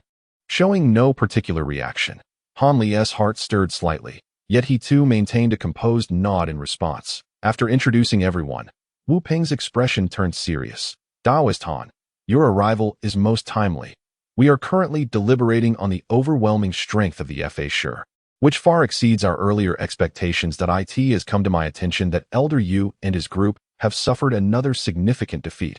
Even the formidable defensive array at 2 locations has been forcibly breached by the enemy's monstrous beasts. We have incurred considerable losses among our cultivators, and even Daoist Huan from the Shadow Sect perished in this conflict. This marks the second fallen nascent soul practitioner since our war with the Fa Sure began. Underscoring the fierce momentum with which the Mulan are advancing, the Alliance urgently requires the robust assistance of all fellow cultivators. Upon hearing the grave words of this cautious representative from the Beiyi sect, the smiles on the faces of the assembled cultivators faded, replaced by an immediate atmosphere of tension within the Grand Hall. Our sect, too, has received some intelligence regarding this matter. After all, our disciples have been taking turns assisting the Alliance in the battle against the Fa Sure. However, we remain unclear about the specific circumstances surrounding Daoist Feng's demise. Could my brother elaborate on this matter? It is indeed astonishing that we have sustained such losses of nascent soul practitioners in such a short span. Could it be that the enemy's high-tier Fa Sure have mobilized en masse so soon? Asked an elderly man in a green robe, his voice hoarse and tinged with suspicion. Upon hearing these words, Han Li scrutinized the man more closely. From Wu Peng's introduction, he learned that this individual was an elder from the demonic faction, the Yuling sect. He wondered about any connections he might have with Lu Yu and Han Yunji. I have not received information confirming the full mobilization of their high-tier Fa Sure. However, both Daoist Feng and the recently fallen Daoist Exine died while engaged in one-on-one combat against the enemy. Without being besieged, replied Wu Peng, a strange expression crossing his face. Impossible. Even when facing a mid-stage nascent soul Fa Sure, retreat should still be feasible. Could it be that a master from the Mulan was involved? The green-robed elder exclaimed in surprise. No. It was merely 2 early-stage nascent soul Fa Sure. Yet, the circumstances surrounding their engagement were peculiar. Their spiritual techniques were remarkably powerful, far surpassing that of their peers. And they wielded an exceedingly strange treasure. After the 2 Taoists were soundly defeated, as soon as their nascent souls emerged, they were ensnared by this treasure, rendering them unable to utilize their teleportation techniques, which ultimately led to their demise, Wu Peng recounted. As if anticipating the inquiry, the inability of a nascent soul to teleport. What sort of treasure could accomplish that? Is it an ancient relic or a magical artifact? One individual gasped, unable to believe the assertion. The others, including Han Li, also reacted with alarm. The reason nascent soul practitioners rarely fell in battle is precisely due to their ability to escape through teleportation upon emergence of their nascent souls. The emergence of a treasure capable of countering such a divine technique was indeed shocking to all present. Specifics regarding this treasure remain unclear to the observing disciples of our alliance. They merely reported that upon the raising of a hand, a black-red light appeared, elusive and swift, making it nearly impossible to defend against. Moreover, Wu Peng hesitated, his expression betraying uncertainty at this juncture. Is there still anything you find difficult to disclose? The green-robed elder's expression darkened at this hesitation. My brother is not reluctant to speak. Rather, he finds the situation somewhat implausible, which is why he hesitates. Another voice interjected. Let me elucidate on this matter. As Lady Qi of the Huai sect beamed a radiant smile, she unexpectedly intervened to extricate Wu Peng from his predicament. Both of them belonged to the Nine Nations Alliance, and naturally, she felt compelled to offer her support. Upon hearing this, Han Li's curiosity was piqued. The other individuals within the hall shared a similar sentiment, attentively focusing on the words that would follow from Lady Qi. The situation unfolded as such. Some disciples observing the battle had discovered that the 2 Yuanying stage sorcerers possessed extraordinarily peculiar appearances, seemingly feeding directly on the souls of the slain. Furthermore, they showed no mercy towards either sorcerers or cultivators alike. Consequently, our sect leader harbored suspicions that these 2 individuals might not be human, but rather transformed entities of a different ilk. However, there were no discernible traces of demonic or ghostly energy emanating from them. leaving the disciples unable to render an accurate judgment. It is worth noting that the sudden emergence of these formidable and savage beasts among the sorcerers likely correlates with the arrival of these enigmatic sorcerers. Thus, we suspect that the Mulan people may have colluded with other factions, enabling them to launch a large-scale invasion of our Tiannan region. Lady Qi remarked with a soft sigh. Transformed entities. Is the lady referring to shape-shifting beasts? Upon hearing Lady Qi's words, the assembly was taken aback, and in the midst of their astonishment, the venerable Linghu inquired solemnly that it would seem so. However, even if they are not beasts, they are undoubtedly practitioners of some sinister path related to demons or spirits. If that is the case, I would prefer to encounter beasts instead. Otherwise, the situation would become even more troublesome, Wu Peng replied, his countenance darkening. When did our sect leader receive this information? The previously silent Han Li slowly posed the question, his expression shifting with curiosity. This intelligence was transmitted alongside the last battle report. Why does Taoist Han inquire? Wu Peng paused, stroking his long beard in mild perplexity. It is of no particular consequence, that I merely find it curious that regardless of whether those unfamiliar sorcerers are human or beast, their audacity to act so recklessly, so early on, suggests that the Mulan people are no longer inclined to engage in protracted warfare as they did before. They are likely to strike with thunderous force, seeking our cultivators' main strength to decisively determine the outcome. Han Li mused thoughtfully.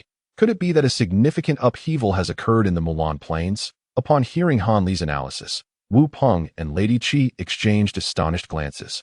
Their expressions altered drastically. The other cultivators also felt a weight in their hearts.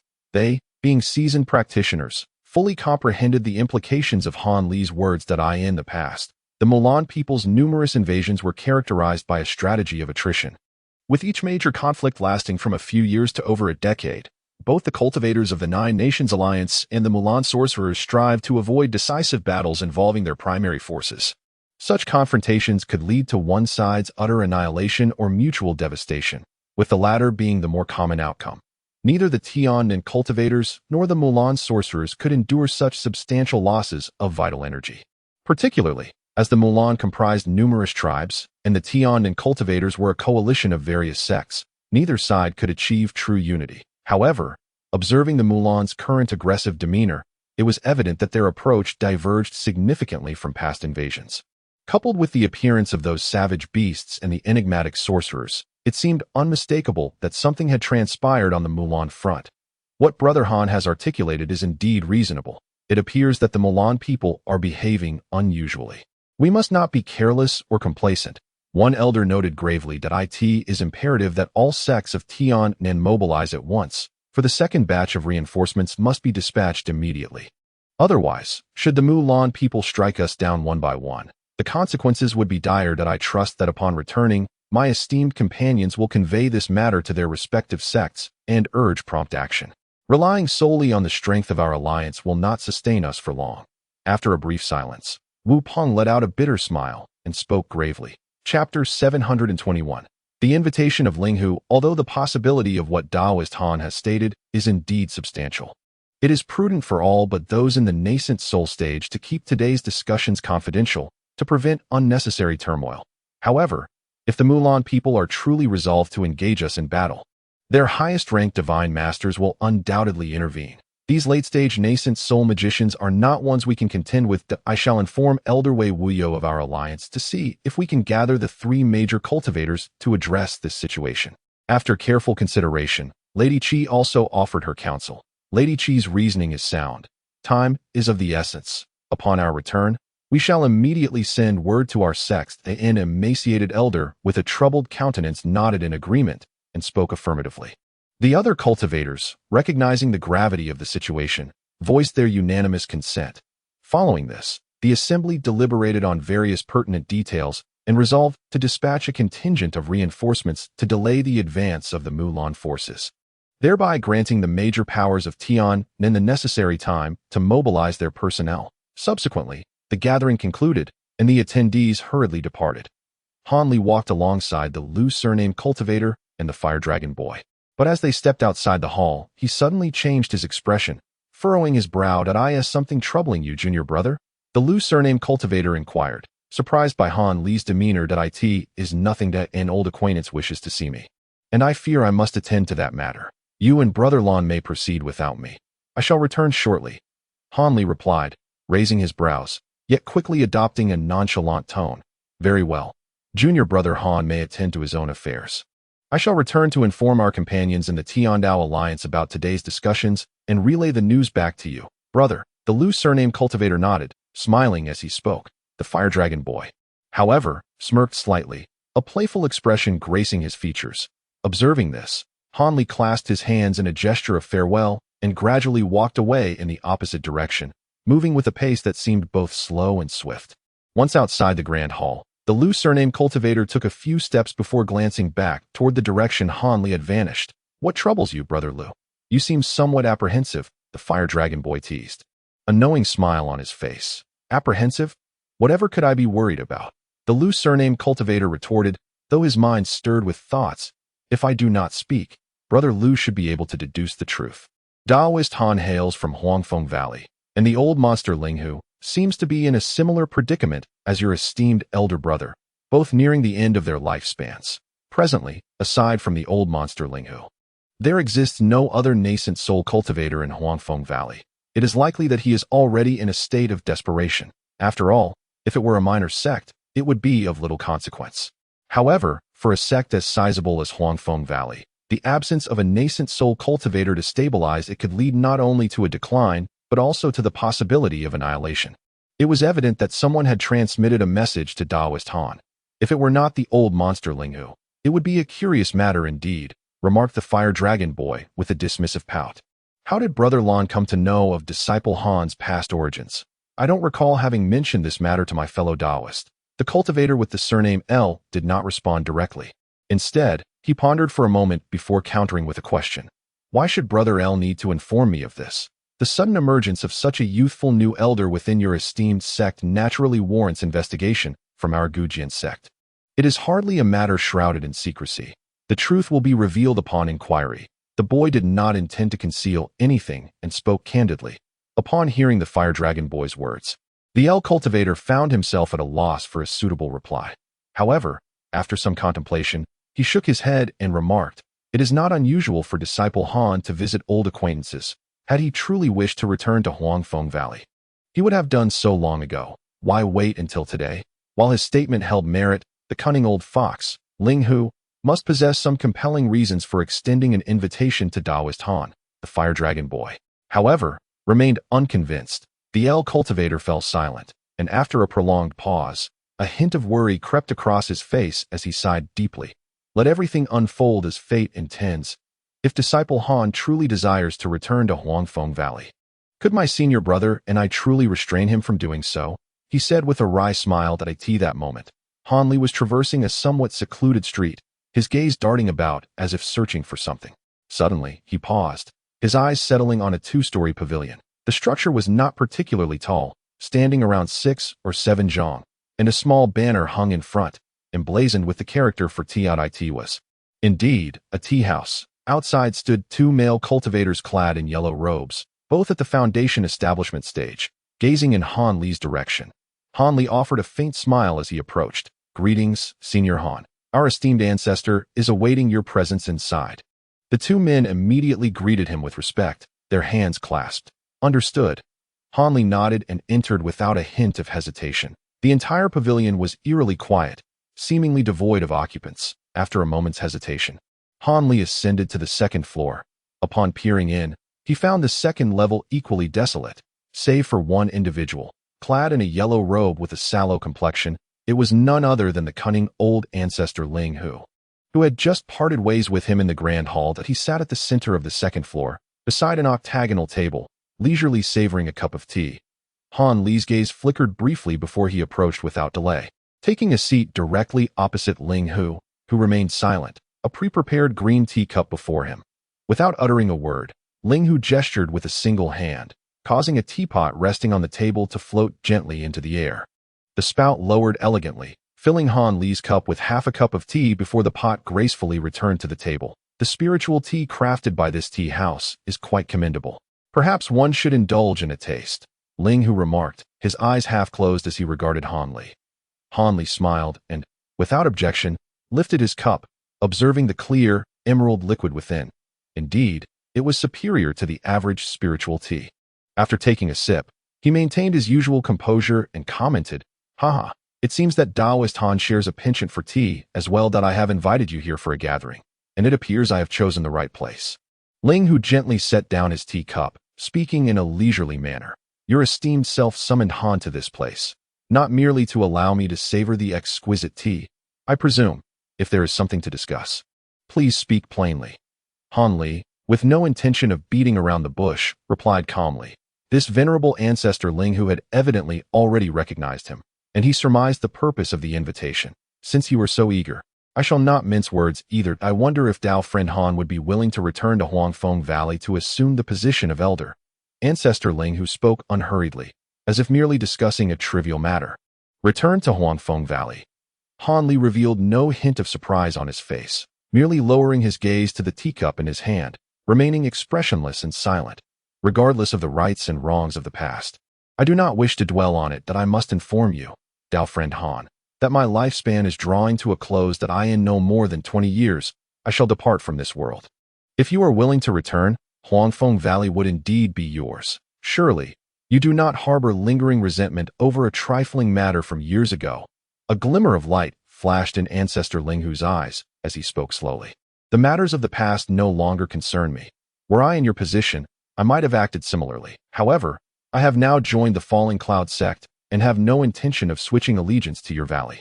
I suggest Ancestor Ling Hu seek out other cultivators." Han Li raised his head, fixing his gaze on Ancestor Ling Hu, shaking his head as he spoke. "I am well aware that you are currently within the Falling Cloud sect. However, with 2 elders already present there, would you not find yourself constrained at every turn, lacking the freedom to wield true power?" Ancestor Ling Hu sneered, responding that "I believe you have misunderstood something, that I did not join any sect for the sake of power. I, Han, merely seek a suitable place for cultivation, that I have no interest in the control of any sect." Han Li pressed his lips together, a faint trace of derision gracing the corners of his mouth.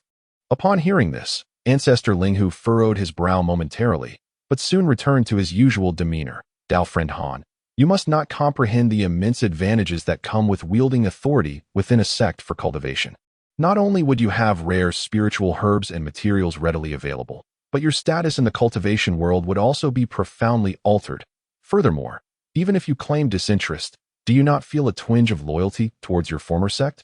Do remember, there are many of your former peers still within Huangfeng Valley. Without the presence of a nascent soul cultivator to safeguard it, the valley could easily be extinguished overnight by a coalition of other sects. Their fate serves as a stark reminder." Ancestor Ling Hu began to appeal to emotion as for spiritual herbs and materials. "I lack for nothing in my position as elder within the Falling Cloud sect.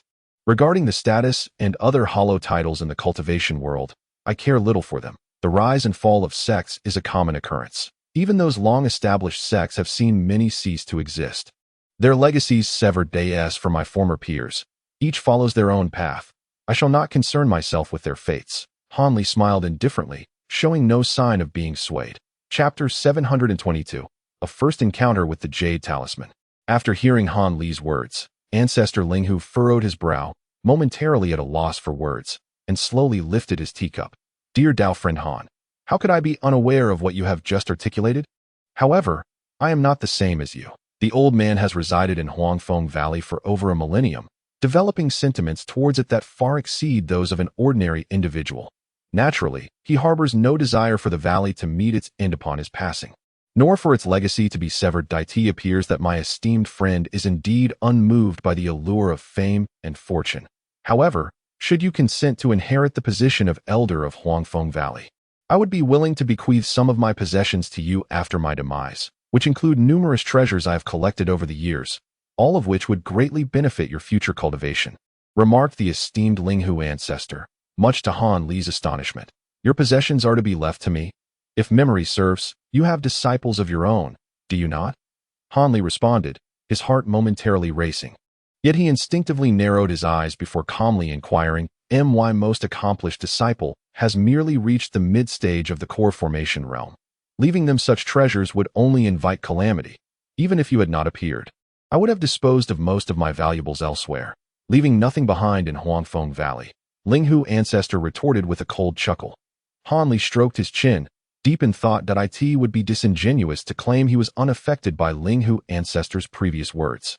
Nevertheless, he was acutely aware that accepting the position of elder would likely thrust him into a myriad of complex issues involving the 6 sects and the 9 Nations Alliance. These matters could not be resolved swiftly. And while he would possess significant authority as the sole elder of Huangfeng Valley, it would hardly afford him the same ease he enjoyed at Luoyun's sect. More importantly, he would be entangled in some difficult issues concerning Nangong Wan and the Hidden Moon sect. I appreciate your kind intentions, but I believe it would be best to refrain from discussing my joining Huangfeng Valley. Han Li ultimately shook his head in refusal after considerable deliberation. Upon hearing this, Linghu ancestor did not express anger. Rather, his face bore an expression of resignation.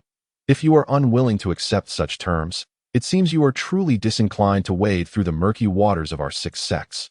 In that case, how about I alter the conditions? Linghu ancestor sighed before continuing. How will you modify them? Han Li's expression shifted, curiosity piqued. Let us do this. You need not become an elder of Huangfeng Valley, but I shall offer you 3 precious treasures in exchange for your assistance on 3 occasions during your lifetime, provided such assistance remains within your capabilities. Linghu ancestor proposed with a wry smile. Assisting within my means on 3 occasions is not an unreasonable request. I can indeed agree to that. Han Li considered Linghu ancestor's offer briefly before nodding in affirmation. That a faint smile graced Linghu ancestor's face as he reached into his waist and produced 3 items, placing them upon the table as if they had been prepared in advance. Han Li said nothing, his gaze falling upon the 3 objects for a moment. Point 1 was a shimmering blue shield, another a red jade vial, and the last an obsidian-like jade pendant. Without hesitation, Han Li picked up the azure shield. Upon grasping it, he was taken aback by its soft, light feel, almost as if it were insubstantial. As he examined it closely, he found himself at a loss to identify the material from which it was crafted.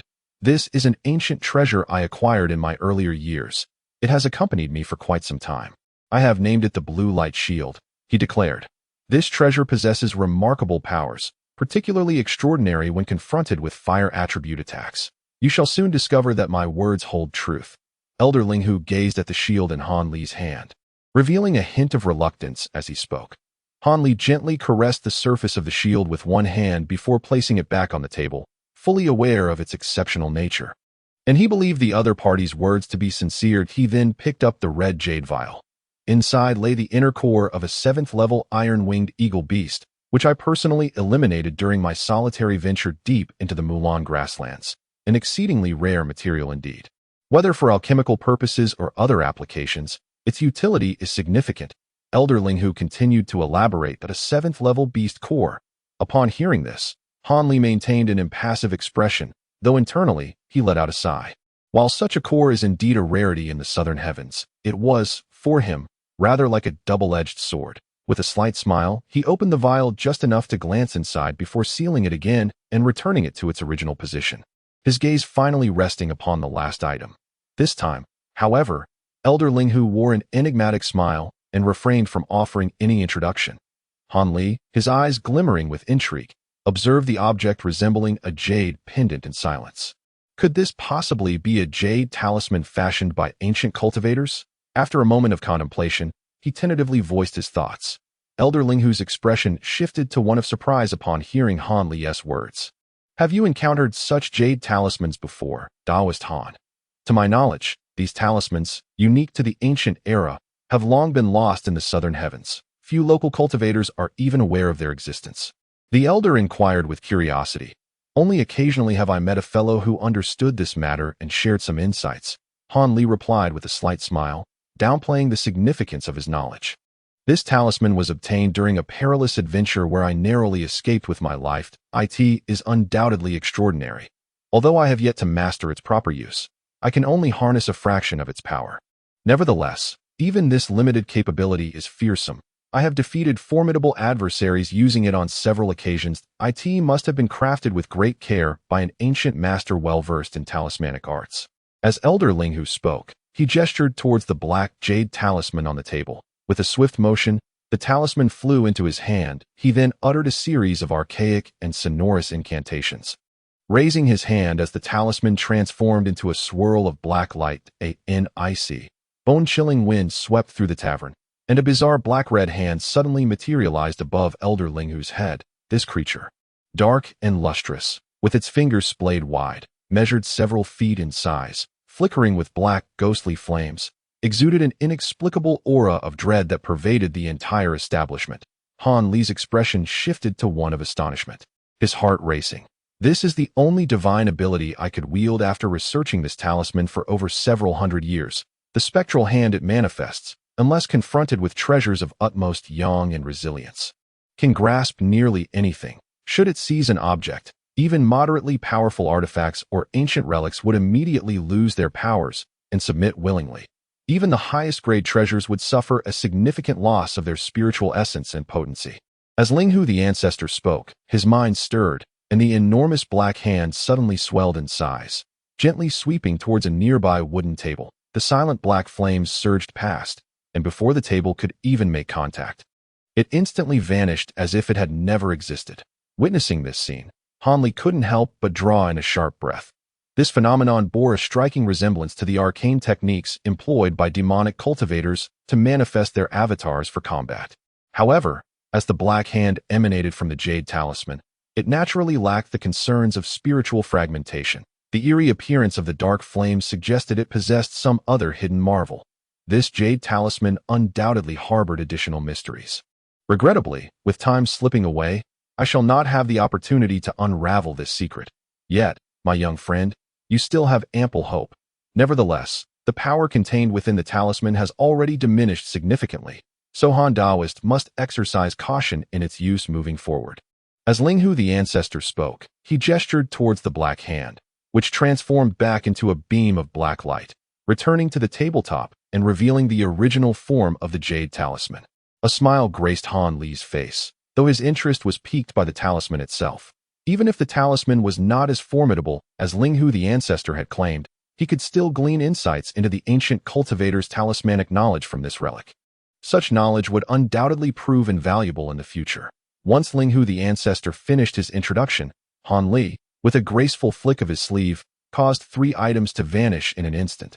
Yet, on the table, 3 resplendent white jade array plates materialized. These 3 array plates are artifacts I personally crafted, impossible for others to replicate. After your ascension, should Huangfeng Valley encounter any troubles I can address, I will not hesitate to assist. Han Li stated calmly, raising his gaze to Linghu the Ancestor. Very well, your assurance is all I require. Han Daoist, I have done my part for the matters that lie ahead, Linghu the Ancestor replied with a smile. His demeanor relaxed. However, with the formalities concluded, Han Li showed no inclination to linger further. He promptly rose to take his leave. Linghu the Ancestor offered no further entreaty, exchanging a few polite words before watching Han Li descend the staircase. Leaving at a leisurely pace, once alone, the smile faded from his face as he fixated on the teapot, seemingly lost in contemplation. After Han Li exited the tea house, he did not immediately return to his lodgings. Instead, he gazed at the sky, casually seeking a secluded corner to retrieve the jade slip given to him by the elder in the white robe from the Tianji sect, after meticulously scanning its contents with his spiritual sense. A hint of hesitation crossed his features. Chapter 723. The 2 instruments ring. Han Li toyed with the jade slip in his hand, pondering deeply for a moment, with a flash of azure light. The jade slip vanished from sight. He then oriented himself and traversed through the majority of Tiantian City, eventually arriving at a more secluded corner of the vast metropolis. He paused before a seemingly ordinary grocery store. Above the shop's entrance hung a black wooden sign, adorned with the elegant characters Yuha Xian in a flowing script. After taking a few discerning glances, Han Li stepped inside. The interior was modest, comprising a small hall of approximately 6 or 7 zhang, where the wares primarily consisted of talismans and ordinary materials. On one side, there was a petite side door leading directly to the back hall. In front of the grand entrance, a middle-aged man clad in a gray robe sat behind the counter, intently examining a small booklet resembling a ledger. As Han Li's consciousness swept over the individual, he discerned that this person possessed remarkably low cultivation, merely at the qi refinement stage. Moreover, the shopkeeper's appearance was utterly mundane, the kind of ordinary person who would easily go unnoticed in a crowd. The moment the middle-aged shopkeeper spotted Hanli entering, he instantly rose with a beaming smile, eagerly approaching him. "Esteemed senior, what might you wish to see? Our establishment offers a plethora of goods, sure to fulfill your every need," he exclaimed, reciting the customary phrases typical of shopkeepers. Hanli responded with a slight smile, flipping his hand to reveal a jade slip of verdant hue, which he promptly placed into the shopkeeper's palm. The shopkeeper's expression shifted upon seeing the jade slip. He hastily accepted it and respectfully inquired, "May I ask, esteemed senior, for your esteemed surname?" Han Li replied casually, "Dada. It truly is the esteemed Han. Our master has long foretold of your arrival. Though we did not anticipate your swift appearance. Please, esteemed Han, follow me," the middle-aged shopkeeper said with utmost deference, stepping aside to invite Han Li through a side door into the inner hall. Han Li nodded, entering silently, only to find himself in a space reminiscent of a storeroom, filled with various boxes and cabinets, which obscured the surrounding walls completely. The middle-aged cultivator took several steps forward, approaching a wooden cabinet. With a gentle press in one corner, two adjacent cabinets slid apart, revealing a concealed wall. Fearing that the formation might be sensed by the occasional visitors, the superficial mechanisms had been crafted using mundane methods. The shopkeeper explained as he moved forward. Han Li maintained a composed expression, finding nothing particularly surprising. The middle-aged man stepped onto a section of blue stone in front of the wall, producing a creaking sound as the wall gradually parted to unveil a dim, foreboding passageway. Those of lesser status are not permitted entry. It is for esteemed seniors to proceed alone, the shopkeeper said, stepping aside with a servile smile. Han Li furrowed his brow, his consciousness sweeping into the passage. There was a faint fluctuation of spiritual energy within, exceedingly weak, and as he probed deeper, he encountered a barrier that obstructed further inquiry. However, with Han Li's expertise in formations, he quickly discerned that it was merely a simple shielding barrier to obscure spiritual perception. While he could forcibly breach it, he was certain that the individuals within would undoubtedly sense his intrusion. Han Li found himself in a moment of hesitation. Though he trusted that the elder from the heavenly extreme gate would not be foolish enough to engage in any schemes right under the watchful eyes of Tian City, he was reluctant to plunge into an unknown and potentially perilous situation for a meeting with someone whose intentions remained unclear. Just as he hesitated, the individuals inside seemed to intuit his concerns, and in an instant, they withdrew the barrier obstructing his consciousness. Han Li's heart stirred, realizing that they had intentionally done so to gain his trust. Without further hesitation, he utilized his consciousness to thoroughly investigate the situation below. And astonishment flickered across his face. "Oh, it is him. This could prove intriguing," Han Li murmured to himself, and without any further delay, he stepped into the inky darkness of the passageway. The middle-aged shopkeeper, upon witnessing Han Li's figure vanish into the passage, promptly sealed the entrance once more and restored the cabinet to its former state before returning to the hall with an air of nonchalance.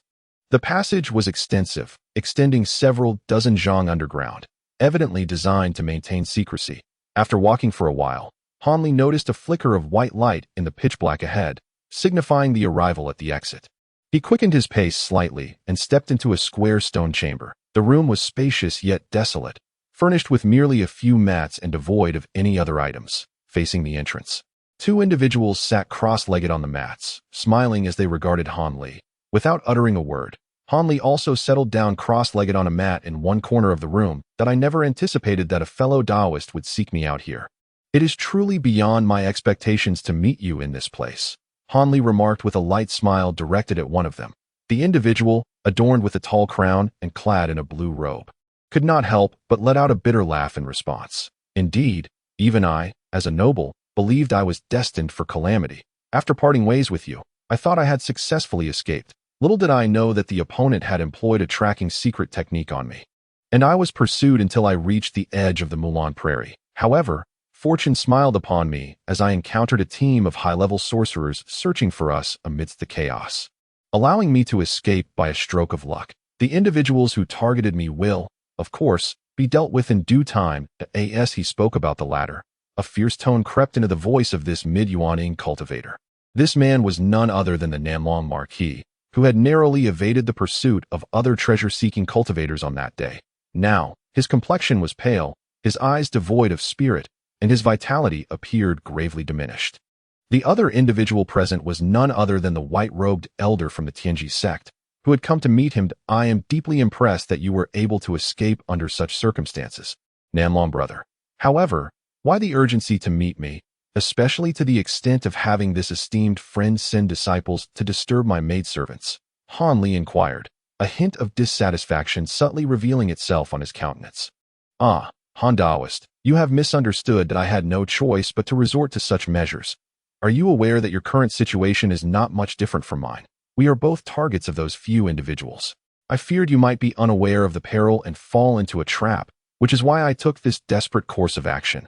This esteemed person beside me is my life and death companion. Xuanji Zi from the Tianji sect. I had originally intended to invite him to join us on our last treasure hunt, but alas, he had matters within his sect to attend to and could not spare his attention. Nanlong Marquis began by explaining a few details, and his demeanor toward Han Li had transformed significantly from their initial meeting, now imbued with an exceptionally courteous tone. This change was undoubtedly influenced by Han Li's recent accomplishment of vanquishing a Yuaning cultivator, instilling in him a sense of caution. At this moment, the white-robed elder smiled and offered a respectful gesture to Han Li, expressing a hint of apology. My methods may have inadvertently offended you, and I hope Han Daoist will not take it to heart. Very well, since there are reasons behind this, I shall not pursue the matter further. However, might I inquire if what Nanlong brother mentioned earlier pertains to the jade box I retrieved? After Han Li waved his hand, he suddenly inquired, You are not mistaken in your conjecture, my friend. As far as I am aware, the Ghost Spirit sect has expended considerable resources to win over those who will accompany them in the treasure hunt. They are almost certain to obtain the route map and methods for entering the Devil's Abyss from Master Tsang Kuan. Coincidentally, you possess one of the essential items required to enter the Devil's Abyss. Only by combining it with the route map in Brother Nanlong's possession can we evade the majority of the dangers within the valley and potentially acquire the treasures. Xuanji Zi's expression grew solemn as he spoke gravely. An essential item for entering the Devil's Abyss. Are you referring to that black ring? Han Li paused momentarily at these words, but as if recalling something, he slowly replied, Indeed, the two instruments ring is in Brother Han's possession. This is truly fortuitous. Nanlongho's spirit lifted, and a hint of crimson appeared on his face as he remarked, The two instruments ring. Han Li furrowed his brow, feeling as though he had heard of it before. However, after a moment's contemplation, he was suddenly struck with realization. Fixing his gaze on Nanlongho with a hint of suspicion, he asked, Is it the two instruments ring forged from celestial iron by the elder Xian Huang in years past? It is said that this treasure has no power in ordinary circumstances, yet when encountering the northern polar primordial light, it can manipulate the light to strike down foes invisibly. It is considered rather superfluous in the world of cultivation. Indeed, Brother Han is well versed in knowledge, Nanlongho affirmed. That is precisely it. The two instruments ring is divided into the Yin and Yang rings. The Yin ring protects the wearer from the harm of the primordial light, while the Yang ring allows one to wield the light against enemies. The item in your possession must be the Yin ring. It was with the aid of the Yin ring that Master Tsang Kuan managed to traverse the region of primordial light within the valley and escape unscathed. To my knowledge, although there are other methods and treasures that can similarly evade the northern polar primordial light, they either require a multitude of cultivators to set up protective formations, or the other treasures are lost to obscurity, making them impossible to track down. Nanlongho calmly explained to Han Li. What you mean is, Han Li gazed at the two, internally weighing the pros and cons as he inquired. It is quite simple. My friend Xuanji Zi and I wish to join forces with you once more. Once we locate the treasure, our strengths will surely increase, and we shall no longer have to fear anyone. Nanlongho responded with a calm demeanor, his eyes flickering. Upon hearing these words, Han Li did not respond immediately. Instead, he narrowed his eyes, silently observing the two before him. As soon as he heard the mention of the black ring being the fabled two instruments ring, he immediately recalled another ring he had acquired from his senior sister, Nangong Wan. If he was not mistaken, that one should be the Yang ring. It was truly unexpected that he had just managed to bring together both rings and was now learning of their purpose. Han Li couldn't help but let out a quiet, bitter laugh, feeling that it was an extraordinary coincidence. From the implications of Nanlongho's words, he had already obtained the means to enter the Devil's Abyss. However, he pondered how much assurance his companions had in finding the treasure and escaping unscathed, even with the assistance of the two instruments ring. The Devil's Abyss was reputed to be the most perilous place in the southern heavens. And this was no trivial matter. Han Li certainly did not wish to become yet another cautionary tale of greed leading to one's demise. That he sighed deeply, his words laden with hesitation. Upon hearing Han Li's words, Nanlong Ho and Xuanji Zi exchanged glances, and after a brief moment, Nanlong Ho spoke in a deep voice. Since Dao friend Han has inquired so, I shall not conceal the truth. According to the messages left by the esteemed Sanquan, the dangers within the abyss of demonic fall are indeed manifold. A moment's carelessness could result in being drawn into the capricious rifts of space. Additionally, the remnants of ancient prohibitions scattered throughout many areas are equally perilous. To be frank, bringing you along poses no significant issue.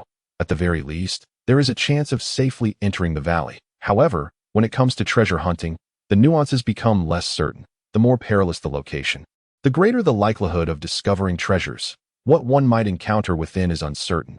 Not even I, nor the esteemed Sanquan himself, can ascertain that it is worth mentioning that due to a significant reduction in his cultivation, Sanquan did not delve deeply into the heart of the abyss of demonic fall. He merely sought treasures at the periphery. Nevertheless, this indicates that the true treasures within the valley have remained untouched since the era of savagery. A slight risk could certainly yield great rewards. As he spoke, a hint of temptation crept into Nanlong Ho's tone. Of course, if you truly wish to avoid this risk, you may sell the 2 instruments ring to us. We may not have much, but we can certainly offer you some spirit stones. However, I must candidly inform you that many ancient cultivators possessed pills of astonishing efficacy. Should you acquire them, a breakthrough to the mid to late stages of the nascent soul realm would merely be a matter of time. Who knows? You might even uncover the secrets surrounding the disappearance of cultivators in the transformation stage. After all, once a cultivator enters the transformation stage, it remains uncertain whether they have truly ascended to the fabled spirit realm or encountered some unforeseen calamity. Our sect in southern heaven has long been in the dark regarding this matter. Do you not wish to seek the truth? At this juncture, Xuanji Zi also unexpectedly interjected. Han Li's eyes sparkled with intensity, and after a moment of contemplation, he articulated words that took the two before him by surprise.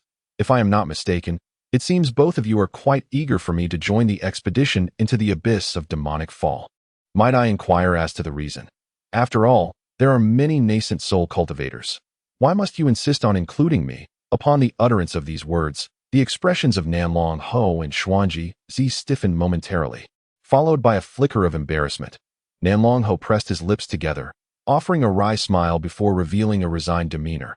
In truth, even if you had not asked, I would have brought this matter up.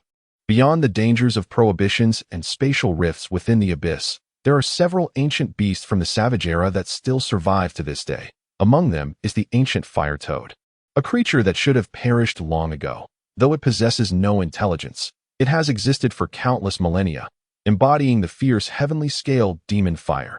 According to the remnants of the esteemed Sanquan's words, its power surpasses that of our nascent soul cultivator's infant flames. When I witnessed your manifestation of the blue cold flame, it was capable of instantly solidifying the corporeal form of a nascent soul cultivator.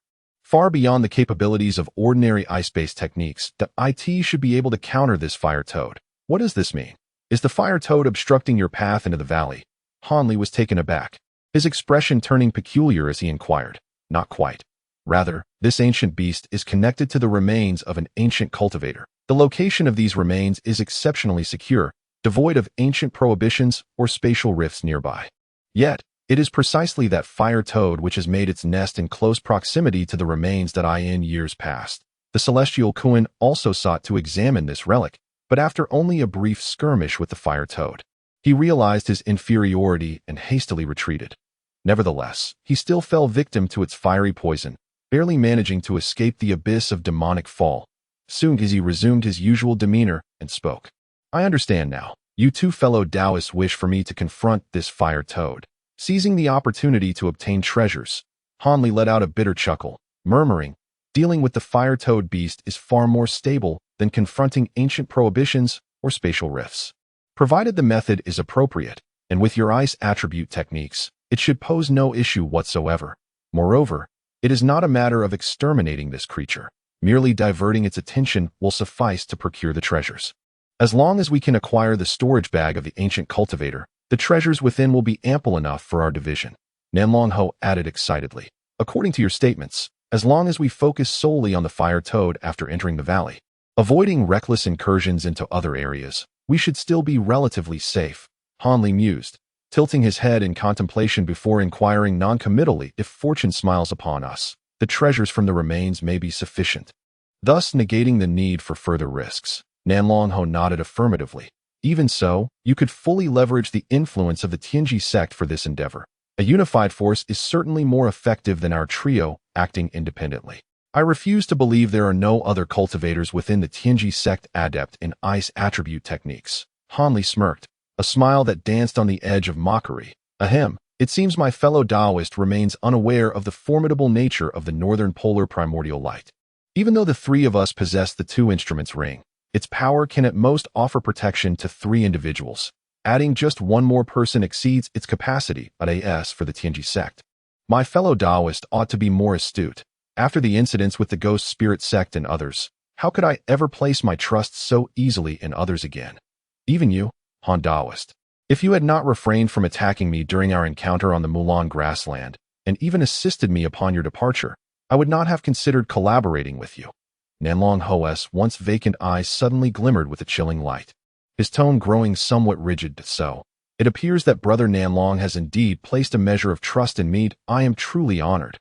Han Li replied without showing any change in demeanor, merely smiling in silence. Han Taoist, we have laid everything bare before you. Should you not also reach a decision? Su New Jersey Z exhaled softly, fixing his gaze upon Han Li, unblinking as he inquired, when do you two intend to venture into the abyss of demonic fall to acquire the treasures? Is it to be in the near future? Han Li did not respond directly, opting instead to pose another question. Not at all. While the spatial rifts of the abyss of demonic fall have largely opened chaotically, there exists a relatively stable period every 50 years, lasting a full year. Prior to our entrance into the Mulan grassland, I made a point to observe this once. The next stable period is still at least 3 to 4 years away. We have ample time to prepare before then. Nanlong Ho replied without hesitation. Since we have such a lengthy interval, I must deliberate thoroughly. Therefore, I shall provide you with a precise answer 1 year prior to the stabilization of the spatial rifts in the abyss of demonic fall. Even if I cannot venture there, I shall still lend you the 2 instruments ring. Han Li stroked his chin, finally settling his thoughts as he spoke. Upon hearing such an ambiguous response, Nanlong Ho and the other individual were naturally less than satisfied. However, Han Li was reluctant to make a definitive commitment to venture into such a perilous location. After all, he was unlike the two. Nanlong Ho and Xuanjizi appeared to be of an age nearing the end of their lifespans. And for the sake of a final opportunity, they were certainly willing to take risks. In contrast, Han Li, feeling confident in his youth, hesitated to embark on such a formidable adventure, preferring to delay his decision as much as possible. The world is ever-changing, and it would not be too late to assess the situation before making a final choice. Fortunately, Han Li ultimately agreed to ensure that the 2 instruments ring would indeed be handed over to them in due course. The two, recognizing the futility of further pressure, engaged in a discussion about the matters concerning the Devil's Abyss before Han Li, sensing the right moment, took his leave. Just before his departure, Xuanjizi presented Han Li with a token, stating that it would enable any disciple of the Tianji sect to contact him. Han Li accepted the token graciously and exited the underground stone chamber, returning to the surface and the humble shop. Under the courteous farewell of the middle-aged shopkeeper, Han Li stepped out onto the street. He was confident that not long after his departure, the two would not linger in that place, especially since Nanlong Ho was gravely injured and would be eager to find a safe haven to recuperate. However, given the severity of his wounds, it would likely take Nanlong Ho several years to fully recover, and it was not inconceivable that he might even suffer a decline in his realm due to significant energy loss. Han Li shook his head, temporarily setting aside these thoughts as he made his way leisurely back to his residence. The matters of the Devil's Abyss felt somewhat distant. However, the impending invasion of the Mulan was very much at hand. This was not an issue he could simply evade. As Han Li pondered these matters, he gradually moved away from the scene. Upon returning to his lodgings, he found his senior brother, Lu, and the Fire Dragon Boy present in the common area of the first floor, with Mu Peeling seated alongside them. Noticing Han Li's entrance, the lady immediately rose, concern etched on her face as she spoke.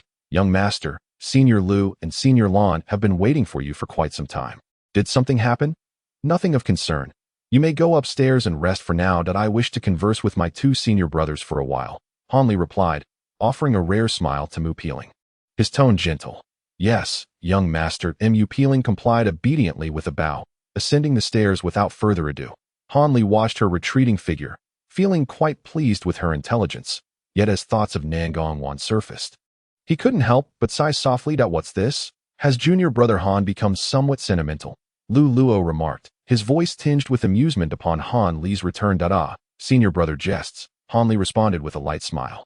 Settling onto a seat beside the two. You and Daoist Lan are here regarding the matter of today's council, I presume. Indeed, you are correct. Junior brother, we have come concerning the Milan affair. We have both sent messages to the Alliance regarding this issue, and have also informed other fellow disciples of the Tiandao Alliance within the city. Most of them understand the principle that there can be no unscathed eggs beneath an overturned nest. They are willing to assist the Nine Nations Alliance in holding back the vanguard of the Mulan until reinforcements arrive. Of course, the involvement of these nascent soul cultivators will necessitate some compensation in the form of spirit stones, but I believe the Nine Nations Alliance will not be stingy in this regard. After all, although the Mulan people are formidable foes to all cultivators, the Nine Nations Alliance bears the brunt of this truth, as El Luo slowly articulated. Given this situation, what is there left to deliberate? Although Han has recently ascended, he shall contribute to the defense against our enemies. Han Li nodded, a hint of curiosity in his voice. My friend, you are unaware. Suddenly, representatives from both the righteous and demonic paths have joined forces to pay us a visit, relaying a particular message to us. Lan, find some merit in their words, and thus we must remain vigilant. The Fire Dragon boy interjected, a slight gravity etched upon his countenance. What words were exchanged? Surely, it cannot be a fear that the Nine Nations Alliance might exploit this opportunity to undermine the strength of our three major factions. Han Li remarked, his gaze flickering momentarily before he chuckled lightly, a knowing smile gracing his lips. Indeed, junior brother Han, your wisdom is truly remarkable, for you have discerned this so swiftly. However, the likelihood of the Nine Nations Alliance simultaneously targeting all three factions is rather slim. It is far more probable that they may covertly conspire with one or two factions to strike at a singular target. This is not a scenario that our Heavenly Tao Alliance wishes to witness. If we repel the Mulan spellcasters, the cultivation world shall not find peace. We must ensure that this predicament does not come to pass. We cannot allow the major factions of Tian Nan to fall into a state of imbalance. El Luo paused, a bitter smile forming upon his lips. Do my two esteemed brothers imply? Han Li inquired, a smirk playing at the corner of his mouth, feigning nonchalance. Quite simply, while our three major factions may temporarily heed the directives of the Nine Nations Alliance, we must not permit them to use this as a pretext to weaken our power. As for the specific measures to undertake, we have had preliminary discussions with the 6 demonic sects and individuals from the righteous path, and we intend to collectively deliberate feasible regulations in the council hall tomorrow to guarantee that such a situation does not arise. At the very least, the number of high-ranking cultivators we mobilize should be transparent, and the Nine Nations Alliance cannot conceal their elders from confronting our enemies. This requires the support of junior brother Han and the other cultivators present, the Fire Dragon boy stated calmly. No objections here. I, too, wish to avoid being schemed against while facing the spellcasters. Without hesitation, Han Li agreed. That settles it then. Besides junior brother Han, we shall also reach out to other like-minded allies, ensuring that neither Bei Yi sect nor Hua Yi sect can oppose this matter. We hope this war concludes swiftly. Otherwise, we cannot fathom how many comrades in Tian Nan may fall. El Luo sighed deeply, as if momentarily overwhelmed by sentiment. With our cultivation levels, as long as we exercise caution, we can certainly preserve our lives amidst the chaos of battle. The last time the Milan people invaded, Lan, managed to slay numerous spellcasters. It appears that yet again, a massacre awaits us. The Fire Dragon boy retorted with a chilling sneer, a glint of murderous intent flashing across his face. Han Li, upon hearing this, cast a surprised glance at the Fire Dragon boy. Despite appearing youthful and only at the initial stage of the nascent soul realm, the malevolence emanating from him far surpassed that of his peers, suggesting he had indeed claimed many lives. El Luo and the others further discussed the specific details of the council meeting scheduled for the next day. sharing their speculations regarding the sudden emergence of colossal beasts and unfamiliar spellcasters before taking their leave. Just as Han Li escorted the two to the entrance of the pavilion, El Luo hesitated momentarily before turning back to inquire. Junior brother Han, how did your meeting with the old acquaintance go today? As the esteemed Master El spoke these words, his gaze fixed intently upon Han Li's countenance, seemingly seeking to discern something profound. There was nothing amiss. It was merely a casual exchange of reminiscences, a gentle reflection on the past. Han Li remained unblinking, his expression composed as ever. This was reassuring. Thus, the elder brother felt a wave of relief wash over him.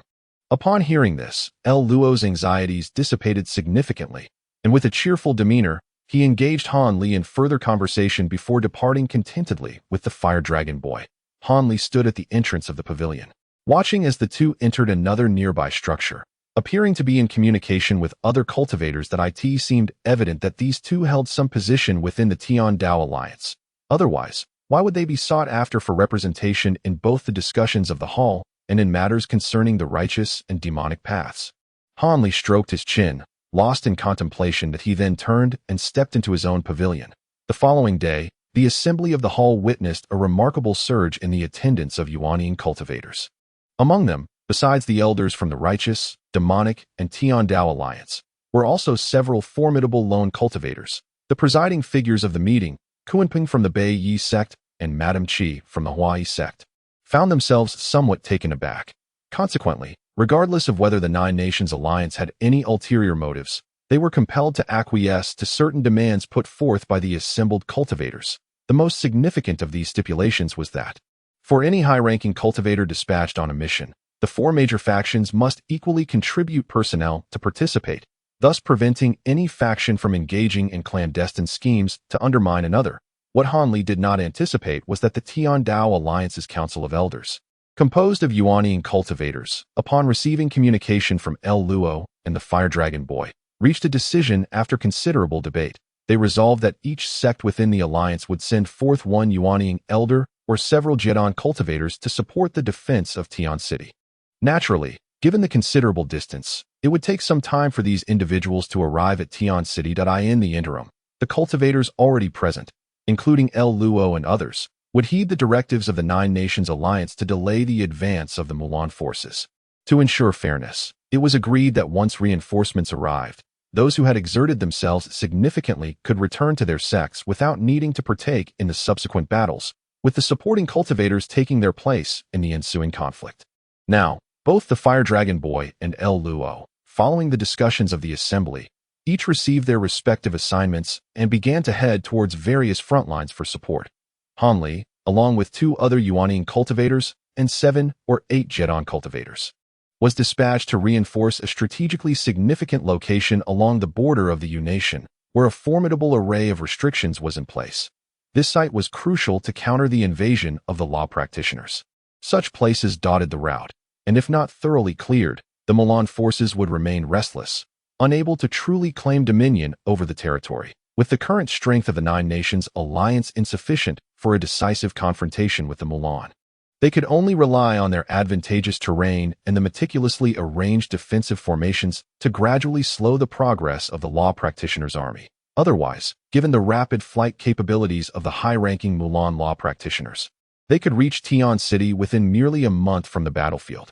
Although the law practitioners' army had yet to reach the key defensive array that Han Li was to support, the only high-ranking cultivator stationed there was a Yuanian cultivator from the Nine Nations Alliance. Considering the previous intensity of the invasion by the sorcerers, the presence of a nascent soul cultivator station there, coupled with the protective formations, would be sufficient to contend with a certain number of sorcerers. However, given the current ferocity of the sorcerers' assault, such a meager force would be exceedingly difficult to withstand.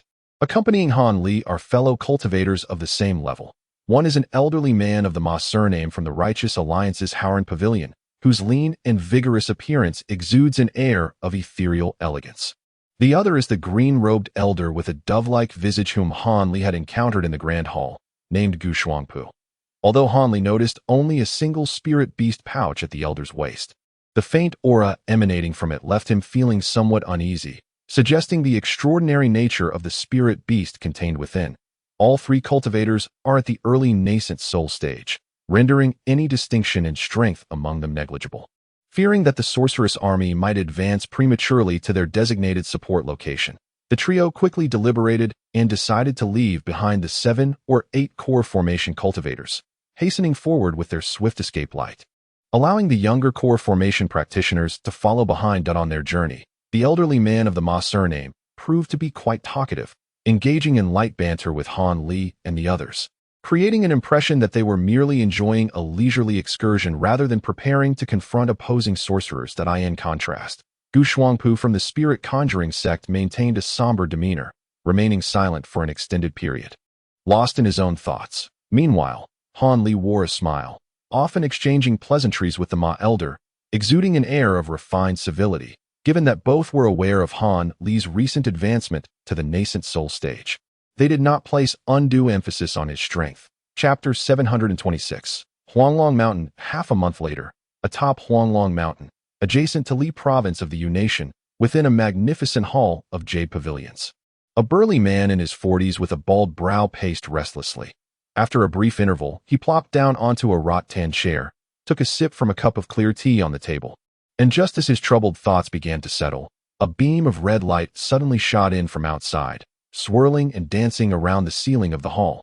Upon witnessing this, the man's expression shifted. He extended his hand toward the red light, and it promptly descended into his palm, transforming into a blazing inferno. Immersed in the flames, his countenance soon turned grim. After a moment of silence, the man, his face turning a shade of iron, reached into his robe and produced a small azure bell. Without hesitation, he struck the bell with a stout finger. The melodious chime resonated throughout the hall, echoing endlessly into the distance. Soon, the entire summit of Huanglong Mountain was filled with the same bell toll, and within the jade pavilions, various vibrant lights ascended as cultivators, adorned in diverse attire, hurriedly emerged and skillfully dispersed in all directions. Before long, a dense green mist enveloped the surroundings of Huanglong Mountain, transforming the area into a bizarre emerald sea of fog. At this juncture, several cultivators appeared in the hall alongside the bald man, 3 men and 1 woman, all at the core formation stage. Among them were 2 men in their 30s, strikingly identical and unmistakably fraternal twins. The other man, clad in a Taoist robe and wielding a whisk, was a middle-aged Taoist priest. The sole female cultivator, petite in stature, possessed remarkably exquisite features. The 4 of them stood solemnly on either side of the imposing figure of the burly man. Senior Liu, is it truly the case that the army of law practitioners has arrived so swiftly? The last report indicated that the contingent heading this way had been stalled by Senior Bu, did it not? Could it be that in just a matter of 7 or 8 days, Senior Bu's heavenly wind profound wave formation has been breached? Is there a possibility that some error has occurred? The female cultivator inquired hesitantly, her expression betraying disbelief. Error, I would prefer to blame the one who sent the message if there were any mistakes. Yet, this transmission was personally dispatched by Bu, and he has sustained severe injuries. The defeated cultivators, along with their pursuers, will soon arrive at Huanglong Mountain. Do not harbor any false hopes that we cannot wait for reinforcements. We must confront the enemy on our own. The burly man remarked with a sardonic laugh, his tone somber. Upon hearing these words, the 4 golden core cultivators exchanged glances, their faces revealing bitter smiles as they murmured their agreement. Just as the burly man issued a series of commands, instructing the 4 to act separately in preparation for the impending battle, a sudden flash of red light shot in. This unexpected occurrence left the group momentarily stunned and filled with suspicion. The burly man hesitated for a brief moment, but without any further delay, he reached out and grasped the transmission talisman in his hand. The flames flickered within his grasp, and he clearly heard the message contained within, his face contorting into an expression of extreme peculiarity. Senior Liu, what is happening? Have the law practitioners truly arrived? The female cultivator could no longer contain her curiosity and finally inquired. The other 3 members tensed simultaneously, their expressions growing grave. Not at all. Our reinforcements have arrived. 3 fellow cultivators at the nascent soul stage are just outside the formation. Hong Ling, you 4 quickly go out to greet the 3 seniors and escort them here. The burly man said, his face breaking into a smile as he struggled to contain his excitement. Instantly, the 4 golden core cultivators rejoiced, bowing respectfully before hastily departing the hall to welcome their three nascent soul counterparts. Meanwhile, on the periphery of the verdant misty sea, three figures hovered in the air, scrutinizing the imposing barrier formation before them. These three were, of course, Han Li and the two other nascent soul cultivators who had rushed day and night to arrive. Having to rely on this formation to contend with the formidable Mulan law practitioner, the trio fell silent as they examined the misty sea, hoping to discern its mysteries, regardless of the true might of the formation. The seemingly boundless sea of fog exuded an extraordinary aura that could not be ignored. Han Li, standing apart with his hands clasped behind his back, observed everything with a flicker of blue light in his eyes. His expression contemplative, they did not have to wait long before a sudden burst of white light emanated from the green mist, which then rolled and revealed a clear passageway. However, the elderly man surnamed Ma and Gu Shuangpu remained unperturbed. One gazing skyward in silence while the other continued to fixate on the side of the misty sea, eyes unblinking as if attempting to unearth some hidden anomaly. Only Han Li wore a faint smile, calmly regarding the opening of the passageway. Moments later, four dazzling figures shot forth from the depths of the passage, their luminous forms coalescing into three men and one woman before Han Li and his companions. The younger generation pays their respects to the esteemed seniors and inquires about their honored names. The dignified middle-aged Taoist steps forward and bows respectfully to Han Li and the others. I am Han, an elder of the Falling Cloud sect. These two are Taoist Ma from the Howren Pavilion and Taoist Gu from the Yuling sect. There are still 7 or 8 fellow practitioners of the Golden Core stage behind us, but we three have taken the initiative to come ahead, fearing we might delay the reinforcements. Now that the Great Formation's restrictions have been lifted, could it be that the Mulan people are on their way? Noticing that the two did not intend to speak, Han Li smiled faintly and took the initiative to inquire. It is Elder Han. I am Chang Yunzi from the Qingshu sect. These two are the Murong brothers from the Huangfeng Valley and Miss Li from the Huadao workshop. The middle-aged Taoist quickly introduced the brothers and the charming young female cultivator behind him to Han Li. The Murong brothers? Han Li's gaze swept over their faces, a hint of a smile playing at the corner of his lips. How is Taoist Nya? He asked lightly. Elder, you know Sister Nya? We have not seen our fellow disciples for several years. As we have been guarding this grand formation, the Murong brothers expressed their surprise. Of course, she is well that I saw her not long ago. It seems you two truly do not recognize me, Han Li replied, a smile gracing his face. It is understandable, as our previous encounter was brief and left no lasting impression. Observing the nearly indistinguishable features of the identical brothers, Han Li smiled slightly. The two had changed significantly, yet he could still discern something familiar about them. Upon hearing Han Li's words, the Murong brothers were taken aback, sensing that this esteemed elder might indeed be an acquaintance from their past. Yet, they were puzzled as to why they had no recollection of him. Nevertheless, upon re-evaluating Han Li, a sense of déjà vu washed over them, prompting a shared glance filled with curiosity. Haha, since you two do not recall for the moment, let us set that matter aside for now. May we proceed inside? Han Li tilted his head towards the elder Ma and Gu Shuangpu, expressing neutrality. Of course, please follow me. Elder Lu is awaiting your arrival in the hall, the elder replied, slightly dazed by the revelation of Han Li's connection with the Murong brothers. Upon hearing Han Li's words, he quickly regained his composure and responded energetically. The four led the way, while Han Li and his companions moved leisurely into the misty sea. Shortly after they entered, the passage behind them closed up again amidst a swirl of green fog. Moments later, in the hall, they encountered a burly man with a bald brow. Welcome, esteemed trio, to assist our alliance. Are these not Taoist Ma and Taoist Gu? And who might this young Taoist be? Could you kindly introduce him to me? The burly man greeted them with a fierce yet friendly countenance, recognizing the names of Ma and Gu, while regarding Han Li with curiosity after a brief assessment. Haha, it is not surprising that Brother Lu does not recognize him. Taoist Han has only recently succeeded in forming his nascent soul, and his future is boundless. The elder with the surname Ma, upon encountering the bald-browed man, did not display any signs of surprise.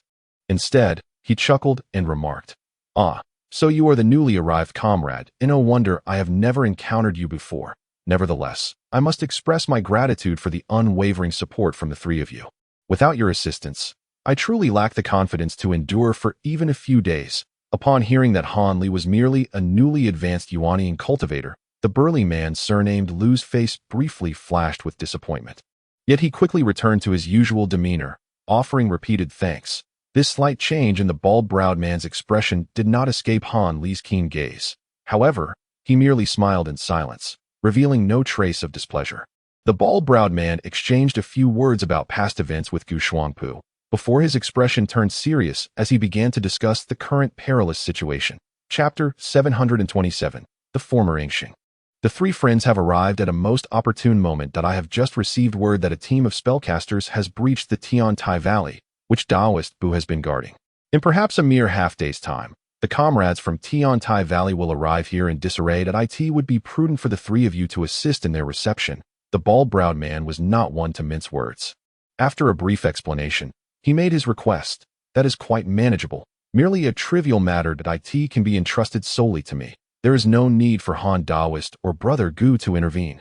The elder with the surname Ma appeared utterly unconcerned, readily assuming responsibility. This unexpected boldness prompted a glance of surprise between Han Li and Gu Shuang. Do not be astonished, my friends. It is not that I seek to draw attention to myself, but rather, I recently acquired an extraordinary treasure and am eager to test its might. Surely, neither of you would wish to contest this with me? The elder stroked his beard with a mysterious expression. Haha. With such confidence, of course, I would not wish to overstep my bounds. Gu Shuangpu chuckled lightly, responding with nonchalance. Han Li merely smiled in agreement. Very well, let Han Taoist and Brother Gu take a moment to rest.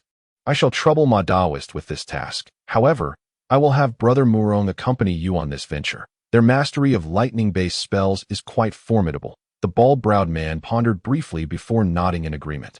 Permitting the pair of twin brothers to join, the elder did not object, recognizing the wisdom in having companions while navigating this unfamiliar territory.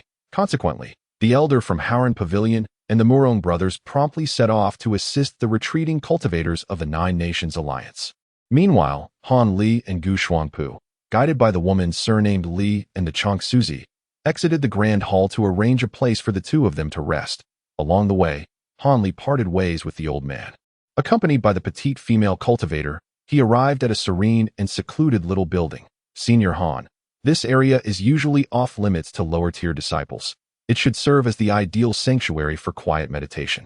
Please take your rest here. The charming, diminutive female cultivator gestured towards the elegant pavilion, stepping aside to allow him entry. Indeed, it is quite suitable. Han Li nodded, a hint of satisfaction gracing his features. Senior, is Taoist Niang truly unharmed? It has been quite some time since I last saw Sister Nya. The young woman hesitated before inquiring further, remaining reluctant to depart. Is it so? Are you well acquainted with Miss Nya? Han Li asked with mild surprise. Scrutinizing her with careful consideration to this moment, Han Li realized that although he had never encountered this woman before, her delicate brows and bright eyes bore a certain familiarity, evoking a sense of recognition within him.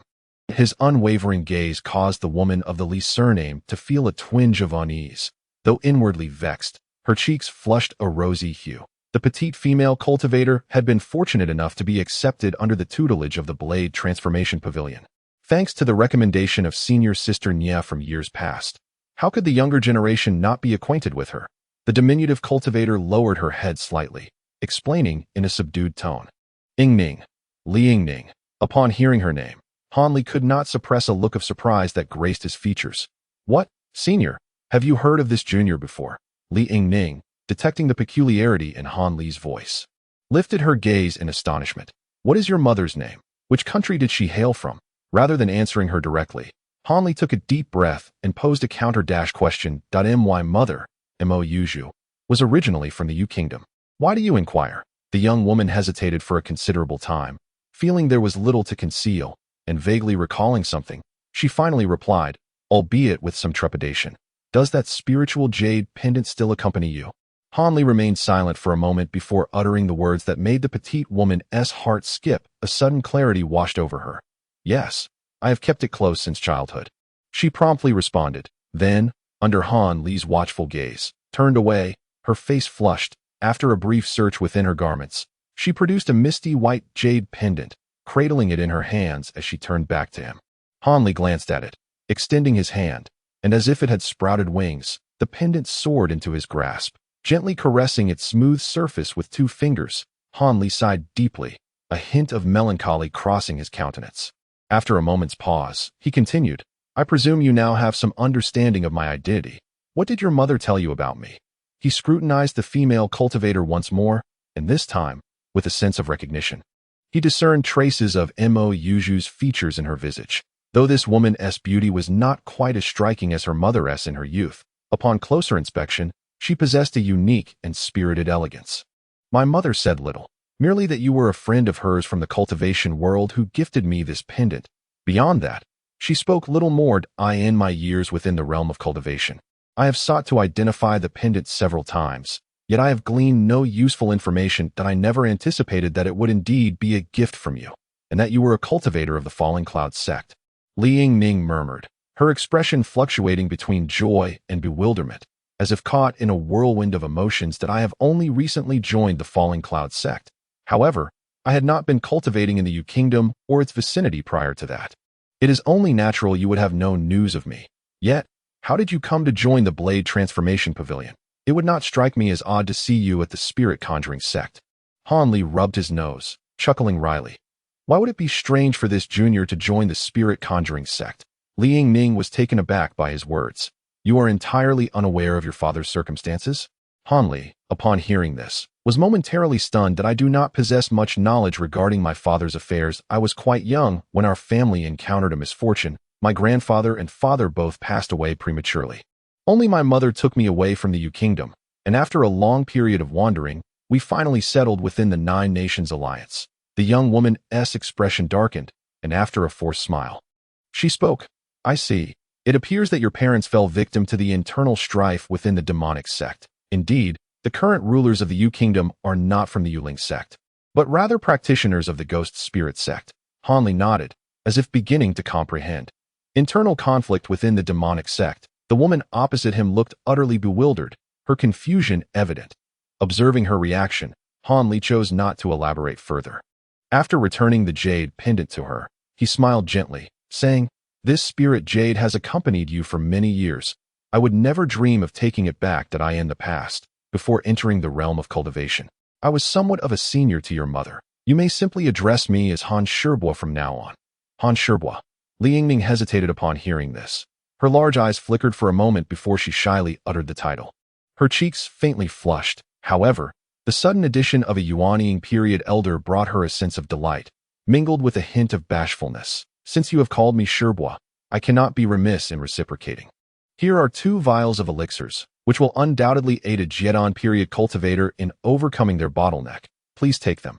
Han Li revealed a warm smile, producing 2 jade vials from his palm, which he graciously offered to her. For Han Li, assisting an old acquaintance in such a manner was no burden at all. Thank you, Sherbois. The young woman accepted the vials, her face alight with surprise, and her voice rang out with sincere clarity. What magical artifact are you currently using? Is it the flying knife you summoned? What materials were used in its creation? After a moment's contemplation, Han Li inquired further.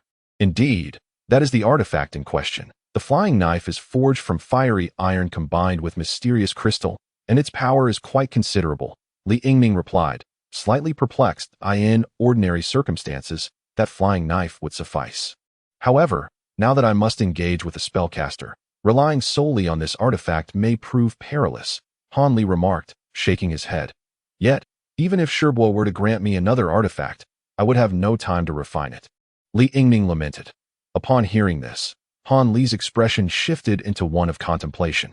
After a brief pause, he tapped a certain spirit beast pouch at his waist, and a swarm of tricolored golden devouring insects surged forth, coalescing into a cloud of insects that hovered above his head with a buzzing sound. A glimmer of intelligence flashed in Han Li's eyes as he pointed at the cloud with his finger, causing a small portion to break away and fly soloed. He then raised his hand, casting a cyan-colored spell upon it. The tiny swarm of golden devouring insects shimmered in the azure glow, quickly amalgamating into a sphere the size of a fist, radiating brilliance as it gently descended into Han Li's palm. Keep this item safe. It is a product of the spirit insects I have carefully cultivated. Should you encounter a formidable adversary, tossing this sphere should save your life. Han Li said gravely as he handed the sphere to her. Thank you for your kindness, Han Sherbois. Li Yingning, already awestruck, expressed her immense gratitude upon hearing his words. and only then did she accept the tricolored sphere. The last remnants of doubt in her heart vanished, leaving her genuinely convinced of Han Li's earlier assertions. Otherwise, if there were no connection whatsoever, who would bestow such a precious gift? Very well, you may take your leave now. I wish to meditate for a while. After completing all of this, Han Li carefully stored the remaining swarm of insects and waved his hand at the woman, saying, after such a lengthy journey through the night, my mana has indeed diminished. I must take some time to restore it. Master Han, please rest well. Should the army of sorcerers arrive, Ying Ning will undoubtedly inform you. She replied, in her words, there was already a hint of subtle closeness. Chapter 728. Purple Extreme Fire. Han Li sat cross-legged in a tranquil chamber on the second floor of the pavilion, his eyes tightly shut, enveloped in a shimmering azure light. His 10 fingers formed a peculiar hand seal, and a sphere of purple flame, approximately the size of an egg, gently floated in the air before him. This was the demonic flame he had cultivated from the frigid breath emitted by the Qian blue ice flame and the six-winged frost centipede. The power of this flame was evidently superior to that of the Qian blue ice flame, making it Han Li's most formidable weapon at present. Since discovering this flame, every time he refined a wisp of Qian blue ice flame, he would immediately transform it into purple demonic flame, truly claiming it as his OW and to distinguish it from the Shura sacred fire. He named it the Purple Extreme Fire. He believed that even a late-stage nascent soul cultivator would be unable to withstand its touch. However, whether it could indeed annihilate a late-stage nascent soul cultivator remained uncertain, as Han Li had never witnessed one in action. Regrettably, despite the fire's astonishing power, its quantity was limited by the number of Qian blue ice flames he had refined, restricting him to controlling only a certain amount of Purple Extreme Fire. Were its numbers to multiply several times over, he would stand a fair chance against a late-stage nascent soul cultivator, even in a direct confrontation. Congratulations, Master. It seems that the Purple Extreme Fire has grown even more powerful since I last beheld it. Perhaps by threefold that it appears there is still much potential to be explored. The melodic voice of Silver Moon chimed in Han Li's mind. Upon hearing this, a faint smile graced Han Li's lips. Without further ado, he opened his mouth, drawing in a breath, and in an instant, the sphere of Purple Extreme Fire transformed into a slender thread of flame, which he absorbed into his abdomen. Only then did he relax his fingers, ceasing his cultivation. Though the purple heavenly fire was indeed formidable, its limited quantity rendered it insufficient as a complete reliance. What I desire most at this moment is to unlock that void heavenly cauldron. If what you say about the transcendent spiritual treasure is true, possessing this cauldron should be enough to sweep through the southern realms. At that time, I shall truly be at ease in this world. Han Li slowly opened his eyes and spoke. Rest assured, Master, the power of the void heavenly cauldron exceeds what I have described, and it is certainly not beneath it. Silver Moon replied with a confident chuckle. Han Li nodded in acknowledgement, intending to say more, when suddenly a beam of white light shot in from outside, and Ying Ning's melodious voice hurriedly called out from within the light. Master Han, come quickly to the Grand Hall. Senior Ma and the others have returned, and the Mulan people will be arriving shortly. As soon as she finished speaking, the white light spiraled and shot out of the tranquil chamber. Han Li's expression darkened, his eyes glinting with cold light for a moment before he rose to exit. Upon arriving at the Grand Hall, he found Gu Shuangpu and the bald, burly man already present. The elder of the Ma clan, along with another slightly hunched, pallid figure clad in brocade robes, was engaged in conversation with the two individuals. The Murong brothers, along with Ying Ning and others, stood nearby, listening intently to the discourse, their expressions laden with gravity. However, upon noticing Han Li's entrance, Ying Ning cast a glance in his direction and offered a warm smile.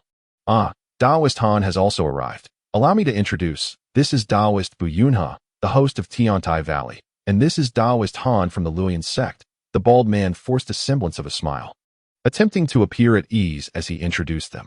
Observing the situation, Han Li felt a slight heaviness in his heart that it seemed that the circumstances were even more dire than he had anticipated. I have long heard of Taoist Bu's esteemed name from Brother Lu. It is truly commendable that you managed to escape unscathed, Han Li remarked, a hint of goodwill gracing his lips as he spoke courteously. I apologize for my disheveled appearance. It must be quite amusing to you, Taoist Han, that I owe a great debt of gratitude to Taoist Ma for his timely assistance. Otherwise, I would have found myself in a perilous predicament. The Bu clan cultivator expressed. having learned of Han Li's presence from others, his face devoid of surprise, instead revealing a wry smile of gratitude towards the elder of the Ma clan. It was nothing, merely a trifling effort on my part. However, those pursuers retreated of their own accord before I even made a move, which does leave me somewhat vexed. The elder chuckled lightly. It is due to that ancient treasure of yours. Its aura is simply overwhelming. The pursuing Mulan individuals lack the confidence to confront it directly. Yet, this invasion of sorcerers is markedly different from previous encounters. They are not only far more disciplined, but are also accompanied by ancient behemoths of formidable might. These creatures are not only tough-skinned and heavily armored, but also colossal in size. Moreover, they are imbued with various unusual restrictions, making it only a matter of time before they breach any defensive formations. The Bu clan cultivator remarked, his expression betraying a hint of lingering trepidation. Is it possible that even a cultivator of your caliber in the nascent soul stage cannot inflict harm upon these behemoths? Han Li inquired, momentarily taken aback, his face reflecting disbelief. Although he was already aware that the giant beasts accompanying the sorcerers were not to be trifled with, their strength still left him incredulous. With my cultivation level and a full-powered strike from my magical artifacts, I could indeed injure such a beast. However, at that time, I was beset by two high-ranking sorcerers working in unison, leaving me no opportunity to divert my attention. That is what ultimately led to the formation being breached by the beast, Bu Yunha explained after a moment of contemplation, his demeanor becoming considerably more relaxed. Taoist Bu, how many Grandmaster-level sorcerers are in this contingent? If their numbers are not substantial, we 5 nascent soul cultivators could potentially launch a surprise assault.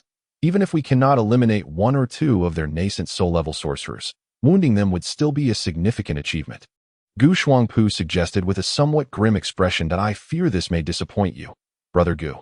Although I have not faced each of them individually, aside from the 2 Grandmasters I have seen, I have also encountered another unfamiliar sorcerer who sent a message urging us to exercise caution. Although this individual has yet to make a move, the aura they exude is exceedingly peculiar, possibly indicative of some aberrant transformation. Furthermore, aside from these 3, I cannot ascertain whether there are any additional high-ranking sorcerers concealed among them. Bu Yunha sighed, appearing rather disinclined to support the proposed course of action. Indeed, it seems prudent to first gauge the strength of our adversary before proceeding, should they prove to be overwhelmingly powerful. It would be wise for us to rely on the grand formation to confront them, as our current mission merely involves buying some time for those behind us. Upon hearing this, the burly man with thick eyebrows nodded in agreement. Gu Shuangpu furrowed his brow slightly, displaying an air of indifference, and chose not to press the matter further. Neither Han Li nor the elderly man with the surname Ma voiced any objections. Consequently, the burly man instructed the Taoist Chengshu to escort Bu Yunha to a quiet chamber for healing, and then directed the cultivators Ningying and others to organize the scattered disciples of Tiantai Valley, subsequently ordering an increase in the personnel guarding the grand formation. Observing the meticulous manner in which the burly man managed these arrangements, Han Li silently nodded in approval, but it appeared that the presence of the 9 Nations Alliance's representative here was not without merit. At that moment, the assembly within the hall was suddenly pierced by the thunderous sound of war drums, resonating from afar, growing ever louder, akin to thunder in a clear sky. The expressions of those present shifted dramatically. Clearly, the Mulan people were in hot pursuit. We had scarcely returned when they followed closely behind. The elderly man with the surname Ma, his face shrouded in frost and eyes gleaming with murderous intent, remarked, "Very well, let us confront them and ascertain the formidable figures among this contingent of spellcasters. This time, I must ask for the hard work of the 3 esteemed friends. You too should accompany us. After all, you have engaged them before and can provide early warnings about any treacherous tactics they may employ." The burly man first clasped his fists in salute to Han Li and his companions, then turned his head to the 2 golden core cultivators who had retreated alongside Bu Yunha, issuing his orders. One of them, with pronounced brows and large eyes, had a dark complexion, while the other, with a horse-like face and slender brows, appeared somewhat gloomy. Upon hearing the words of the burly man, they exchanged glances and promptly returned the gesture with eager affirmations. Meanwhile, Han Li gazed contemplatively in the direction from whence the drumbeats emanated, his expression inscrutable, lost in his thoughts. To the south of Huanglong Mountain, a vast assembly of Mulan spellcasters, shrouded in dark hues, soared through the sky aboard various bizarre flying contraptions, arrayed in an orderly fashion. Overlooking the expansive, verdant misty sea that stretched for miles, at the forefront of this magical army stood a dozen individuals, shoulder to shoulder, their bodies radiating various flickering auras, representing the high-ranking spellcasters of the Milan. Among them, 3 figures were particularly striking. One was enveloped in a crimson glow, with a bizarre, thick fire serpent coiling around him, fierce and terrifying. Another was tall and emaciated, resembling a mere bamboo pole, seemingly vulnerable to being blown away by the slightest breeze. The last was cloaked in black robes, obscuring their face, yet exuding an eerie black aura, accompanied by faint ghostly wails emanating from within the garment, instilling a sense of dread in those who dared approach. Indeed, the reality was such that the others clustered around the 2 aforementioned individuals, while the black-robed spellcaster floated alone at the forefront, seemingly disconnected from the others. The gazes of the surrounding spellcasters towards the black-robed figure were furtive, imbued with a mix of reverence and, upon closer inspection, a hint of disdain. Chapter 729. The fire spirit transforms into a flood dragon. 2 high-ranking sorcerers huddled together, whispering amongst themselves. Moments later, having reached a consensus, one of them, extraordinarily tall and imposing, swayed and approached the figure cloaked in black, enveloped in a swirl of azure light. Mr. Tianku, has it begun? He inquired. The formation of the cultivators here appears to be even more formidable than the previous one by a third. Moreover, I have heard that there are quite a number of Yuanian cultivators present. It may take us some additional time. The Yuanian sorcerer, sporting a beaming smile, addressed the black-robed figure with exceptional courtesy. There is no need for us to take the initiative. They are already preparing to emerge. Let us first test the capabilities of the cultivators here before proceeding. The black-clad sorcerer shook his head, his voice hoarse and grating, almost indistinct, as if he lacked a tongue altogether, which was quite discomforting to hear. Yet, upon uttering these words, the lanky sorcerer, resembling a bamboo pole, was taken aback and hurriedly glanced towards the misty sea, evidently convinced by the black-robed man's statement. Indeed, the previously tranquil misty sea began to churn, parting dramatically to reveal a passage several zhang wide. Following this, beams of light flickered within, shooting forth 7 elongated streaks of escape light. After swirling above the mist, they materialized into several familiar figures, including Han Li. Under the suggestion of the bald-browed giant, this time, they had not brought along any low-ranking cultivators, apart from the 2 Jedon sorcerers from the distant Tiantai Valley.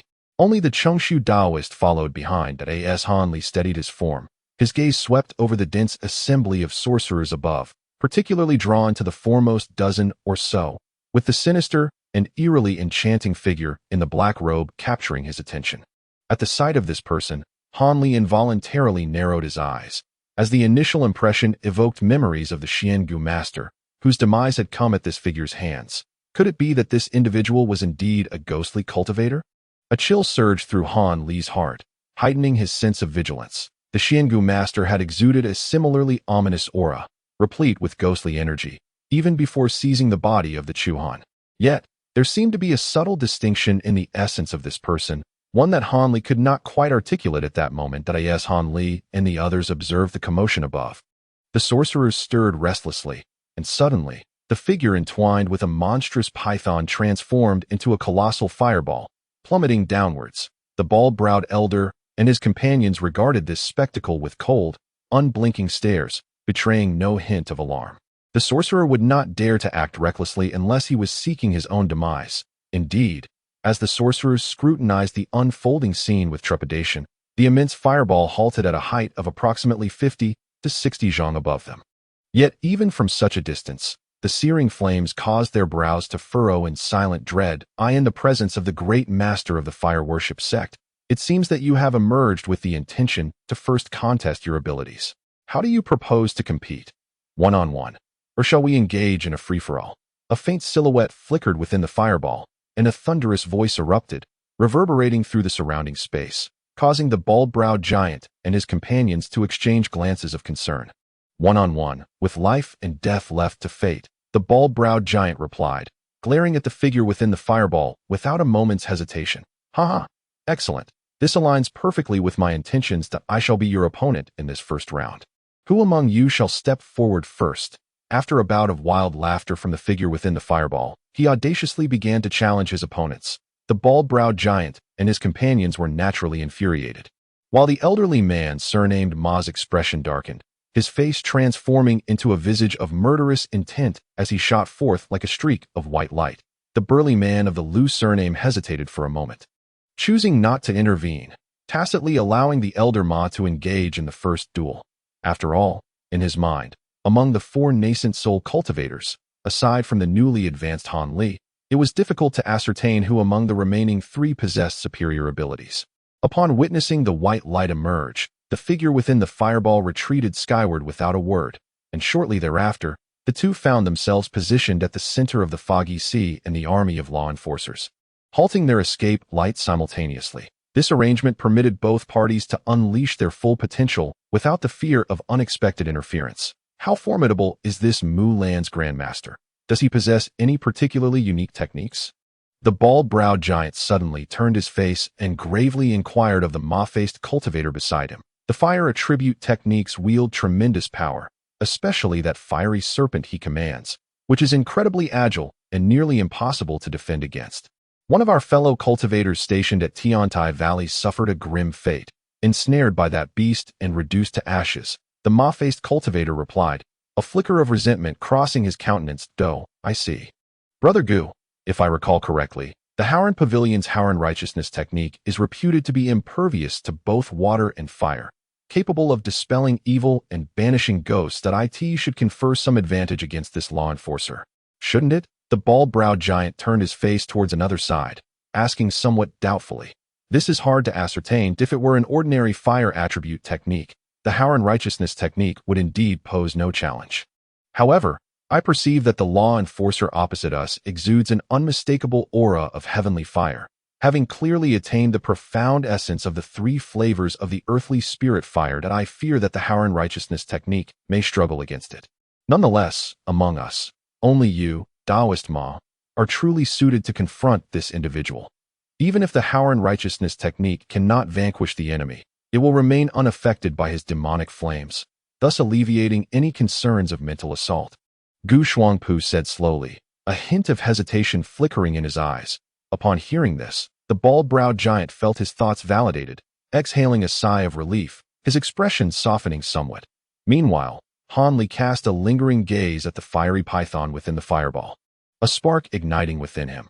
His eyes shimmered with blue light for a brief moment, revealing a peculiar expression before he quickly resumed his usual demeanor. At that moment, high above, the elderly man surnamed Ma formed a hand seal. A gentle white light enveloping him, he opened his mouth, unleashing a silver light the size of a walnut, which expanded in the wind, transforming into a silver-white measuring rod. With a slight tremor, the rod shimmered with 1,000 illusions, its resonant sound akin to a phoenix's cry echoing through the heavens. The figure opposite, once brimming with arrogance, now adopted a demeanor of indifference, merely crossing his arms and observing coldly amidst the flames, a hint of derision apparent on his face. Seeing this, the elderly man surnamed Ma was consumed by rage, letting out a cold snort as he prepared to make the first move. Just then, a faint sound of transmission reached his ears, almost imperceptible, yet extraordinarily clear. Startled, the elderly man cast a wary glance downward, his gaze sweeping over the spectators below, finally resting upon Han Li, his expression turning oddly contemplative. Han Li, in turn, offered him a gentle smile. The elderly man with the surname Ma was taken aback, and then, with a mixture of skepticism and curiosity, he raised his head to gaze at the peculiar serpent coiled around Ku Yao, his expression gradually turning grave. The fire serpent upon you is not an ordinary spirit beast, is it? After a few fleeting glances, the man with the surname Ma darkly inquired of Ku Yao. Oh, you possess a modicum of discernment. The fire serpent I bear is a manifestation of the essence of heavenly fire, far beyond the comparison of any mere spirit beast. Ku Yao momentarily paused, then broke into a sinister grin. With a sudden shake, the fire serpent radiated a brilliant crimson glow, soaring into the heavens, and amid the crimson light, it sprouted a singular horn and clawed belly, transforming into a dazzling fire dragon that writhed menacingly above Ku Yao's head. The fire spirit has taken form, exclaimed the bald man below, startled, unable to contain himself. Beside him, Gu Shuangpu's countenance darkened considerably. The heart of the man with the surname Ma sank even lower. The opponent's mastery of fire-based techniques had evidently reached the level of refining fire spirits. Such a feat was beyond the capability of an ordinary nascent soul practitioner. And he feared an arduous battle lay ahead. With this thought, the man with the surname Ma abandoned his initial strategy of engaging with only 70% of his strength. Instead, he took a deep breath, swept his large sleeve, and from his cuff, a radiant object enveloped in 5-colored light shot forth, spiraling and then hovering motionless a few feet before him. Instantly, the cultivators below and the sorcerers in the distance turned their curious gazes towards him. It was well known that any treasure capable of shimmering with 5-colored light was unlikely to be of ordinary grade. Hanli similarly narrowed his eyes, fixating on the object that it was a slender, rounded item, a pale yellow scroll measuring several feet in length. Facing Ku Yao, the scroll began to unfurl slowly under the solemn incantation of the man with the surname Ma, revealing what appeared to be an ordinary Bagua diagram within. At this moment, all were momentarily stunned. Yet, just then, the man with the surname Ma executed what seemed to be a simple spell upon it. The scroll erupted in 5-colored radiance, and an astonishingly immense wave of energy surged forth from the diagram. Upon witnessing this commotion, Ku Yao seemed to sense the anomaly, and, without hesitation, pointed towards the elderly man. The fire dragon coiled above him lifted its neck and opened its maw, unleashing an endless torrent of crimson flames that swiftly engulfed the man with the surname Ma along with the Bagua diagram in a sea of fire. Chapter 730. The Supreme Xian Bagua diagram. The bald man and his companions below displayed expressions of concern, fully aware that since the man with the surname Ma had produced that scroll to confront his adversary, it must possess substantial efficacy. Indeed, at the heart of the inferno, the man with the surname Ma formed hand seals, and the scroll's image suddenly leveled upwards. Then, with a flash of white light, a tempestuous wind surged forth.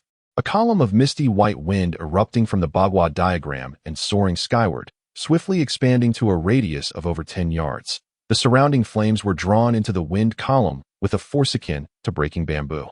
And in the blink of an eye, a significant portion of the vast sea of fire had diminished. Moreover, with a furious roar from the man with the surname Ma, a silver arc shot forth from the wind column, aimed directly at Ku Yao. Disregarding the fire dragon above him, that it seemed the man with the surname Ma understood well that as long as he could injure Ku Yao, the fire dragon, which was connected to him mentally, would naturally be greatly weakened. Ku Yao's expression remained impassive. After a slight twitch of his lips, he raised a hand and a crimson flying dagger shot forth from his palm, transforming into a streak of red light that surged towards the silver rainbow. This dagger, resplendent in its translucent red hue, radiated brilliance and instantly intercepted the silver rainbow, intertwining in mid-air. In that moment, the intertwining red and silver lights created a mesmerizing spectacle, making it difficult to discern which was superior. Observing this, a cold glimmer flashed in Ku Yao's eyes. With a deft flick of his hands, a brilliant radiance emanated from him, revealing 2 small banners, each approximately a foot in length, shimmering with a reddish glow. That he thrust the banners into the air, and with a resounding crackle, they unfurled in the wind. Growing to a height of several yards, that a deep incantation emerged from Ku Yao's lips, shrouded in obscurity, as the banners radiated an intense red light. Simultaneously, 2 thick columns of fire shot forth from the banners, converging directly above the head of the fire dragon. A vast expanse of fiery clouds began to coalesce, becoming vaguely visible as Ku Yao's incantation ceased. He expelled a surge of crimson energy from his mouth, which struck the fire dragon above. The fire dragon, invigorated, let out a long, resonant roar and dove into the fiery clouds. The crimson clouds churned and rolled, and within moments, their volume drastically diminished. Below, Hanli squinted, a blue light flickering in his pupils. Through the clarity of his spiritual eye, he was astonished to discover that the fire dragon was concealed within the clouds, voraciously devouring the surrounding fiery mist in the blink of an eye. The clouds were entirely consumed, causing the dragon's form to swell dramatically, akin to being inflated, reaching a size of over 10 yards, its head as large as a room, bearing its fangs in a menacing display.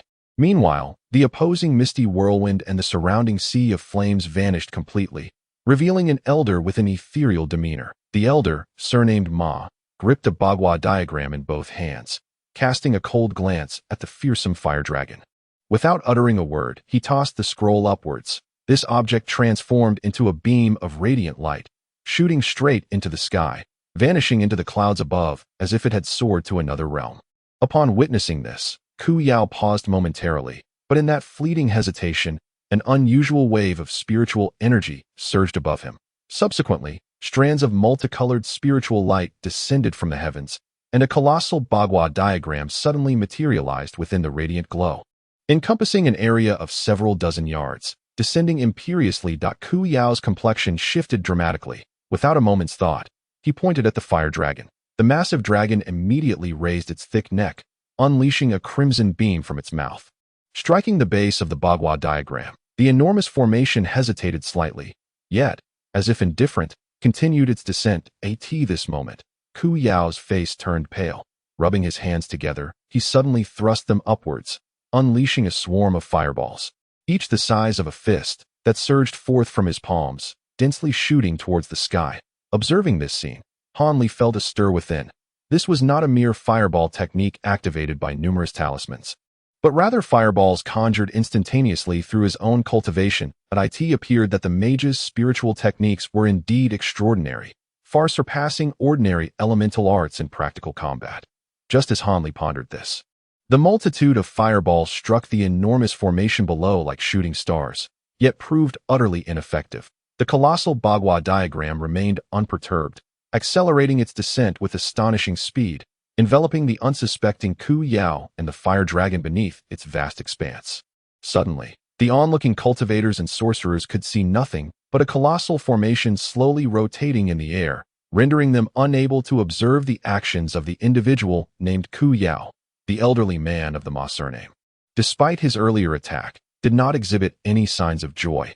Instead, he sat cross-legged with a sullen expression, his hands forming intricate seals as the soft white light surrounding him shimmered like glass, radiating brilliance. Simultaneously, the vast formation responded with a surge of radiant light, accompanied by a series of explosive thunderous sounds emanating from within. The Bagua diagram began to flicker erratically, its spiritual light pulsating.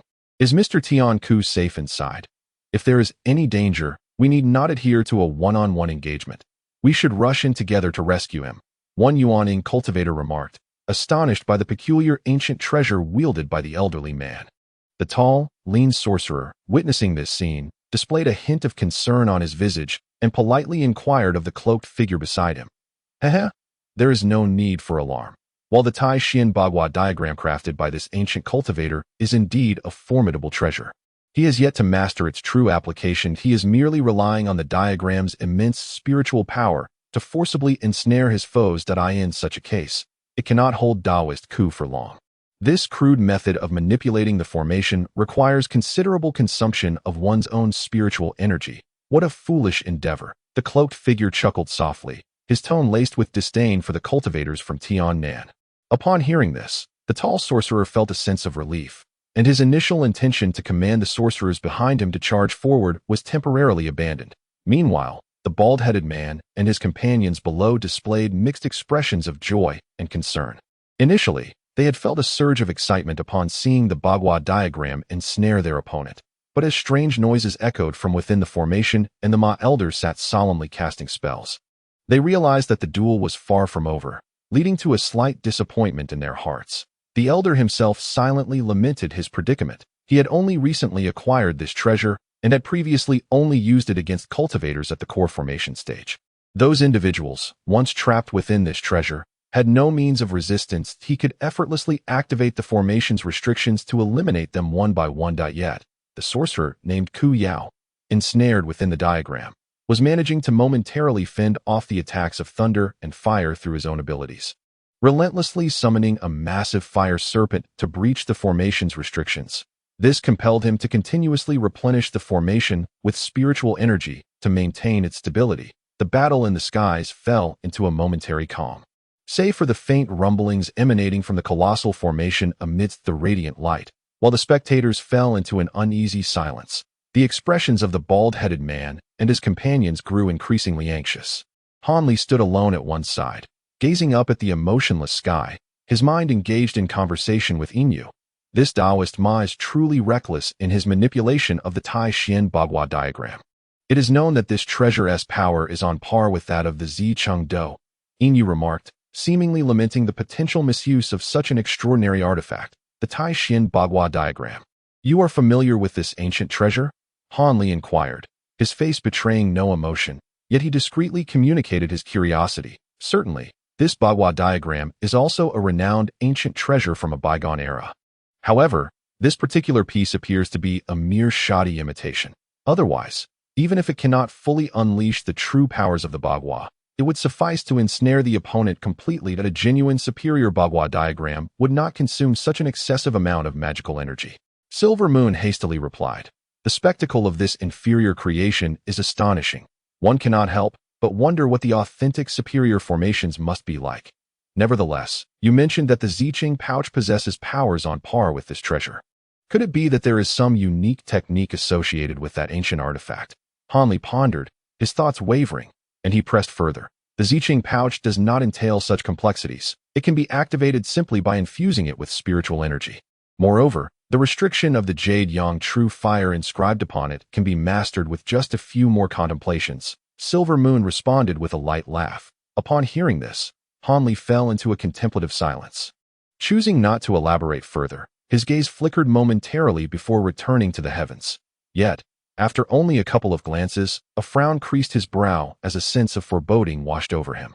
A thunderous roar erupted from the diagram. The Bagua in the air suddenly began to contort and sway, followed by an eruption of countless crimson beams shooting forth in all directions, leaving the entire formation riddled with holes and in tatters.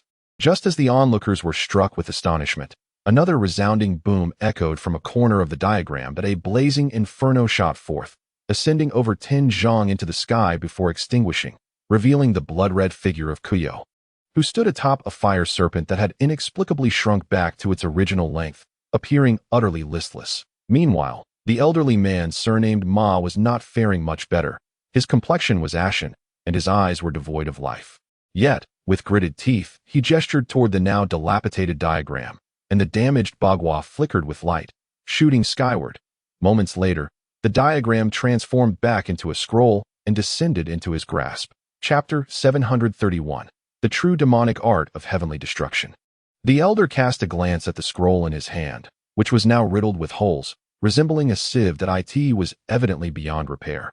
What a pity, had fellow Taoist Kuyo not rushed out and remained within a while longer without employing the fire spirit's primal force. That cultivator would have likely retracted the diagram due to insufficient magic. Alas, fellow Taoist Kuyo has also expended a considerable amount of his energy. Neither of them can claim the upper hand now.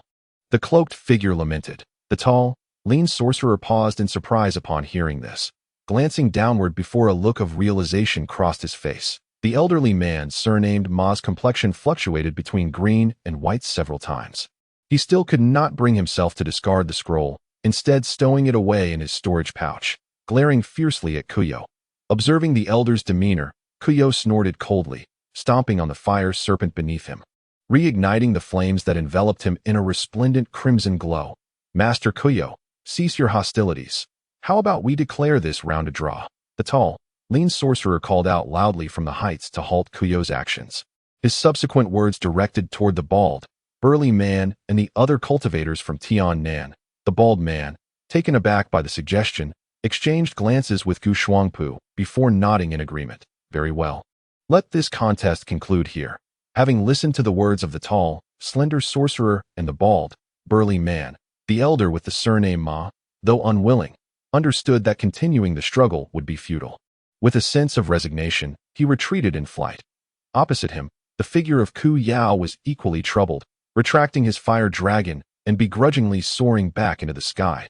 Upon the elder's return, the bald man offered some words of consolation, which somewhat alleviated the elder's distress. However, at that moment, the figure in the black robe and the tall, slender elder exchanged hushed murmurs, after which the black-robed individual gracefully descended to the very spot where the fierce battle had recently unfolded. Casting a somber glance at the gathered cultivators, "You shall face me this time," he proclaimed, making his intentions abundantly clear. "This contest is won to the death. Do not harbor any illusions that someone will abruptly cease the conflict." The hoarse voice of the black-robed man dripped with disdain, a fleeting glimmer of contempt passing through his gaze. His words, brimming with arrogance, caused the bald man and Gu Shuangpu to change their expressions, revealing their anger. Yet, neither dared to rashly step forth to engage in battle, for they were acutely aware that the two Yuan-ing cultivators who had perished previously had fallen to the hands of such unfamiliar sorcerers. Even in their arrogance, the stakes of their lives rendered them hesitant. "Allow me to confront him," Han Li suddenly interjected nonchalantly. Fellow Taoist wishes to engage. Fellow Taoist Han, please exercise caution. Should anything go awry, we three will surely come to your aid, the bald man responded, initially taken aback by Han Li's request, but subsequently relieved, though he outwardly expressed a plethora of admonitions. Han Li merely smiled faintly in response. Saying nothing further, with a swirl of azure light, he transformed into a streak of blue radiance that soared skyward, in the blink of an eye. The azure arc approached the vicinity of the black-robed figure, its brilliance retracting as Han Li stood there with his hands clasped behind his back, his expression devoid of emotion. The black-robed man's gaze flickered, scrutinizing Han Li from head to toe. Gradually growing icy, his irises began to shift from black to green, taking on an exceedingly eerie quality. Han Li narrowed his eyes and suddenly inquired, "Are you a demon or a ghost?" "Heh. Do you think I appear less than human?" the black-robed figure retorted, unfazed by Han Li's question and instead responding with a cold chuckle. At the same time, tendrils of inky black mist began to emanate from his form, accompanied by a cacophony of ghostly wails that in an instant, the atmosphere became charged with a chilling wind, reminiscent of a realm of spirits. "So you are human.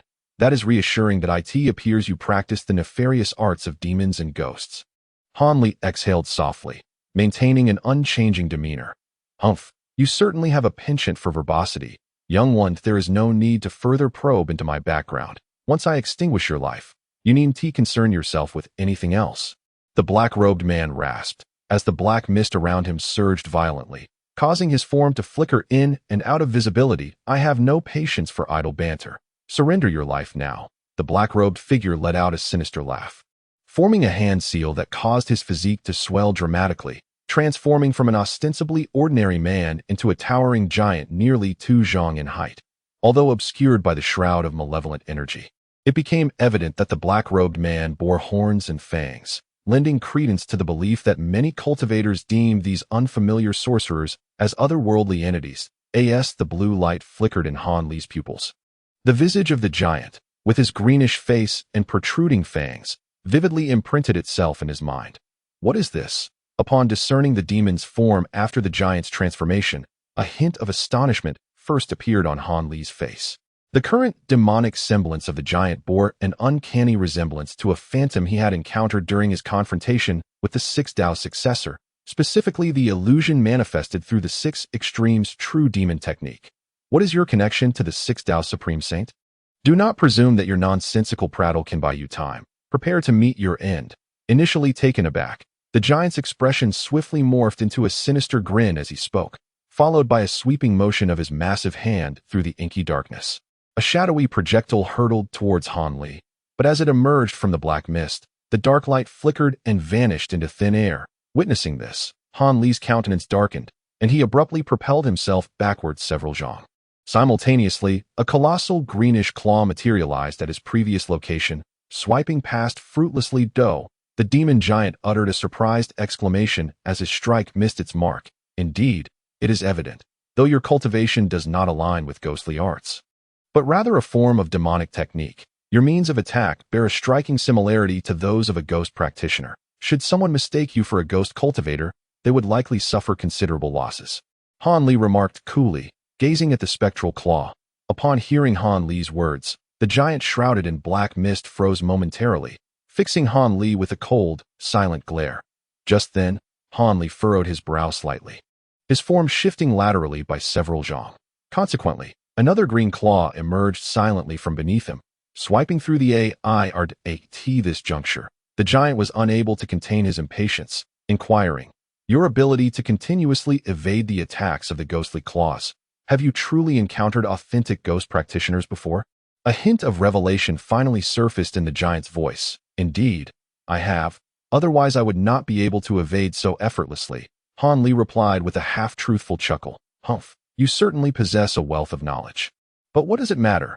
Even if you discern that I employ demonic techniques, what of it?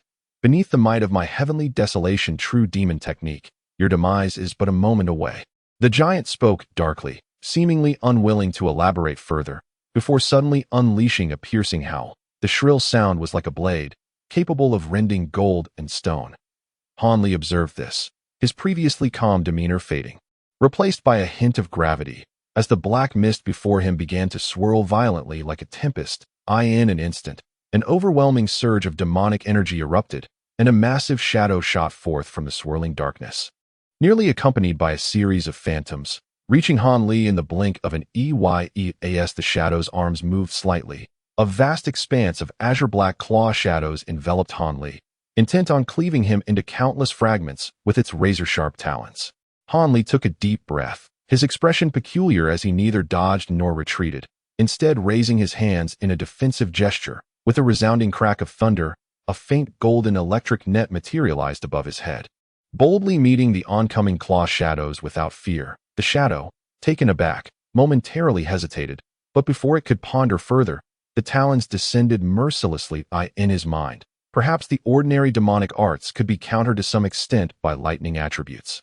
Yet how could his celestial demonic technique be compared to mere mundane magic? The trifling lightning could not even graze him. The practitioner before him, who seemed to possess some knowledge that made him exceedingly uncomfortable, was destined to meet his demise. The shadow's thoughts had yet to fully coalesce. He suddenly felt a searing heat emanating from his pair of claws, followed by an indescribable agony pulsating through them.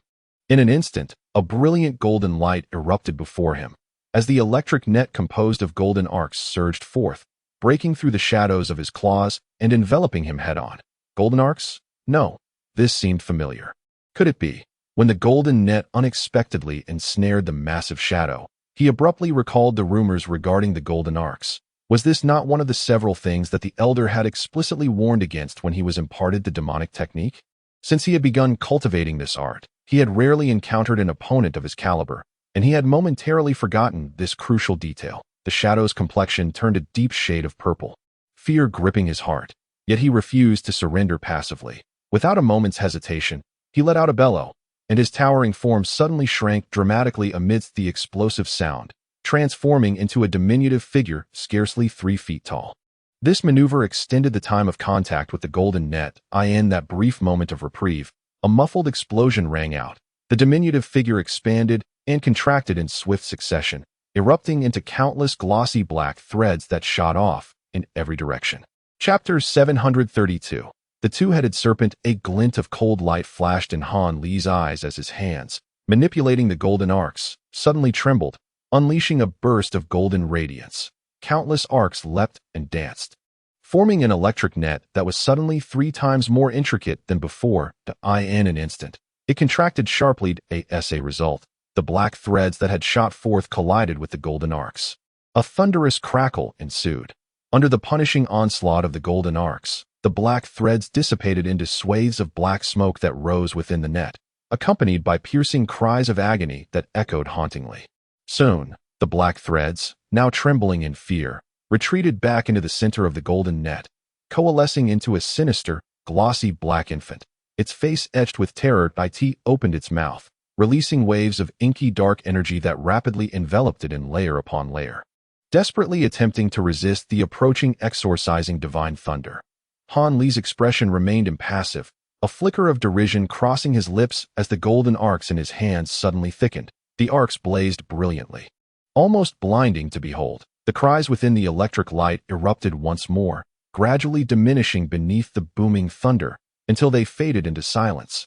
Observing this turn of events, Han Li sighed in relief, and as he rolled up the golden arcs, they ensnared a dark storage bag, which he grasped in his hand. He then cast a glance skyward, and with an expression devoid of emotion, his form shimmered slightly before transforming into a streak of azure light that shot back.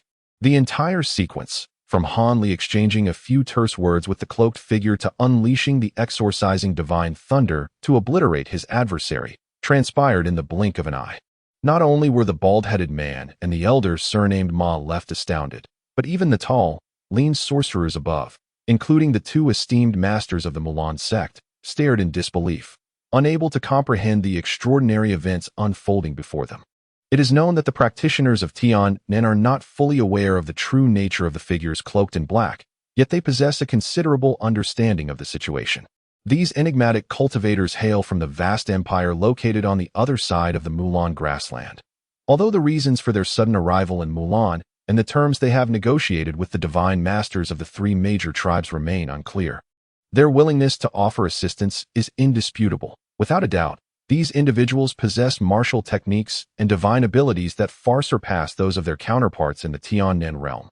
Even before the true battle commenced, two Yuan-Ing cultivators from Tian-Nen had already fallen victim to their might, which garnered considerable respect from the two esteemed masters of Mulan towards the black-robed individuals. The emergence of the black-robed figures in this second confrontation was prompted by the excessive number of Yuan-Ing practitioners stationed within the restrictive formation. Their intent was to eliminate or severely injure one of their opponents unexpectedly. However, to their astonishment, a seemingly ordinary young man appeared, swiftly vanquishing the black-robed cultivators with remarkable ease, leaving even the Yuan-Ing unable to escape. This unexpected turn of events left the two masters utterly dumbfounded. The tall, slender sorcerer and the stout Kwa Yao exchanged alarmed glances, awakening to their senses, their expressions revealing a hint of hesitation. They were uncertain whether to continue dispatching challengers or to command the sorcerers behind them to charge en masse. At that moment, faint whispers reached their ears, almost imperceptible. The initial fervor has waned. Let us retreat for now. We shall return tomorrow. By then, this formation may very well. As for the demise of Tian Ku, that may prove somewhat troublesome, but I shall certainly provide an explanation to the divine masters. The voice, indeterminate in gender, carried an undertone of authority. Upon hearing these words, the tall sorcerer and Kwa Yao were momentarily stunned, but quickly complied without further discussion, issuing loud commands to the sorcerers behind them. Following a brief commotion, the rear ranks shifted to the front, slowly retreating. The two esteemed masters naturally remained at the rear, but before their departure, they cast dark glances at the assembled cultivators, particularly fixing a fierce stare on Han Li. Before turning to leave, should we pursue them? Gu Shuangpu inquired uncertainly, gazing at the retreating sorceress army. Let it be. Though the Mulan people have retreated, they are not defeated. If we rush in, we might inadvertently find ourselves ensnared. It is wiser to rely on the formation and await their exhaustion. That our Qian-In-Huanhua formation is not so easily breached. Even if the Mulan people could manage to breach it, they would find it impossible without a significant portion of these sorcerers. The burly man with a bald brow mused, shaking his head as he spoke. He couldn't help but glance at Han Li, for the scene of Han Li dispatching the black-robed cultivators had taken everyone by surprise. When Han Li returned, a momentary silence enveloped the crowd, leaving them at a loss for words. Now, as the burly man looked over, he found Han Li maintaining his usual demeanor, simply smiling faintly at the others after stowing away the black storage bag he had been toying with. Initially, Han Li's smile had elicited little reaction from the others, but after witnessing his decisive slaying of a Yuan-Ing cultivator, that same smile now imparted an air of profound mystery. Any lingering feelings of disdain had vanished entirely. Indeed, this time, Daoist Han has successfully slain an adversary of higher rank, truly a cause for celebration. Lu, upon his return, would undoubtedly report this matter to the Alliance. Our alliance shall certainly reward the esteemed friend generously. The burly man with the bald brow chuckled, uttering words of congratulations at this moment. The elder with the surname Ma and Gu Shuangpu also came to their senses, their faces adorned with smiles as they exchanged a few words of praise. However, their expressions towards Han Li exhibited a subtle shift from before, revealing an implicit reverence. Han Li, seemingly unfazed, reciprocated with polite pleasantries. Yet, as he spoke, his gaze inadvertently lingered on one individual, and when he believed no one was observing, a faint, sardonic smile curled at the corners of his lips. Once the figures of the had finally vanished from sight, the burly man with the bald brow performed a spell, opening a passage through the sea of fog, and the group swiftly disappeared into the passage, which then sealed itself. The vicinity of Huanglong Mountain fell into tranquility once more, leaving behind an endless expanse of verdant mist, silently and peacefully undisturbed. Upon returning to the Grand Hall, Han Li and the others found little to discuss. After a brief exchange regarding the day's battle, they took their leave to rest, especially the elders surnamed Ma, whose treasures had been destroyed and vitality significantly depleted.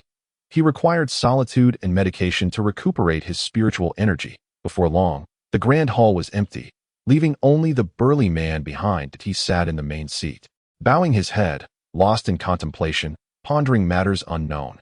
After a while, his brows twitched, and a strange expression flashed across his face as he quietly called out, "Who is there? Step forward, haha. Brother Liu, your mastery of the Tao is indeed profound. The moment I entered, you perceived my presence. No wonder the Nine Nations Alliance entrusted you with guarding this territory alone." From the previously empty entrance of the Grand Hall, a figure appeared, smiling. "Did as you? Why does the esteemed friend, instead of resting, choose to conceal his presence and return?" The burly man furrowed his brow, his expression peculiar as he inquired. "That it is nothing. I merely stumbled upon a secret and felt it necessary to discuss it with you." "A secret? What secret?" The burly man paused, taken aback, as he scrutinized the individual before him, a hint of suspicion on his face. "The Taoist friend Han from the Luoyan sect is likely a spy for the Mulan people," this person stated without hesitation, gradually advancing closer to the spy. "Surely you jest. Brother Han has only just vanquished a Yuanying stage today. Such a claim is utterly preposterous." The burly man, upon hearing this, twitched his face momentarily before bursting into incredulous laughter, his countenance rife with disbelief. "I anticipated your skepticism, Brother Liu. However, I possess evidence that will undeniably affirm my words." The man sighed, a wry smile gracing his features. He then flipped his hand, and with a flash of light, a green jade slip materialized in his grasp. Taking a few steps forward, he drew nearer to the burly man. The latter, displaying surprise, hesitated momentarily before rising to meet him, extending an arm to receive the slip. The man opposite, maintaining a calm demeanor, raised his hand as if to present it. Just as the burly man's fingers were about to make contact with the jade tablet, the expression of the individual shifted dramatically. A fierce and menacing look flashed momentarily across his face. The jade tablet emitted a green light, transforming abruptly into a small emerald serpent, which, with the swiftness of lightning, sank its fangs into the wrist of the burly man.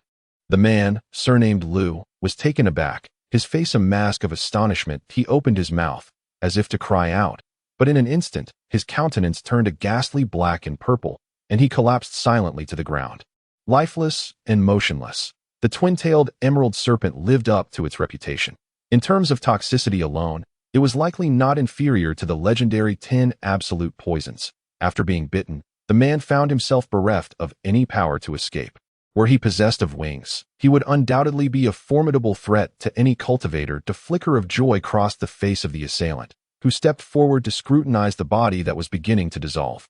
The verdant serpent released its grip on the corpse, revealing two slender, equally sized tails as it flicked its rear. With a swift motion, it shot back into the palm of its master, who then raised it, coiling it gracefully, and exhaled a purple-black venomous core, its eyes gleaming a deep, ominous green. This moment, the assailant cradled the small serpent in one hand while beckoning with the other. The storage pouch from the corpse soared directly into his grasp, and with a hint of excitement, he plunged his consciousness into it, as if searching for something specific. Chapter 733. Exposure. "Where is the token? I distinctly saw it being stored in the pouch." Moments later, he gasped softly, yet still unsatisfied. He appended the storage pouch onto the ground. A burst of white mist erupted from the opening, revealing a collection of inferior magical artifacts and a scant few low-grade spirit stones scattered across the floor. Upon discerning the contents, the man's face drained of color, and a sudden surge of green light enveloped him as he wordlessly transformed into a streak of dazzling light, hurtling towards the hall's entrance. A long sigh resonated within the grand hall, followed by a sudden flicker of silver light across the walls, as layer upon layer of shimmering silver barriers emerged, forming a colossal protective dome that encased the man within. He snorted derisively, showing no intent to pause his escape. Rather, he struck a pouch at his waist with one hand, causing a dark, pangolin-like spirit beast to leap forth, colliding violently with the barrier ahead. A dull thud resounded, yet the silver barrier remained unshaken, merely rebuffing the spirit beast. The man's heart sank at this sight, but he gritted his teeth, exhaling a blue throwing fork that shot forth. Merging with his magical artifact's light, transforming into a formidable blue arc that struck the barrier with great force. Another resounding crash echoed, as the blue light was rudely repelled several feet away, spiraling dangerously close to the ground. There is no need for you to exert yourself, Brother Gu. This grand hall is, in fact, the very heart of the Huanglong Mountain Formation, the most fortified area of the entire array. Once ensnared within, escape is a futile endeavor. A faint voice resonated within the hall, strikingly familiar. It bore an uncanny resemblance to that of the bald, thick-browed man. Indeed, you have not truly perished. The corpse earlier was merely a flesh puppet. Wasn't he it? I have long heard tales of a mysterious cultivator within the Nine Nations Alliance, adept at crafting blood and flesh puppets that are indistinguishable from their originals, leaving one unable to discern the truth. I never anticipated this to be true. Within the luminous shield, a figure emerged, revealing none other than Gu Shuangpu of the Yuling sect. Yet, he now appeared pallid, his eyes shrouded in gloom, though he still managed to maintain a semblance of composure.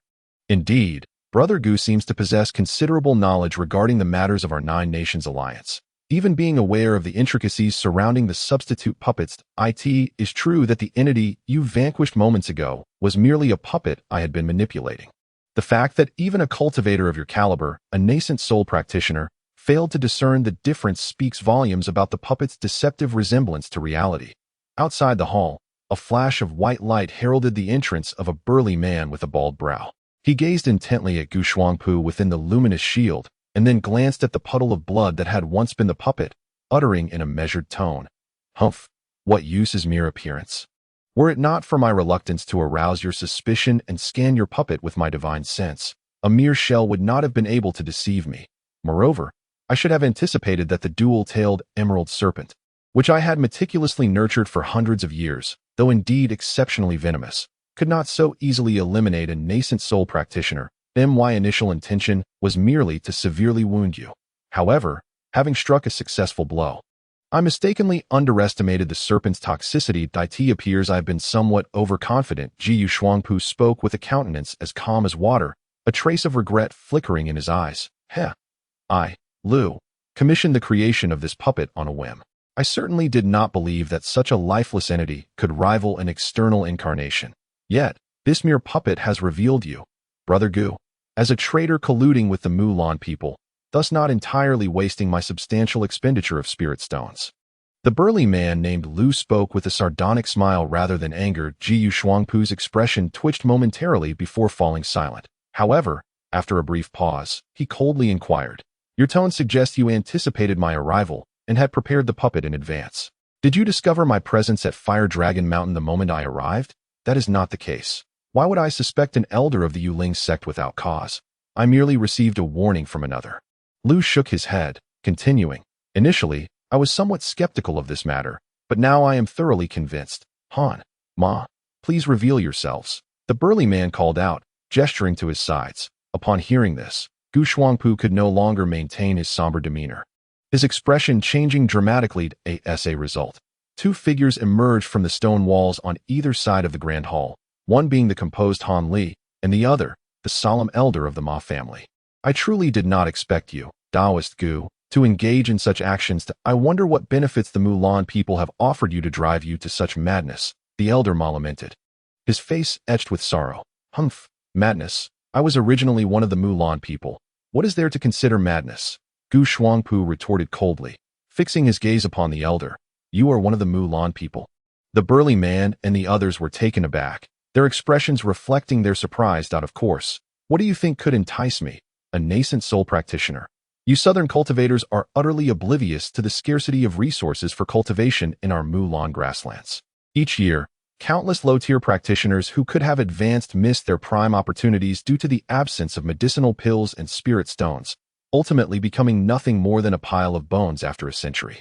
By what right do you, the cultivators, occupy such advantageous positions while we, the sorcerers, must meticulously calculate the usage of our meager spirit stones? If only we were granted the cultivation resources of Tiannan, the number of sorcerers in Mulan could double within a century. With such formidable strength, we would be capable of vanquishing the two Wu Rin celestial masters and dominating the entire Mulan prairie. As Gu Shuangpu spoke, a glimmer of madness flickered in his eyes. Upon hearing his words, The burly men exchanged glances, a mixture of disbelief and concern evident on their faces. Defeating the two Wu Ren? If I recall correctly, it seems your Mulan forces suffered a devastating defeat against them in a decisive battle, resulting in the occupation of a significant portion of the Mulan Prairie by the two Wu Ren. This is why you are so desperately scheming against us from Tiannan. Han Li suddenly interjected, his expression devoid of emotion. How do you know of this? Gu Shuangpu retorted, taken aback before a realization dawned upon him. He immediately fixed a fierce, accusatory gaze upon Han Li, as if he wished to devour him whole. That it appears that Brother Gu comprehends the situation rather swiftly. This cannot be blamed on me. For you and that concealed sorcerer so brazenly employed your transmission techniques before me. My spiritual sense happens to be slightly more formidable than that of the same tier of cultivators. Your whispered conversation inadvertently reached my ears, awakening my awareness. Han Li maintained his composure, speaking with a calm demeanor. Very well. A flaw in your meticulous plans. How regrettable that I have lurked in Tiannan for so long only to commit such an oversight just before the operation. Brother Gu, you have no reason to complain. However, to suggest that your spiritual sense is only slightly superior to that of your peers. Humph. You are being overly modest. Do you truly believe the transmission techniques employed between myself and that individual are ordinary? Aside from the formidable spiritual sense of a late-stage nascent soul, I fail to see how one could eavesdrop on our conversation without detection. Gu Shuangpu's gaze remained fixed on Han Li. His complexion pale, yet he coldly insisted, late-stage nascent soul? The elderly man named Ma gasped in surprise, while the burly man shot a startled glance at Han Li. Han Li frowned, realizing that this matter had inadvertently exposed the strength of his spiritual sense. However, he soon relaxed his brow, donning an inscrutable expression that left others uncertain of his true capabilities. This only served to deepen the doubt in the minds of the burly man and the elderly Ma.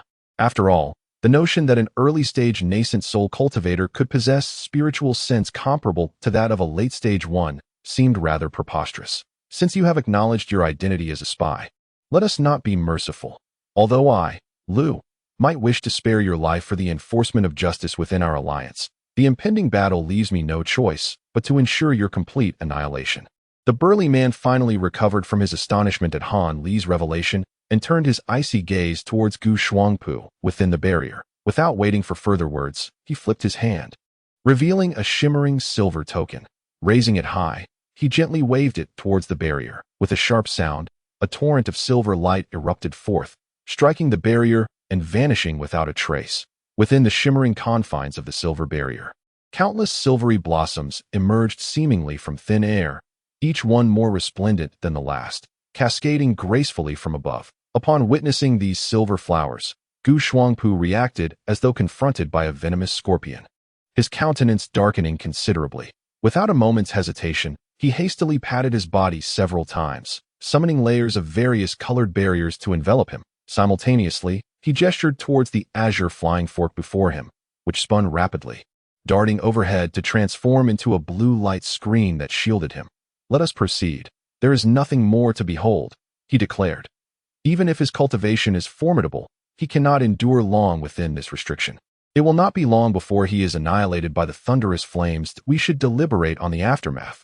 Although this individual was a spy for the Mulan, he was still an elder of the Yuling sect, and certain matters would require thorough explanation to others within the alliance. Otherwise, there could be lingering repercussions. As the silver flowers erupted, filling the entire barrier, the burly man with a shaved brow seemed disinterested in lingering any longer. He turned to Han Li and his companion with grave expression. Chapter 734. The Spirit Serpent Monster. Noticing the man's unwavering confidence in the restriction, Han Li's gaze flickered thoughtfully. The elderly man surnamed Ma shared the same apprehensions, and upon hearing the burly man's words, his brow furrowed in concern. While this situation is indeed troublesome, there is no need for excessive worry. Han Li suddenly smiled, speaking nonchalantly. What does Brother Han imply? The burly man, now hesitant, could no longer afford to disregard Han Li's insights. The elderly man, too, gazed at Han Li with a look of astonishment. The infiltration of Mulan spies into the Tiannan was an issue that the leaders of your alliance could not possibly be unaware of. They must have captured some in the past. However, it is challenging to report such high-ranking cultivators as spies to the Yuling sect. Yet, The three of us belong to different factions. Few would believe that there is a concerted effort to entrap the Yuling sect alone. Therefore, we should clarify the situation and relay any pertinent information regarding the Mulan that we have encountered. This will allow them to investigate further, mitigating the potential for significant unrest that I suspect that the Yuling sect has. Perhaps already harbored doubts regarding this Elder Gu. After all, throughout these many years, he has shown not a single flaw that I find that hard to believe. Besides, even if suspicions were absent before, a reconsideration of his past actions could surely reveal some inconsistencies. Han Li stroked his chin, speaking calmly. Brother Han's words do possess some merit. I have also utilized secret techniques to record our earlier conversation within this jade slip that IT will serve as evidence. The burly man relaxed his brow, suddenly shaking a white jade slip that he had unknowingly clutched in his hand, his expression turning enigmatic. That will suffice that it is unfortunate that Brother Bu is currently recuperating from severe injuries. Otherwise, having him testify would eliminate any doubts. Upon hearing Han Li's words and seeing the jade slip in the burly man's possession, the elderly man felt a significant weight lift from his heart. The three then discussed several details further, when suddenly, a hissing, eerie sound emanated from within the silver barrier. The trio exchanged astonished and uncertain glances. Just as the burly man contemplated taking action, a thunderous roar erupted. A green claw suddenly emerged from the raging flames, striking the shimmering barrier before the three with a series of lightning-fast blows, causing the entire silver shield to tremble violently. What could this be? He still possesses the power to disrupt the restraints, exclaimed the bald man in astonishment, his disbelief evident in his voice. Both Han Li and the elderly man, surnamed Ma, also registered a momentary shock. Subsequently, the burly man, with a grave expression, formed a hand seal, directing a beam of white light towards the barrier. The previously chaotic lightning within the shield abruptly ceased, revealing the situation within the confines of the restriction. Upon seeing the scene clearly, both the bald man and the elderly man gasped in shock, while Han Li's countenance darkened. The figure of Gu Shuangpu was nowhere to be found, but within stood a creature that was half human and half demon, a serpent monster. This being, neither fully human nor entirely demonic, clad in the garments of Gu Shuangpu, bore green scales on its exposed face and limbs, its eyes cold and sinister, with sharp fingers and two serpentine tails several feet long gently tapping against the ground. The features on its scaled visage unmistakably belonged to Gu Shuangpu. However, as its lips parted slightly, a dark purple snake tongue flicked in and out, producing a hissing sound that sent chills down one's spine. This is the spirit attachment technique. He has actually fused with the dual-tailed emerald serpent. The elderly man, surnamed Ma, exclaimed in a panic upon recognizing the creature's form. The spirit attachment technique? Wasn't that a long-lost secret art? If he employs this technique, does he not fear being unable to enter the cycle of reincarnation? The bald man, evidently aware of the bloody tales surrounding the fire spirit attachment technique, also displayed a profound change in expression, revealing his shock and anger at the elder's words. Immediately, as if facing a grave threat, he fixed his gaze upon the serpentine monster, hastily slapping his hand against his storage bag. In a flash of light, a resplendent silver token emerged in his grasp. He exhaled a breath of vital energy onto the token, tossing it above his head as incantations rushed forth at that moment. The creature within the barrier also sprang into action. With a sinister glare, it swept its gaze over the three outside the barrier, its snake tongue flickering rapidly, and suddenly its maw split open, unleashing a jet of dark purple liquid aimed directly at Han Li and the others. Witnessing this, the bald man halted his incantation and swiftly pointed at the token. The token radiated brilliant silver light, from which more than 10 silver spells shot forth, disappearing into the barrier. A low, dragon-like roar resonated as the silver barrier flickered intensely for a moment before solidifying further. Simultaneously, countless silver lightning blossoms, significantly larger than before, began to coalesce at the top of the barrier. With a splatter, the dark purple liquid struck the barrier's surface. The small section of the shimmering silver wall instantly turned pitch black, rapidly spreading outward, until a considerable area, roughly a foot in size, was tainted with an unnatural hue. The serpent monster's expression twisted with malice, and with a powerful strike of its twin tails against the ground, it transformed into a streak of green light, shooting forth in a mere breath. This serpent creature stood before the darkened barrier, its shoulders shifting as the emerald claw struck down mercilessly.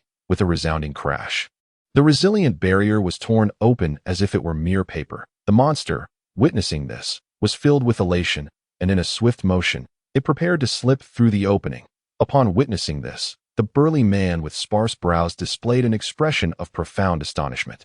He hastily opened his mouth, and from it, a misty white artifact resembling a rod shot forth, transforming into a luminous shield that enveloped his entire being. The elderly man, surnamed Ma, reacted similarly, his face betraying tension as he expelled his own treasured measuring stick. After a dazzling flash of light, a radiant glow ascended, fortifying his front.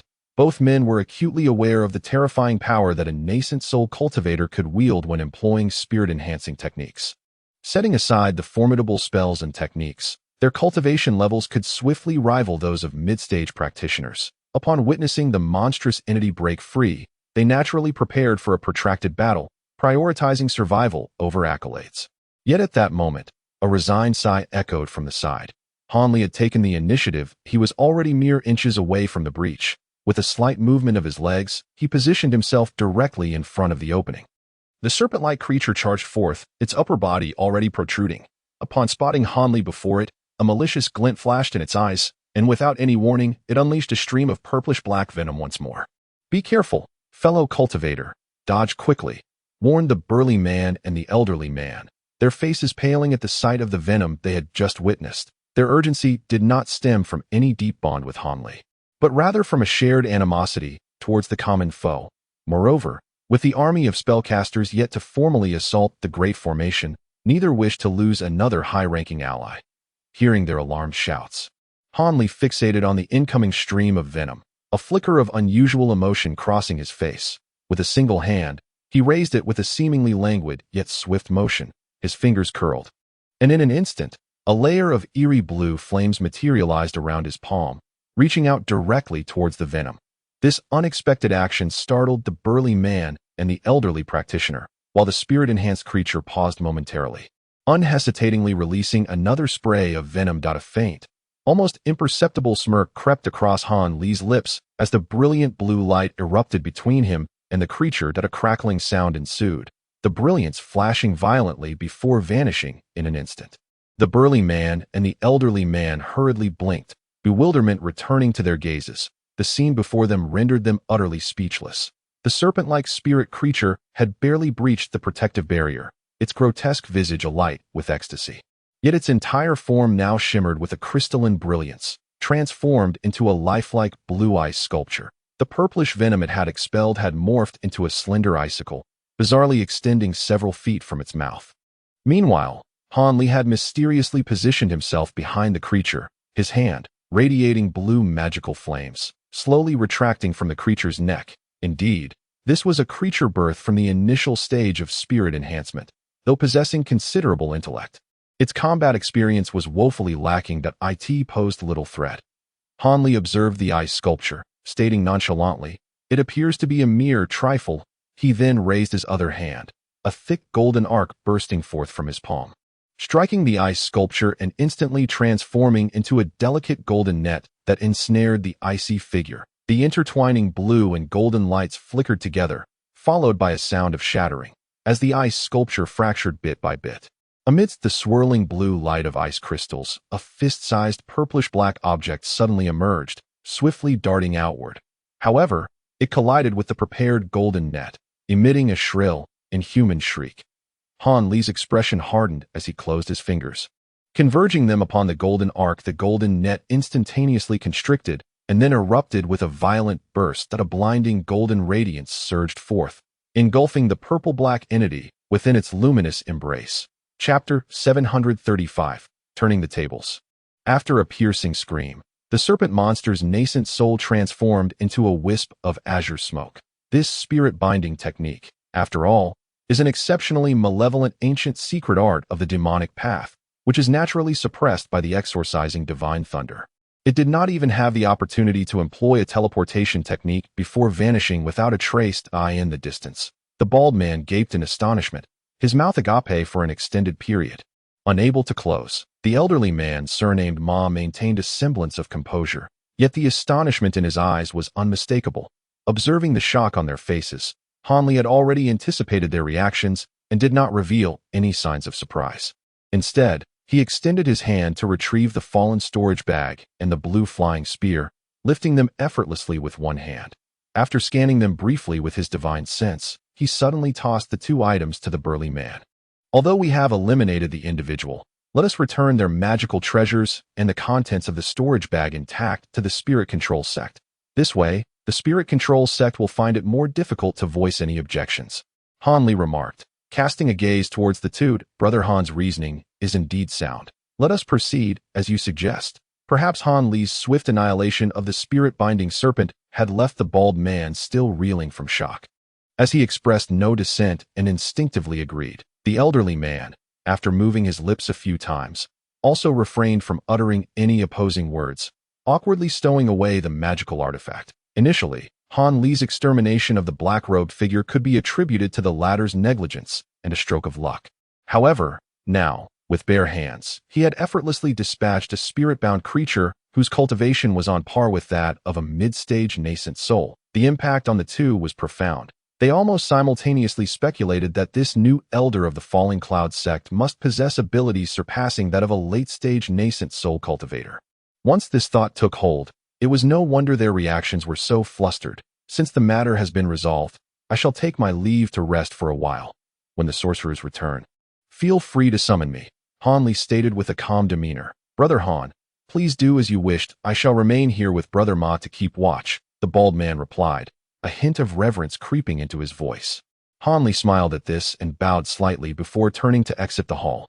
His earlier use of the Qianluan ice flame and exorcising divine thunder to vanquish the spirit-binding serpent had been a necessity.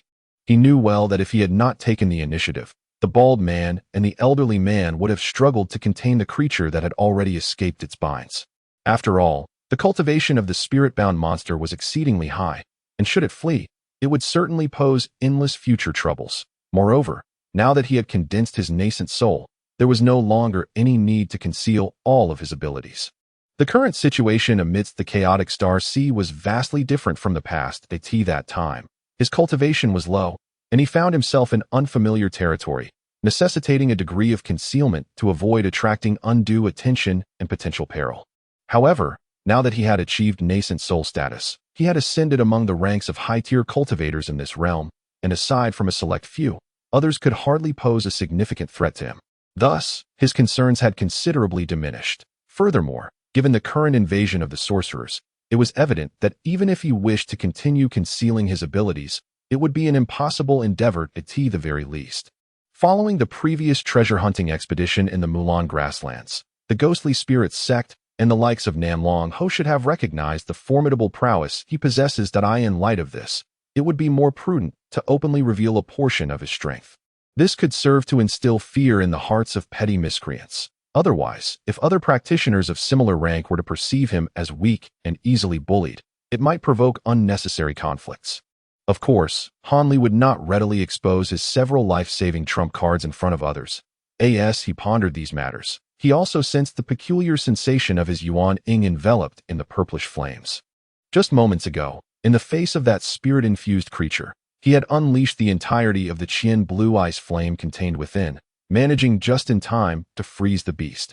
Now, as the fire reverted to its form as the purplish flames, it felt somewhat unstable. It appeared that the invocation of such potent magical fire was indeed correlated with a certain level of cultivation. The hint of self-deprecation crossed his face as Hanli slowly made his way toward the small building.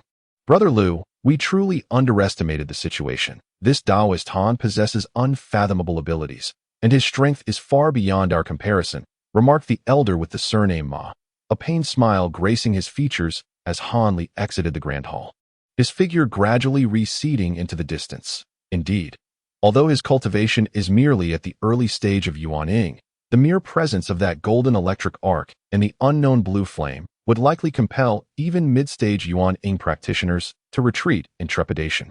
The burly man with the bald brow expressed a flicker of envy crossing his countenance. However, this is indeed a fortuitous development for us. With such a powerful ally, the invading sorcerers outside may not pose as great a threat as we once feared. The elder with the surname Ma said with a smile, "That is a valid point. Yet, while I have never encountered that blue ice flame before, I do have a vague recollection of having heard of the golden electric arc, though I cannot quite place it at the moment. Brother Ma, do you have any impressions? The bald man inquired, slightly nodding, yet furrowing his brow. No. This is my first encounter with golden electric arcs. What kind of technique could cultivate such a sharp manifestation? Even an almost formless Yuan Ying was ensnared within it and unable to teleport away. The elder Ma muttered, recalling the earlier scene, a subtle chill creeping into his heart. Never mind. Regardless of what grand supernatural power Taoist Han is cultivating, it ultimately benefits us. Let us instead deliberate on matters concerning tomorrow. The bald man frowned slightly, seemingly reluctant to dwell further on the topic, lightly steering the conversation away. Matters concerning tomorrow? What do you mean? Brother Liu? The elder asked, taken aback and slightly puzzled.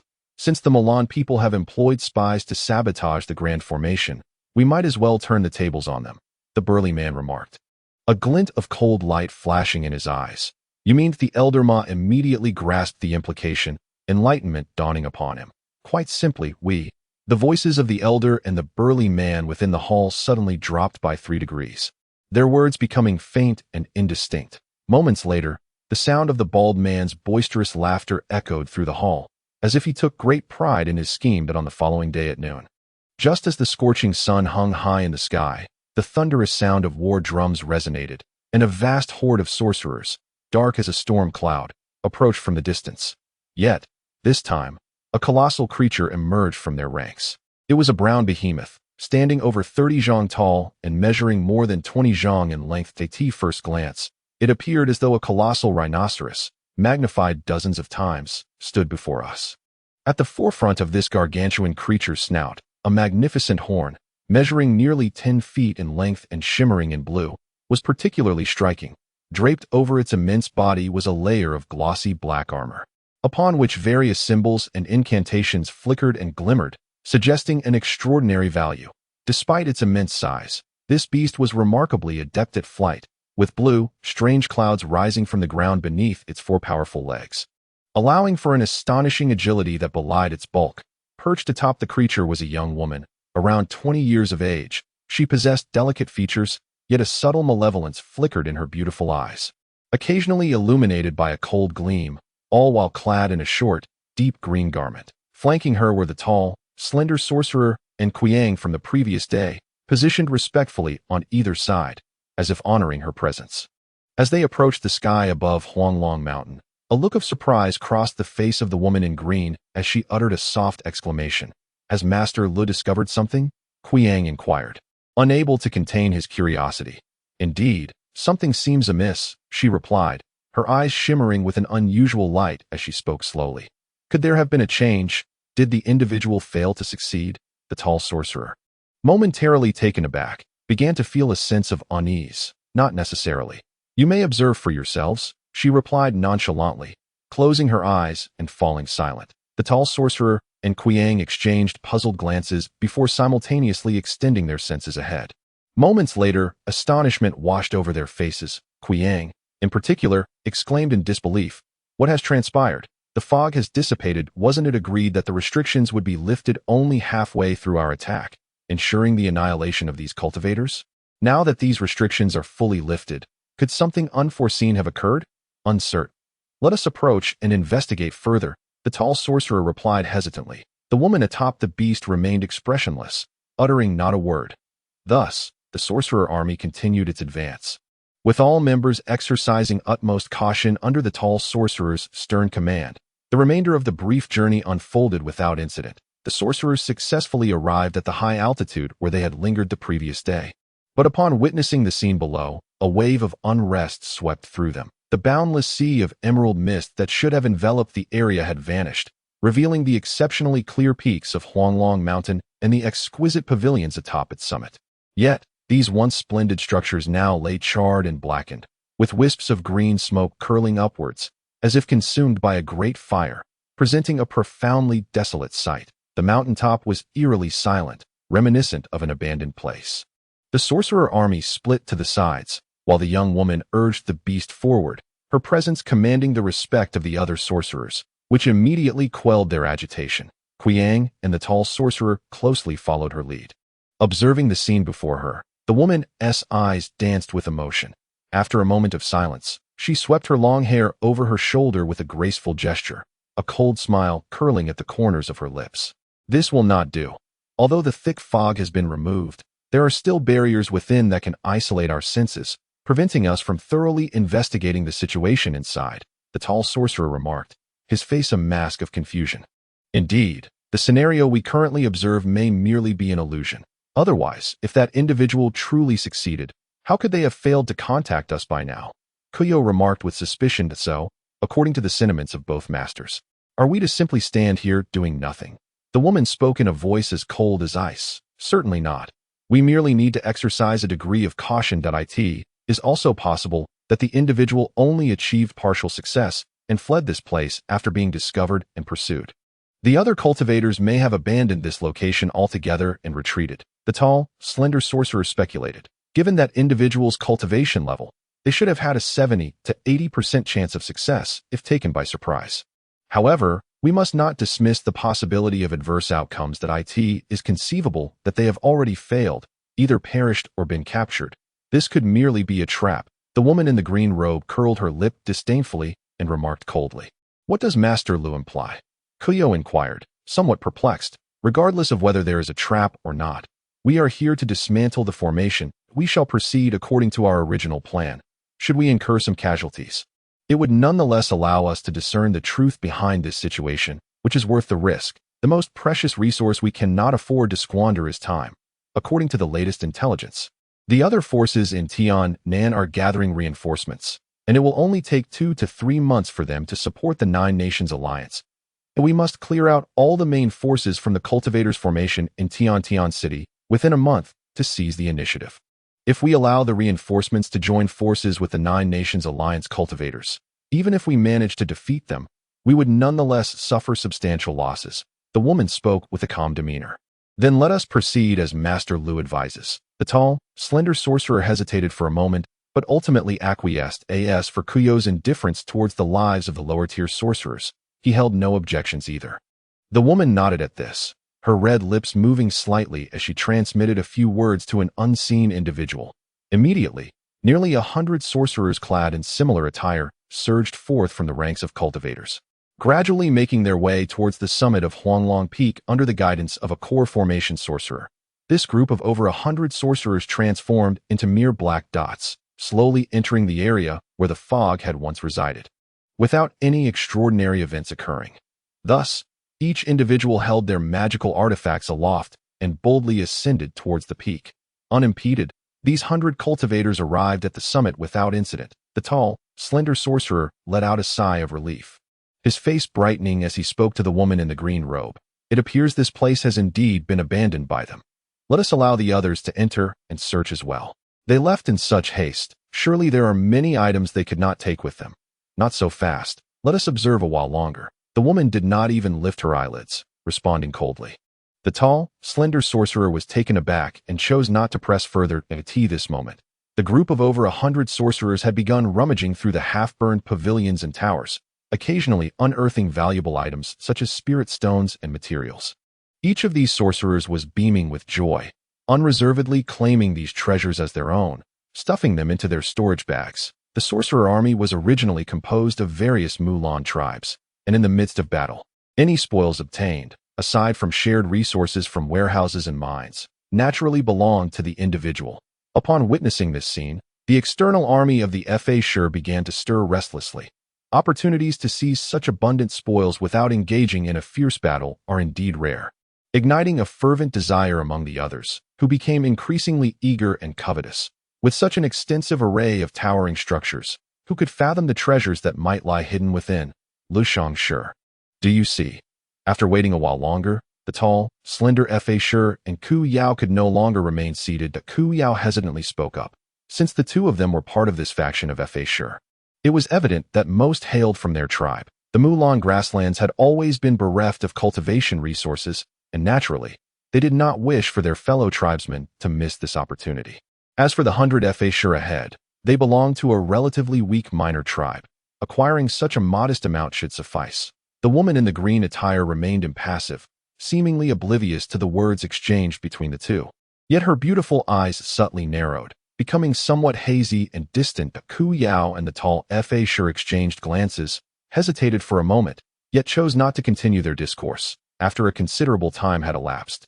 The 100-odd Fa Sure had traversed nearly a third of the mountain's peak, at which point the woman finally spoke. You two shall each dispatch 100 individuals to join them, while also dismantling the remaining restrictions within. Until I have thoroughly scanned the entirety of this mountain with my divine consciousness, I will not permit anyone else to enter. Indeed, we shall act as you instruct. Lu Shangshi. The two were elated and hurriedly communicated with their trusted disciples from their tribe. Consequently, an additional 200 Fa Sure surged toward the summit of the mountain. Naturally, a frantic search ensued. It seemed that these were the only individuals available. That my magical energy can no longer be sustained. Activate the restrictions to in a certain location on Huanglong Mountain. The voice of the elder surnamed Ma quietly resonated. Alas, it is truly unfortunate. Not a single Mulan Grand Master has fallen into the trap. The sigh of the burly man with bald brows echoed, tinged with a semblance of regret.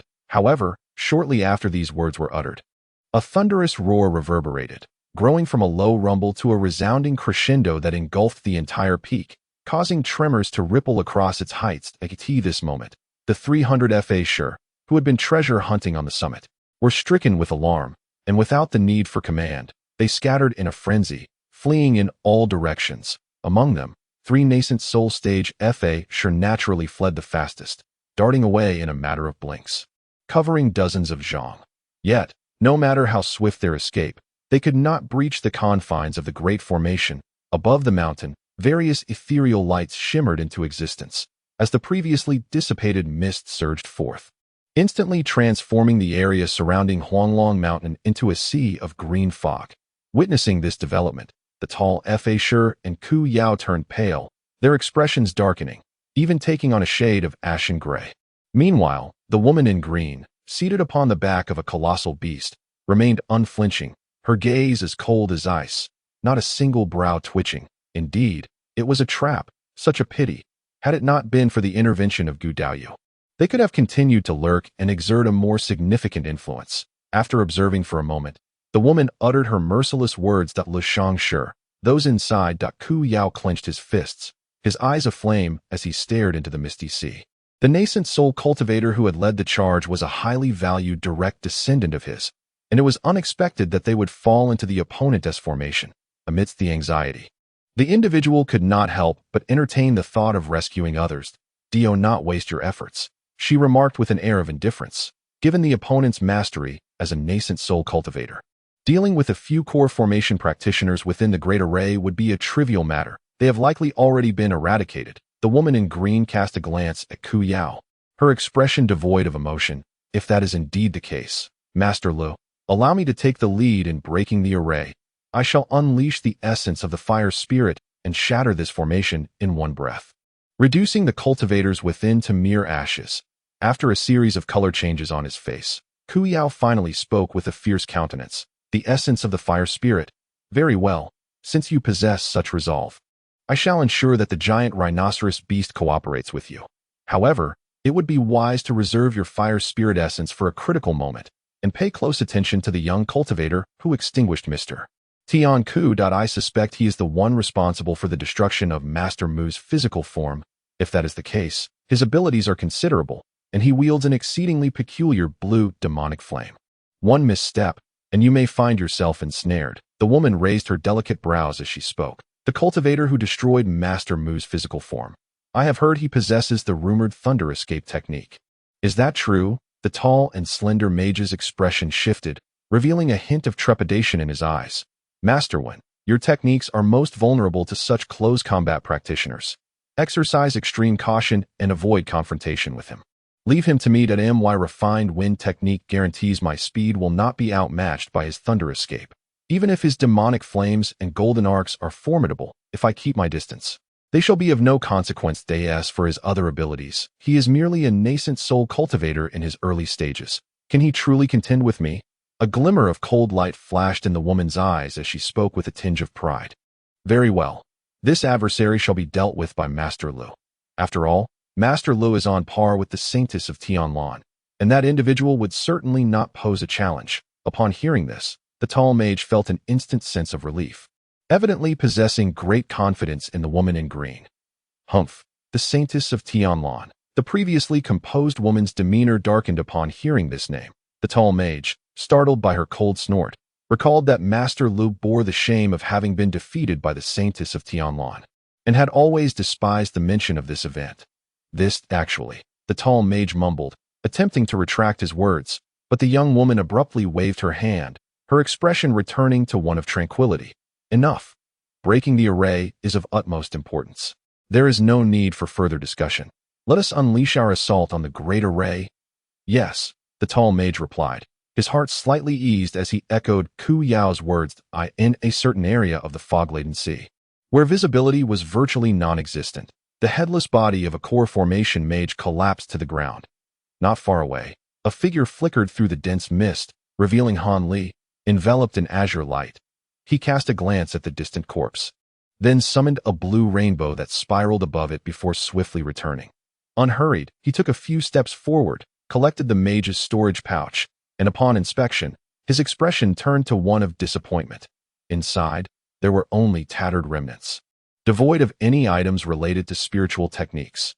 Han Li furrowed his brow, and after a long moment, he let out a deep sigh. That moment, the resounding beat of war drums suddenly echoed from beyond the misty sea, accompanied by astonishing waves of spiritual energy surging forth from the source of the drums. Following this, a deep, thunderous roar reminiscent of a beast trembled through the heavens and the earth, causing the green mist of the fog sea to subtly churn. Han Li's expression remained unchanged as he coldly surveyed the unusual surroundings before lifting his gaze towards the direction of the misty sea, a hint of contemplation flashing in his eyes. Yet, after a brief moment, a sardonic smile curled at the corners of his lips as he raised his hand to unleash a crimson fireball, turning the corpse beneath him to ash. He then pivoted and made his way towards the center of the misty sea. In the blink of an eye, his figure vanished into the haze, leaving no trace behind. The heart of the misty sea, an entire mountain peak had been peculiarly split in two. The front half remained a crumbling ruin, while the latter half displayed a stark contrast, with pavilions and towers standing intact. Occasionally, cultivators would shoot forth from within, scattering in various directions throughout the misty sea. The elderly man of the Ma clan and the bald, thick-browed giant stood side by side high above the pavilions, their expressions grave as they gazed towards the direction of the army of sorcerers. Though we have vanquished these sorcerers, it appears that their core strength remains unscathed. It seems we must resort to a direct confrontation, the bald giant remarked with a heavy sigh. Turning to the elder with a note of concern, I have deliberately retained some of my magical power. While it may prove insufficient to break their ranks, detaining a single master from the Murong clan should pose no problem, the elder replied nonchalantly, stroking his beard. That is good to hear. The remaining enemies shall be dealt with by myself and fellow Taoist Han. Taoist who should have regained some energy by now that I have instructed my disciples that if the situation becomes dire, they are to summon Brother Bu from his meditation, the bald giant asserted solemnly. It appears we have no choice but to proceed in this manner. However, that colossal beast may prove quite troublesome, leaving us unable to divert our attention elsewhere. That I fear that even the golden core cultivators may struggle against it.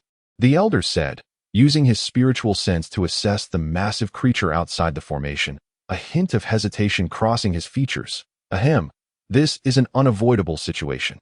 After all, we are short on manpower, and we can only rely on the Murong brothers to utilize the forbidden formation to restrain it to some extent. Their lightning-based techniques are among the most lethal among golden core cultivators. Surely, even if the beast is tough-skinned and thick-fleshed, it should yield some effect, the giant remarked, his own confidence wavering as he recalled the fearful tales of the beast recounted by the retreating cultivators. Thus, we must proceed as such, the elder nodded, albeit with a hint of concern, acknowledging the plan. That moment, a flash of azure light pierced through the green mist, and a stunning rainbow shot forth, spiraling momentarily before seemingly detecting the two men and hastening toward them. My fellow Taoists, it appears the Murong clan is indeed preparing to launch an assault. Have you arranged a defense strategy? Han Li's figure emerged, a smile gracing his lips as he addressed the two. Brother Han, your arrival is timely. We were just discussing our preparations, the bald giant replied with a smile, reiterating their previous conversation. The beast, that creature is indeed a formidable challenge, an ancient aberration that seems to have been summoned by the Muron clan from some unknown origin. Let us proceed according to Taoist Lu's recommendations, Hanli said, his brow initially furrowing before easing into a determined expression. This conflict will undoubtedly rely heavily on your extraordinary abilities, Brother Han. The burly man with a prominent brow chuckled softly, speaking with a hint of reverence. Regarding the safety of the entire southern Tian, Han will certainly do his utmost. However, one fears the might of the enemy. I may be willing, yet lack the strength.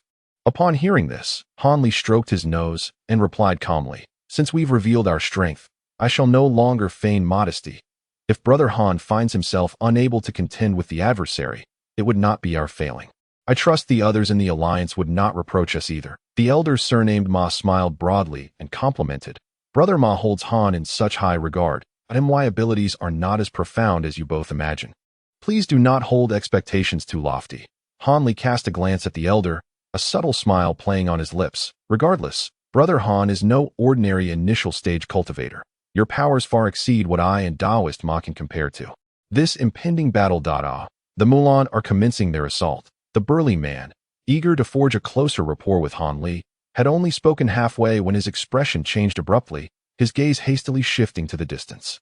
Han Li and the elder, sensing the shift, turned their attention as well in the direction of the mage army. A faint red glow began to emerge, a fiery cloud of crimson spreading across the distant sky. Within this red haze, dozens of enormous fireballs, akin to blazing suns, were coalescing. What is this? The elder surnamed Ma exclaimed, clearly astonished at such a sight for the first time. This is the spiritual formation of the mages, which allows numerous mages to substitute for the array flags and quickly assemble the formation. However, it typically requires a high-level mage to preside over the array, given the size of those fireballs. It is likely the fire element mage from yesterday is orchestrating it, the burly man explained grimly. The spiritual formation, Elder Ma murmured, still displaying a look of surprise. Although he wished to inquire further, he recognized that the moment was not opportune, and thus fell silent. Let us three enter the formation and act as circumstances dictate. Before we engage the opposing nascent soul cultivators, it would be prudent to eliminate as many lower-tier mages as possible, Han Li stated, his expression unchanged as he withdrew his gaze. Agreed. The elder and the burly man naturally had no objections. The burly man then called over several other core formation cultivators, issuing them instructions before leading them into the misty sea. With Ying Ning among them, Han Li discreetly transmitted a few words of caution before his figure vanished into the fog. Meanwhile, outside the mist, several Mulan mages had split into dozens of small teams, arranging themselves in intricate and mysterious formations, wielding fiery red magical artifacts raised high above their heads, gathering nearby fire element spiritual energy. Above them, more than 100 feet in the air, dozens of colossal fireballs were swirling into shape, emanating intense heat that left the mages below parched, their ears ringing and vision blurred. Yet, they persevered, drenched in sweat. Amidst these numerous spiritual formations, Ku Yao sat cross-legged, disheveled, utterly still, fingers weaving peculiar hand seals, while 6 massive red banners revolved slowly around him. And a fire serpent, nearly 10 feet long, coiled above his head, radiating an exceptionally bright red light, stirring up waves of fiery clouds that rolled continuously. Not far from that location, the woman clad in green had unknowingly descended from the colossal beast. Her icy gaze fixed intently upon every movement of Kuyo. A step behind her, a tall and slender mage observed the unfolding scene with utmost concern. Go! Kuyo suddenly exclaimed, his eyes widening, as he uttered a low command. The 6 flaming banners simultaneously emitted a resonant hum, and 6 crimson beams of light shot forth from the flags, striking directly into the air where 6 enormous fireballs, each over 10 zhong in size, had already formed. As these red beams were absorbed, the fireballs quivered, and their fiery surfaces surged to heights of a zhong. With the thunderous sound of war drums resonating, these fireballs hurtled through the misty sea like colossal meteors, aligning perfectly in a straight line, as though they were forcefully carving a passageway. The combined magical prowess of so many mages generated fireballs of extraordinary potency. Even the Misty Sea's restrictions, meticulously arranged by the masters of the 9 Nations Alliance, could not withstand the impact. As the fireballs made contact with the green mist, a series of thunderous explosions echoed, and towering pillars of flame erupted, piercing through the fog that a fierce gust of hot wind swept through, instantly clearing the surrounding mist. Although flashes of green and yellow light from the restrictions ignited around them, they were as futile as a mantis attempting to stop a chariot in the blink of an eye. From a vantage point above, one could see 6 immense, circular clearings formed in the misty sea, each devoid of fog and startlingly open that a flicker of cold light flashed in the eyes of the woman in green. And with a graceful motion of her hand, a golden circle materialized before her. With a swift gesture, the circle transformed into a beam of golden light, shooting towards the giant rhinoceros that had already positioned itself at the edge of the misty sea. A clarion sound echoed as the golden ring accurately encircled the creature's azure horn. Suddenly tightening, the ring anchored itself at the base of the horn, its brilliance blinding, whether it was the stimulation of the golden light or some other machination of the woman in green. The giant rhinoceros's emerald eyes blazed crimson like blood. With a thunderous roar, it stomped its feet, and its massive body charged violently into the misty sea. Moments later, the sounds of beastly roars filled the mist, and a brilliant display of yellow and green light erupted. Enter. The woman in green's icy voice resonated throughout the sky. Following her command, the mages who had long awaited sprang forth with a cheer. Some in groups of 10, others in 5s or 6s, rushing into the green mist. Let us proceed as well. Once Master Kuyo completes his incantation, we shall follow, she stated calmly, her figure shimmering with white light before transforming into a radiant white arc that shot forth.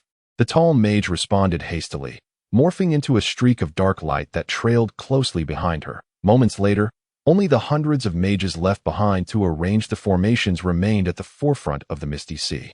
At that moment, the remaining fireballs, guided by Kuyo's 6 flaming banners, descended one by one into the misty sea. Aligning perfectly with the initial 6, dozens of fiery pillars surged into the sky, effectively dismantling the restrictions along that line. After a few maniacal laughs, Kuyo sprang to his feet, gesturing to the surrounding cultivators before transforming into a blazing inferno, charging into the misty sea. The other mages involved in the formation, witnessing this, surged forward in a frenzied in an instant. 1,000 formidable sorcerers surged forth from the misty sea, not to mention the hundreds of cultivators who were secretly manipulating the prohibitions, waiting for their opportunity to strike. Han Li remained motionless, floating in a certain part of the fog, his eyes gently closed. He was already clad in a tricolored armor made from the devouring golden insects, standing atop a massive azure sword. Above him, a cloud of shimmering golden insects, about 10 feet in diameter, hovered silently, each insect within it displaying a sinister and menacing demeanor, as if poised to devour any who approached.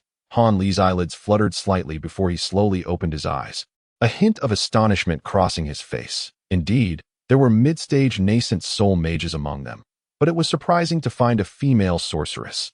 Han Li murmured to himself a few phrases, and after a moment's contemplation, he tapped his storage pouch with one hand. With a flash of light, a set of array formation tools materialized in his grasp. In a fleeting moment, Han Li deftly set up a temporary formation, the most powerful among the array tools he carried. Silver Moon, come forth, he commanded, and with a flourish of his other hand, a small fox darted out from his sleeve, landing before him. This purple chun pouch is entrusted to you for use. Additionally, take the ancient treasure in the flower basket. This opponent may prove to be even more formidable than Senior Sister Warner. Exercise caution. If their divine abilities are indeed overwhelming, there is no need for a direct confrontation. Lure them here, utilizing the prohibitions of the Misty Sea and my formidable formation to engage them. If that does not suffice, we shall retreat. There is no necessity for a life-and-death struggle. Han Li instructed with an unwavering expression.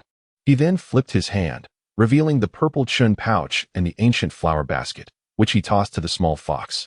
Yes, the little maid will remain concealed as before, emerging to assist at the opportune moment. The small fox replied, a flash of white light enveloping her as she rolled and transformed into a beautiful young woman, bowing to Han Li and speaking with a beguiling demeanor. Indeed, just as before. Your timing was impeccable when dealing with the Grand Elder of the Hidden Moon sect, Han Li acknowledged with a nod, offering rare praise. Thank you for your kind words, Master. The little maid will do her utmost. She replied, a smile gracing her lips as she retrieved the 2 treasures. With a flash of yellow light, she vanished into thin air before Han Li. Observing this, Han Li's gaze flickered before he lifted his head to glance into the distance. A fleeting expression of sternness crossing his face. With a flash of azure light, he disappeared into the mist. Meanwhile, shortly after the multitude of sorcerers delved into the fog, the residual prohibitions within the misty sea activated, unleashing a wave of lethal intent. Fortunately, most cultivators were closely following the enormous armored rhinoceros that led the way, which bore the brunt of these prohibitions with indifference, regardless of the fireballs, ice spikes, lightning strikes, or earth shards that rained down upon the colossal beast. The impacts felt no more significant than a mere tickle, easily deflected by its dark, battle-worn armor. The colossal rhinoceros paid no heed to these attacks, merely charging forward relentlessly. Any barrier or prohibition that appeared before it was bulldozed aside by its massive bulk, surging with unstoppable momentum until it reached the first open area, blasted clear by a meteor of fire. Spanning over 100 feet wide, where all traces of mist had been eradicated at this moment, none of the numerous spellcasters trailing behind the colossal beast had suffered any losses. Curiously, among this group, the most accomplished were merely 4 at the core formation stage. While no one of the nascent soul realm was in sight, it remained a mystery where the trio of women clad in green had vanished after entering the mist, or whether they harbored some peculiar intentions. As the fog began to dissipate, a sense of relief washed over the spellcasters. Several core formation practitioners gathered, intending to deliberate on their next course of action. Suddenly, 2 gleaming silver spears shot forth from the dense fog ahead, crackling with arcs of lightning and accompanied by a continuous roar. The spellcasters were taken aback. 2 of the core formation practitioners swiftly raised their hands, unleashing a blue and a red beam of light to intercept the spears, hoping to block them. However, rather than engaging directly with the spellcasters' artifacts, the 2 silver spears spiraled and, in a sudden burst of speed, angled sharply towards the giant rhinoceros. Initially startled, the core formation practitioners soon calmed, reasoning that the beast's formidable defenses would render ordinary artifacts ineffective against it. Yet, an astonishing scene unfolded before their eyes. The 2 silver spears did not strike the massive creature directly.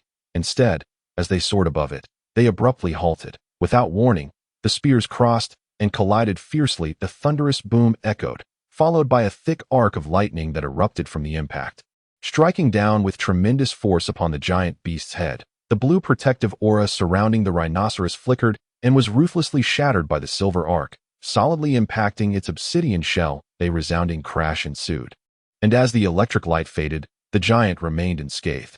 However, it seemed to have been provoked. With a deafening roar, it opened its maw, unleashing a snow-white ice spear over a yard in length, aimed directly at the silver spears. The 2 spears showed no inclination to engage, deftly sidestepping the ice projectile before releasing another silver arc and retreating into the dense fog. The beast, enraged, intensified its pursuit without hesitation. The core formation practitioners, taken aback, quickly signaled to the other spellcasters behind them, initiating their escape and pursuit.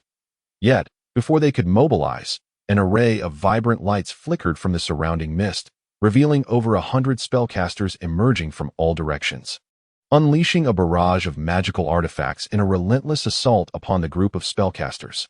Naturally, the practitioners from the Mu clan were exceedingly furious, responding in kind with their own artifacts and spells, resulting in utter chaos. In that brief moment of distraction, the giant rhinoceros had vanished into the mist. The core formation practitioners found themselves obstructed by several high-ranking cultivators, rendering them utterly helpless. In their fury, they contemplated rallying their fellow spellcasters to overwhelm and eliminate their foes. However, the opposing practitioners simultaneously retracted their artifacts, unhesitatingly retreating into the sea of fog.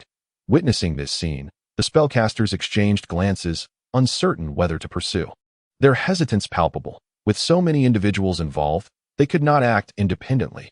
Most of the nearby barriers had been nearly dismantled, and with careful attention, they believed they would not encounter significant peril, since they are intent on harassing us.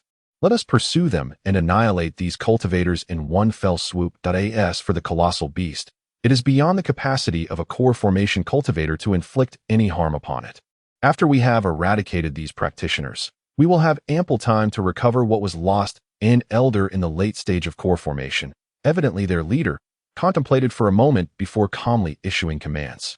He then transformed into a dazzling flash and soared directly into the mist ahead, chasing after the retreating direction of a core formation cultivator. Hearing his words, the other practitioners immediately scattered in groups, each pursuing their targets. After a moment of tumultuous rolling, the thick fog settled, leaving the area devoid of any figures. However, after a brief interval, a silhouette emerged from the green mist, walking in with hands clasped behind his back and an air of composure.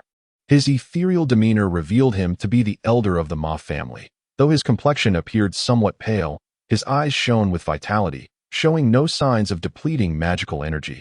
Upon reaching the center of the open space, the elder surveyed his surroundings and suddenly wore a peculiar expression, stating, "Now that I have emerged, why must you conceal yourself, my friend? Such trivial concealment techniques cannot deceive an old man like me." The elder spoke leisurely, his gaze fixed on an empty spot, his expression serene. "Humph, I did not expect your divine sense to be quite formidable. I had originally planned to surprise you, but it seems that will not come to pass." A cold snort emanated from that location, followed by a flash of dark light, revealing the tall, slender practitioner. Yet, the moment he appeared, without uttering a word, he rubbed his hands together and suddenly directed a fierce attack towards the elder. Instantly, dozens of black rays, as thick as a thumb, shot forth like a torrential downpour, enveloping the elder entirely in the dense fog, merely a few hundred zhang away from the elder and the tall practitioner. A bald man with furrowed brows stared impassively at the figure before him, engulfed in a conflagration. The intensity of the flames surrounding him gradually dissipated the nearby mist, rendering a clear and bright area within a radius of over 30 zhang. "Humph, do you think that by obstructing me, you can save your companion? The techniques of Master One are formidable. How could you mere cultivators possibly comprehend?" The fiery figure had initially intended to stealthily approach the elder from behind and coordinate with the tall practitioner to launch a surprise attack, but was unexpectedly intercepted by the bald man, inciting great frustration within him. "Rather than concern yourself with others, you should contemplate your own escape. In yesterday's battle, although Taoist Ma has not fully recovered, you must have expended considerable magical energy as well. A mere night's rest, coupled with the significant energy consumption from overseeing the magical formation just now, unless you possess a heavenly grade treasure to aid you, you must be quite weakened." The bald man remained unfazed, his eyes half squinted as he spoke. Then, opening his mouth, a misty white short staff shot forth, spiraling before vibrating gently in front of him, its radiant white light beginning to shine dazzlingly. Witnessing this, the figure of Kuo Yao displayed a look of disdain. Just as he was about to unleash his own technique in response, his expression suddenly shifted dramatically. Before my eyes, the luminous colors across the way began to transition, shifting from a hazy white to a resplendent golden hue. Simultaneously, the shadow of a pale golden beast materialized above the short staff, its form resembling that of an enormous golden ape, though not as exaggeratedly large as a giant rhinoceros.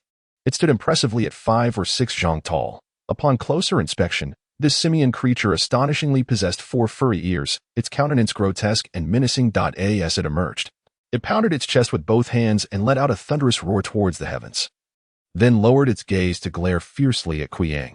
"Artifact spirit. Your treasure is indeed an artifact spirit," Qiang exclaimed in astonishment upon recognizing the monstrous shadow. "Hee, this is the first time I, Lu, reveal the 4-eared golden ape artifact spirit in public. Should you perish at its hands, there will be little to lament." A glint of murderous intent flashed across the face of the tall Lu as he formed a hand seal.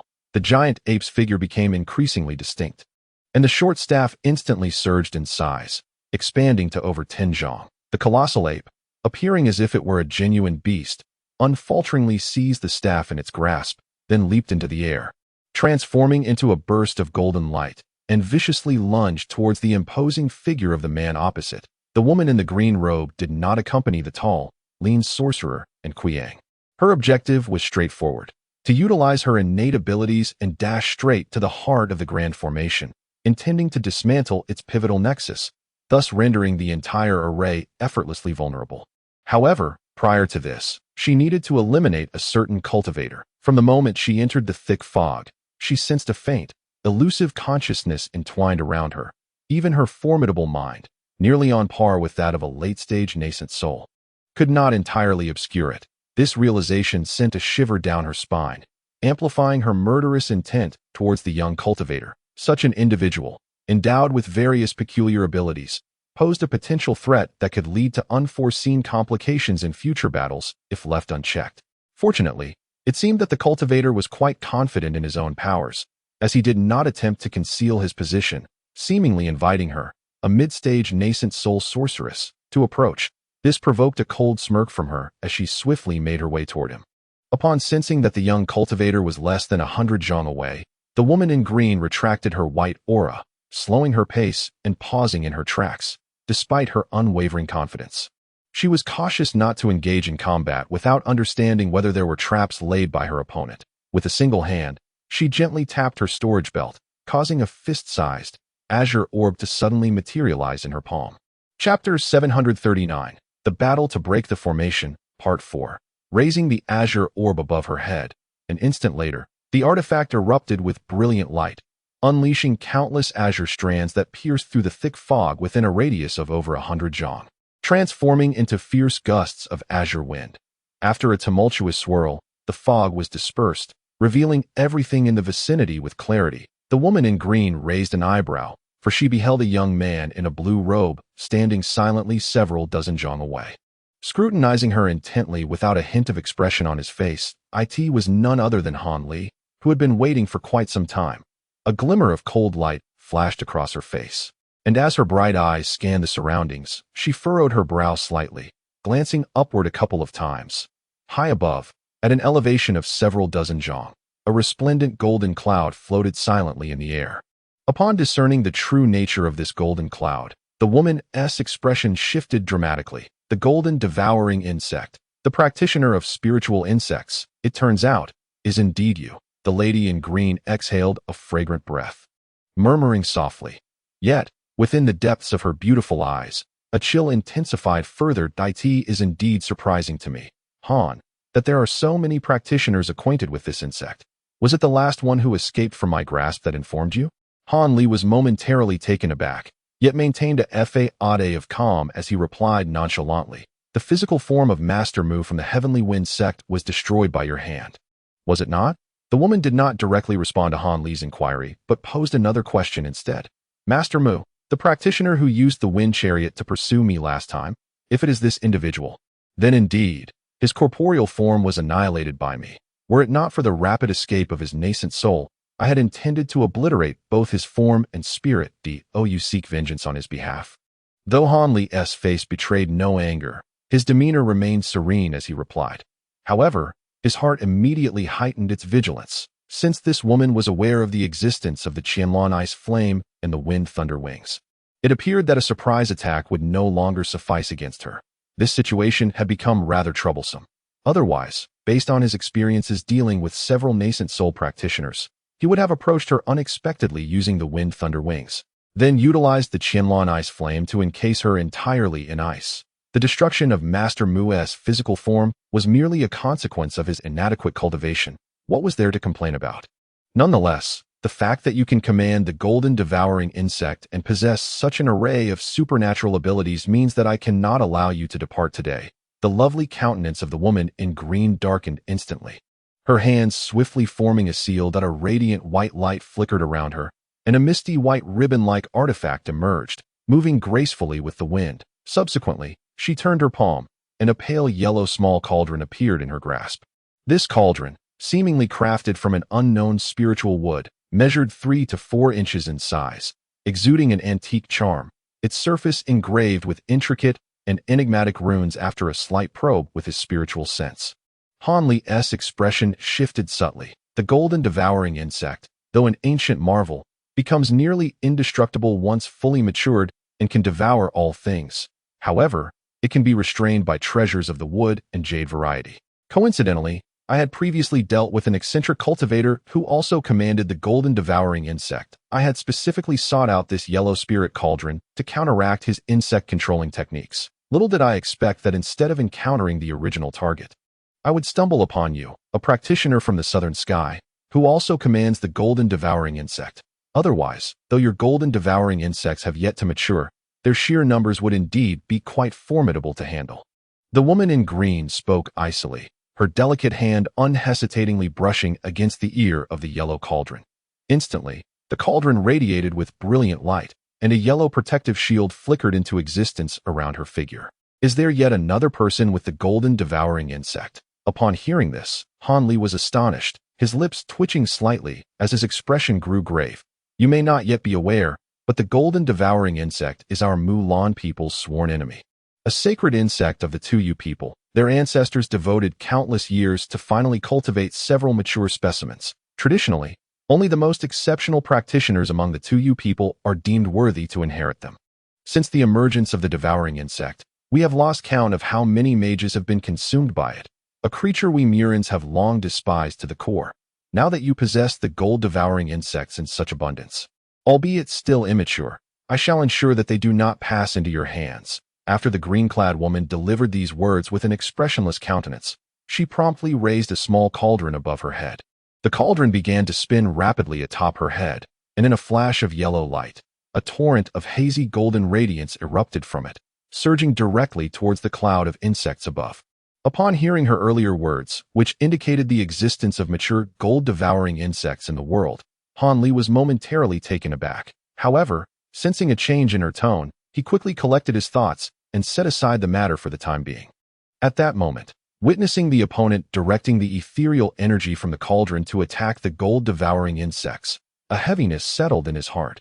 Yet, with a flicker of fierce intent across his features, he swiftly pointed towards the insect cloud above that a sudden buzzing sound erupted, causing the golden cloud of insects to scatter in disarray, transforming into countless golden flowers that shot off in all directions. In the blink of an eye, the gold-devouring insects fragmented into numerous small swarms, vanishing into the surrounding mist. Thus, the yellow radiance was naturally swept away. The green-clad woman, initially stunned by this turn of events, suddenly recalled something and hastily scanned the surrounding fog with her spiritual sense. Moments later, her brows furrowed, and her face turned icy. You actually commanded the gold-devouring insects to attack other mages. Did you think I would allow you to distract yourself with such antics? Before her words had fully faded, she tugged at a white satin ribbon artifact from her attire and hurled it towards Han Li. The ribbon glimmered with a blinding white light, swirling dramatically before transforming into a magnificent snow-white eagle.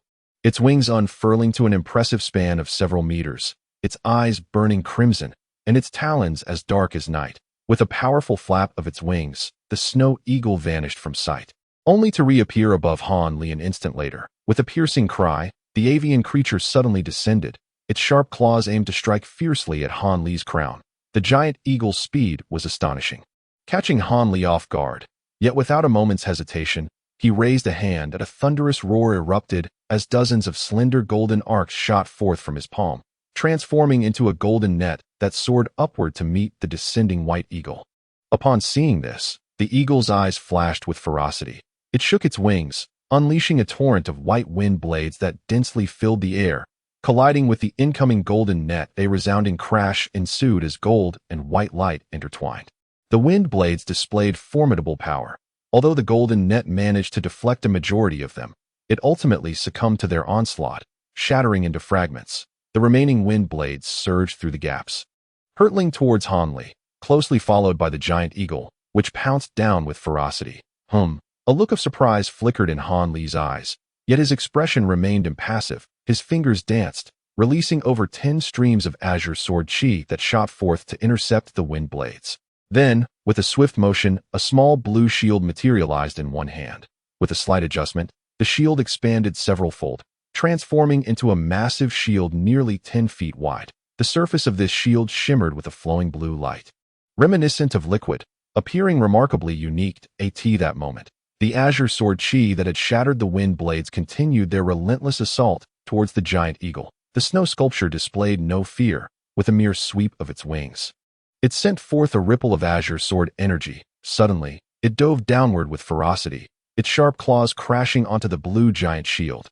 Han Li let out a cold snort, and with a single hand, he tapped the giant shield, causing a brilliant radiance to erupt. The claws, akin to striking the surface of water, merely created ripples before being repelled. The giant eagle wavered momentarily, but in that fleeting instant of delay, a glint of cold light flickered in Han Li's eyes. He raised his other hand, unleashing a burst of black light that swiftly transformed into a massive black-red hand, descending with lightning speed.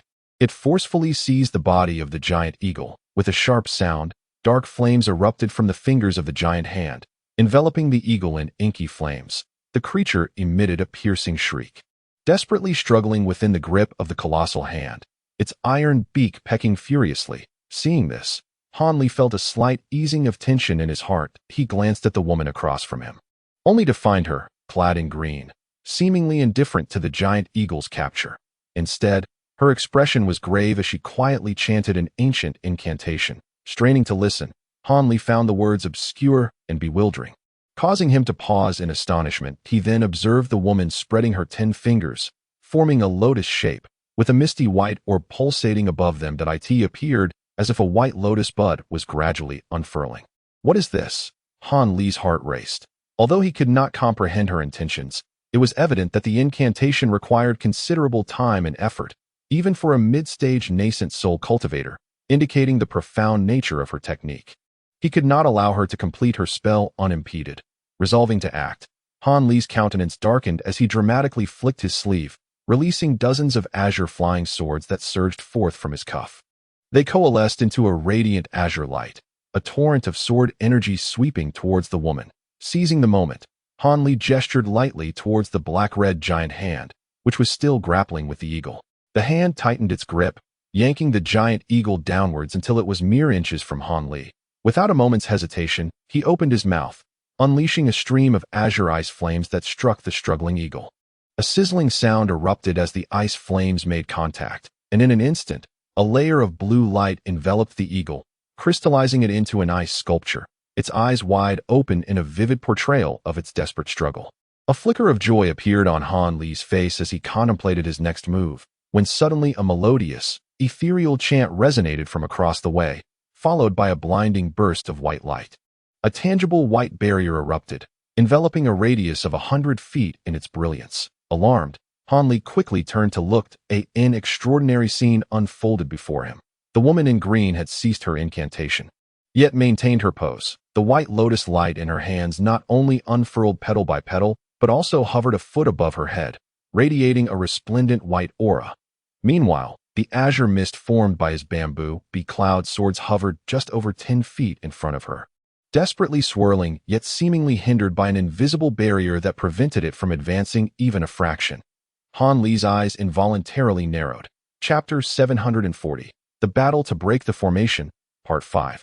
The White Lotus appeared not to be a transformation of any treasure, but rather a manifestation of the woman's own formidable magical prowess, which left Hanli greatly astonished. However, this moment of surprise swiftly dissipated as he inhaled deeply, his expression darkening. Suddenly, his right arm shot up, enveloped in a faint layer of black mist. The mist, as if animated, writhed and thickened gradually. When it became as dark as ink, a serious expression emerged on Hanli's face. His entire arm swelled rapidly, transforming in an instant to a girth 2 or 3 times its original size, with a glaring blood-red aura appearing on its surface, rendering it extraordinarily eerie beneath the shroud of black mist. This was indeed Hanli's practiced demon/at this moment. Hanli cast a cold glance at the woman in green.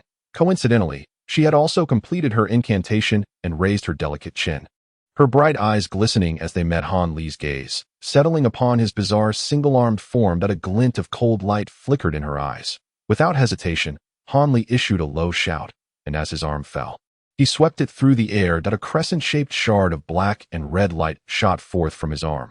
Upon release, it expanded to a width of several zhang. The sound of breaking air resonated as the shard trailed a long tail of brilliance, swiftly reaching the area enveloped by the spiritual light of the White Lotus. The woman in green's delicate brows twitched as she opened her mouth, releasing a crystalline white mist that enveloped the White Lotus.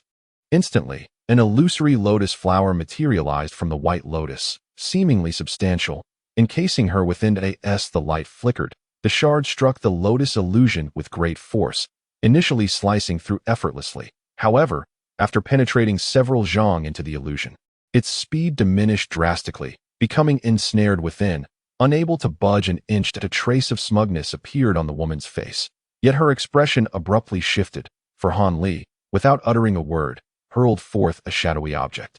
Upon release, this object swelled dramatically, transforming in the blink of an eye into a towering black mountain, crashing down menacingly towards the woman within the lotus illusion. Upon witnessing the imposing mountain descending, the woman gasped. This ancient treasure was renowned even among cultivators. How could she possibly be unaware of it?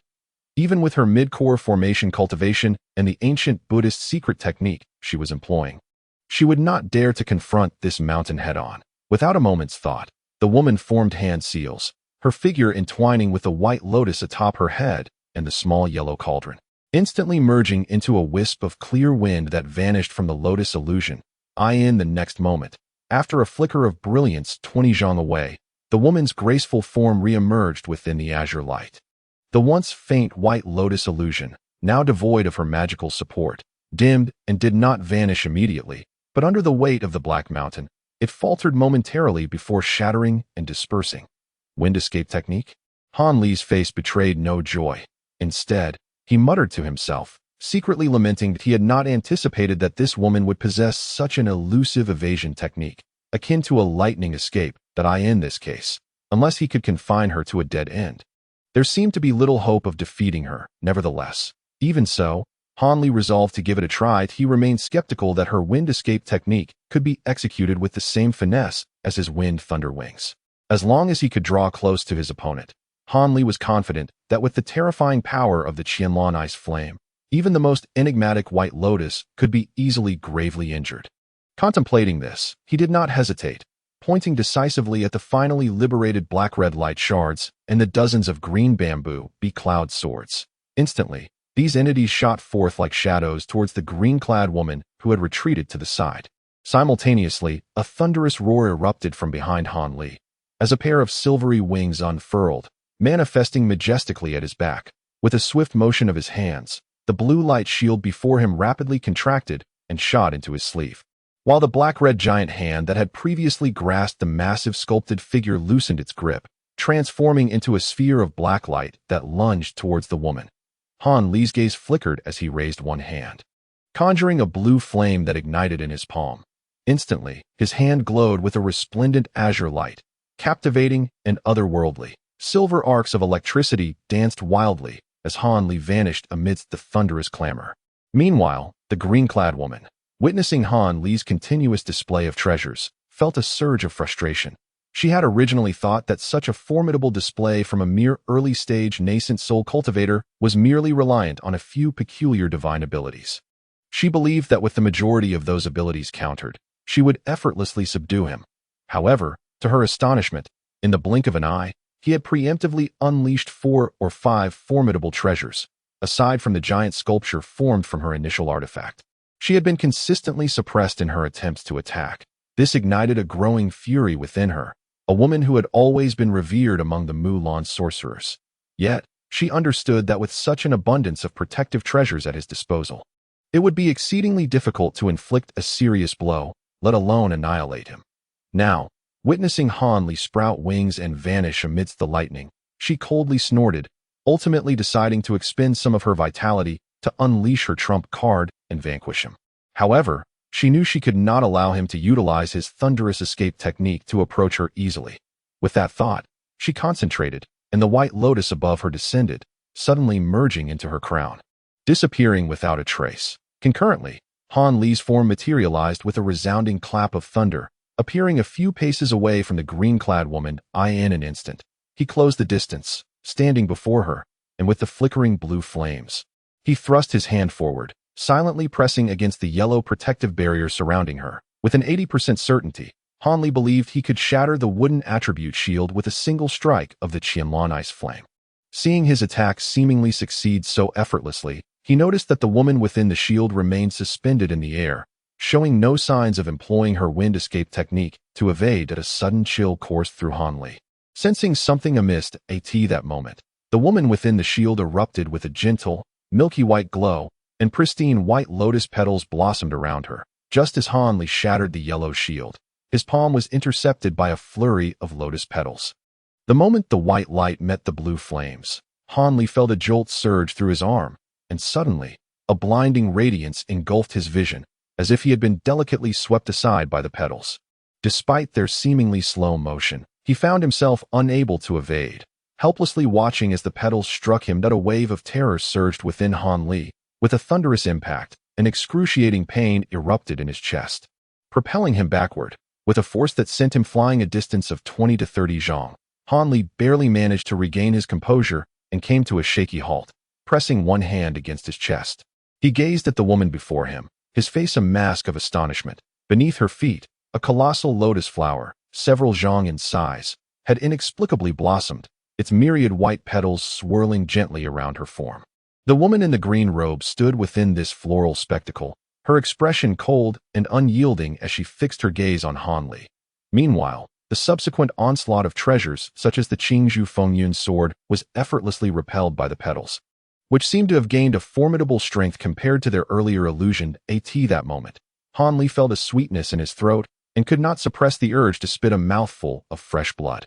Internally, he grimaced, realizing the cost of this encounter was rather significant. With that thought, he exhaled a breath of stagnant energy, slowly withdrawing his hand from his chest to glance down. The front of his robe lay in tatters, revealing the dazzling tricolor sheen of his hidden armor beneath. This armor, which he had deliberately concealed, was now deeply dented with several thumb-sized cracks. Han Li inhaled sharply, the pain in his chest intensifying. Scowling, he looked up at the woman in green, only to catch her gaze sweeping over his insect armor, her face betraying a flicker of disappointment and surprise. With a cold huff, Han Li decisively tore open his azure robe, revealing the imposing insect armor in its entirety. Then, with a flash of azure light from one hand, he gently swept his fingers across the damaged area of the armor. An astonishing scene unfolded before him. The dents and cracks were swiftly mending at a visible pace as the azure light passed over them. In the blink of an eye, the armor returned to its pristine condition, as if newly forged. The woman's expression shifted slightly, surprise flickering in her eyes, but she quickly regained her icy demeanor, her murderous intent towards Han Li intensifying. Without further ado, she raised one delicate hand to her chest. Fingers splayed, and as mellifluous yet arcane incantations flowed from her lips, a ball of azure light burst forth from her sleeve, spiraling gracefully before settling in her palm. As the brilliance dimmed, it revealed an ancient and battered bronze oil lamp. Faintly darkened with age, the woman gazed at the lamp, an almost reluctant expression crossing her features, before casting a fierce glance at Han Li, her eyes flashing with a menacing light. Witnessing her demeanor, Han Li felt a sense of foreboding wash over him. Although he was unaware of the ancient artifact's true power, it was the first time he had encountered a lamp-like treasure, and the novelty sparked a flurry of thoughts in his mind. In a swift motion, he enveloped himself in azure light, transforming into a streak of azure rainbow that swept up all the treasures in a heartbeat. With a powerful flap of his wings, he vanished amidst the thunderous sounds. In the next instant, he appeared before the colossal ice sculpture, unceremoniously lifting it with one hand amidst the booming noise, before reappearing at the edge of a dense fog without hesitation. Plunging headlong into the sea of mist, the woman in green stood with her mouth agape, her face a portrait of disbelief. Ever since she had reached the pinnacle of her cultivation, she had faced countless formidable opponents. Yet this was the first time she had encountered a high-level cultivator who would unhesitatingly turn and flee. However, upon witnessing Han Li take away the colossal sculpture, the woman immediately regained her composure. A mix of astonishment and fury illuminating her features, with a delicate yet commanding exclamation, she stepped upon a white lotus, cradled a solitary lantern in her hands, and transformed into a wisp of gentle breeze. Swiftly pursuing him, she too vanished into the thick fog, leaving no trace behind. Instantly, within this misty expanse, flashes of silver arcs and azure glimmers danced in a continuous interplay. The sounds of thunder and fierce winds rose and fell in a relentless symphony. In the blink of an eye, lured by Han Li, the woman clad in green found herself in an unfamiliar locale. There, as a silver light flickered across Han Li's form, he came to a halt. Glancing down at the blue ice sculpture he had been carrying, a cold smile crept upon his lips as a golden arc suddenly flickered in his palm, shattering the sculpture into countless fragments.